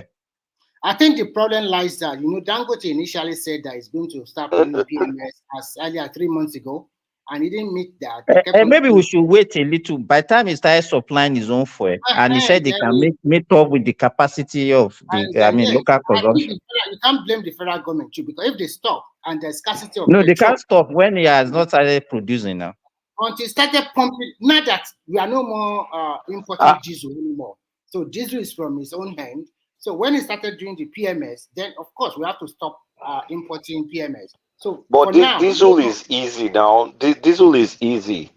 Can you guys hear me? Diesel is fully deregulated. No. See, listen. Diesel is fully deregulated. If you want to buy diesel now, it's 1,000 and something. It's the same price you're going to find it in Benin Republic or anywhere. It's fully deregulated. The petrol price is not fully deregulated. So it needs to be able to, honestly speaking, I've been thinking about it. It needs to be able to almost get a crude swap deal from NNPC for him to be able to sell even at a cheaper price that is being provided. Then, of course, he'll make money on the other condensate. If they are still paying subsidy, whether by implicit or explicit, whatever, is it not possible to get? It's not market price. So if they are getting it from him, they can. Is it not even better to actually monitor his own rather than all these importers that are importing and then exporting again all our food? Yeah, Simba, what I see here is there's kind of okay, go ahead. I'll come after. They can make arrangement with Dangote now. Whatever is at this point in time, to our market, they should be giving him the whatever on top. You understand what I'm saying, Kulata? If he's ready to sell at, let's say his price is 1.4, yes. If he's, let me say, he's producing at a profit rate, let's say, okay, this is the price, the landing cost of my home fuel, let's say it's 1,300. And the federal government is selling maybe because of subsidy at 600. Then they pay him the whatever is on top of it. What I was thinking. They will not shout when it comes to that side. They are also trying to make a Dangote deal. Because to me, I don't think any reasonable Nigeria will be expecting that Dangote will be selling at 600 or 700. It's not possible. Okay, so, hold on. Does anyone know when how long Nigeria's oil is to be sold? That's obliged to be sold to whatever partners. Nobody knows. NNPC has never told this to us. They haven't given us any clear concessions as to how much of the oil has been pledged for debt loans and for swaps. We have no idea unless someone can tell me when was the last time we had a successful audit of NNPC, right? But I think what you guys hold on, if you don't mind, what we're missing is the big picture here. Dangote is a private citizen. He opened up a refinery, right? No problem. Now he opened up this refinery in hopes that he'd be able to get some of this oil from Nigeria and produce it locally for his people, which is great. Good job. I know Bua is opening up his own refinery as well. This is excellent. No problem. The point that Dangote is letting us know indirectly is that, wait a minute, he just spent 20 billion naira for this refinery, and he's now realizing that you have a large refinery, but you don't have oil to refine. So that he's now having, and the IOCs that he can get the oil from locally are selling it at a $6 premium. That is even cheaper for him to get the oil from the United States. So Dangote is trying to tell us indirectly, like, wait a minute, I am probably one of the most powerful, richest men in Africa, arguably one of the richest men in Nigeria, one of the most powerful men. And even I have no power in terms of navigating, getting oil or petrol to my refinery so I can provide to my country. Now, who is making that possible? Who is making that kind of stuff possible? Is it not our people and the useless government that are making it possible? When we were talking about this earlier on, did you hear what all of them were saying? They don't even understand that we need to defend ourselves here. What Dangote is saying is very, very relevant. Okay, to Niger, saying now gone, you go change the IOC contract. No, not gone. But You have to be able to recognize that when you are under, because those people that are doing those things, you think that you just use sweet talk to convince your leaders. You don't just No, use sweet talk to convince them. wait, everything is not bow bow bow. NMPC, the company, I misspoke. We had an engineering company, or maybe we still have it called Netco. Nigeria should have developed its own ability to drill, and also to source funding, so we don't need a lot of all these IOCs anymore. Like China does it, Brazil does it, Saudi Arabia does it, and like Simba said, they started with a Even lot of Russia, IOCs. even Russia does it. Russia does it. Why are we still dependent on these people for every single thing? Because if NNPC was in control of maybe some oil wells or something, then they can tell.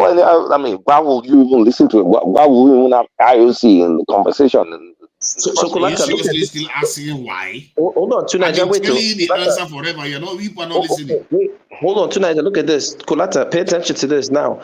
We all know, for example, we haven't, like you said, we haven't even analyzed the contracts that these IOCs have signed with NNPC.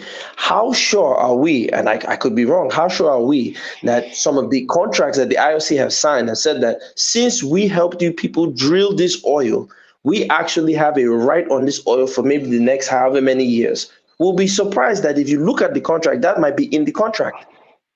And we signed this. It will be, but they also provide the funding too. They provide the That's what funding. I'm I mean, saying. NNPC will have counterpart funds. No, but that's what I'm saying. If the IOCs are producing most of the money for the drilling to source the oil and get these things, right? If they're the ones providing the majority of the exploration money, they will probably put in the contract that unless Nigeria fully nationalizes everything, and that would take a leader with very big balls to say, I'm going to do that and fight, because they'll come for you. But if you look at this contract, I'm pretty sure that we gave so many concessions to these IOCs, because no one's asked himself, how dare any IOC tell Dangote we'll sell it at $6 above premium? Can that happen in the United States? Can that happen in the UK? No, it would never happen. They would Okay, never but go for it. how about now? NNPC is supposed to be quote and unquote a corporation, like I said, quote and unquote. Why don't they now build their own capacity to raise funds and to have a solid engineering team that we can kind of like, if you When was the last time there was you can anything serious from NNPC? Like I said, a basic audit of NNPC. When was the last time you had a basic, real audit of NNPC where no one disputed? Look, we all know. Let's not kid ourselves. NNPC is one of the most corrupt places that we've ever seen in the history of Nigeria. So I think, I'll be honest with you, I think Dangote, if like Tuna just said, this fire might be a warning. Who knows? I pray it's not. But what I'm saying is this, is that it's not a coincidence that none of our Nigeria-owned refineries are working. And I think Dangote and Boa are going to find out the hard way that that is strategically done. And if you try and push for your refineries to work, you're running into trouble. Sorry, I don't believe that. I think in the long run, they will find a solution to this. I totally believe they'll find a solution. And the fire incident that happened there does not mean there is a warning. Even if it's producing oil, I think he has been producing a lot of stuff from that refinery. There was no fire incident. So we cannot just say something happened, then they want to sabotage or they want to burn down the refinery. I don't think so. Anything can happen in a refinery, just like we all live in our household too. So how many times do we have a fire in our refineries in Nigeria? Please don't let us go. There's so many problems with Nigeria. Ola wanted to say something. Okay, Ola, go ahead, please. So now, I will just first of all use this opportunity to mock those people that say Dangote, monopoly, all those stuff. You see one thing I say, because of the external malperson, that's why we get the internal one. You see, what I'm seeing this Dangote thing is this. I know that Dangote has fought this type of battle before, but it's smaller in nature. But the question I want to ask those people that are knowledgeable in this thing: what happens if government decide to give? What happens if government decide to give Dangote more power to be able to do oil exploration? Is it possible for him to do that? Does he have the capital to do it? Remember, he took so many loans to just do this refinery. Does he have the capital for oil exploration? I'm just asking a Leave, question. leave that one. Leave that one for him. Now let them give him the. You will see whether he will be able to source capital or not. Is that one is not an issue. Ola, that's backward. Ola, that's backward integration for his refinery. If he has the money to do it, Exactly. Olata, if you can remember, Because you he know got that that one for a cement business. He got that one for a cement business because everything Dangote has been doing, at the end of the day, he fall back on backward integration. So to me, I think the battle will be more of backward integration in that field. So is this so difficult? Because But does he have the capital right now, Ola? Forget about capital. See, let me tell you, the How thing can you is say this. forget about capital? Farabale. The thing is this, it's not about, you don't look at capital that way because this is a business person and he has done business on different fronts and he has done a lot. So what I'm saying in essence is, when you look at a person like him, that he has made a lot of things happen. We have those people that build their capacity in Nigeria that you never believe they build capacity. So when you give him license, it doesn't mean Dangote as Dangote will be the one to finance. He can form strategic alliance with whosoever that he can trust and be able to supply him. So that's what I'm saying. So why can't government? Because I know it can't happen this year, but it can happen 3, 4, 5 years down the line. Because the question is this: is it possible? I don't know. Is it possible to give, at least I think Dangote has oil block too, right? Is it possible to give this guy enough access to the raw materials for him to be able to do it himself? That's the question I'm asking now. Okay, I'll look at it this way. Before Obasanjo left, Dangote and Otedola, they wanted to buy the Port Harcourt refinery. I think maybe they signed agreement to some point. But when they bought it. Yeah, they bought it. But when Yar'Adua came, he changed it. So that was what propelled him to even say, okay, I'm going to build my own refinery. Firstly, he went to the Niger Delta. Because of the politics there, they didn't give him a chance. Then he went to Ondo. Ondo also do their own stupid thing. And at the end of the day, Lagos gave him the opportunity to build the refinery. I think what is panning out here to me is a pricing issue. And I think the federal government, because nobody will see their eyes with that kind of refinery, already start producing a lot of stuff. Even started exporting diesel or whatever to North American countries and some other countries. So so many things are coming out from that refinery. I think I hope that soon they will solve that problem and we continue to get the crude they needed. But Remy, what you said earlier that other importers are importing low standard petrol, and I didn't so say that. It's guys them up that say it. It's not me. Oh, it's guys them that said they are importing dirty fuel from wherever they are. And what do you mean dirty fuel? Are you talking about crude or petrol? I mean, what is guys them up saying? No, guys them up did not say that. Don't lie. Kulata said that. I didn't say that. Thank you. I didn't say Why would I stop that? I don't remember. I think I heard it from Remy. That was no, what I was. Not me. I did not say. I know what I said. If I said it, I will tell you I said it. Hold on. Gas them up did not say that. If I said it, I have no fear. I will say I insult all the elites. I don't fear any of them. I did not say that. I did not say that at all. It was Kulata that said it. You and Kulata were going back and forth, and Kulata said. No, I didn't hear Kulata saying such a thing. No. Because if he is the one. I didn't say anything like that. Kulata, let me tell you what you said. You said, because I'll play it back. You guys can play it on the back again. What you said was very simple. You said that Dangote was complaining that the standard of fuel that he is bringing in is much better than the dirty fuel that the other people are bringing in. Those were what you said. So I did not say that. That wasn't me. It was Remy that said that now. Okay. No, it okay. It was not even Remy. It was the progressive. It was me that said that. Okay. And I said that the regulator debunked it, that there was no kind of dirty fuel or something like that. So, but you said gas them up. I never said. Sorry. Don't take it. Oh my God, man, chill out, man. Oh, gas them up. Guys don't want, But I always think want our to prove biggest that he's problem, right now. And you can't be on the public and want to be right every time. Leave people to believe whatever they want to believe.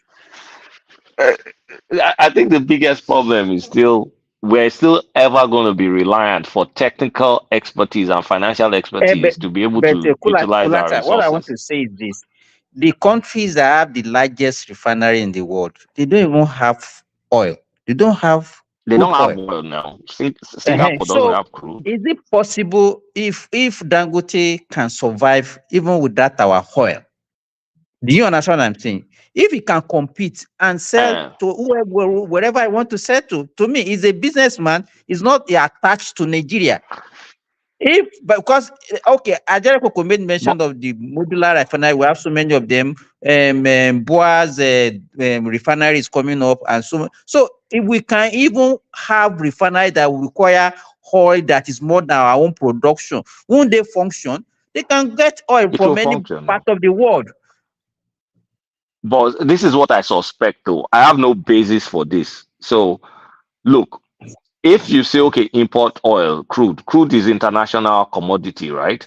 And he's going to buy it at whatever contract price or whatever, like future. I mean, he's going to negotiate whatever contract, buy the crude.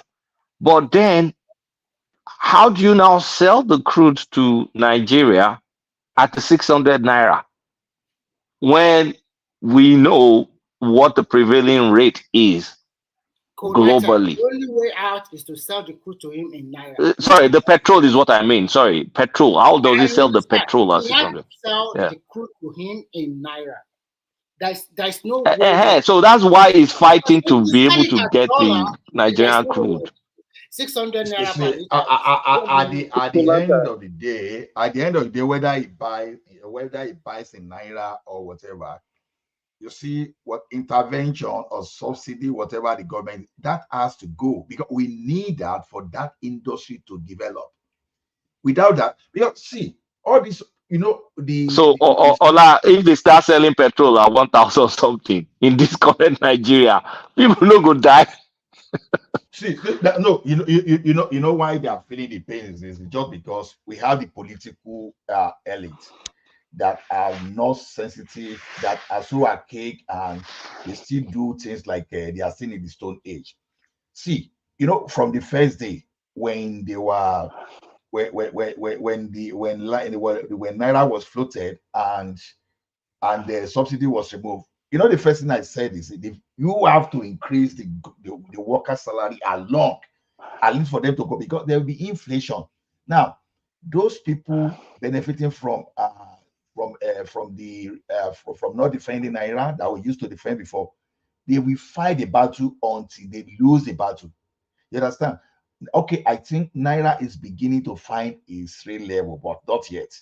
Until all those guys that were doing business with our forex, until they are able to lose the market entirely, and we stabilize everything.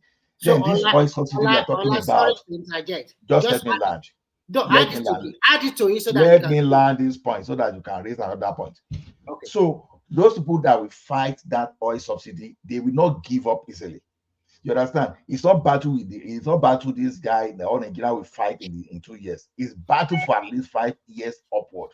It is only that when they fight that battle, and as it is now, I'm happy that Dangote, he has no alternative.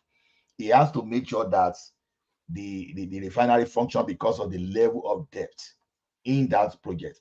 And I'm sure that Bua too has incurred enough debt that we have to make that refinery functional, because these are not government refineries now. Out of 25 people that got minimum of about at least 25 people that got this license, at least 2 of them, or maybe 2 or 3 of them, they are doing something now. So the level of that debt alone and the impact on the country, and I think that alone we push that space, because but Ola, I think Ola, when you said, because I don't want to push, I want to push back at what you said. You earlier you said forget about capital. Now I posted in the back chat. Forget about capital. I'm saying is that I'm not saying they are not going to get capital, but there are many ways. See, that's them of wait. That's them of wait. See, as for me now, for example, I don't have $1 million, but it doesn't mean I cannot get a contract of $1 billion in power projects. You understand? I get it that. It doesn't mean I will have to be the one to put that funding down. I give an example. We have someone. We have someone that. Hold on. Sorry. These IOCs that we have in Nigeria, they've been in Nigeria for a long time. So why would they be hiking their price to Dangote to make it more expensive for Dangote to buy their oil? That's what I want to get at, because you see, everybody said forget capital, and I'm glad you raised this question. Now, that is an enemy within the household. Thank you. Now, hold on, gentlemen and ladies who are listening in the back. Now, look at this. I posted in the back, to run an oil rig for the type that Dangote is going to need, right? He's going to need a large, because you guys said the backward integration, so he can just keep everything in one spot. He's going to need about $1 billion, and he's probably going to need about 2 of them for offshore to make sure he has enough oil that he's sourcing to his refineries. Now, that's just to build it and get it up and running. Yeah, he can go and get some credit, Exim Bank, sure. But now to run those oil rigs, he's looking at anywhere from $300,000 to $600,000 US a day. He's already stretched thin in terms of his lines of credit for this $20 billion refinery. So what I'm saying is, to get him to now get the backward integration, where's he going to get the capital from? Gas them up. See, don't let us talk of line of credit when it comes to business. I say we are talking of line of credit for consumers. It doesn't work that way. I was going to give an example. If you get a power project today and the power project is visible, even with your $100,000, I'm telling you, you can move some private equity to get business in Nigeria, because all you need to give those people are the logistics they need and the environment, and just to make sure that they understand the policy in such a way that nobody is going to interfere in them making their money back. And you'll be surprised that gas them up without $1 million in his account, we bring a private equity worth $100 billion to that. Exactly, I agree. So when I disagree. say it's not about capital, when I say it's not about capital, that's exactly what I'm saying, because sometimes no, but I don't think you added this into the equation. I agree with you. I didn't say that you can't do it. Dangote can surely do it. He has the name. But now, as Kulata asked us, when Dangote spends another, let's say, 6 or 7 billion for the integration, at what price is he going to sell the fuel back to us Nigerians? Was this said to Nigerians? We are just talking about this, at what price is going to sell. See, we are missing the important things there. The important things we are missing is this. We are still having this socialist mentality, when we are, in fact, we are supposed to be talking as a capitalist country. Now, the socialist mentality is what is holding the country down. The socialist mentality is why we have unemployment that is as high as we have it today. Blame Ajanle Koko if he's still listening. Ola, you are telling us you want them to sell for 1,500 per liter. That is the problem. See, let me tell you one thing. See, you can sell gasoline for 1 naira per liter, and people will still not be able to afford it. You have to make difference. The fact that something is cheap, it appears to be cheap, doesn't mean that people will be able to afford it. That is where we got it wrong. There was a time they were selling car for 6,000 in that country. It doesn't mean that people will buy. So it depends. That 6,000 out. If you didn't have it that time, you didn't have it. But you can sell something for 1,500, and if you have it, you have it. So if Dangote invest 40 billion for his oil wells, I don't know why we are busy beating about the bush, because hold on, Kifun. See, Kenyon, I don't know what Fufun. See, this is a serious issue, because what I'm reading here is very disturbing. That I don't know what the IOCs are saying, because we have not heard from their own point of view. We keep hearing Nigerians saying they are not getting petrol. Even our modular refineries are not getting crude oil. Dangote is not getting crude oil supplied. They try to get sometimes they increase the price so much that now Dangote has reduced its own output. that they want to destroy our local market. How is it that with companies that Nigerian government is trading, working with, What did you are read? able What to did do you this? read? Tell us, what did you read? Because you Let are me just show you now, talking. so What that you you don't ahead? me. Let He me. just posted. He just posted I it. Look, before you read it, I'll end because I'm going to leave. I'm going to leave you, gentlemen.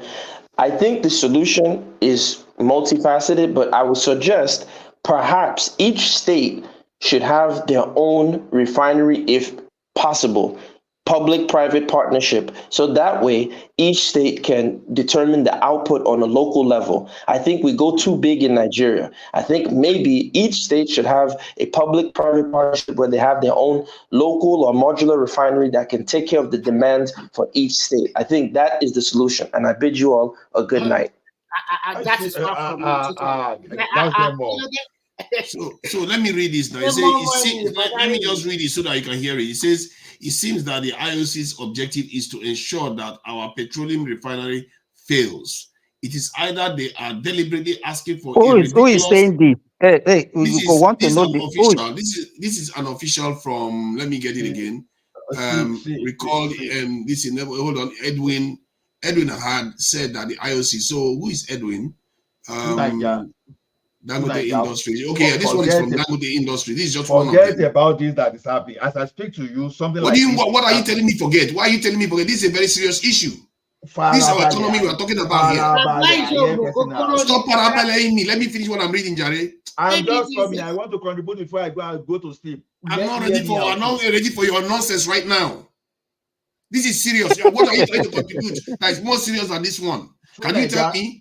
Active listening matters. So if you want to, then maybe you should let me finish before you can because you are the one interrupting me. You want to dominate the discussion. If you can't, you've been talking. I've been quiet. I want to read a passage now. You won't let me read.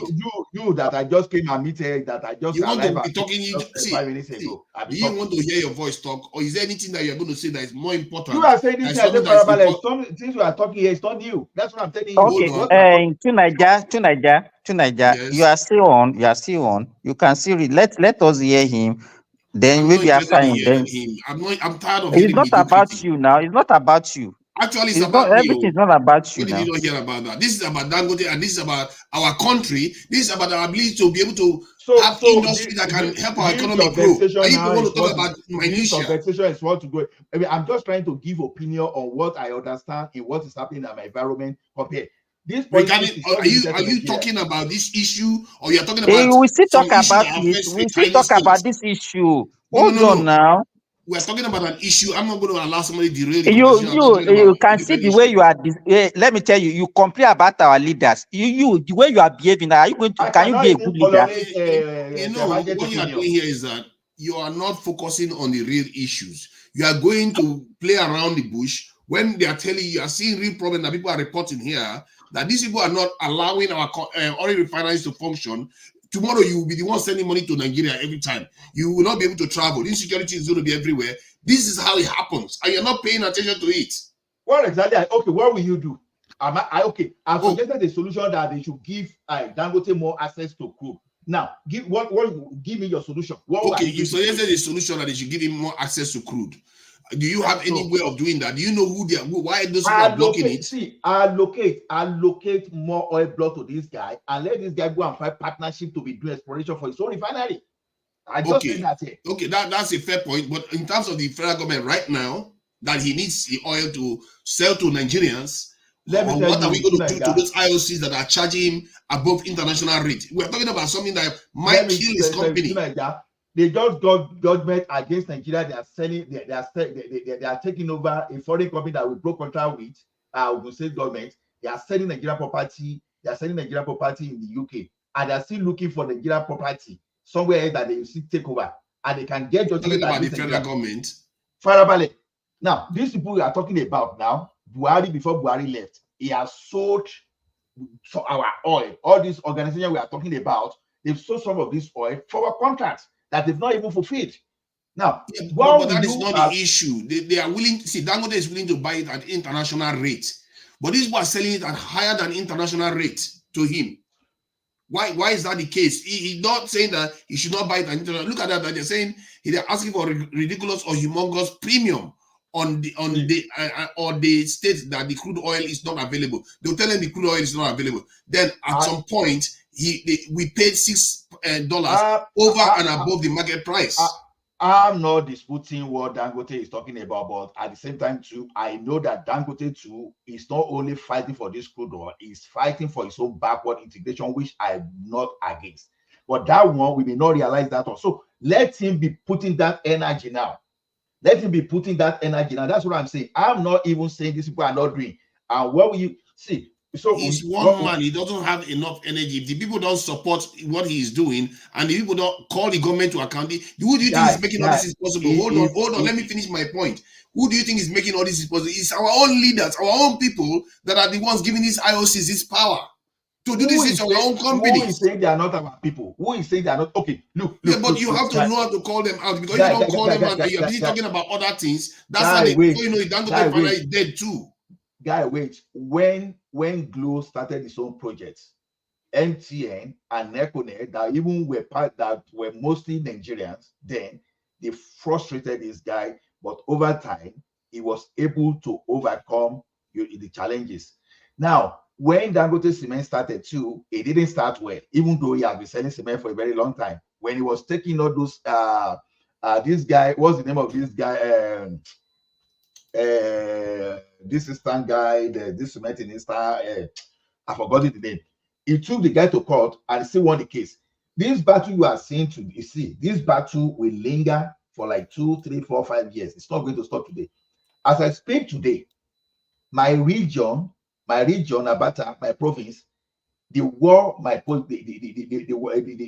kind of battle that my region is facing against those people that the Noy cartel.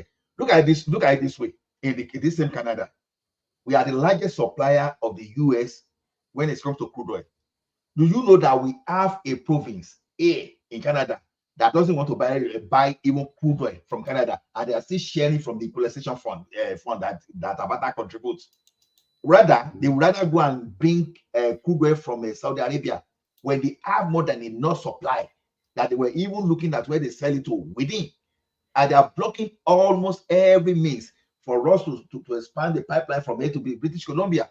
That they were even fighting the battle. You know, the province government was even fighting the battle. They never had power. They never had because they want to protect the environment. That is the argument that they will make. That because they want to protect the environment, they would rather buy it from overseas because they have the money. It took the court almost 8 years. You understand? Even the federal government, a lot of politics going on. It took, in fact, some people even went to jail because of this matter. You understand? This one is saying that I drink kai. People don't understand. This is serious stuff. I don't understand how our people, whenever they hear this, if it was other nations, they would double down and say, who is that is trying to block their economy? Look at how our people are suffering, and people just keep allowing our big industries keep failing. If Dangote can fail, our local refinery doesn't have a chance. They will kill it again, and we don't have any economy. Ola. Someone is calling me. I don't know. Who is calling? Yeah, it's me. Good morning, Ola. Hi. Yeah, you didn't even finish it well. Even to buy gas in Canada is more expensive than in the state, and we produce oil. That's what I just want to chime in. And even Trudeau himself doesn't really believe in Abata oil. All right, no, because you know those people behind those oil. It's just like they don't dabble. I know. I'm just trying to back your words up now. I know. So it's like they have the luxury. They are a rich country. They have the luxury of saying they want to prioritize the environment. It's the cartel in the industry we are even talking about. It's not even the luxury. Even the government itself. Do you understand what it means for cartel to even be fighting against the government?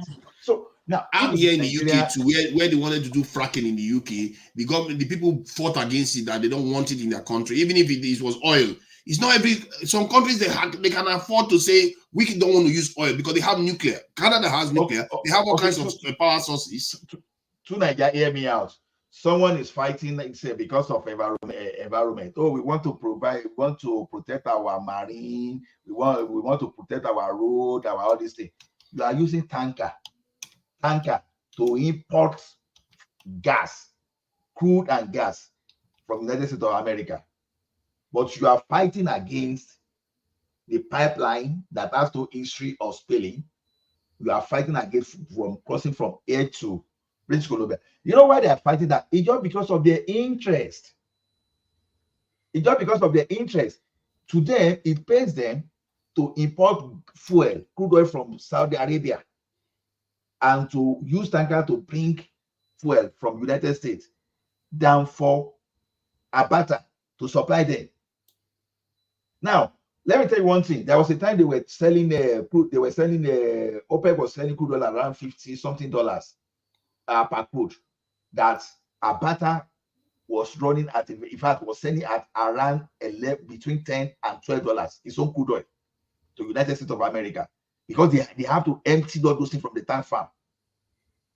It was that bad. So the thing is, when you look at the gang, around, you understand what I'm saying now. Okay.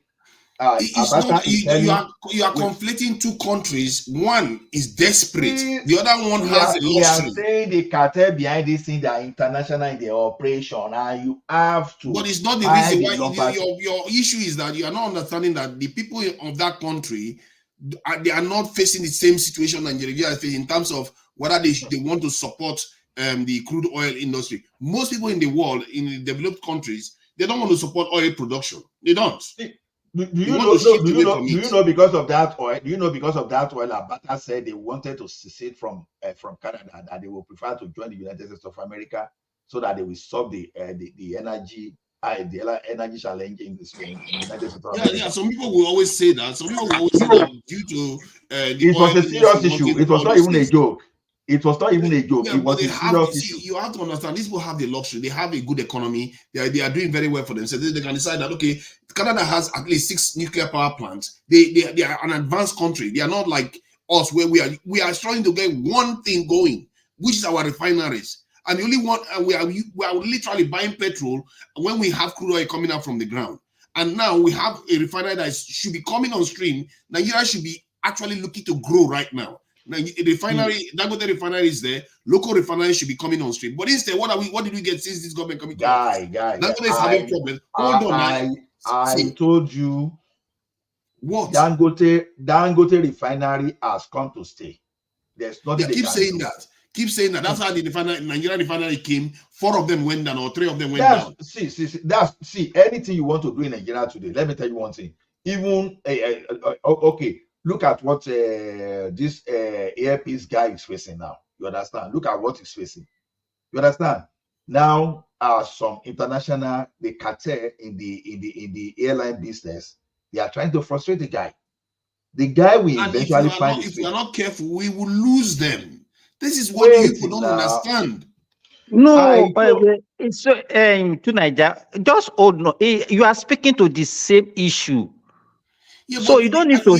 I think sometimes. Okay, what do you want him to say? Okay, what is your own? Let us listen to you. What is your own? That's a very good question. What I want to be hearing is that, you know what, we need to make sure our governments put pressure on them to make sure they support these companies for them to survive.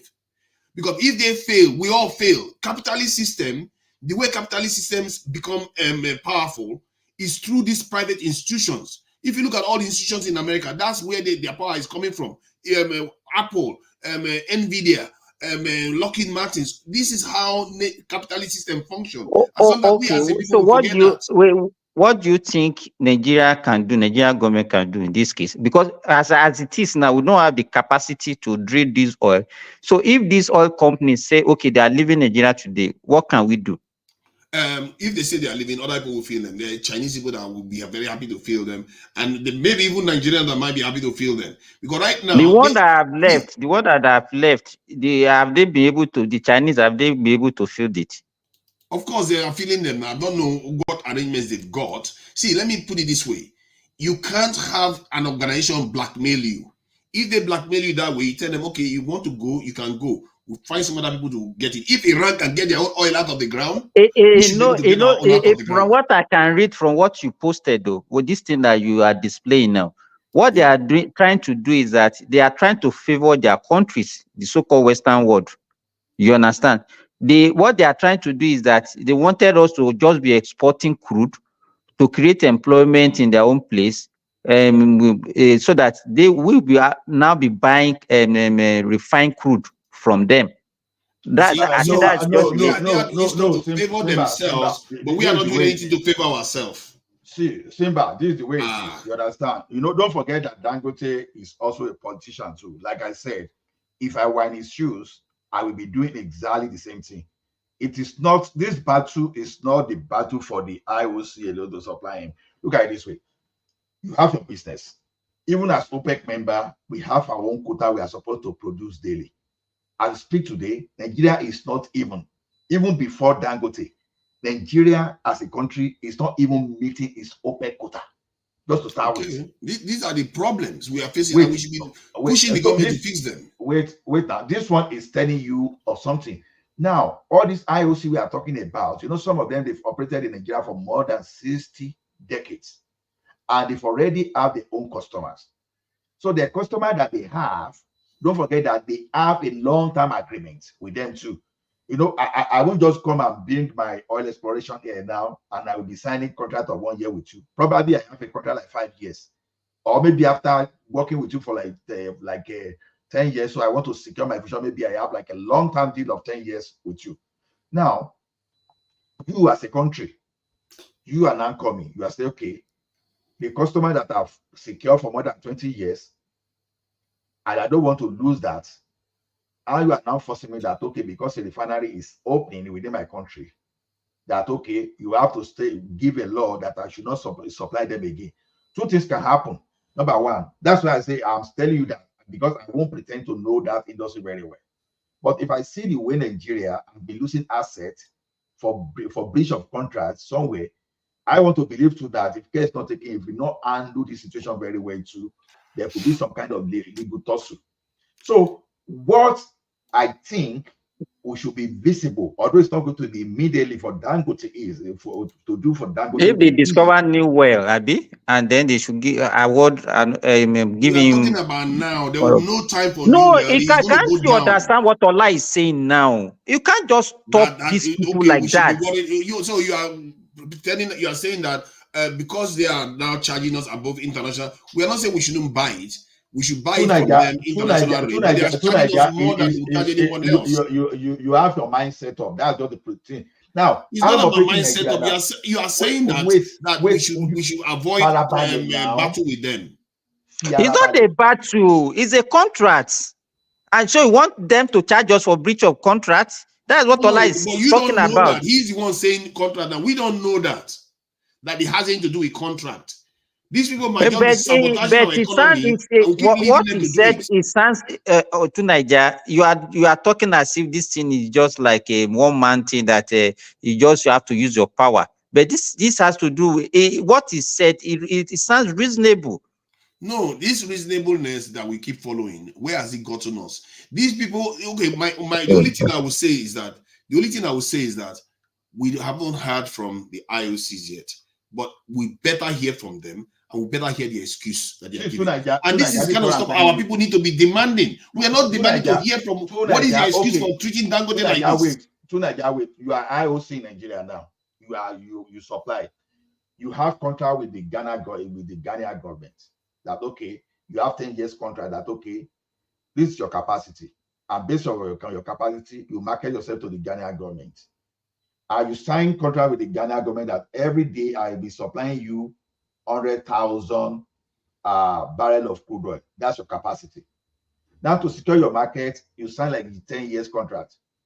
And for your government to even have funny thing to do with you, because your government need money now, they put pressure on you. That you talk to the Ghana government, okay, I'm selling this thing for contract 5 years, for example. Now, maybe after a year of your operation, another refinery lands your country. You've already have an agreement with Ghanaian government. I announced it, okay, you want to by the fiat, by decree, say, okay, stop supplying Ghana and stop supplying the local. So what happened to the contract that will back a particular company to sign with the Ghanaian government? So that's why I'm saying that. So what you are saying now is that basically you are writing an IOC contract that they never claim themselves. You are saying because they have arrangement, maybe they are selling to whoever is the highest bidder. I told you, You don't that know that. I will not claim that I know what is happening in the industry. He's just talking that is a possibility. Yeah, but if that was the case, they were able to sell to Dangote. They were able to sell, but later on they will increase it. They will say it's not available. They will increase it. They will say it's not available. So they are doing rigmarole so that he doesn't get a consistent listen. It's up to the federal government to say, you know what? Okay, fine. This is the money you are losing. This is the money in terms of international costs you are losing, because this gouging of a local company is not going to work. Because you're not spending money shipping the petrol overseas, but instead you are charging the local person higher. See, if you do not peg the gasoline to 600, Dangote will talk less until he will find the situation. What you see, there are many reasons Dangote will be talking today. Number one of the reasons is that because somehow the gasoline price is pegged at a particular price. One. And secondly, probably it doesn't have its own enough oil well to supply him. Two things. So you can solve the problem that, okay, I'm no longer going to peg the gasoline price. I will allow the thing to free flow like this. Then secondly, I will give you enough oil well for your own person. Go and look for whosoever that will do your oil exploration. Because see, a person like Dangote is creditworthy, is credible. If you give him oil well today, I think it won't take him more than 6 months to get a very good oil exploration company. Or even can even get a partner. Hola. He's not going to have enough time to survive. Then before you are going to see petrol in that refinery, it's going to be 2 years' time. What happened when he hasn't been supplying for the past 3 years? Yeah, still he can stop the problem 3 years down the line, but we are now saying now. Okay, what happened when he has not started it?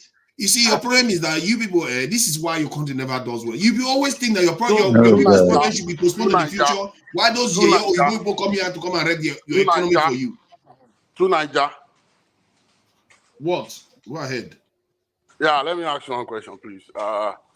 If Dangote refinery is producing and selling oil to Nigeria today, who do you think will be benefit more in that aspect? Who do you think will be more? The shareholders will benefit the most, which includes Nigeria. Okay, so why will you think Nigeria government will not want to sell crude oil to him when they know they are going to also benefit economic-wise on it? Why will you think? Because it's the same Nigerian people that sabotage their country and gave it to foreigners. Which Nigerian people? Is it Nigerian government? A Nigerian will be in that office and say, you know what, they will tell the Igbo man, come do this, we'll show you how to do it. It's our own people that sabotage our own institutions. That means you are not paying attention to what Allah is being explaining to you all this while. You know? Oh, yeah, talking about the contract. Yeah, the contract and what Buhari did before. But you don't know the contract. He did say that he doesn't know the contract. Hold on. What do you know that Buhari sold oil like credit before even Tinubu government came in? Do you know that? And they have not. We don't know that. You're all just saying it. There's no evidence for this so far. No. The government mentioned that one, so it's not as if. When did they mention it? Do we have a link for it so that we can go through details? Because some of what people are just saying all these things. There's no clear evidence for it. No, they said it now. They said it now. Where is the link? I would like to see the link, please. Let me try to find a link where Nigeria. Hold on. Now, one man have even done a section on that on this platform. Yeah, one man have done it before.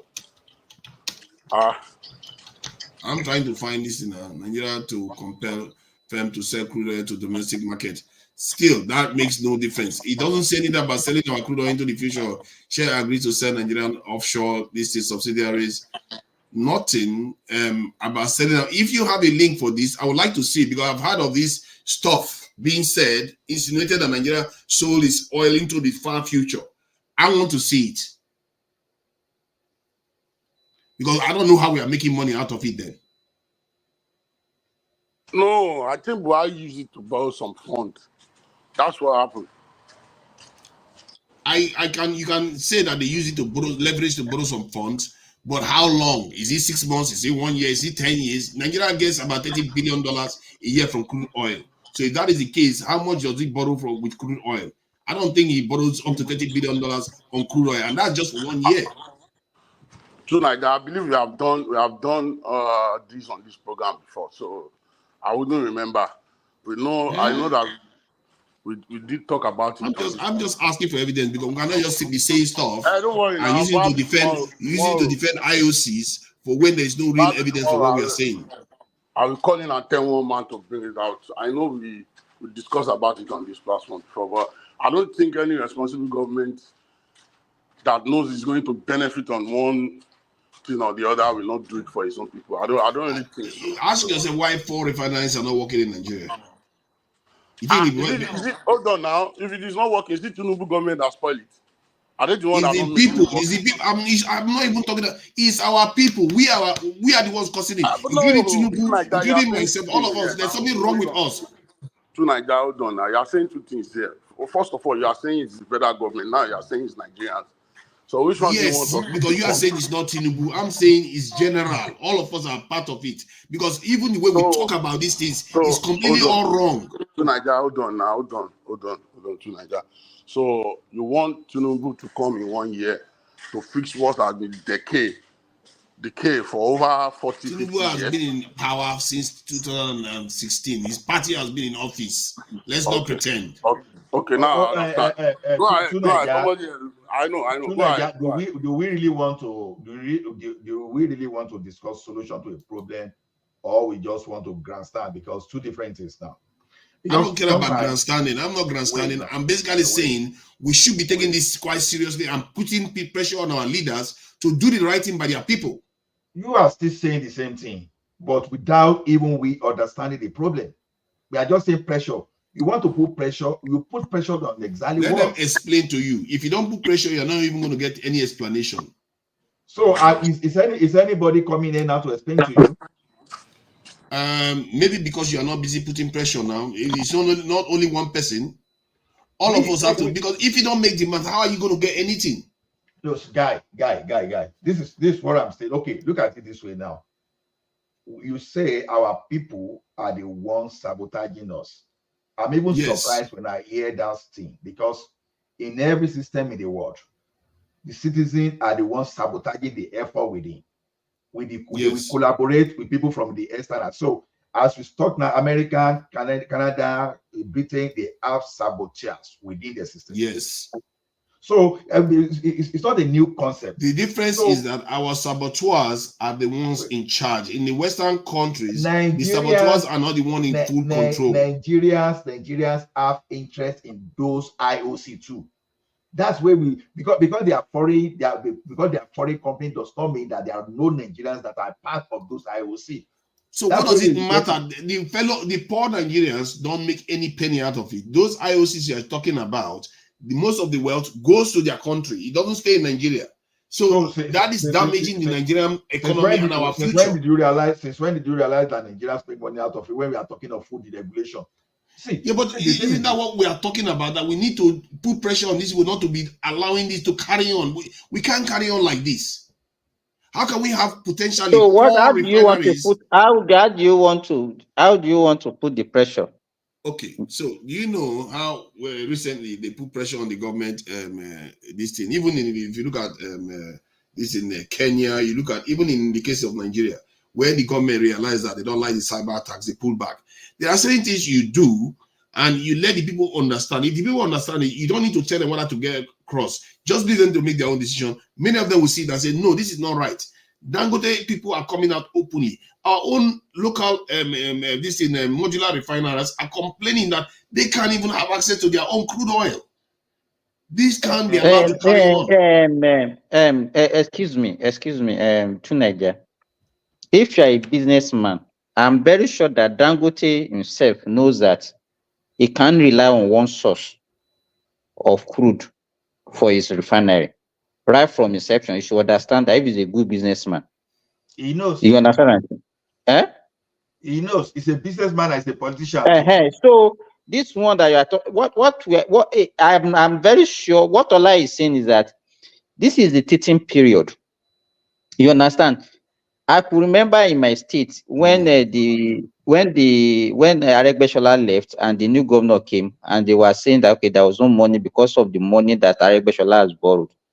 But the present governor cannot say the same thing because most of the money that they borrowed, they have already paid and they are free. Because you know what happens at federal level is that whenever you borrow money, they will be deducting it right from the source, from your monthly allocation, and you have little money left to manage your state.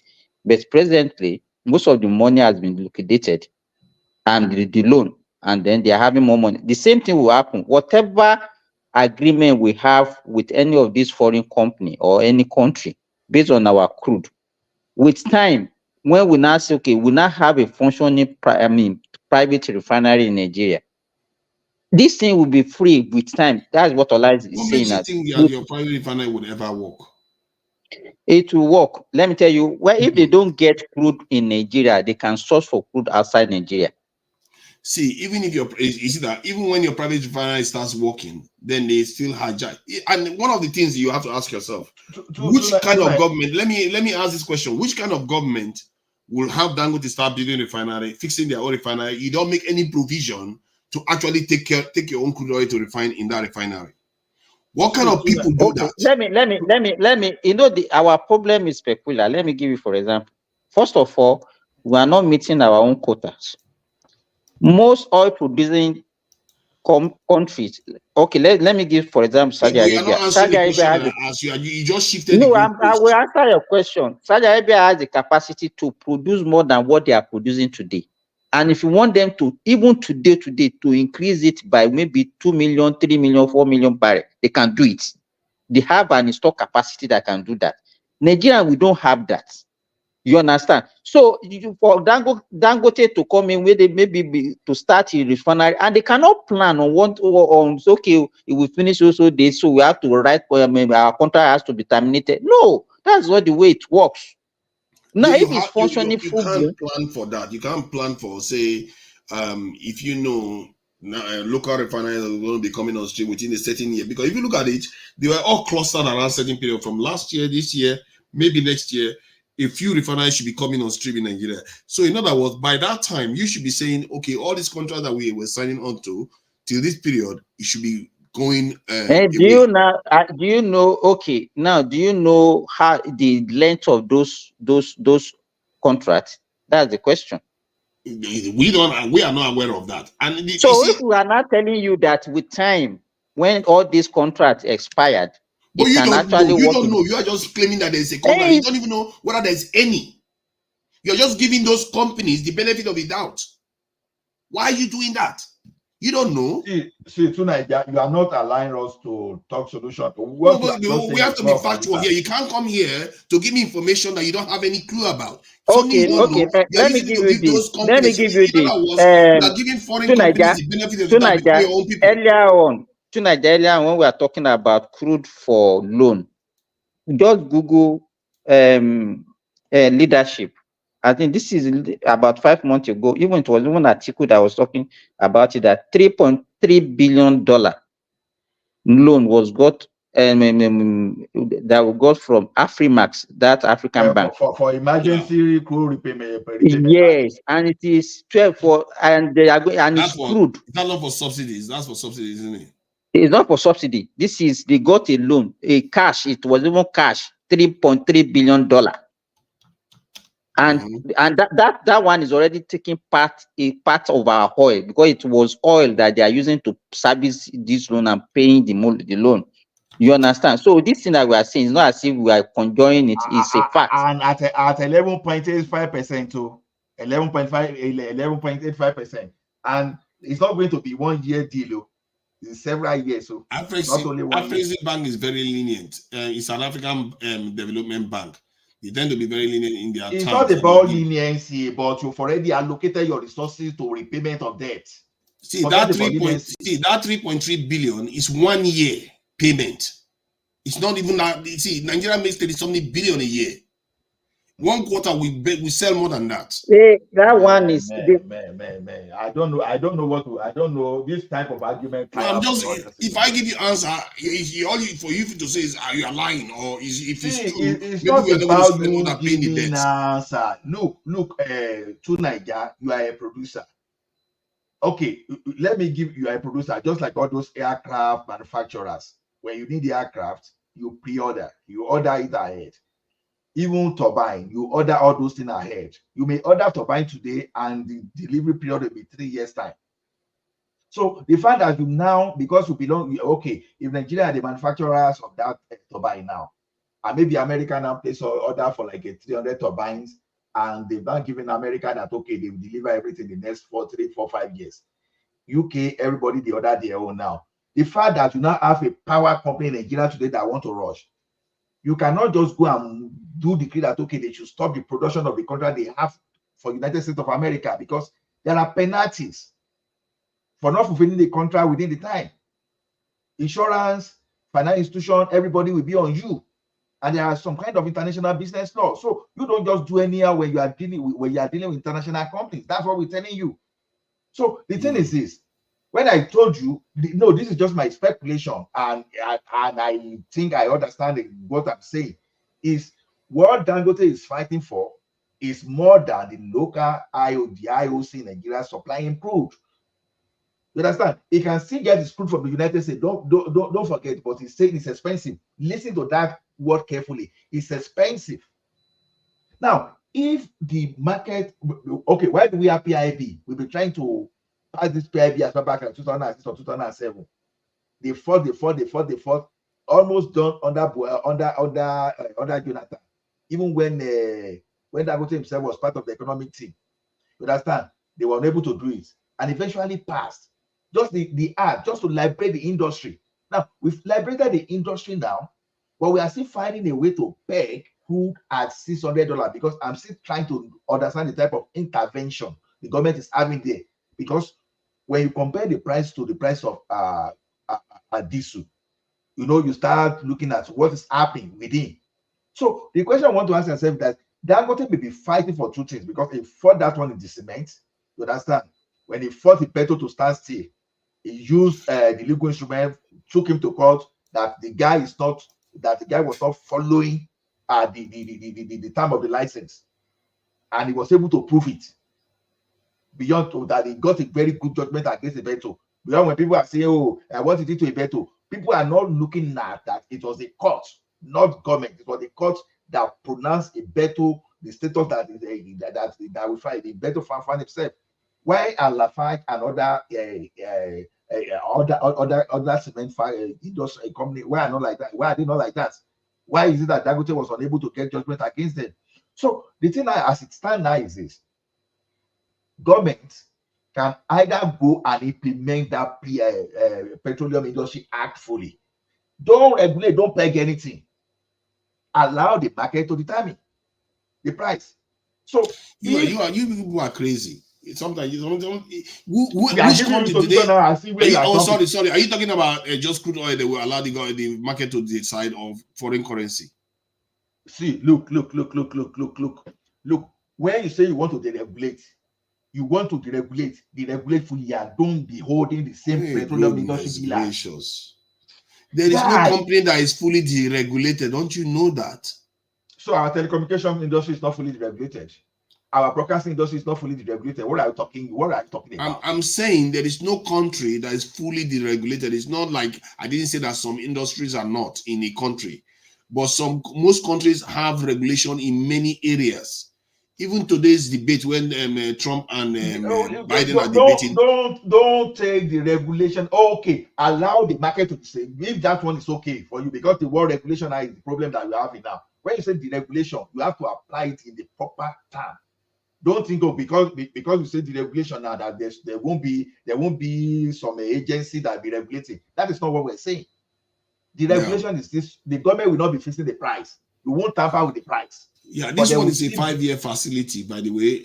It's a 5-year facility for 3.7 billion. I don't think it makes a dent in the Nigerian ability to do whatever it wants to do with its crude oil. You are assuming. We are all there assuming what we don't know. That is exactly what you are doing. No. I'm going by the numbers. The numbers is 2.7 billion we got from them. Okay, and then the crude oil we make a year is 10 times more than 10 times that. Let me tell you the business I've done before in IT equipment.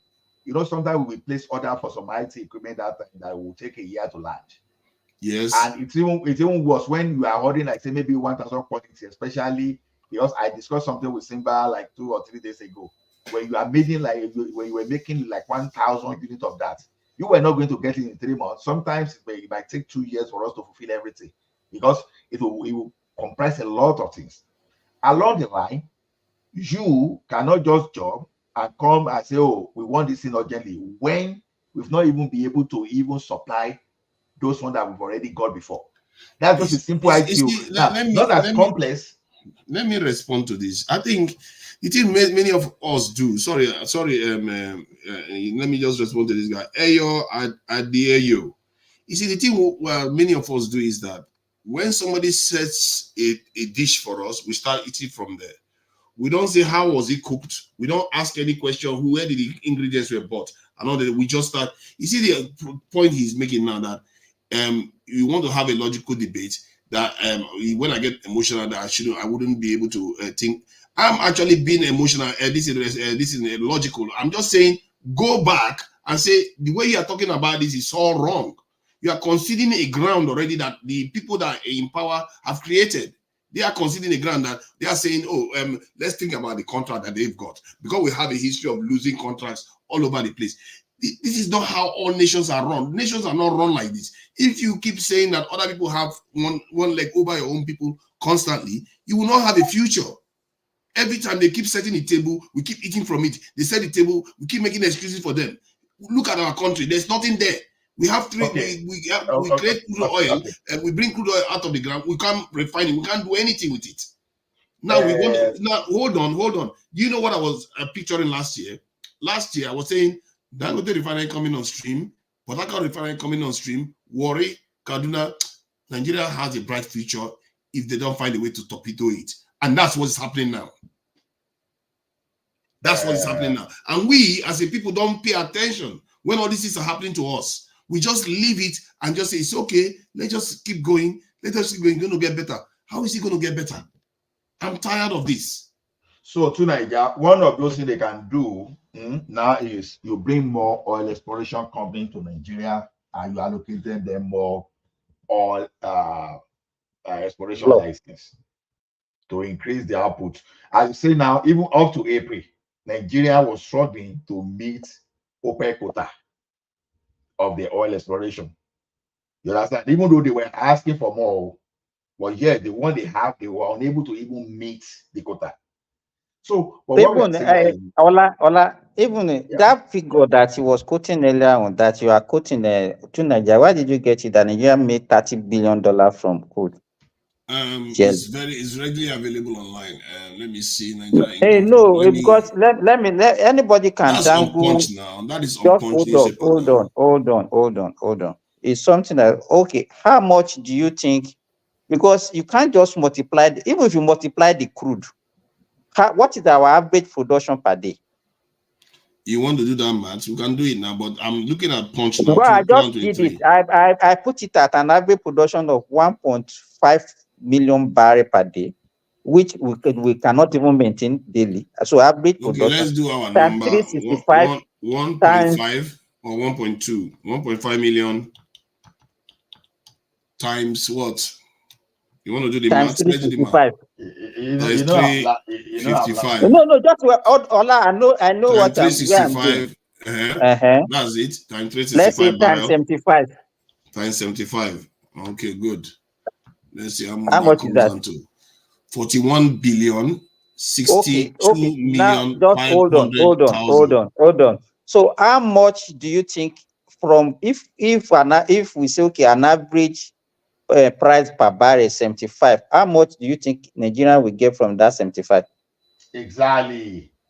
Because people are not even looking at repeat that again. Sorry. Repeat that again. Simba gets it. I said, how much do you think Nigeria can get from that $75 per barrel? 41 billion is what I'm talking about. You are doing it as if it is free. There is a cost to production. I'm not doing like as if it's free. I think that is what they discussed. The question I'm asking you now, how much do you think Nigeria can get? Maybe I will answer now. The point I'm trying to make is that from what I gather, that IOCs, they get about 40 No, no, something just hold percent. on. Let us face this. Let us face this one first. That's Because what I'm saying. The IOCs you are get 47% talking that of the income. wait, Tunaija. When we were talking about this loan, he said it's insignificant because he said we are making times 10 or more than the loan. That's where I'm going now. Yes. Now, from that, we just calculated raw that as an assumption, which is not even going, it's not feasible. Okay, we are making 1.5 million regular every day for 365 days at the rate of $75 per barrel. We are going to make We are 41 looking billion. at 41 billion US dollars. Okay, so the question I'm asking you now, that from that $75 per barrel, how much do you think Nigeria will make? Because it's not all everything Yes, that I just told you that subtract 40 something, let's say 45% from it, or maybe even more. Let's say 50-50. You still have 20 billion. Okay, now hold on. Oh no, because you are the one that saying it's insignificant. Oh. Now this one, now how much are they going to be taking other loans? No, we are talking about only one loan, no, and nobody knows how many the other loans that are also attached to this crude. Do you know? So this is just from crude oil. We are not talking about gas or anything else. Okay, let me explain. Let me explain something to Nigeria what you don't know. There was an article that explained how the thing is in Nigeria when they were saying the cost of production of crude oil in Nigeria, surprisingly, is unnecessarily more than that. It's one of the most expensive. Exactly. Saudi Arabia. Yeah, but we've already given that. We've already taken that into account, and we've given them $20 billion from it. $20 billion we give them. Wait now, to Nigeria, you will be shocked that they get more than 50. Now the cost, okay, when it was sold for $80, look at the cost of Nigeria now. The cost of exploration for Nigeria when it was $80 per barrel was $48 per barrel. That's the cost of exploration. Then now the remaining $32 is what the Nigerian government will share with the IOC. So the cost already is 48. Now $32 for them to $32 per barrel for Nigeria and those guys to share. So if we use 80, it's going to even be more because right now it's 80. This thing. I will give you an article on it. Don't just stress yourself. So the point is that even if it's 15 billion we are making, it's free 15 billion that we are making every year. What if you take $2 billion loan? It doesn't make too much of an impact. I hear your argument about the IOCs. My question read what the House Committee on Finance. Can I say something? Is there a link for it? Okay, let me see. House of Representatives. Something. Really? Yeah, go ahead, please. Can I say something? Please go ahead. Go ahead. Okay, yeah. Thank you very much. On this issue of oil, I would just want, because I'm kind of confused.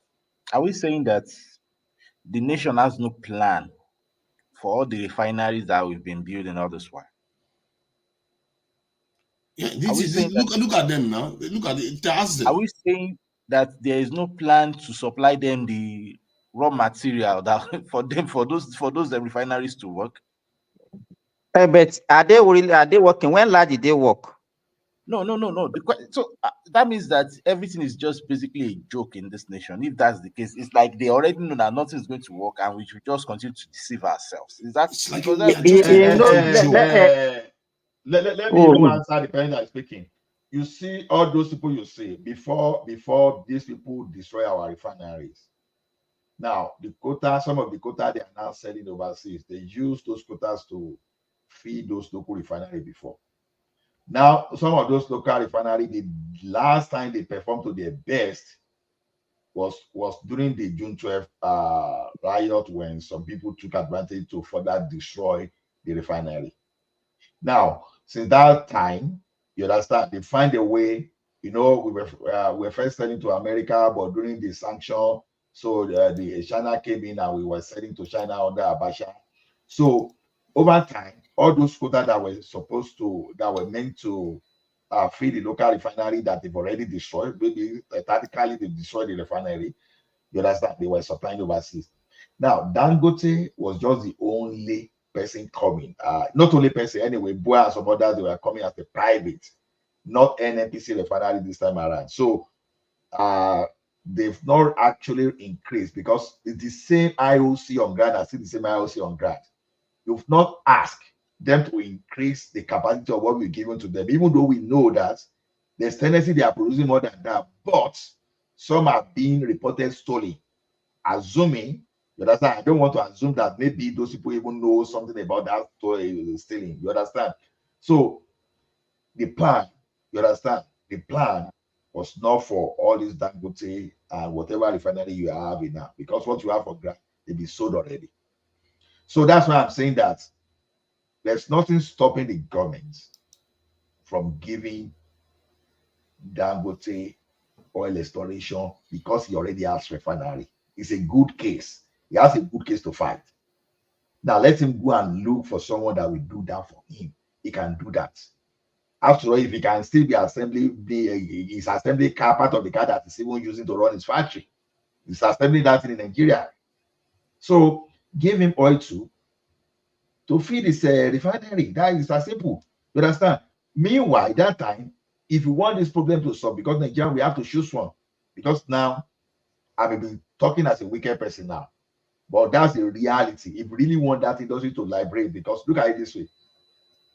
You take our crude oil, you go and refine overseas, you create like 3-4 million jobs for them there, and now dump the product for us here, and maybe we manage to create just 5,000 jobs instead of like 3-4-5 million jobs. I'm talking of direct and indirect too. Now, or we want the market to fully be deregulated. You sell at the real market price, no government intervention, nothing, and you create 5 million jobs. We have to decide, because we Nigerians, we don't know where we belong to. We want fuel subsidy. The fuel subsidy that is not even benefiting us to start with, that is benefiting the elite. But we keep shouting. What are you talking about? I think No, you see, your thing is you are speaking from only one point of view. You are not looking at it holistically. Tonight, I don't try. We see tomorrow. I hear your point. Every country has their own strategy for economic development. Some countries want to keep cost of living low, cost of business low. So you have to, if you want to do that, so you can attract investment to your country, you have to subsidize those things. You can't just allow or put tariff on other things so that the prices don't go up. If you say just deregulate everything so that the prices go up, and you are not doing a lot of exports at that time, you're going to damage your country heavily, because what is going to happen is that job you're saying you're going to create, you're not going to create it. All you're going to do is you're going to have that job created. That job is not going to create value added products. They are just going to take the product, send it overseas, like the way they are doing right now. They will take the petrol, the crude oil from Nigeria. It's not because they are not creating job in Nigeria. They are creating job in Nigeria. But in reality, who is benefiting the most is them, because they will take it overseas, do the value added manufacturing, and bring it back to us. Then we pay them for it. We are literally paying them to take our oil from us. Can I say something, please? Yeah, please go ahead. I support the submission of the man that spoke before you, for fathers, especially concerning the issue of no, you said of course. What do you mean by that? Especially because none of you think like that. That's why we're where we are. Listen. Just don't assume the whole thing now. Relax. Is that maybe what you have said is totally wrong? No, I'm only just saying what I think is kind of plausible in this regard. I support his thinking because truly we just have to deregulate, but that doesn't solve the whole problem. Because now the thing is, we don't have a government and a system that is greed free or that is trustworthy, in order for us to really say, okay, once we even deregulate, what are we going to benefit from this as a society? But the truth is that Dangote is running a private firm. The government might have a stake in it, yes, but it's still a private firm, and Dangote should source for its raw material wherever we can and market its product whatever amount it can. And if the government feels that, okay, he needs to reach an agreement with Dangote to subsidize, that's not going to make Dangote lose. It's going to just make the government lose its own funds, whatever in that agreement is. But the thing is that we can as well not subsidize fuel and spend that money well, such that the money benefits the people more than putting that money on subsidy that can, so that the fuel itself can fly away to other countries and you even we even benefit. You just be spending and won't benefit from it.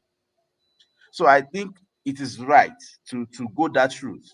But the thing is just that, how do we make the people benefit? How do we put our government to test and to accountability all the time?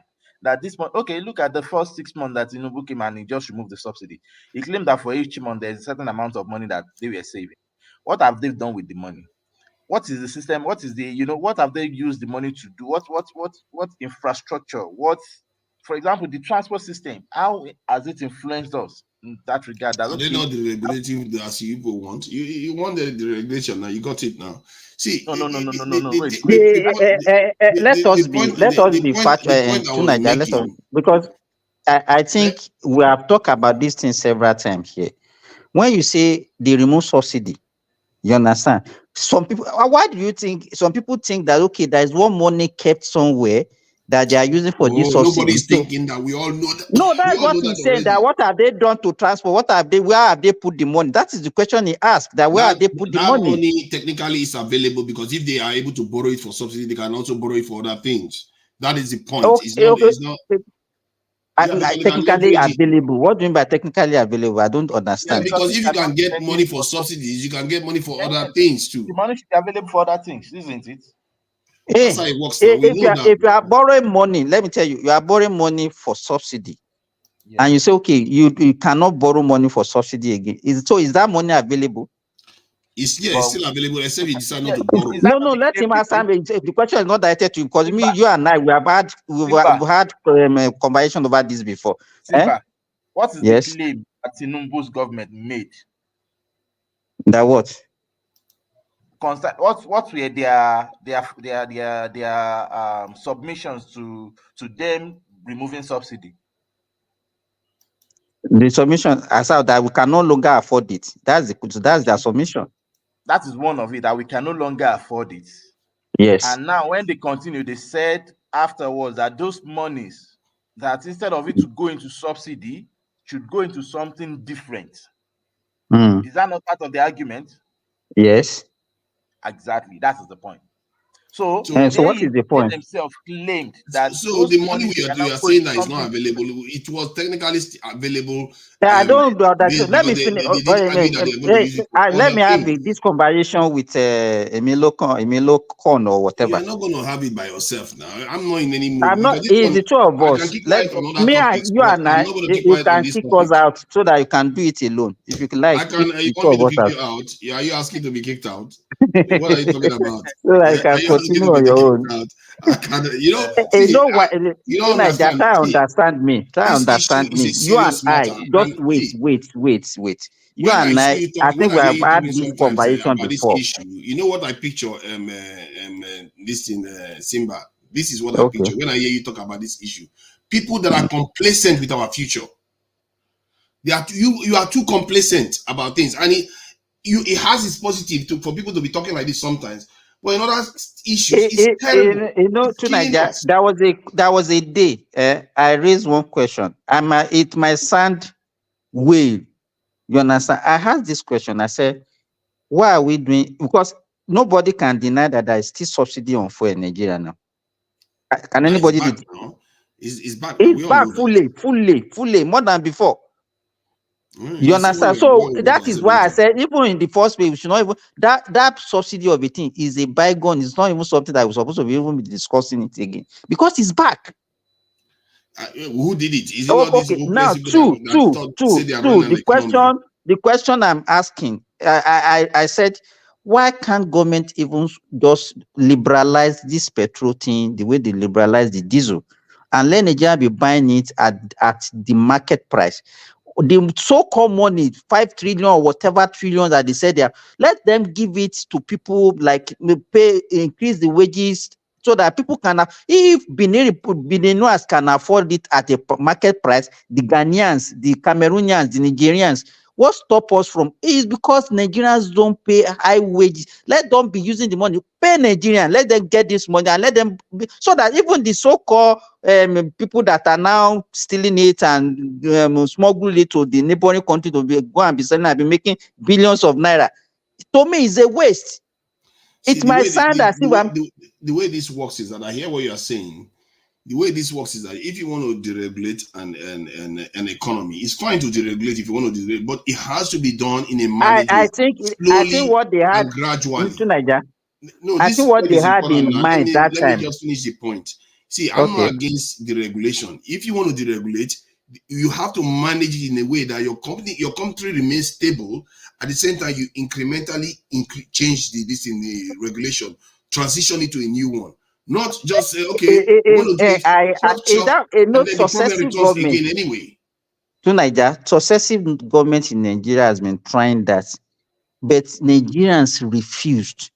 We all will be shouting at Simba, please. It's not gradual. They never do it gradually. You just This is switch it something off. I just why every time you always blame the Nigerians all the time. I've always listened to you, and it's something that I just don't appreciate. Yes, Nigerians are greedy. It's just like every other person too in this world now. Everybody can be greedy, but when there's a system in place, you have to put system in place as government. That is why you are the government. That is why the power is vested on you to make sure that things work well. So we can't See, just blame the Nigerians. if you want to deregulate the petrol, you can be increasing the price by 10% every year. 10% every year. Just keep doing that. And then or anything else you want to deregulate, like if you want to devalue the currency or you want to float it, you can do what they call managed depreciation. You can depreciate it by 20% or 10% every 3 months or so. Let But me not tell just you, leave it the so that the whole economy. country Let me goes tell you, crazy. apart from the commuters, the real thing that runs the economy, that they used to move goods and services in Nigeria is diesel,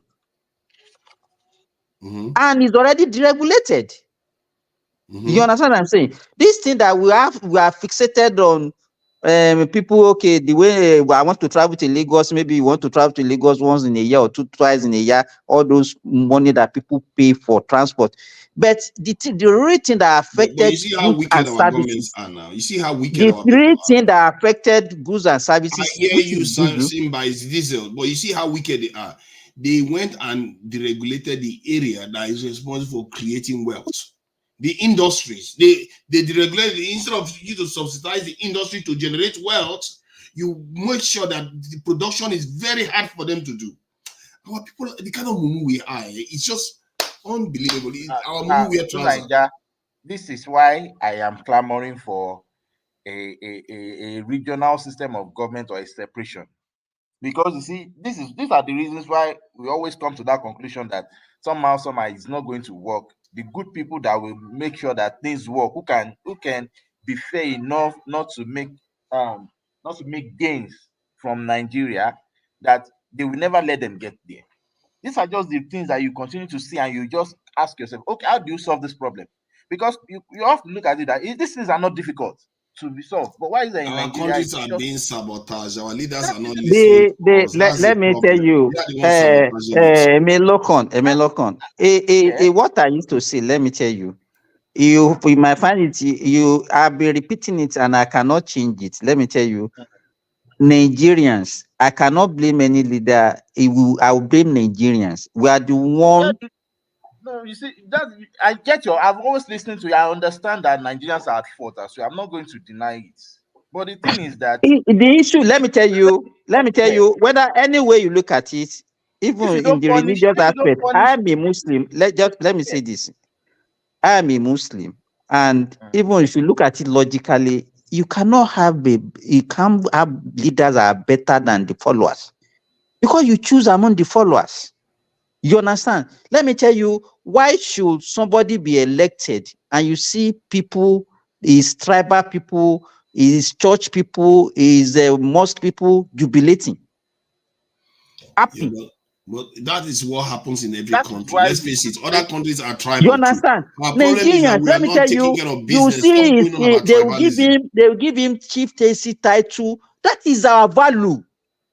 You understand? All these things that we are clamoring for, that the leader as if they are special people created differently from the followers, it's just a mirage. Simba, can I now say something? Look, okay, I understand your point. I'm not denying that you are wrong in any way. No, except for the fact that I just do agree that you place the blame 100% on the followership. That is just the only thing I have. But we are also everybody's guilty in this regard, yes. But the thing is just that this thing started from leaders not making people accountable, especially people in position. And now it has degenerated that now everybody now feels like you can just do anything and go scot-free. Who has been sanctioned, who has been punished, who has been jailed, who has been killed for this kind of corruption? Because when we begin to hold it that this is our dear life. Emeloka, you remember when they started this issue of Emefiele? You can see the way we are rationalizing it. Hey, is he the only one? Hey, is it because it's Igbo? Is it because that is the way we are? No, Simba, no, wait. Yeah, but Simba, they haven't released him because of it, is it? It doesn't Simba, matter really. I don't know why we're making it. It's not tribalism that is our problem. We are not taking care of business. That's our problem. That's exactly what Nigeria said, and I'm also going to trail that part. The thing is that how long will it take before you conclude Emefiele's matter? Conclude it and let him go to jail. Let everybody know that he has gone to jail for what he has done. Let me tell you, is he the only one? You understand what I'm saying? That is our judicial system. Yeah. Let them arrest each other. You see, when the next government come in, they will arrest Tinubu side, and when the other one come in, let them arrest each other. Let them remove the useless people from circulation. The important thing is that while you are doing that, you can't be exonerating people just because you say okay, it's okay. When the another party come, let them arrest the other party also. You know, they keep arresting each other Who is until they remove them from is it circulation. the people that is at fault for that? Exactly. It's not the people don't have I think the people have a role to play. The people have to be sensitized to take their own responsibilities too. Because I think the leaders listen to them. When the people complain about cyber tax, you see how they pull back. Student loan, they pull back. And when people complain, they pull back. It's just that we don't understand. Look at the other day, House of Assembly member is complaining about the Adiola. They are paying attention. It's just that people don't know that we have the power to convince our leaders to do the right thing. Now, Tinubu has spent 1 year plus, and yet he can't still nail Emefiele with his. You get the point. Now it's like witch hunting. It's obvious. They are just punishing him now. They don't care about whether he committed a crime. The thing is that punish him legally. If you don't have anything against him that you can punish him and make sure that this thing is expedited. Because what message are you trying to pass to the people? The message is that if you do evil, you'll be punished. You won't go scot-free. That should be the message. No conviction, nothing. If you wreck the nation, you'll be punished, and that should be the message every time. So, and you make sure that this thing should be done in haste. And if make the nation dysfunctional. If Emefiele can defend himself, let him go ahead and do that. But it shouldn't be you're going today is because it doesn't come with the Bible. That's the reason. You let him go, and from the gate again, you grab him again. What's the meaning of that? Please. Does that even speak? Does that tell anybody in the society that we are serious? Yeah, and nobody's doing anything. You see, these are little things that leach into the system and into the mindset of people and make them feel like, there's no way this thing can work. Because how do you even expect somebody now who is trying to make sure that he works and labor to feed his family? How do you expect him to be fair? How do you expect him to be to not to cheat? How? Let me show you this. Let me show you the tactics some of these people use to influence nations. This is wrong. See, I think a lot of our people need to be on, especially educated ones that are in diaspora. They need to be understanding how the true world works. We should go above. We should go above legality into morality. We need a moral system in Nigeria now, if we want to. Let me read this stuff. Let me just read this stuff for Simba to see. It says suppressing debate. This is about the topic of the gray zone. This is Sky News in the UK. They made a series, I think 2, 3, 4 years ago or so, regarding this topic about how nations are sabotaged from the outside without firing a shot, because they understand that fighting a war is very costly. So they use other methods to destroy nations from inside. And these are some of the things that they do. This is the general talking about this in the UK. Talking about some of the things that are happening within the world. They even look at what they said. Nobody is too small to target. Look at that. What did they say? They said, without any shots being fired. And he says, it means the front line is everywhere and no one is too unimportant to be a target. This stuff is not a joke business, and people don't understand the world they live in. They just think, and I hear some people ask us, do we have enemies? It's like, what kind of question is that? How can you not know that we have enemies? My point is this: even if these Western civilizations want to have their own cake as well in this bounty, I don't think the bounty is too small that they can't have it and we can't have ours. Look at what they said now: suppressing debates. He says agents of influence can be used to suppress debates at university think tanks, and other forums. MPs have accused China of trying to stifle discussion in the UK campuses.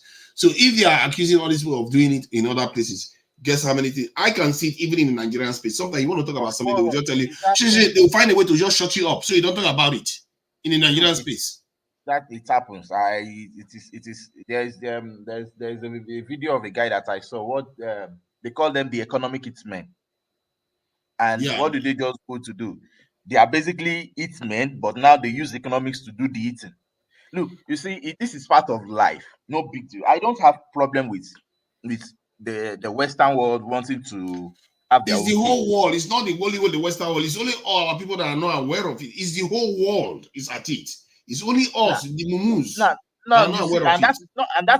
is where it is painful, because when you have elites who understand this game, but they don't just hold regard for their own people, the way the Westerners hold regard for their own people, this is what we continue to have. We have the Westerners eating us out. Now we also have our own elites finishing the rest. You get the point, and then you just have to question yourself that, okay, so what are we going to do? For me as a person, that's why I still want, maybe we should go our ways. And so Nigeria, this is the reason. I understand that you also shout for security. Everybody is coming together because there's safety numbers and things. Yes, there's safety numbers. But in this kind of case, don't drive me mad today. Don't come here with that nonsense. I'm not in that mood. Wait, but in this kind of just says us backward constantly. How that's all you know how to do. You see what you are doing now. Do you know what you represent? You represent even a threat to your own people. Forget about what I represent. I'm trying to offer a solution. It might not work well. It's not a solution. You know that. I said I am trying to offer a solution. I'm also thinking I'm not perfect. Now you think, okay, there's a solution. How do we solve this Nigerian problem? How? Because basically our problem is greed and corruption. This is it, and we can't. Everybody's greedy and corrupt. Everybody's greedy and corrupt. Our problem is not that. Our problem is we are not banding together to defend ourselves. That's the only thing we've never truly done. We've never defended ourselves against other people. How do we do that if we don't trust ourselves?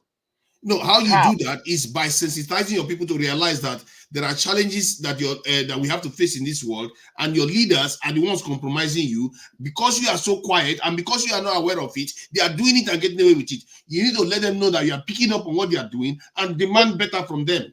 I have a question for you now. Do you think this hunger that is wiring everybody now is not sufficient to make people aware that our leaders are causing this problem? No, it's sufficient for you to know you have a problem, but it doesn't necessarily mean that the people are aware that their leaders, there's a specific thing that their leaders need to do to stop it. All they can say is stop this suffering. Just like UK people, it's the same thing. UK people sometimes experience economic hardship. They'll tell their leaders stop it, but they don't say their leaders are being sabotaged. The reason I asked you this last question is that eventually you realize that people, it's not that maybe they don't know that they are suffering. But one way or the other, we have a larger chunk of people who are still ethnocentric, who are they are present all over the world. They are present everywhere. It's not. It doesn't stop them from functioning. Stop. See, I'm not interested in this right now. I'm not in the mood right now for this kind of discussion. To be talking about ethno stuff. What is the use of ethno stuff?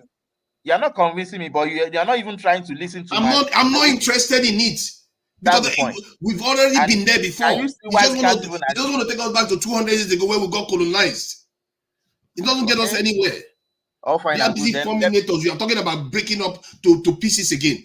And you know full well that it's impossible even. Because no fool will accept a breakup of a nation when it locks them out of the sea. Who accepts that?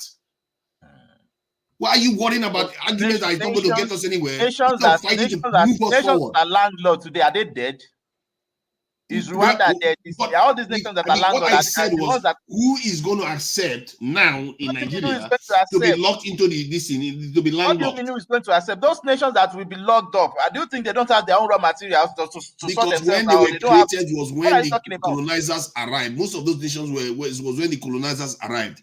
Nobody agrees to be locked away when they used to have access to the sea. You wanna Ethiopia right now is fighting to have access to the sea.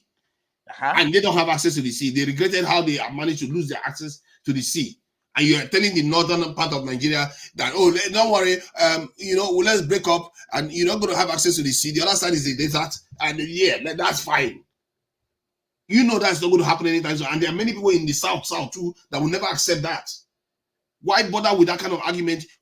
So as a matter of fact, let me put it this way. You can even make that argument if you want to make that argument. But that doesn't while make you are the doing argument that, wrong. While you are doing that, focus on the more important thing. Hold on. While you are doing that, stop seeing that as a solution to the problem Nigeria is facing. That as a solution when there is no solution. How do you create it? You see, you asked for a solution. I told you what we need to do. You refuse to listen to it because you believe in only one area. How? Who are you? I just told you that you need to stop your leaders from sabotaging you. How do you sensitize the people? How? By educating them, like some of the conversation we're having here. Take that responsibility. See, how do you think Nnamdi Kanu? I'm asking you now. You know this one. This one is close to home. How do you think Nnamdi Kanu was able to convince people so much? Did he do was it magic? So you replicate the same thing. The result is we already know how this is done. We do the same thing, and the result is far greater. So you think Nnamdi Kanu is stupid and crazy for him to have come to that conclusion? We just need to go our way. Do you think he was a crazy man to have made that conclusion? See, do you think that he didn't think of do you think that he hadn't passed through this your level of thought and say, hey, no. See, we can't see problem. You are the one thinking the way you think. See, let me tell you something. You are the one thinking the way you are thinking. I understand. Nnamdi Kanu grew up in a country where the country he grew up in, nobody wants a broken Nigeria. Hold on now. The country he grew up in was involved in a war. You have not just come to that realization yet. That causes people a lot of loss of life. Sorry, now the country Nnamdi Kanu grew up in causes own people a loss of life, loss of life. Even if the person that led that conflict said, "Don't do this anymore," he still went on to think that way. I can even understand why he's thinking about it. It doesn't mean it's the right way to think. You can think when progress is happening, when the world is in a different place, you don't hark back to the past. You have to deal with the problem into the future. Your people need that now. This world doesn't owe us a living. If you cannot solve the problem for your people now, and you're busy thinking about going to the past, that is going to even cost more lives unnecessarily. The whole world is uniting. NATO is forming bigger alliances. Russia is forming bigger alliances. They're thinking about breaking Africa into pieces. We don't get anywhere with that. We're just going to destroy us. What do you mean you don't get any? Look, let me tell you something. It will destroy us utterly. If we continue to run this paradigm, this leadership paradigm that we are running at this moment, if we continue to run this paradigm, I'm telling you, it has not even gotten worse. That's just the meaning. Oh yes. We've been through a war situation with the previous paradigm where people had their own different ethnic groups living together. Then they went on to have region. All of them led to a total disaster. From the regions, from the individual, there was a time Igbo people were free and Southeast, been told not to spread this kind of narrative. What do you mean? Hold on now. Let me finish my point. There are 2 times we've had this. Historically, you've had your say that your own is a solution. Let me show you what that solution looks like. Historically, the Southeast and in short, the entire Nigerian space, they were all operating in their own way. The Yorubas are operating their oon by and large. The Edos, the South, the Igbos, everybody was doing their own thing. What did we end up in? Slavery and colonization. Okay, after we finished that one, Everybody started doing their own thing again. They created different regions. They created different regions: southern, eastern region, southwestern region, and northern region. And guess what? That disaster again. And now you want to think, okay, the solution is let's go back there again. Come on. Something.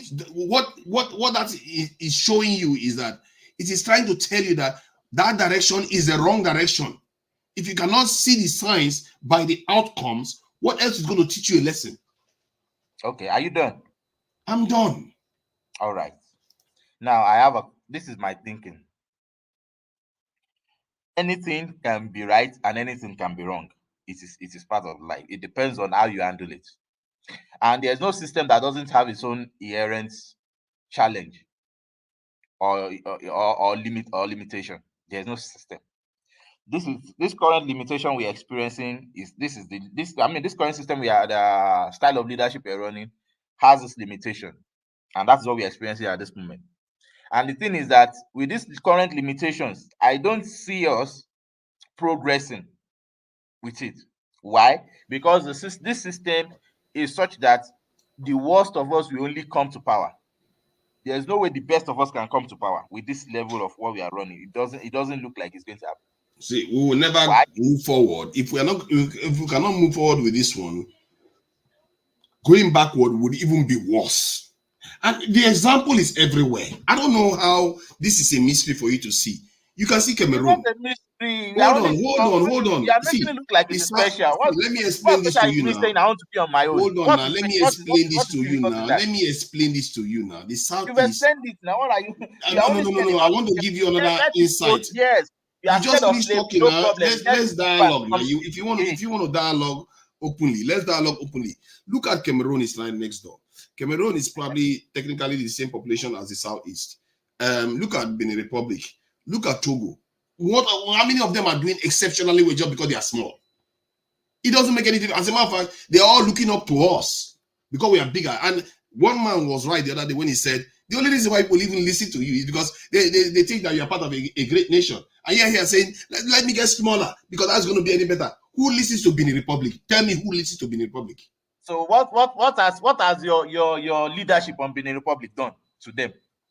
Yeah, that your CFA is even their own currency is bigger than your currency. No, if you think we are nothing now, your own thing is that if you think the thing I'm trying to let you understand is that if you think we are nothing now, Nigerian from that, you are not listening. I will let you talk. I will let you talk. I'm just asking the question. Can I ask you the question? I want the answer. Ask me the question. What benefit do I benefit from that as a Nigerian? The benefit you benefit from that is that because of the bigger nation that you have a bit more protection. One, you have a bit more resilience in terms of resources, because if if you suffer a shortfall, the other part of the nation gives you access to it, and you also have access to other parts of the nation that you would normally not have access to freely. Like we don't have access to Benin Republic just freely, or Cameroon just freely, but we have access to Port Harcourt, River State, everywhere else. So it's short. So on so many levels, the advantage you are enjoying now, you don't even understand it, and that is another frustrating aspect of this. We don't even think openly, clearly to see the benefits you are getting. Every part of the world, there's a reason why every part of the world they keep signing new agreements. Let's cooperate together. Let's work together. And you are busy saying let's break up. Those are the benefits because of access.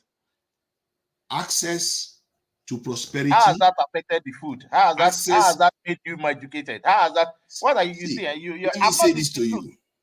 Access to prosperity and access to security is why tribes were even powerful in the first place. Why do you think you having a big tribe is a good thing, but being part of a bigger nation, a national tribe, is not a good thing? You think being a big tribe, or would you prefer to be a small tribe? Even having this kind of conversation to me is myopic. Because when you see nations coming together, how many nations have you seen that because of by virtue that they broke down into pieces, they develop? How many nations have come together now? How many nations have come together? Because you think it is myopic. How many? No, just give me an example of any country that have separated, and they do not say that by virtue of that they are better for it. Tell me. There is a Yugoslavia that we can touch of today, isn't it? Mm. There's Yugoslavia is them not that the we most have So to be advanced the country in the world, is components it? now they are better than when they were formerly in Yugoslavia. Is that what you want to tell us? Yes, everybody's on their own and they're enjoying themselves. They might be some. Yugoslavia is a How do you know? backwater It's compared not to other true. European countries. What do you mean? How do I Huh? I know?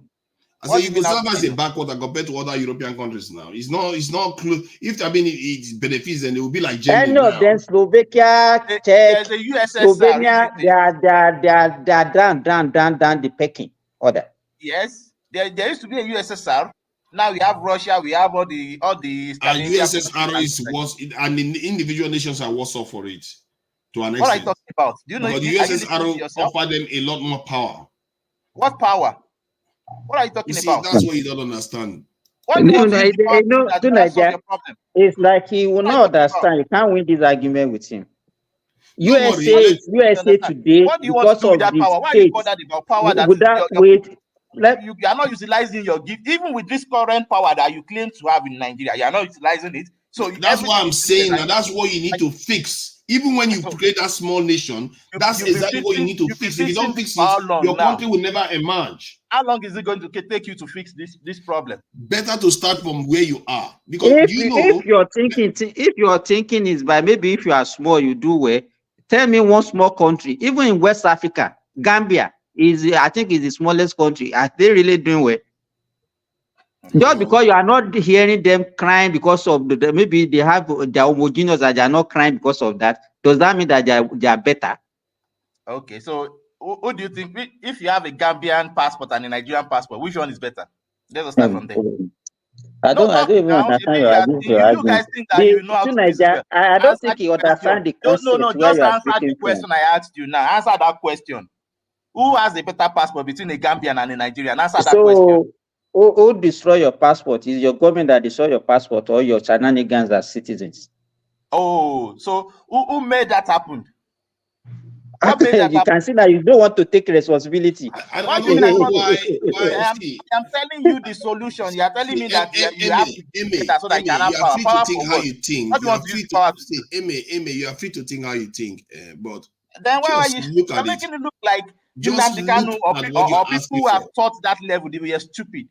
There was a time even this present president Tinubu thought that one Nigeria is nothing. Nobody says they are stupid. It just means that they reached the wrong conclusion.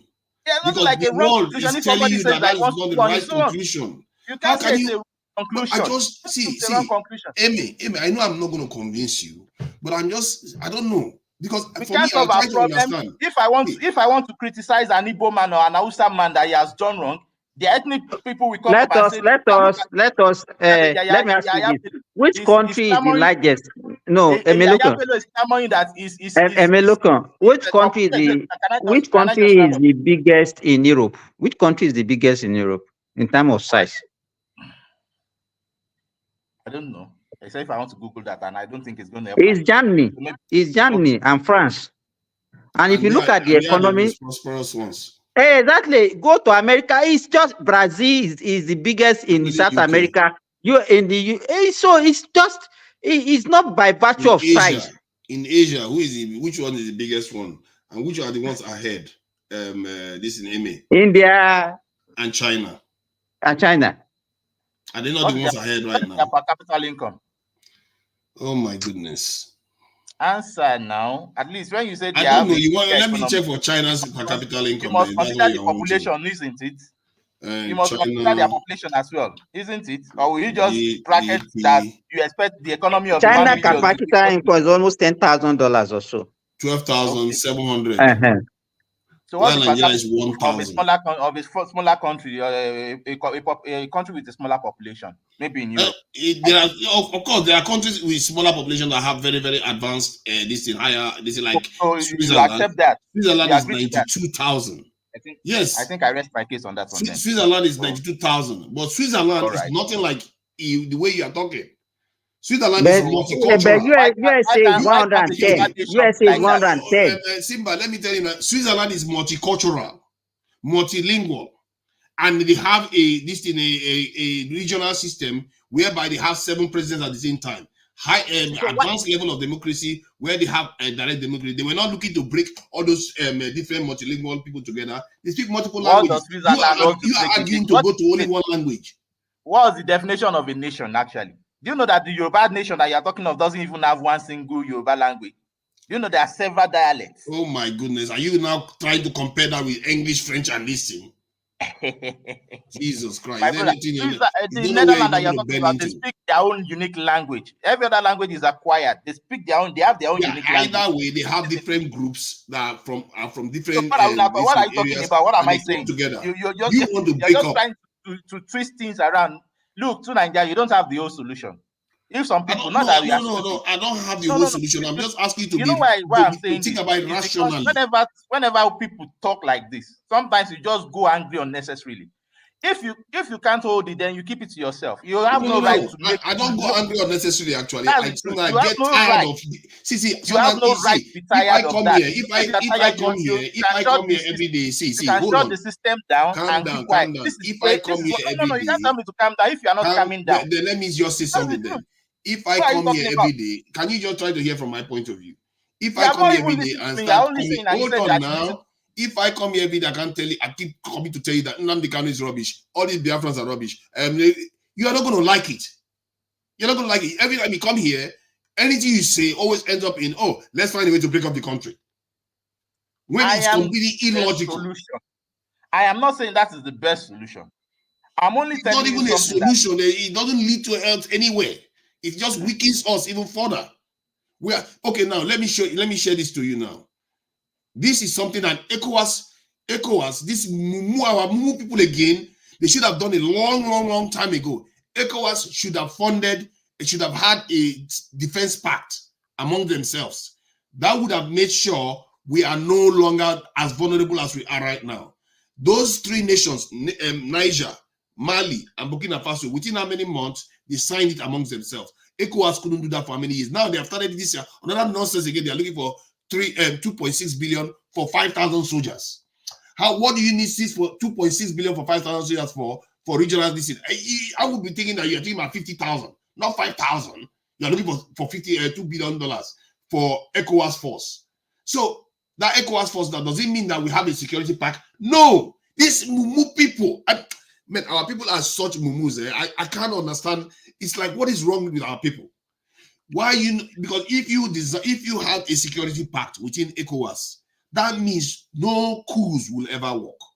If you overthrow any regime, that the ECOWAS force will go in there and remove that regime. If anybody threatens any of our nation, ECOWAS will respond to it. Not only one nation will respond. They will have to take on almost 500 million people. That gives us power. That gives us protection. The larger group you have, the larger protection you have. But our people don't understand this. They want to break it down to tribes. They want to break down to smaller and smaller groups. So that's why the European Union created the EU and created NATO. Wait, why are you talking like that the breaking down means that the land mass is going to be spread across the earth? Why are you talking like that? Look, if you break down, you can have dialogue. Then you now have the terms of coming together properly.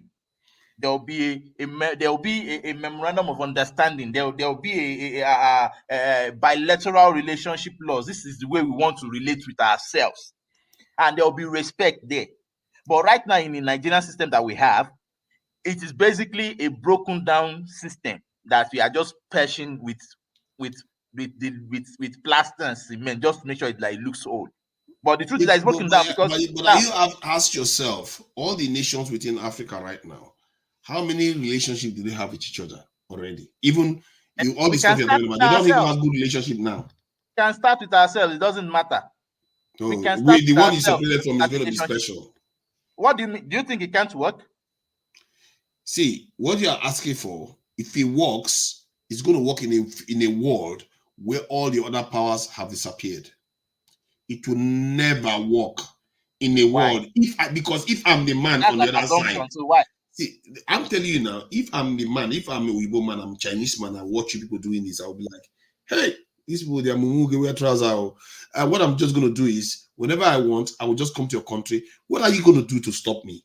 You have your whole entire budget. It's just the budget that I spent for Right now, buying what are we food doing to for stop them? people over the weekend. Now, what are we doing to stop them right now that we are one? What are Okay, we doing? what see? You see, now that's the question. Can you say that just because you are using one leg to run a race, then you should say, okay, because I'm not running very fast, let me cut the remaining leg off? That's what you want to do.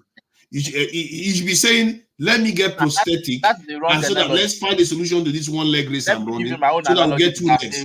let me give you my own analogy to that same circumstance that you just said. Now, it's just like you are running a race with 250 kg of cement, and you know that you can simply drop it and run lighter. Which one is better?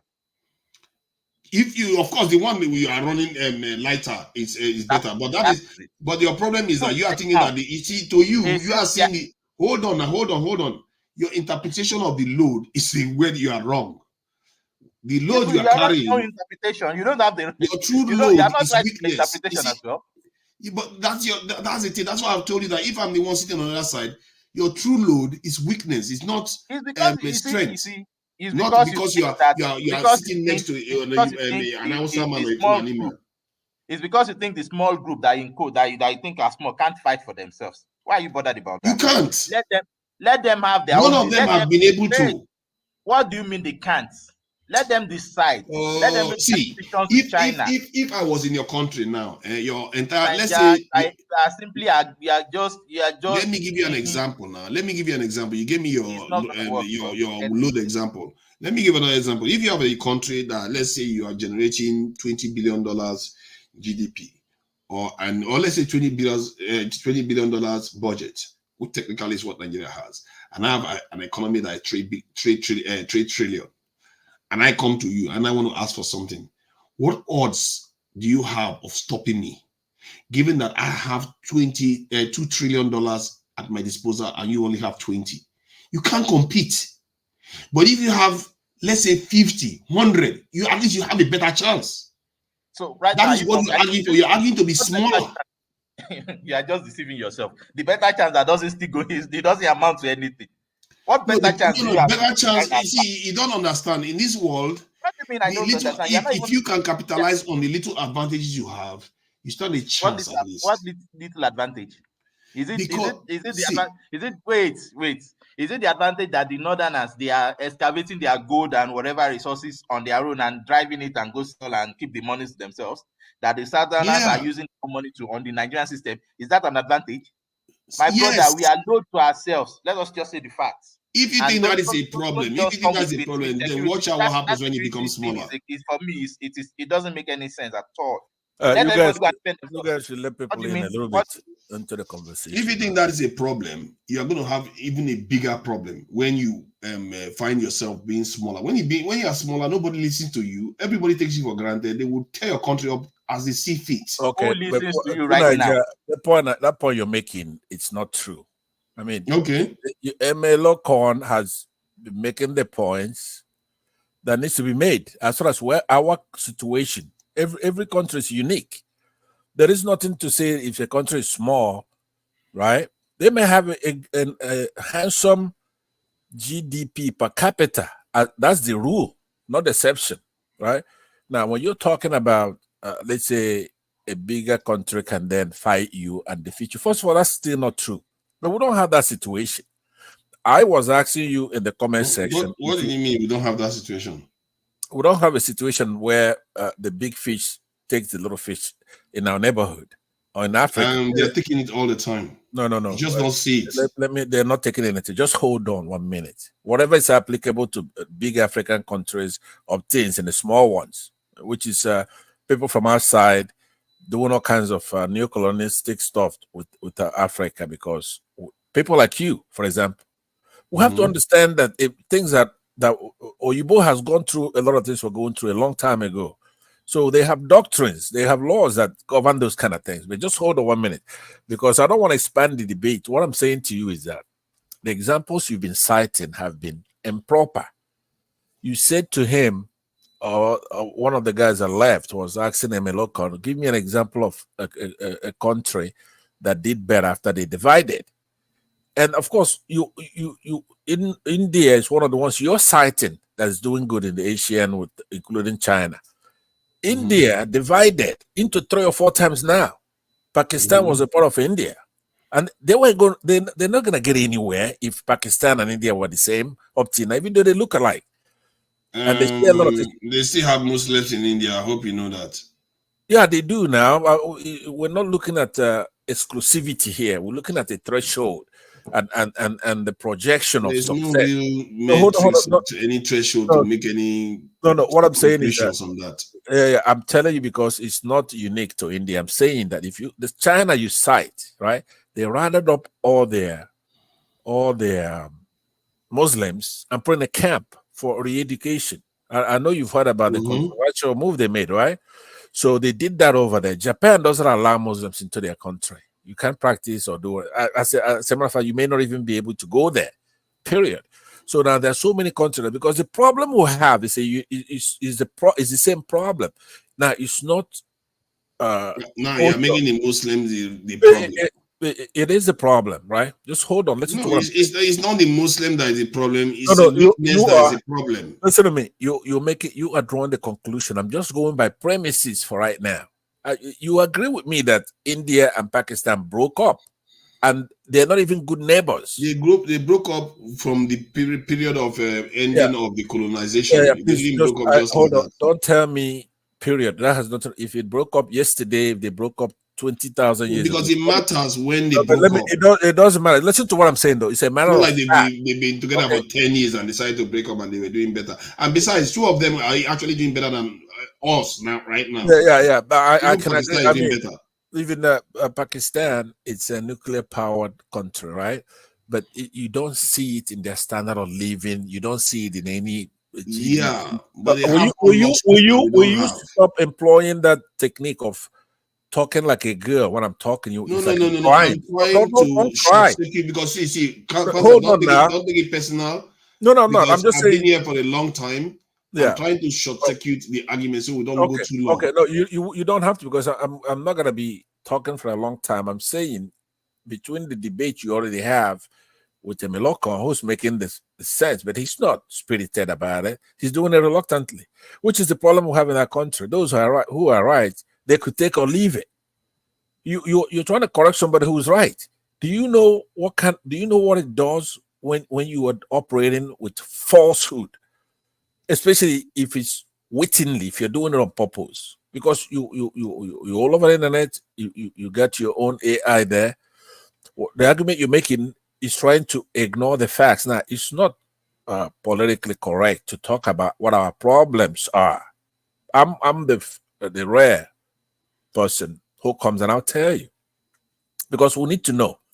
Our country is at the intersection of the 2 traditions.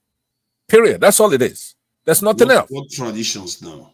Now, if I tell you, don't have any problem with it. It's the Western tradition and the Islamic tradition, right? Muslim tradition. Let's call it where people understand. Other people have them. So, give me an example now. Give me one where the population, because the math has already been done. Google it. You're gonna see the calculation. Once you have 27% Islamic population, for Islamic population in a country, forget it, right? Just forget it. You're not gonna be able to do anything with it. It's the way it works. So okay. Let's say hold on. Let's say you have 27% of this thing. Even all the nations, even North African. Please just go to the point I made. Hold on now. Hold on. Give me the answer to what I just said. Now, you see, your problem is that you are thinking that this world is based on religion, but in reality, it is. When they're not developed, because evidence suggests something else. Well, look, don't expand. Answer what I'm saying, then I'll conclude. No, you stopped me when I gave you a percentage. I gave you a percentage. We can't just be speculating constantly just because of our feelings. No, hold on. Or because of our biases. Look, just poke holes in my stuff. This is a theory. In your that theory, I'm not interested in it because. But hold on now. It still doesn't go to the overarching point I am making. That's the whole point. Hold on now. No, I don't care about. See, why should you care about religion? You are worshiping Christian religion, and you're worrying about Muslims. No, but listen. I have never actually seen you gone this mad. I'm not interested in religion right now. I'm interested in our people's ability to survive. because you have to survive. Hold on, because you have to Another problem you survive. have. Let me finish my point. You have to survive to be able to worry about religion. We don't even have that ability. Okay, I've heard you, but listen to what I'm saying. You see, one of the biggest problems you have is you're worrying about religion when you should be worrying about survival. Hold on. We're not talking about tenets of a religion here. Use your head. We're not talking about religion. We're talking about tradition. I said tradition. You have two traditions. You're looking at it as a benign religion. No, I'm not talking about the tenets of the religion. I don't know anything about their religion, if it's good or bad, if you're going to heaven or hell. That's not the point. If they mean well, fine. What I'm talking about is a cultural thing. It's a traditional thing. It's a way of life. So what does that mean? So here's what it means. I am giving you scientific. I've said, let me toss it over to you. What does it mean? Will you stop it? Stop. Because I need you to tell me, stop waffling all over the place. No. You give me an example. That's where you started. That's why you started interrupting me and being, by the way, disrespectful. Give me an example of a country that is at least minimum, let's say 21% to 27% Muslim, and they're getting along with not just their neighbors, but inside that country, and it's progressing. And they're. You mean Turkey? Give me one. You mean Turkey? Turkey. Mm-hmm. What is the religion? What is the religious makeup of Turkey? Yeah, they are Muslims. Okay, then. Yeah, no, I said about between 21 and 27%. When Muslims are 90-something%, right, overwhelming majority, it's okay. Then they could be Islamic, could be an Islamic republic, and they do their thing.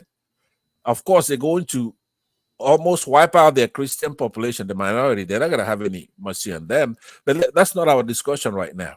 And I'm talking about when you have a situation like we have in our country. You just want to talk about religion and badmouth religion. It's not religion, it's tradition. While your people are facing survival issues, you have time to be talking about religion. Look, you have time for that. I've explained to you, I'm not talking about religion, I'm talking about tradition. Google what that means. That's why you're asking Western for so many tradition. countries. Many countries don't have the same tradition. So why are you bringing? There has to be something continuous about them. That's why you talk about the proportion. It's religion. Look, there are only two traditions. You have the Western tradition that goes with the jurisprudence, and then you have the Islamic tradition. There's no other one. So that's not religion. Now. Are you drunk or something? So that is not religion. It's not religion. It's tradition. If it is Islamic, it's not me coming up. Islamic religious tradition. Listen to me. I wish I could take credit for it. This is a known thing. Islamic religious tradition you are referring to? No. Let me explain to you because I didn't come up with waffling. This is waffling. This is what I call serious I know, but wait a waffling. minute. You don't know this and you're talking about security. What you should do, first of all, Google it while we're here. I didn't come up with it. What is there to Google? Even if I believe it makes no difference. It does make a big difference because now I have asked you, just think, or you have time, think about it. Tell me a country in the whole world since the war began where you have a Muslim population of between 21 and 27%, or I would even add the Nigerian one. I don't think they're more than 27% in Nigeria, but so we'll fall within that bracket, right? And it doesn't work. It's science. But we don't have 27%. We have 50-51%. No, we don't. Your argument?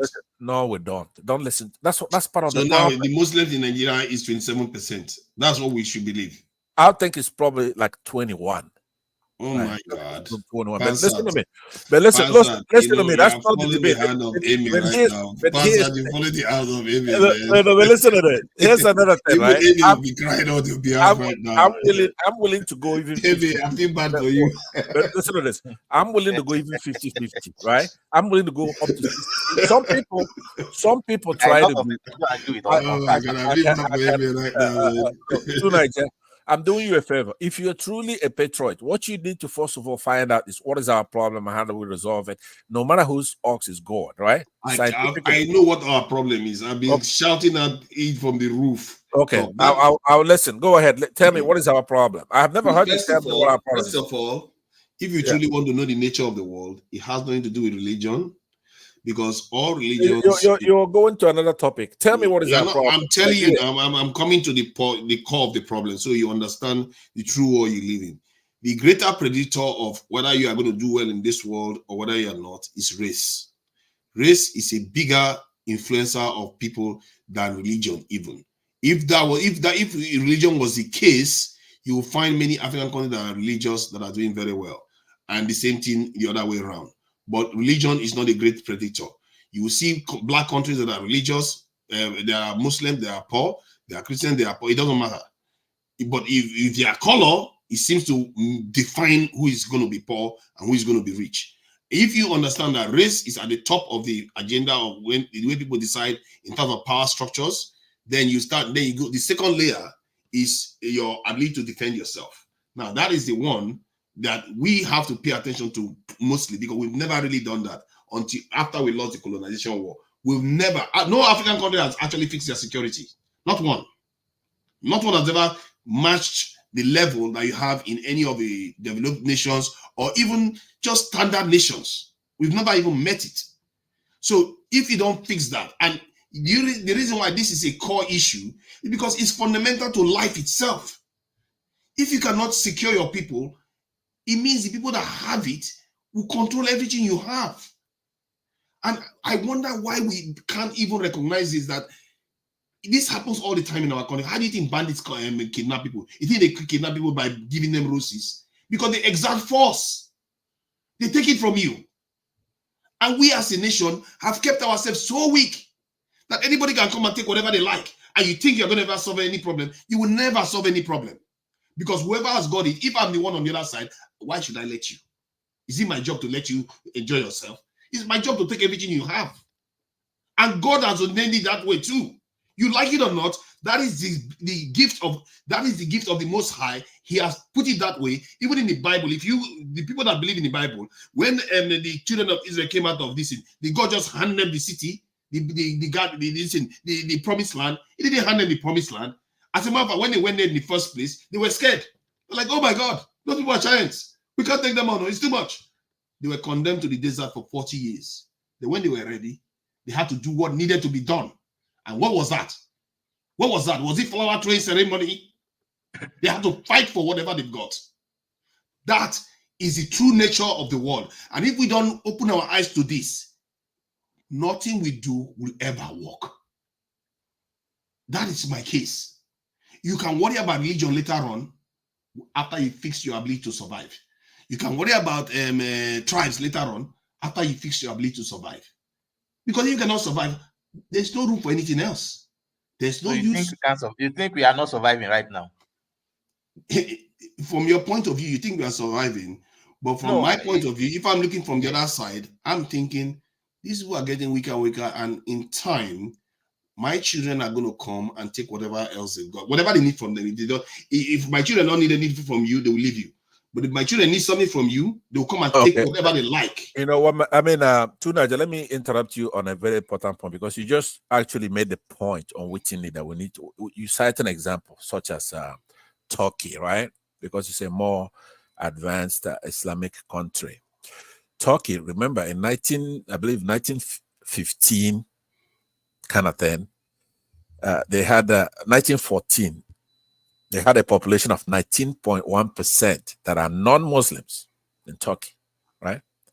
By 1927, because you keep talking about survival, I want to show you what religion does, especially traditions. By 1927, it dropped to 2.1%. Why? The drop was the result of Ottoman genocides, right? When it comes to Greece, Turkey, the exchange in their population, immigration of Christians who had to run for their lives, right? Now let me post on the private section so you could put it on the screen, because I'm trying to, I want to use your best example, and I posted it on the screen right now from Wikipedia, the demographics of Turkey, for example. So you have to go and look anthropologically. People who came to Nigeria, what did they come there for, right? Let's say the Fulanese and Muslims, they came there conquering, slaughtering our fellow Nigerians, fellow Africans. And it's going on right now, ethnic cleansing. What are you talking about? Hold on, You're please. just making stuff up now. No, hold on. I posted put it on the screen. You gave an example of Turkey, and I accepted as one of the more advanced. It's in the EU, right? Yeah, and you said that they fought a civil war. Is that what you're arguing for now? That they fought a civil war? So No, I'm saying the when the Ottoman Empire came about in 1914, 1915, thereabout, right? I was telling you what the population, you had Muslims, non-Muslims, close to Yes. 20%. Yes. Right? So now the Ottoman Empire went to work within a span of 7 years, 8 years. That thing dwindled back to 2.5%. Yes. You know what is the don't look, put the thing on the screen. Don't Hold take my on. word for it. Hold on. Yeah, put it on the screen. What has that got to do with anything? I'm gonna tell you. I'm gonna make my point. But first, I want to put it. There's in no an use. academic. I'm not interested in putting stuff. I'm just Okay, asking a straight okay. question. No, What hold has that on. got to do with anything? No, I'm gonna tell you what it does. You are in a mood to disparage my remarks. You want to make I'm it not. personal. No. I asked you a question. I'm not disparaging it. Look, I just told you. Tunaj, What has it got to do with anything? See, I've if never somebody seen you asks like you a this. question, don't sit Hold always on, asking bad things. hold on. It's Maybe not you might about. educate me for all you know. I'm going to educate. Every time I talk to you, I'm educating you, right? But what I'm saying to you is that I've never seen you like this before. Now, I've had a lot of conversation with. So if this is not a good time to talk to you about this topic, that's fine. I want to put it in an No, academic some days I setting. just get fed up. No, but if you Fed don't up of put our it, people if you're doing not this gonna, if over you don't and put it, over silly dance, and we put it, can never learn. put it on the screen and shut up. Put it on the screen. I get fed up. Forget I'm about not me. interested in that today. I'm not in the mood for that today. I'm sorry. What? But it's everything you're talking about. What am I No, trying to you are show talking you? about religion when it has I'm nothing not to do with talking about. religion. Look I at this just boy. told you that this world is controlled based on race, and you're here worried Okay. about religion. No, it's not, right? It used to be. But as far as we're concerned, we have to deal with the low hanging fruit. There's no way you're going to be able to deal with the wickedness of the Oyibos, for example, right? If you're not united, it's like, for example, today, let's just say I'm back home as a Biafran, and let's say the United States or Britain, anybody has problem with Nigeria, and they come, I'm going to fight Nigeria, right? No, now So let that me can ask imagine. you a straight question. But hold on now, hold on. So if you're not united, this first of all, even if you're united, these people are way more advanced than we are. You are going to fight something, an elephant, when you're just a little ant. Who is the we? Right? Is it Osman and Fodio you are talking about?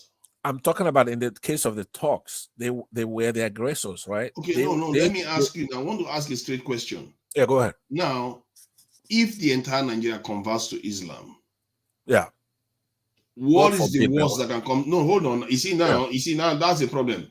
That's why I want to understand from you, because whether you are fighting for your people or whether you are fighting for a religion that is not your forefathers. Yes. So, if Nigeria converts to Islam, what are the downsides that you fear that is worse than what we have now? Look at this guy. Individual liberty, for one. That's huge. That's the biggest thing any human being has. Your liberty, your individual, your freedom. So right? the Northerners are not free, eh? Excuse me? The Northerners are not free. Of course not. You cannot be free. You cannot be free if there's any dictation, even if it's religious, right? You have the right to determine who you're going to worship. First of all, Christians are not free because of Muslims in Nigeria. How much more Muslims themselves? You don't see when you go to Kano, they're grabbing youngsters. If let's say you grow an afro or you cut your hair funny, you have a cornrow, they grab you and they cut your hair. And that is because you're not Muslim. Excuse me. Even in the South, they have their own ways too. I know, but the question you asked me, if we all converted to Islam, so what is the worst? The freedom is the one you are worried about. Okay. That's personally, everything. I don't even think we have freedom now, but go ahead. What else? That's everything. Is that everything? Is that all? That's freedom. No. That's all. There are a lot more things, but freedom to you are in the UK, so you don't know what it is. I'm not gonna go here. I'm not gonna go here reeling stuff out to you. If freedom doesn't mean anything to you, liberty, right? You ever heard Americans? We used to have a system in the South that have an USU system, slavery system, all kinds of systems we used to have, and you are worrying about freedom in terms of that's why you're worried that. So the Turkish people don't have freedom too. Okay, Turkish don't have freedom. No, they don't. But let me say to you, right? You don't know how ridiculous you sound because you're in Britain. You looking at freedom and liberty. Do you know how the America became a country of its own? First of all, America is not free. with that silly attitude Don't you be have. under any illusion. America is not free too. No, let me just land that. America is free. We're free enough, right? There are shenanigans by governments and administrations, yes, but in our constitution, which you don't know anything about, you don't know what the hell it is. You don't have a. They say we don't have a written constitution. If you don't have a written constitution, just because you are brainwashed, believe certain things, it's not real. No, we're going too fast. It doesn't make it true. We're going too fast. If you don't value freedom and liberty, you ought to keep your mouth shut when it comes about our country. Do you know? Hold on. Any of you allow other thought voice? Adewale, with that chicken backside that you're wearing right there. And I hope, Adewale, you're going to. All I can see is that chicken backside. I forgot that you're a human being. That's a human being there. That's nothing to do with I forgot that you're a human being. I thought it was the chicken backside I'm looking at. I hope you're going to school this British chap about why we have an America. It's that attitude he has about liberty, right? Did you hear what he said? I mean, he should, from today henceforth, you should just speak for you and your family. You see, your Don't point is talk that you're Nigerian. fighting a fight, you don't even know what you are fighting. Okay. I'll give it to Adewale. I'm here and I'm gonna come back in. So, Emeloko, I'm sorry I interrupted you. Now they've taken away your chance. You mean that's as far as you go, eh? Okay. I can't believe Pastor, you completely fall the hand of Ebe here. So the stuff you got out to say is just unbelievable, really. But it's all right. Adewale, if you want to say something, please go ahead. I'm in a bad mood today, man. I just get tired of Nigeria talking mediocrity and not focusing on the real issues that we are facing here. And our people are dying and suffering for it. And personally, I'm tired, man. I want to be able to go back to Nigeria and enjoy my own country. Come on, man. Nigerians haven't even enjoyed their country. They're talking a point of the cognia and be fine instead of you being in foul mode. Which one? I said maybe taking a cognac or brandy or something. That one's just gonna give me headache after. It doesn't get me anywhere. It makes it even worse. I'm in a foul mood right now. They are attacking Dangote. Our refineries are not coming on stream. Do you know how frustrating that is? We might go the next 20 years, we don't have a refinery. I will keep buying oil. We'll be all right. How are we going to be Dangote is already refining crude for the aviation. It's just the petrol that is remaining. We'll be fine. Didn't you hear what he's saying? They want to kill his company. A fire just happened yesterday. You should have put that into consideration when he minted. He did not build anything. I've made that case for 2 years around here. He didn't build any refinery. Do you really think Dangote is somebody you could kick around like that? This man is supported by. He didn't build refineries. Listen, I said it 2 years ago. Right, I'm not stupid. Now, you guys can be fooled if you want to, but we in the Southeast, you already know us. We don't really. What is the Southeast never accepted anything if it is not built by Southeast? I don't misunderstand what I'm saying. I'm not saying it in the nefarious sense. I'm saying that minorities, for example, like Niger, right? What they do is try to pit the major. Hold on now. He comes to one man show and he's behaving this way, right? So he knows how to do it. It's a minority mentality. If he's not pitting Yorubas against Igbos, he'll be relevant, right? The point is that this guy's got our $5.5 billion since 2021. He knows he has the intelligence that oil is going to be totally irrelevant, right? There are going to be some refineries, small modular refineries, but you have to be the dumbest idiot to get 5.5 billion from a government, and you're going to go sinking it in a refinery. In the next 2 or 3 or 4 years, you know how big California market is for oil, gasoline, and fossil fuels and cars. In this state, you cannot make or bring in or drive a fossil fuel car. Are you saying the refinery is never going to function? Hold on. I just said there'll be exceptions because there still be some pockets. Listen to what I'm saying. California, by the way, when I say California, I know you over there smoking in Britain, right? Just one of our cities is bigger than you, economic wise, cars wise, and all that. Is bigger than your entire country, the United Kingdom. Let's just say San Francisco, right? Do you know what brought down South Africa? Is the Los Angeles School District, because Reagan was on their side. By Los Angeles school district divested from South Africa, they fell.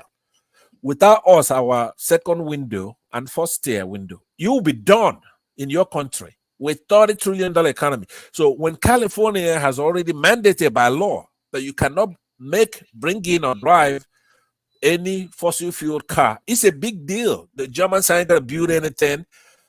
Because if you don't have what does that California, got to do with anything? As long as Nigeria can drive their own car. no, but listen now, that's what I'm saying.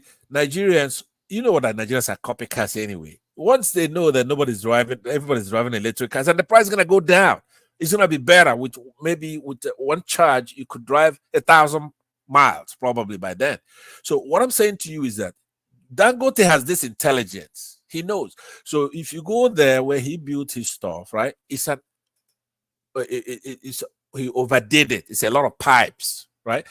The other day I came here, you were arguing with me. He had received crude and says, look, I'm going to open next month. And they asked him, why aren't you opening? He says, because I have to let it settle. Do you know what crude is? Do you know what a refinery is? A refinery is supposed to refine crude, right? And separate those things.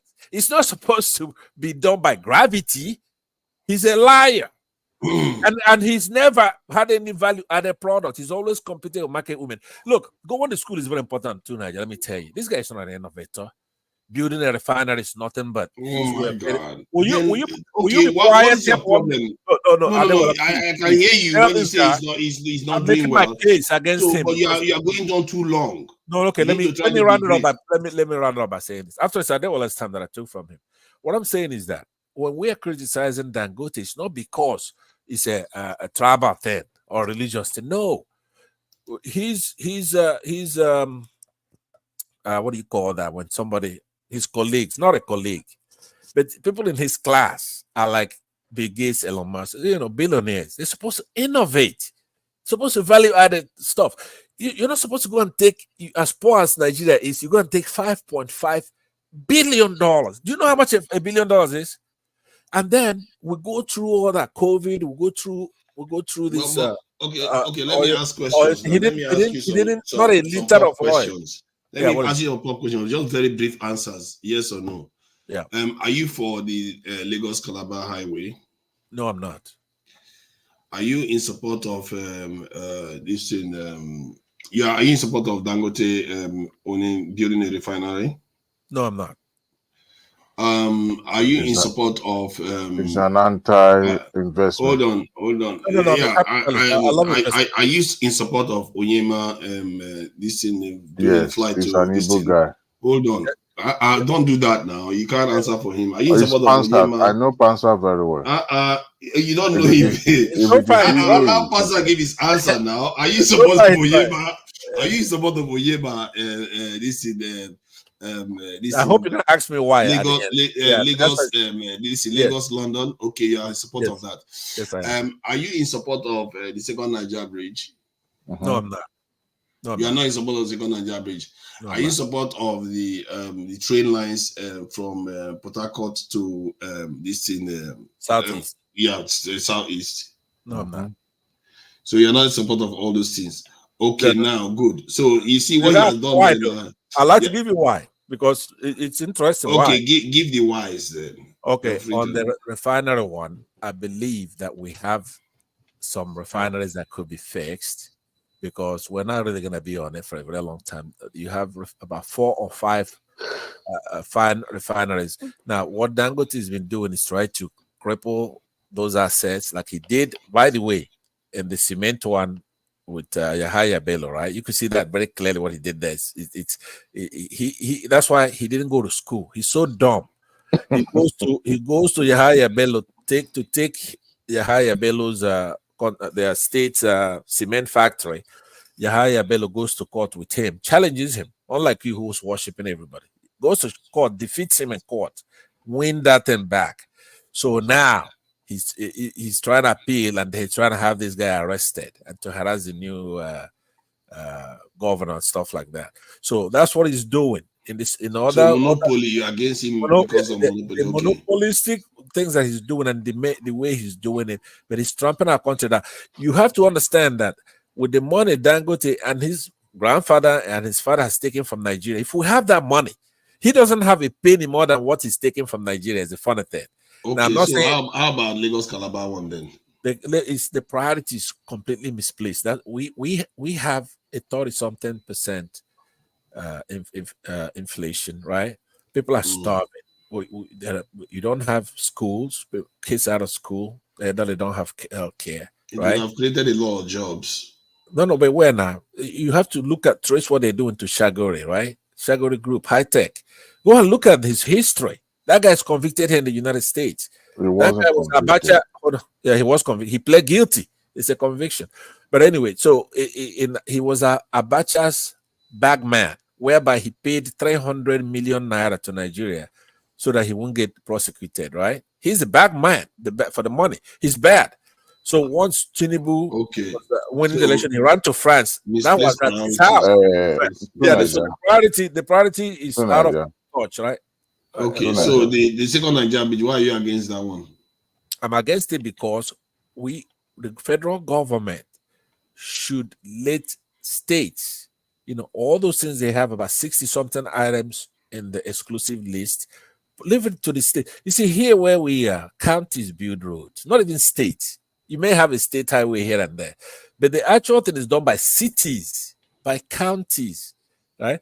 They ought to be able to have and train people who can maintain the roads. Road maintenance is important. You are saying that if the federal government wants to build a seaport in the southeast, you will be against it? I will be against it for some reason, for a good reason though. But with where we're going though, the federal government has a role to play. Everything should be done with a reason. If they do a study, not based on tribe or religion, if you do a study and find that, number one, you're going to have more revenue. Number two, you're going to decongest a major city like Lagos. You're going to create more jobs. You're gonna just decongest the roads and all our infrastructure, and you're going to improve even the development. It's like here in the United States, if we just have New York developed and the rest of them don't have anything, what kind of everything you just said just now applies to all the other projects that they are working on? No, it does not. All those matrices. It does not. Listen to me. To Nigeria, there's something you have to know about me. I'm a whale that's coming down here to a pond. Let me be nice, right? It's a pond. I'm not clannish and I'm not tribal. I'm not even nationalistic. I'm a Pan-Africanist. Let me land now. I'm a Pan-Africanist, right? This tribal bullshit, right? I'm doing it to make my larger point. You're an IPOB. What? Yeah, okay, whatever, right? But like I said to you, I'm not even like nationalistic. You've seen me on platforms where I am trying to bring Black Americans into our fold, bring South Africans into our fold. Every other platform aside from this one, that's my role. What I try to do is to let them know, because if we're an educated population, these politicians that are playing little childish games with you, well, they won't be able to do it. It's impossible. But the clannishness, I mean, it's so silly. But you are not addressing the point. All the matrices you said okay, if they find out that this stuff is going to profit, it's going to do this, they do their calculations, then it's okay for the southeast for them to build a shipping port, a seaport there. So if the same analysis was done for this Lagos Calabar highway, which I actually believe is true, that is going to benefit a lot of people. Maybe you don't know them. There's a lot of South people out there that don't have any link. The only link that they have is through Southeast and all the upper land roads. Right. So there are a lot of people that are going to benefit from it that you are not seeing. So if the same thing applies to them, why don't you support the project too? Because you're talking about two things simultaneously. People who are in the rural areas deserve roads. Do they deserve a useless road to nowhere, going from Lagos, going through the coast? That's very hard to maintain, right? At the cost of $11 billion, going to a Lebanese Nigerian who lives in France, who has a history of defrauding our country. That says, of course, no. So the point is that those people, you have to. Are you an American? No. It's in Britain. Are you an American? Me? You mean me? Mm-hmm. Yes. So you're an American, right? Yes. They have every right that I can accord you as a Nigerian. Yes. I mean, sorry, as an American, right? Yes. Both. So, what stops Rugori from being a Nigerian and also doing businesses in Nigeria? I'm gonna tell you why. Number Wow. one, America is not Nigeria. The way you get your citizenship and your status is totally different. Here in the United States, let me land now. You ask a question, I have to answer you. But it's not even technical. He describes himself as a Lebanese Nigerian. He's been 4 or 5 times ambassador to other countries. In essence, he's a citizen of, let's say, Honduras or some especially African Caribbean countries. He's like their ambassador to United Nations, for example, right? So he doesn't really have an allegiance to our country. Who told you that? Read it, pull it up on see. If you don't know this, is no wonder you talk the way you do. Pull it up on his Wikipedia account or whatever. Do you know the generations of their forefathers that have been No, in I Nigeria? do, but I'm just talking about him for right now. What I'm saying is, I mean, there's nothing that says you cannot be a citizen of other I countries. know. Did you hear what I just said? And you said, "Am I sure about that?" So why are you answering over that? If you cannot be a diplomat from another country unless you're a citizen of that country. So who told you that? We've had Nigerians, Nigerian-born Nigerians, who are also a diplomat to other countries. Because they're citizens of those other countries. Yes, right? they represented the interests of those countries. Yeah, but that's what I'm saying. He was like ambassador, not just like attaché or. But we've had Nigerians. Hold on. If you don't know something, let us tell you. It's not a matter of age now. I just told you something you don't know. You didn't even know this guy used to be ambassador for other countries, right? It's not an ambassador. You see, there's a special envoy. Okay, could you cross-check that? No, there's the Shagori has never been an ambassador. Okay, then hold on. Let's settle that first. Let's settle that. Tunaja, could you? Man, I don't have time for this. You can keep let him cross-check that to show that you are full of propaganda and lies. And I'm telling you the fact, Rapansa, that Shagori has never been an ambassador. He has represented the interests of some Caribbean country, but never an ambassador. Remember, this guy also deal with arms and ammunition. They deal with other things, other businesses. So people like that do not become an ambassador. And I can give you a good example of Nigerians that have been an ambassador, a special envoy of another country, especially those Caribbean countries. We're talking about Gilbert Chagori. Yeah. He serves as an ambassador and advisor to the government in Africa and the Americas. He has also served as ambassador to the Vatican for St. Lucia, economic advisor to the President Matthew Kereko of Benin, and ambassador to UNESCO. That is a little bit scary. How is this guy traveling all over the place? And the Chagori was a close associate of Nigerian dictator General Sani Abacha, who helped his business interests in the country. After Abacha died in 1998, Chagori returned an estimated $300 million to the Nigerian government to secure his indemnity from possible criminal charges. Chagori is a major donor to the Clinton Foundation. In 2010, the U.S. Department of Homeland Security apologized that is not to true. Chagori after detaining him at Teterboro Airport for over 4 hours because of inclusion in a no-fly list. In 2018, the Lebanese Nigerian billionaire and 2 of his associates agreed. Are you reading Wikipedia? Yeah, I'm reading Wikipedia. Okay, never, ever cite Wikipedia. Look at this guy. So when I cite you, when I cite you, see, you can't lie about somebody like this. To Nigeria, you're going to get into serious trouble. To Nigeria, and I'm telling you, as an academic, you and as well an academic, never cite Wikipedia. They cite reference. They use reference too. See, I'm telling you. When I cite one, there is barely anything I read on Wikipedia. Big stuff that I read on Wikipedia that I found out to be wrong. There are very few big stuff. Okay, I will repeat it again. I'm gonna post something. African magazine. Okay, if that is true, give me one thing that is on Wikipedia that is very wrong. You know, when they said he was a contributor, I posted something on the private session for you. You said it was a contributor to the Clinton election. That was wrong. That was not true. There's Come never on. a time, Come on, okay, man. Come on. foreign money Come on. will not be allowed. In I, fact, I'm gonna take every campaign. First of all, I never stay in the same platform with Adewale because number one, he's annoying, right? Of course, I'm going to annoy you to Some death people lie, because I have to debunk when some you of catch the. them, right? When you catch them, This is not emotional and personal. Let him just land, please. no, but what I'm saying, You when you won't let catch me land. when you You listen will to not let somebody me in a land. lie, they're supposed to say, you know what, I'm sorry, right? You're not supposed Sorry to keep about lying. what? You're not Sorry supposed to about keep what? lying You in see, front of some intelligent things. people, or say don't take Wikipedia. It depends on But what. hold on. Let me just get this straight.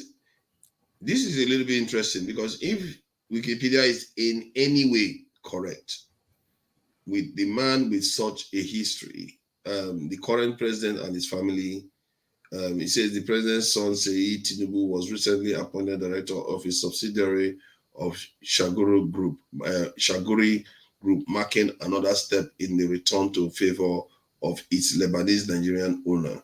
So now you can see that some of the things our people are doing. He's a Nigerian. He says he's a Nigerian, so he's allowed to be. It's unfortunate that people like you, who have been in the forward of school, actually believe in some of these. Okay, so they're gonna believe you. Side talk discussion. But Adewale, I'm not just believing stuff. We all know that the president's son has got a stake in that company. Is it not true? To Nigeria, please let him land. Let him get down to his. I don't know why we're arguing over things that are already settled facts. No, it is not. Why are you seeing everything as argument? He has right to speak. Let him Thank finish you. his thought. Thank you, my brother. You know, we are so used to before this that one, idea of my is looking for opinion is the right one. Others are just not right. Look, except you were born yesterday, Shagori has been an household name in Nigeria, right from as far back as '93. He has been involved in every government that has been in Nigeria. It's not just a Nigerian; it's an international man. Is like what you can call a middleman, who number one specialize in uh, when it comes to international relationship. He facilitates that. Secondly, harms provocations and all that is into that as well. So I would not be surprised if America is trying to indict him. As a matter of fact, he was indicted. Now, concerning his donation to a campaign in America, America did not entertain when it comes to foreign money coming into any campaign. As a matter of fact, every campaign in America, no matter how small it is, whether you are contesting for local government election, which is called county comptroller, they will scrutinize you to the highest level. So foreign money must not come. But we've seen cases where people try to wash foreign money to be injected into campaign.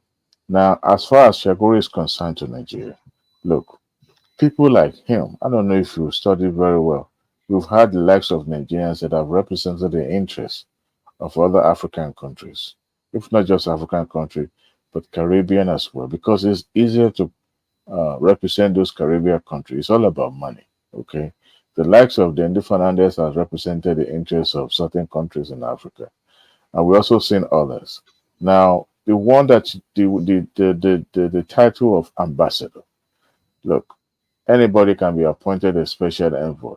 What you see on Wikipedia, and the reason why I will tell you that, never cite Wikipedia as your source is that anybody can influence any changes on Wikipedia. It was authored by an individual and subject to public edit, and is subject to anybody who decided to put their own information. Yes, other information might be cited there, but those who do not know who the Shagoris has been in Nigeria, they've been involved in every government, starting as far back as I remember, 93, up to this moment.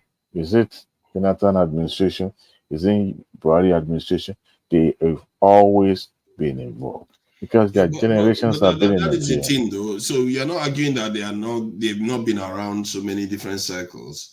The point is that they have they fly within a wall that seems to border between legal and non-legal. But personally, I don't have too much of a But I've problem. told you, I've said it earlier, that they help facilitate the relationship between, you know what they call back channel in diplomacy, right? I understand. That's what I'm Yeah, trying to highlight. that is what they are known for. And that's what I'm trying to That is the say. area of I'm not. expertise. That's what I'm trying to say. That I So don't have too much of an issue with that that. is the reason why their relevance in Nigeria is so solid and strong. But hold on now. My problem is whenever people are involved in Nigeria, and I look at Nigeria today, I have to be able to ask the question that, you know what, your involvement in Nigeria, what good has it done us? You have to convince me that whatever you're doing there is for the good of Nigeria. And that is how all Nigerians should be. You should be questioning all of them. Let them convince you that their contribution in Nigeria made a positive change. Because look at our country, nothing is good. And this man is not exactly that clean. So how am I supposed to be Nigeria need them much happy as with they him? need Nigeria as well. Nigeria needs Shagori much as they need Nigeria Maybe as we need well. something better than Shagori, something Now, that can lead to serious there are so many change. routes. There are so many routes to back channel. But when you have a solid route that has been helping different administration, this time around, I'm You not. see, you just use the term helping. Mm-hmm. Does Nigeria look like they are getting help with anything? They are helping us That is subjective. Actually, it's not subjective, it's actually objective. In every level, from power generation, from power generation, GDP per capita, just name it. To Nigeria, it seems that most of the time when you look at Is it behind our progress in Afrobeats? Is it behind our progress in Nollywood?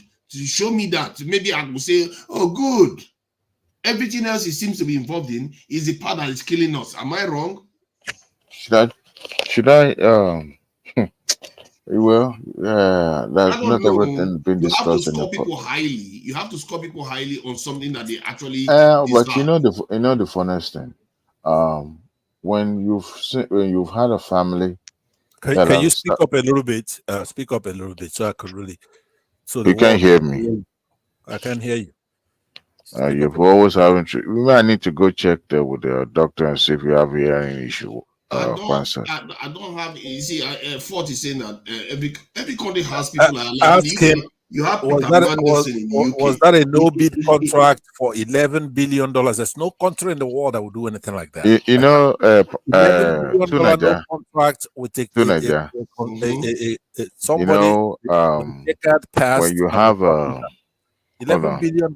When you know have what Nigeria can do with that money? To Nigeria.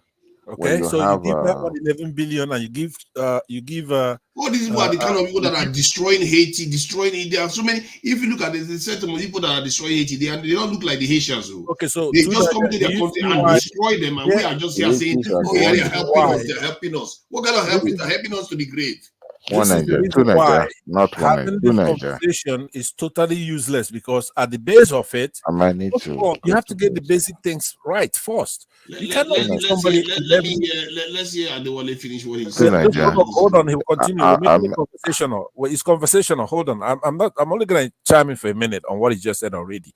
We have a no bid contract of $11 billion when we don't have any money to eat, right? In the country, we don't have any money. You once you give somebody like that 11 billion, it means that we're animals, basically. I mean, how could you even argue with somebody who is defending something like that?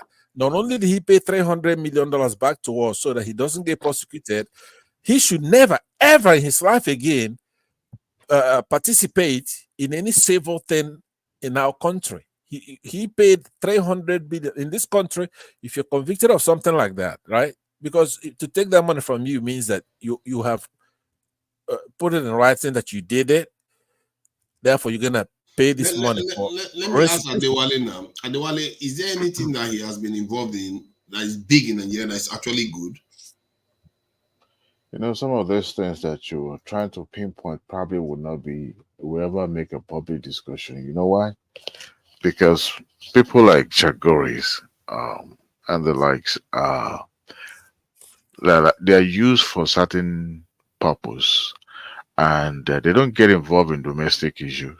But they're like the reaction or should I say the reactions of government.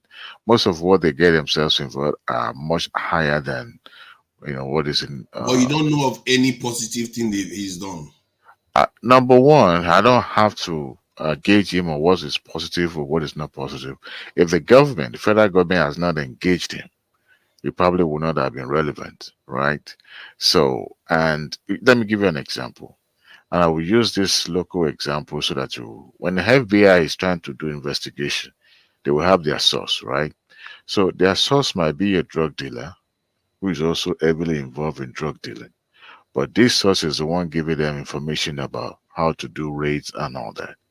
So you have a source that is also a culprit and also giving information on the other hand, being positively impacting the investigators as well. So when the FBI now trying to is pulling Raymond Editing on Nigeria. sorry? I said Chaguri is pulling like a Raymond Editing on Nigeria now.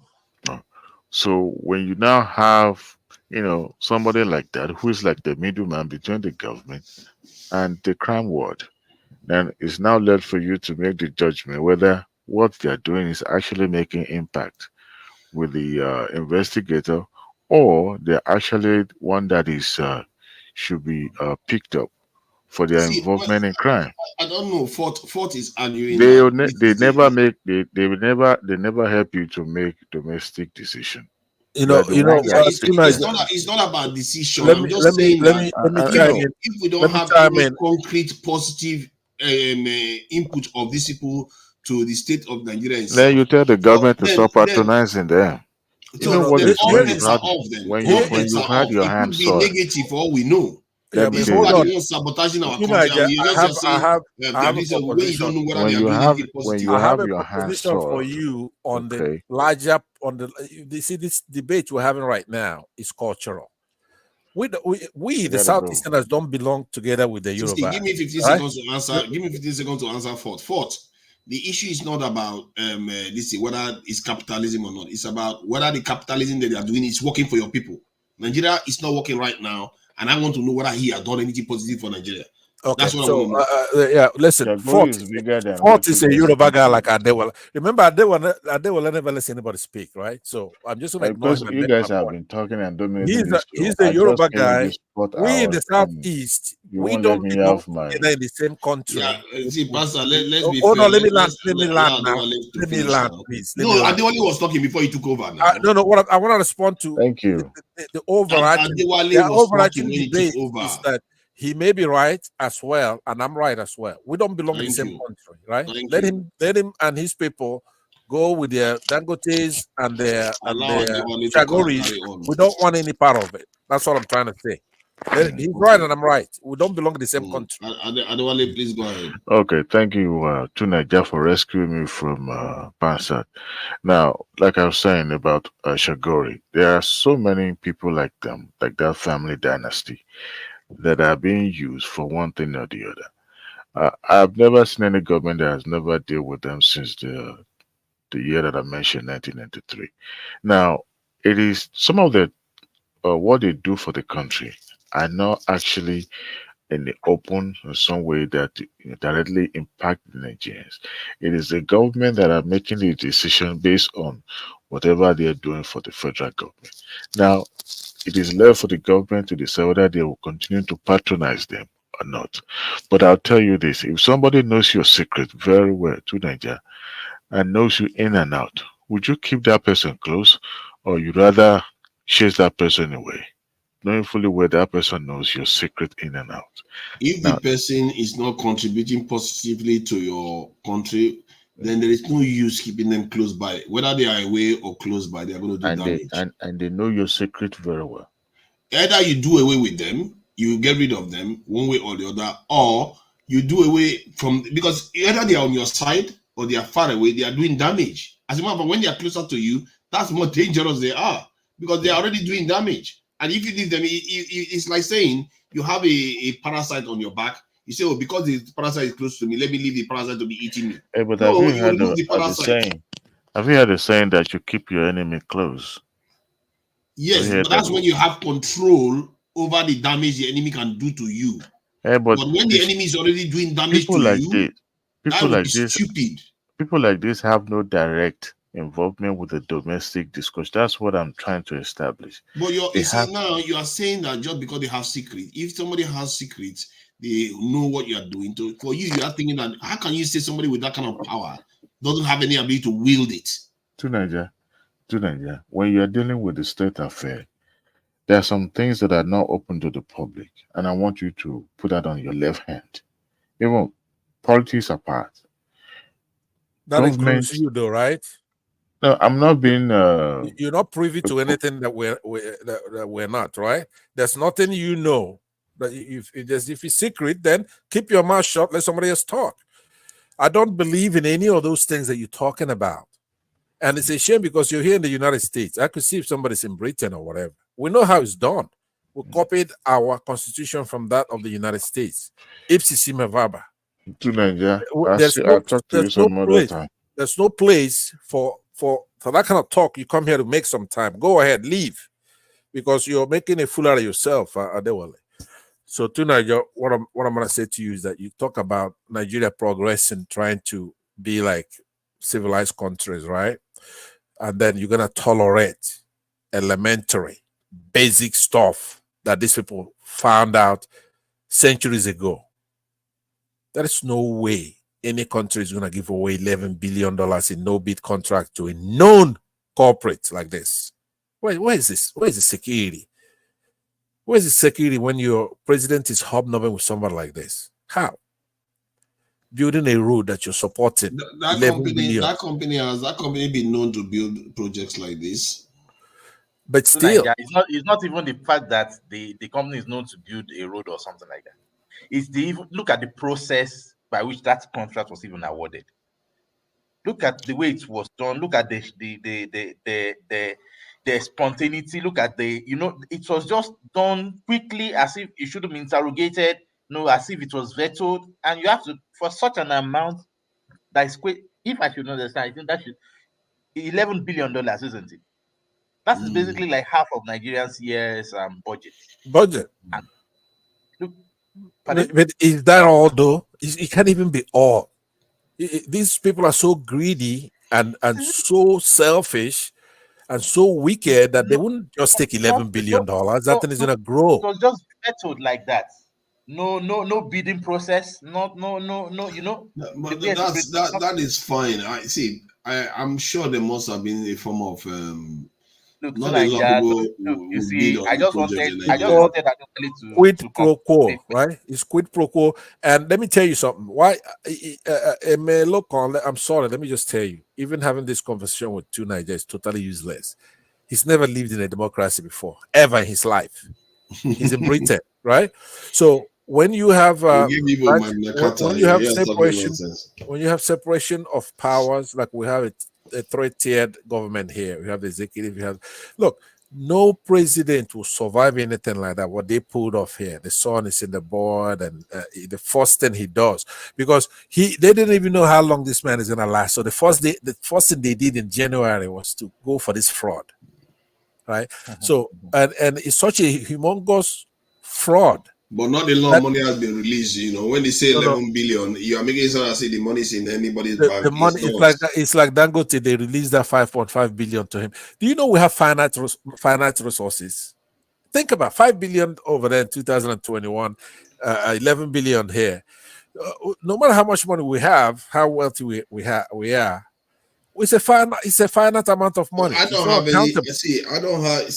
My own issue is whether they can build it or not. If they cannot build it, then they should not give it to them. But if they can build it, I don't have any problem. As far as you're concerned, due process means nothing. If Shaguri can build that thing, I will consider Shaguri one of the heroes in Nigeria.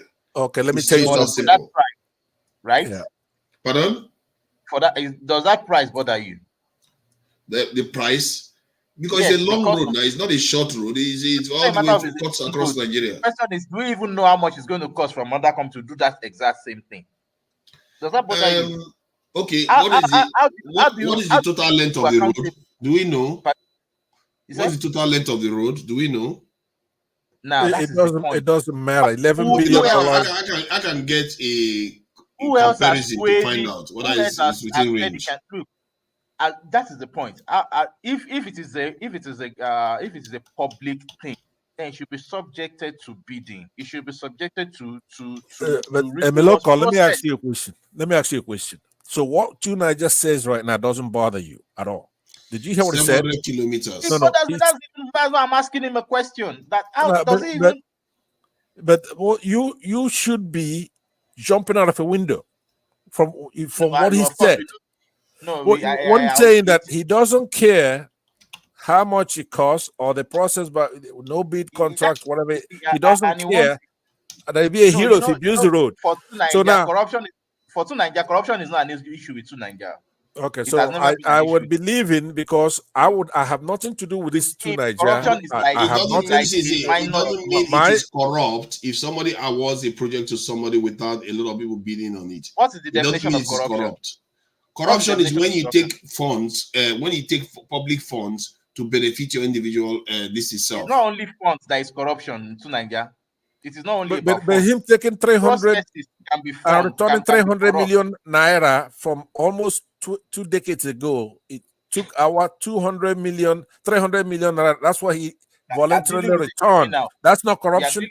You are that alone. No, I have to. I'm gonna leave. I'm not gonna have a base level discussion. I'm not gonna do it. I'm not gonna do it. You're gonna have a base level discussion with somebody. But you always do base level discussion all the time. No, I do not do base. What I mean by base level is that if we're already arguing that 2 + 2, I say 2 + 2 is 4, you say 2 + 2 is not 4, but you want us to solve calculus. There's But no you always way. do that. No, I don't do that. You don't know anything about me. Number one, you're in see Nigeria the- and you're not exposed. You don't know anything. You need a visa to talk to me. That is my rule. If you're in Nigeria, you haven't gone outside the country, you should go get a visa. Go outside the country. Why you go care about it? You worry about You ways always- to provide value. You always brag with that. Because I was in Nigeria, I was very smart when I was in Nigeria. When I came to the United States, I noticed how You should be stupid I was. ashamed of Right? yourself. And I know that you don't know that. When you come to the US, right, the first 2 years, nobody's gonna understand what you're saying. You're not gonna understand what they're saying. You're gonna dress like a crazy person. Whenever you open your mouth, you don't know what the hell you're talking about. That's the way it works. And everybody will tell you that. Let's not start insulting So social media make you come here and be talking to me anyhow because it's when I used to come to Nigeria, somebody like you, I would tell you to get on the ground and you do it. Right? You are a So hater. you come here. I don't blame this. I don't blame you because people in Nigeria, they come here, they come on the platform and they're lying, and all No, the you are the one lying. They look at every Nigerian as the same. Go ahead, Abdul. What an My idiot! question is, on this issue, this Chagru issue, what's your stand? What's your take on it? You said On this Chagru's issue, what's your take on it? if they can deliver the job, I don't care. You understand me? Fine, they should deliver it. Except maybe if they they try to sideline the resources, and they should be put in jail. That's just my idea. I don't care whoever. Jail. They should be shot. If they steal $11 billion, they should be killed. I agree with you 100%. Not kill them. Capital I punishment. agree with you. Facebook. Where are you? Where are you? You will not see me against that. I agree with you. Where are you looking? If they can deliver the job, I think they should go ahead and do it. Are you back home? Emeloko, are you back home in Nigeria? Yes. Okay, because that's the thing that when we're here. Okay, hold on, Pastor. I think I just found out some information. Hold on. So I'm just using rough numbers here. From the calculations that was provided to me, 1 kilometer of road should cost 1.something million. So then I went on to ask, what would 700 kilometer cost if that is the case? I've not spiked the number yet. It says the total should be around 3.something billion to 4.something billion US dollars. So now, if one decides to include the number of lanes, assuming okay, in summary, some of them are assumed as high as $9.8 billion.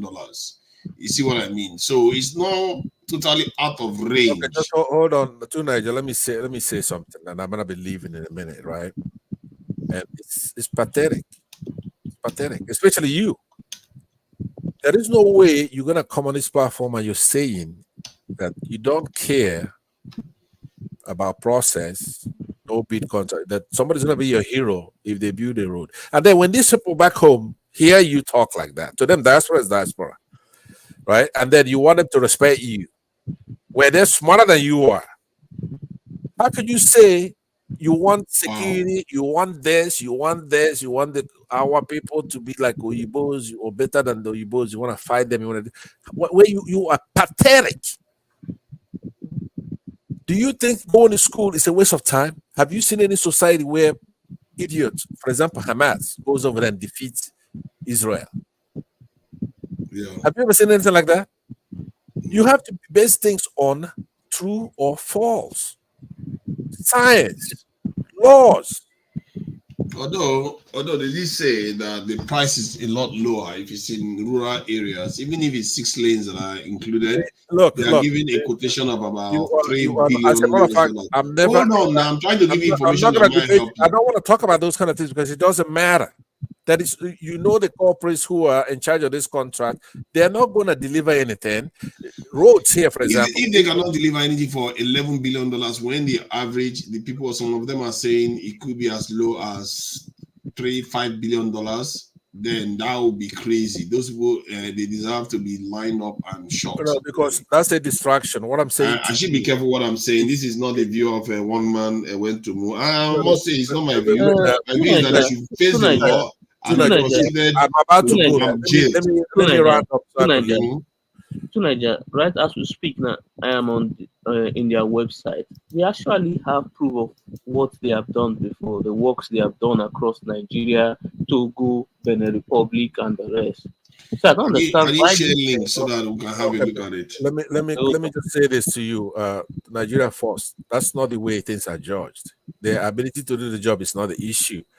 Do you know, maybe in your life, you never actually driven on the road where you have exits, entrances, telling you if there's a bump on the road, having the lanes separated, have street lights, street signs. Okay, right? let me ask you, sir. Let me land. Which company? Hold on, sir. Hold on. You can't. You don't even have knowledge. Hold on, sir. Let's settle this. Because you're Nigerian, you don't even have knowledge to ask a question. That's how dumb you are because you're back home. What company do you think the government should have awarded the project to? Can you please tell me the company? No, just listen to me. No. See, you're not smart enough to ask the question. What company do you think the federal government should have awarded the contract to? Nigeria company? Can you tell me? Ask a question. That question is a dumb question. What I'm saying? No, it's not dumb because you are complaining. Because I don't get why you are complaining. Can you give us the company that you know? An ethical acceptable to you. Okay, let me shed more light to this. I also added that what if the areas were swampy and have water? Then the price just went close to the amount that they provided, because those riverine areas, we all know they are quite they have a lot of water on them, isn't it? So that is that. I just said earlier that the problem we have in the country are minorities such as yourself. High-tech company. This is the Shaguri people. It's the minority looking at things. Oh my God! Hold on. Sorry. Hold on. Oh, Pastor, hold on, please. Now let me deal with this guy. One Nigeria. This is the Shaguri people that are building our road. Are we serious? That's him right there. That's him there. This is Shaguri people that are building our roads. So what do you mean? What do you mean by that? What do you mean these are Shaguri people? What does that mean? What does that mean? I'm really feeling sorry for Nigeria right now, though. To an extent, I don't know. Maybe it's because of their website. I don't just like it. But look, I don't know. I don't know, man. I just hope they do a good job. That's all I can say. But listen, to Nigeria, that distraction is not. It's that dog doesn't hunt anymore, right? It appears they worked on. They worked on these areas in the beach, Bar Beach. And Yes, they've been they doing own work. it. They own it. They own Lekki. They own it, right? Hi. So the point I'm making to you though is that They today, don't. Okay, they don't own Lekki at all. What make you think they own Lekki? they What do. like Go what and check it out, proof including do you that have bridge. that they own The, Lekki? the Lekki is complete. It's a totally different city, right? They say they recovered it from the sea.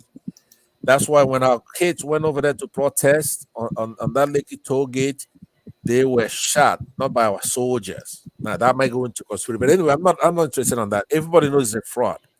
So what I'm saying to you is that you people need to go away from us. We need a separate country. Go ahead. Take your Shagori with you, take your Dangote with you. We want due process, we want openness, we want rule of law, we want a constitution that guarantees all kinds of things. We don't believe in worshiping one individual because they're a king or they have money. All citizens to us are equal. That's the problem we're having with a lot of you. We don't want to be a part of that country No, anymore. we believe. We want to We get rid believe. of you as nuisances because it's our country. We got the independence, but we're ready to let you guys go. Get the hell But we out. believe that There's no everyone should be likeness. equal in the country now. Yeah, There's let me say this. anyone disputing There's that? no correlation, right? There's no parallel between. Is anybody here disputing that we shouldn't be Just equal? hold on. There's no homology, relation, resemblance, similitude, nothing. We have nothing in common with you people. So it irks us when you talk the way you do. When you We say, don't. I don't think I Can have you nothing in just, common with Pastor, you. can you just stop trying to divide constantly? No, You don't speak for all the Two like that. Southeast. you Two like divide. that. The You say, feeling. The All right, feeling. they got a No gentlemen, contract. need thank you all to. for coming in. I'm going to end the stream End now it. before it goes too End it. far. All right, Thank you end all it. for coming in, and I have to say thank you to Fort for spending some time with us here. Pansat is on the chat. Tope O, as always, thank you for joining us, Tope O. Israel Sukuru. I see you there. Joseph K, thank you for joining us. Eyo Adeyo. Thank you for joining us there. Adesina John, I see you there. And all the people that donated. Till next time, good day, and you all have a good day. All right.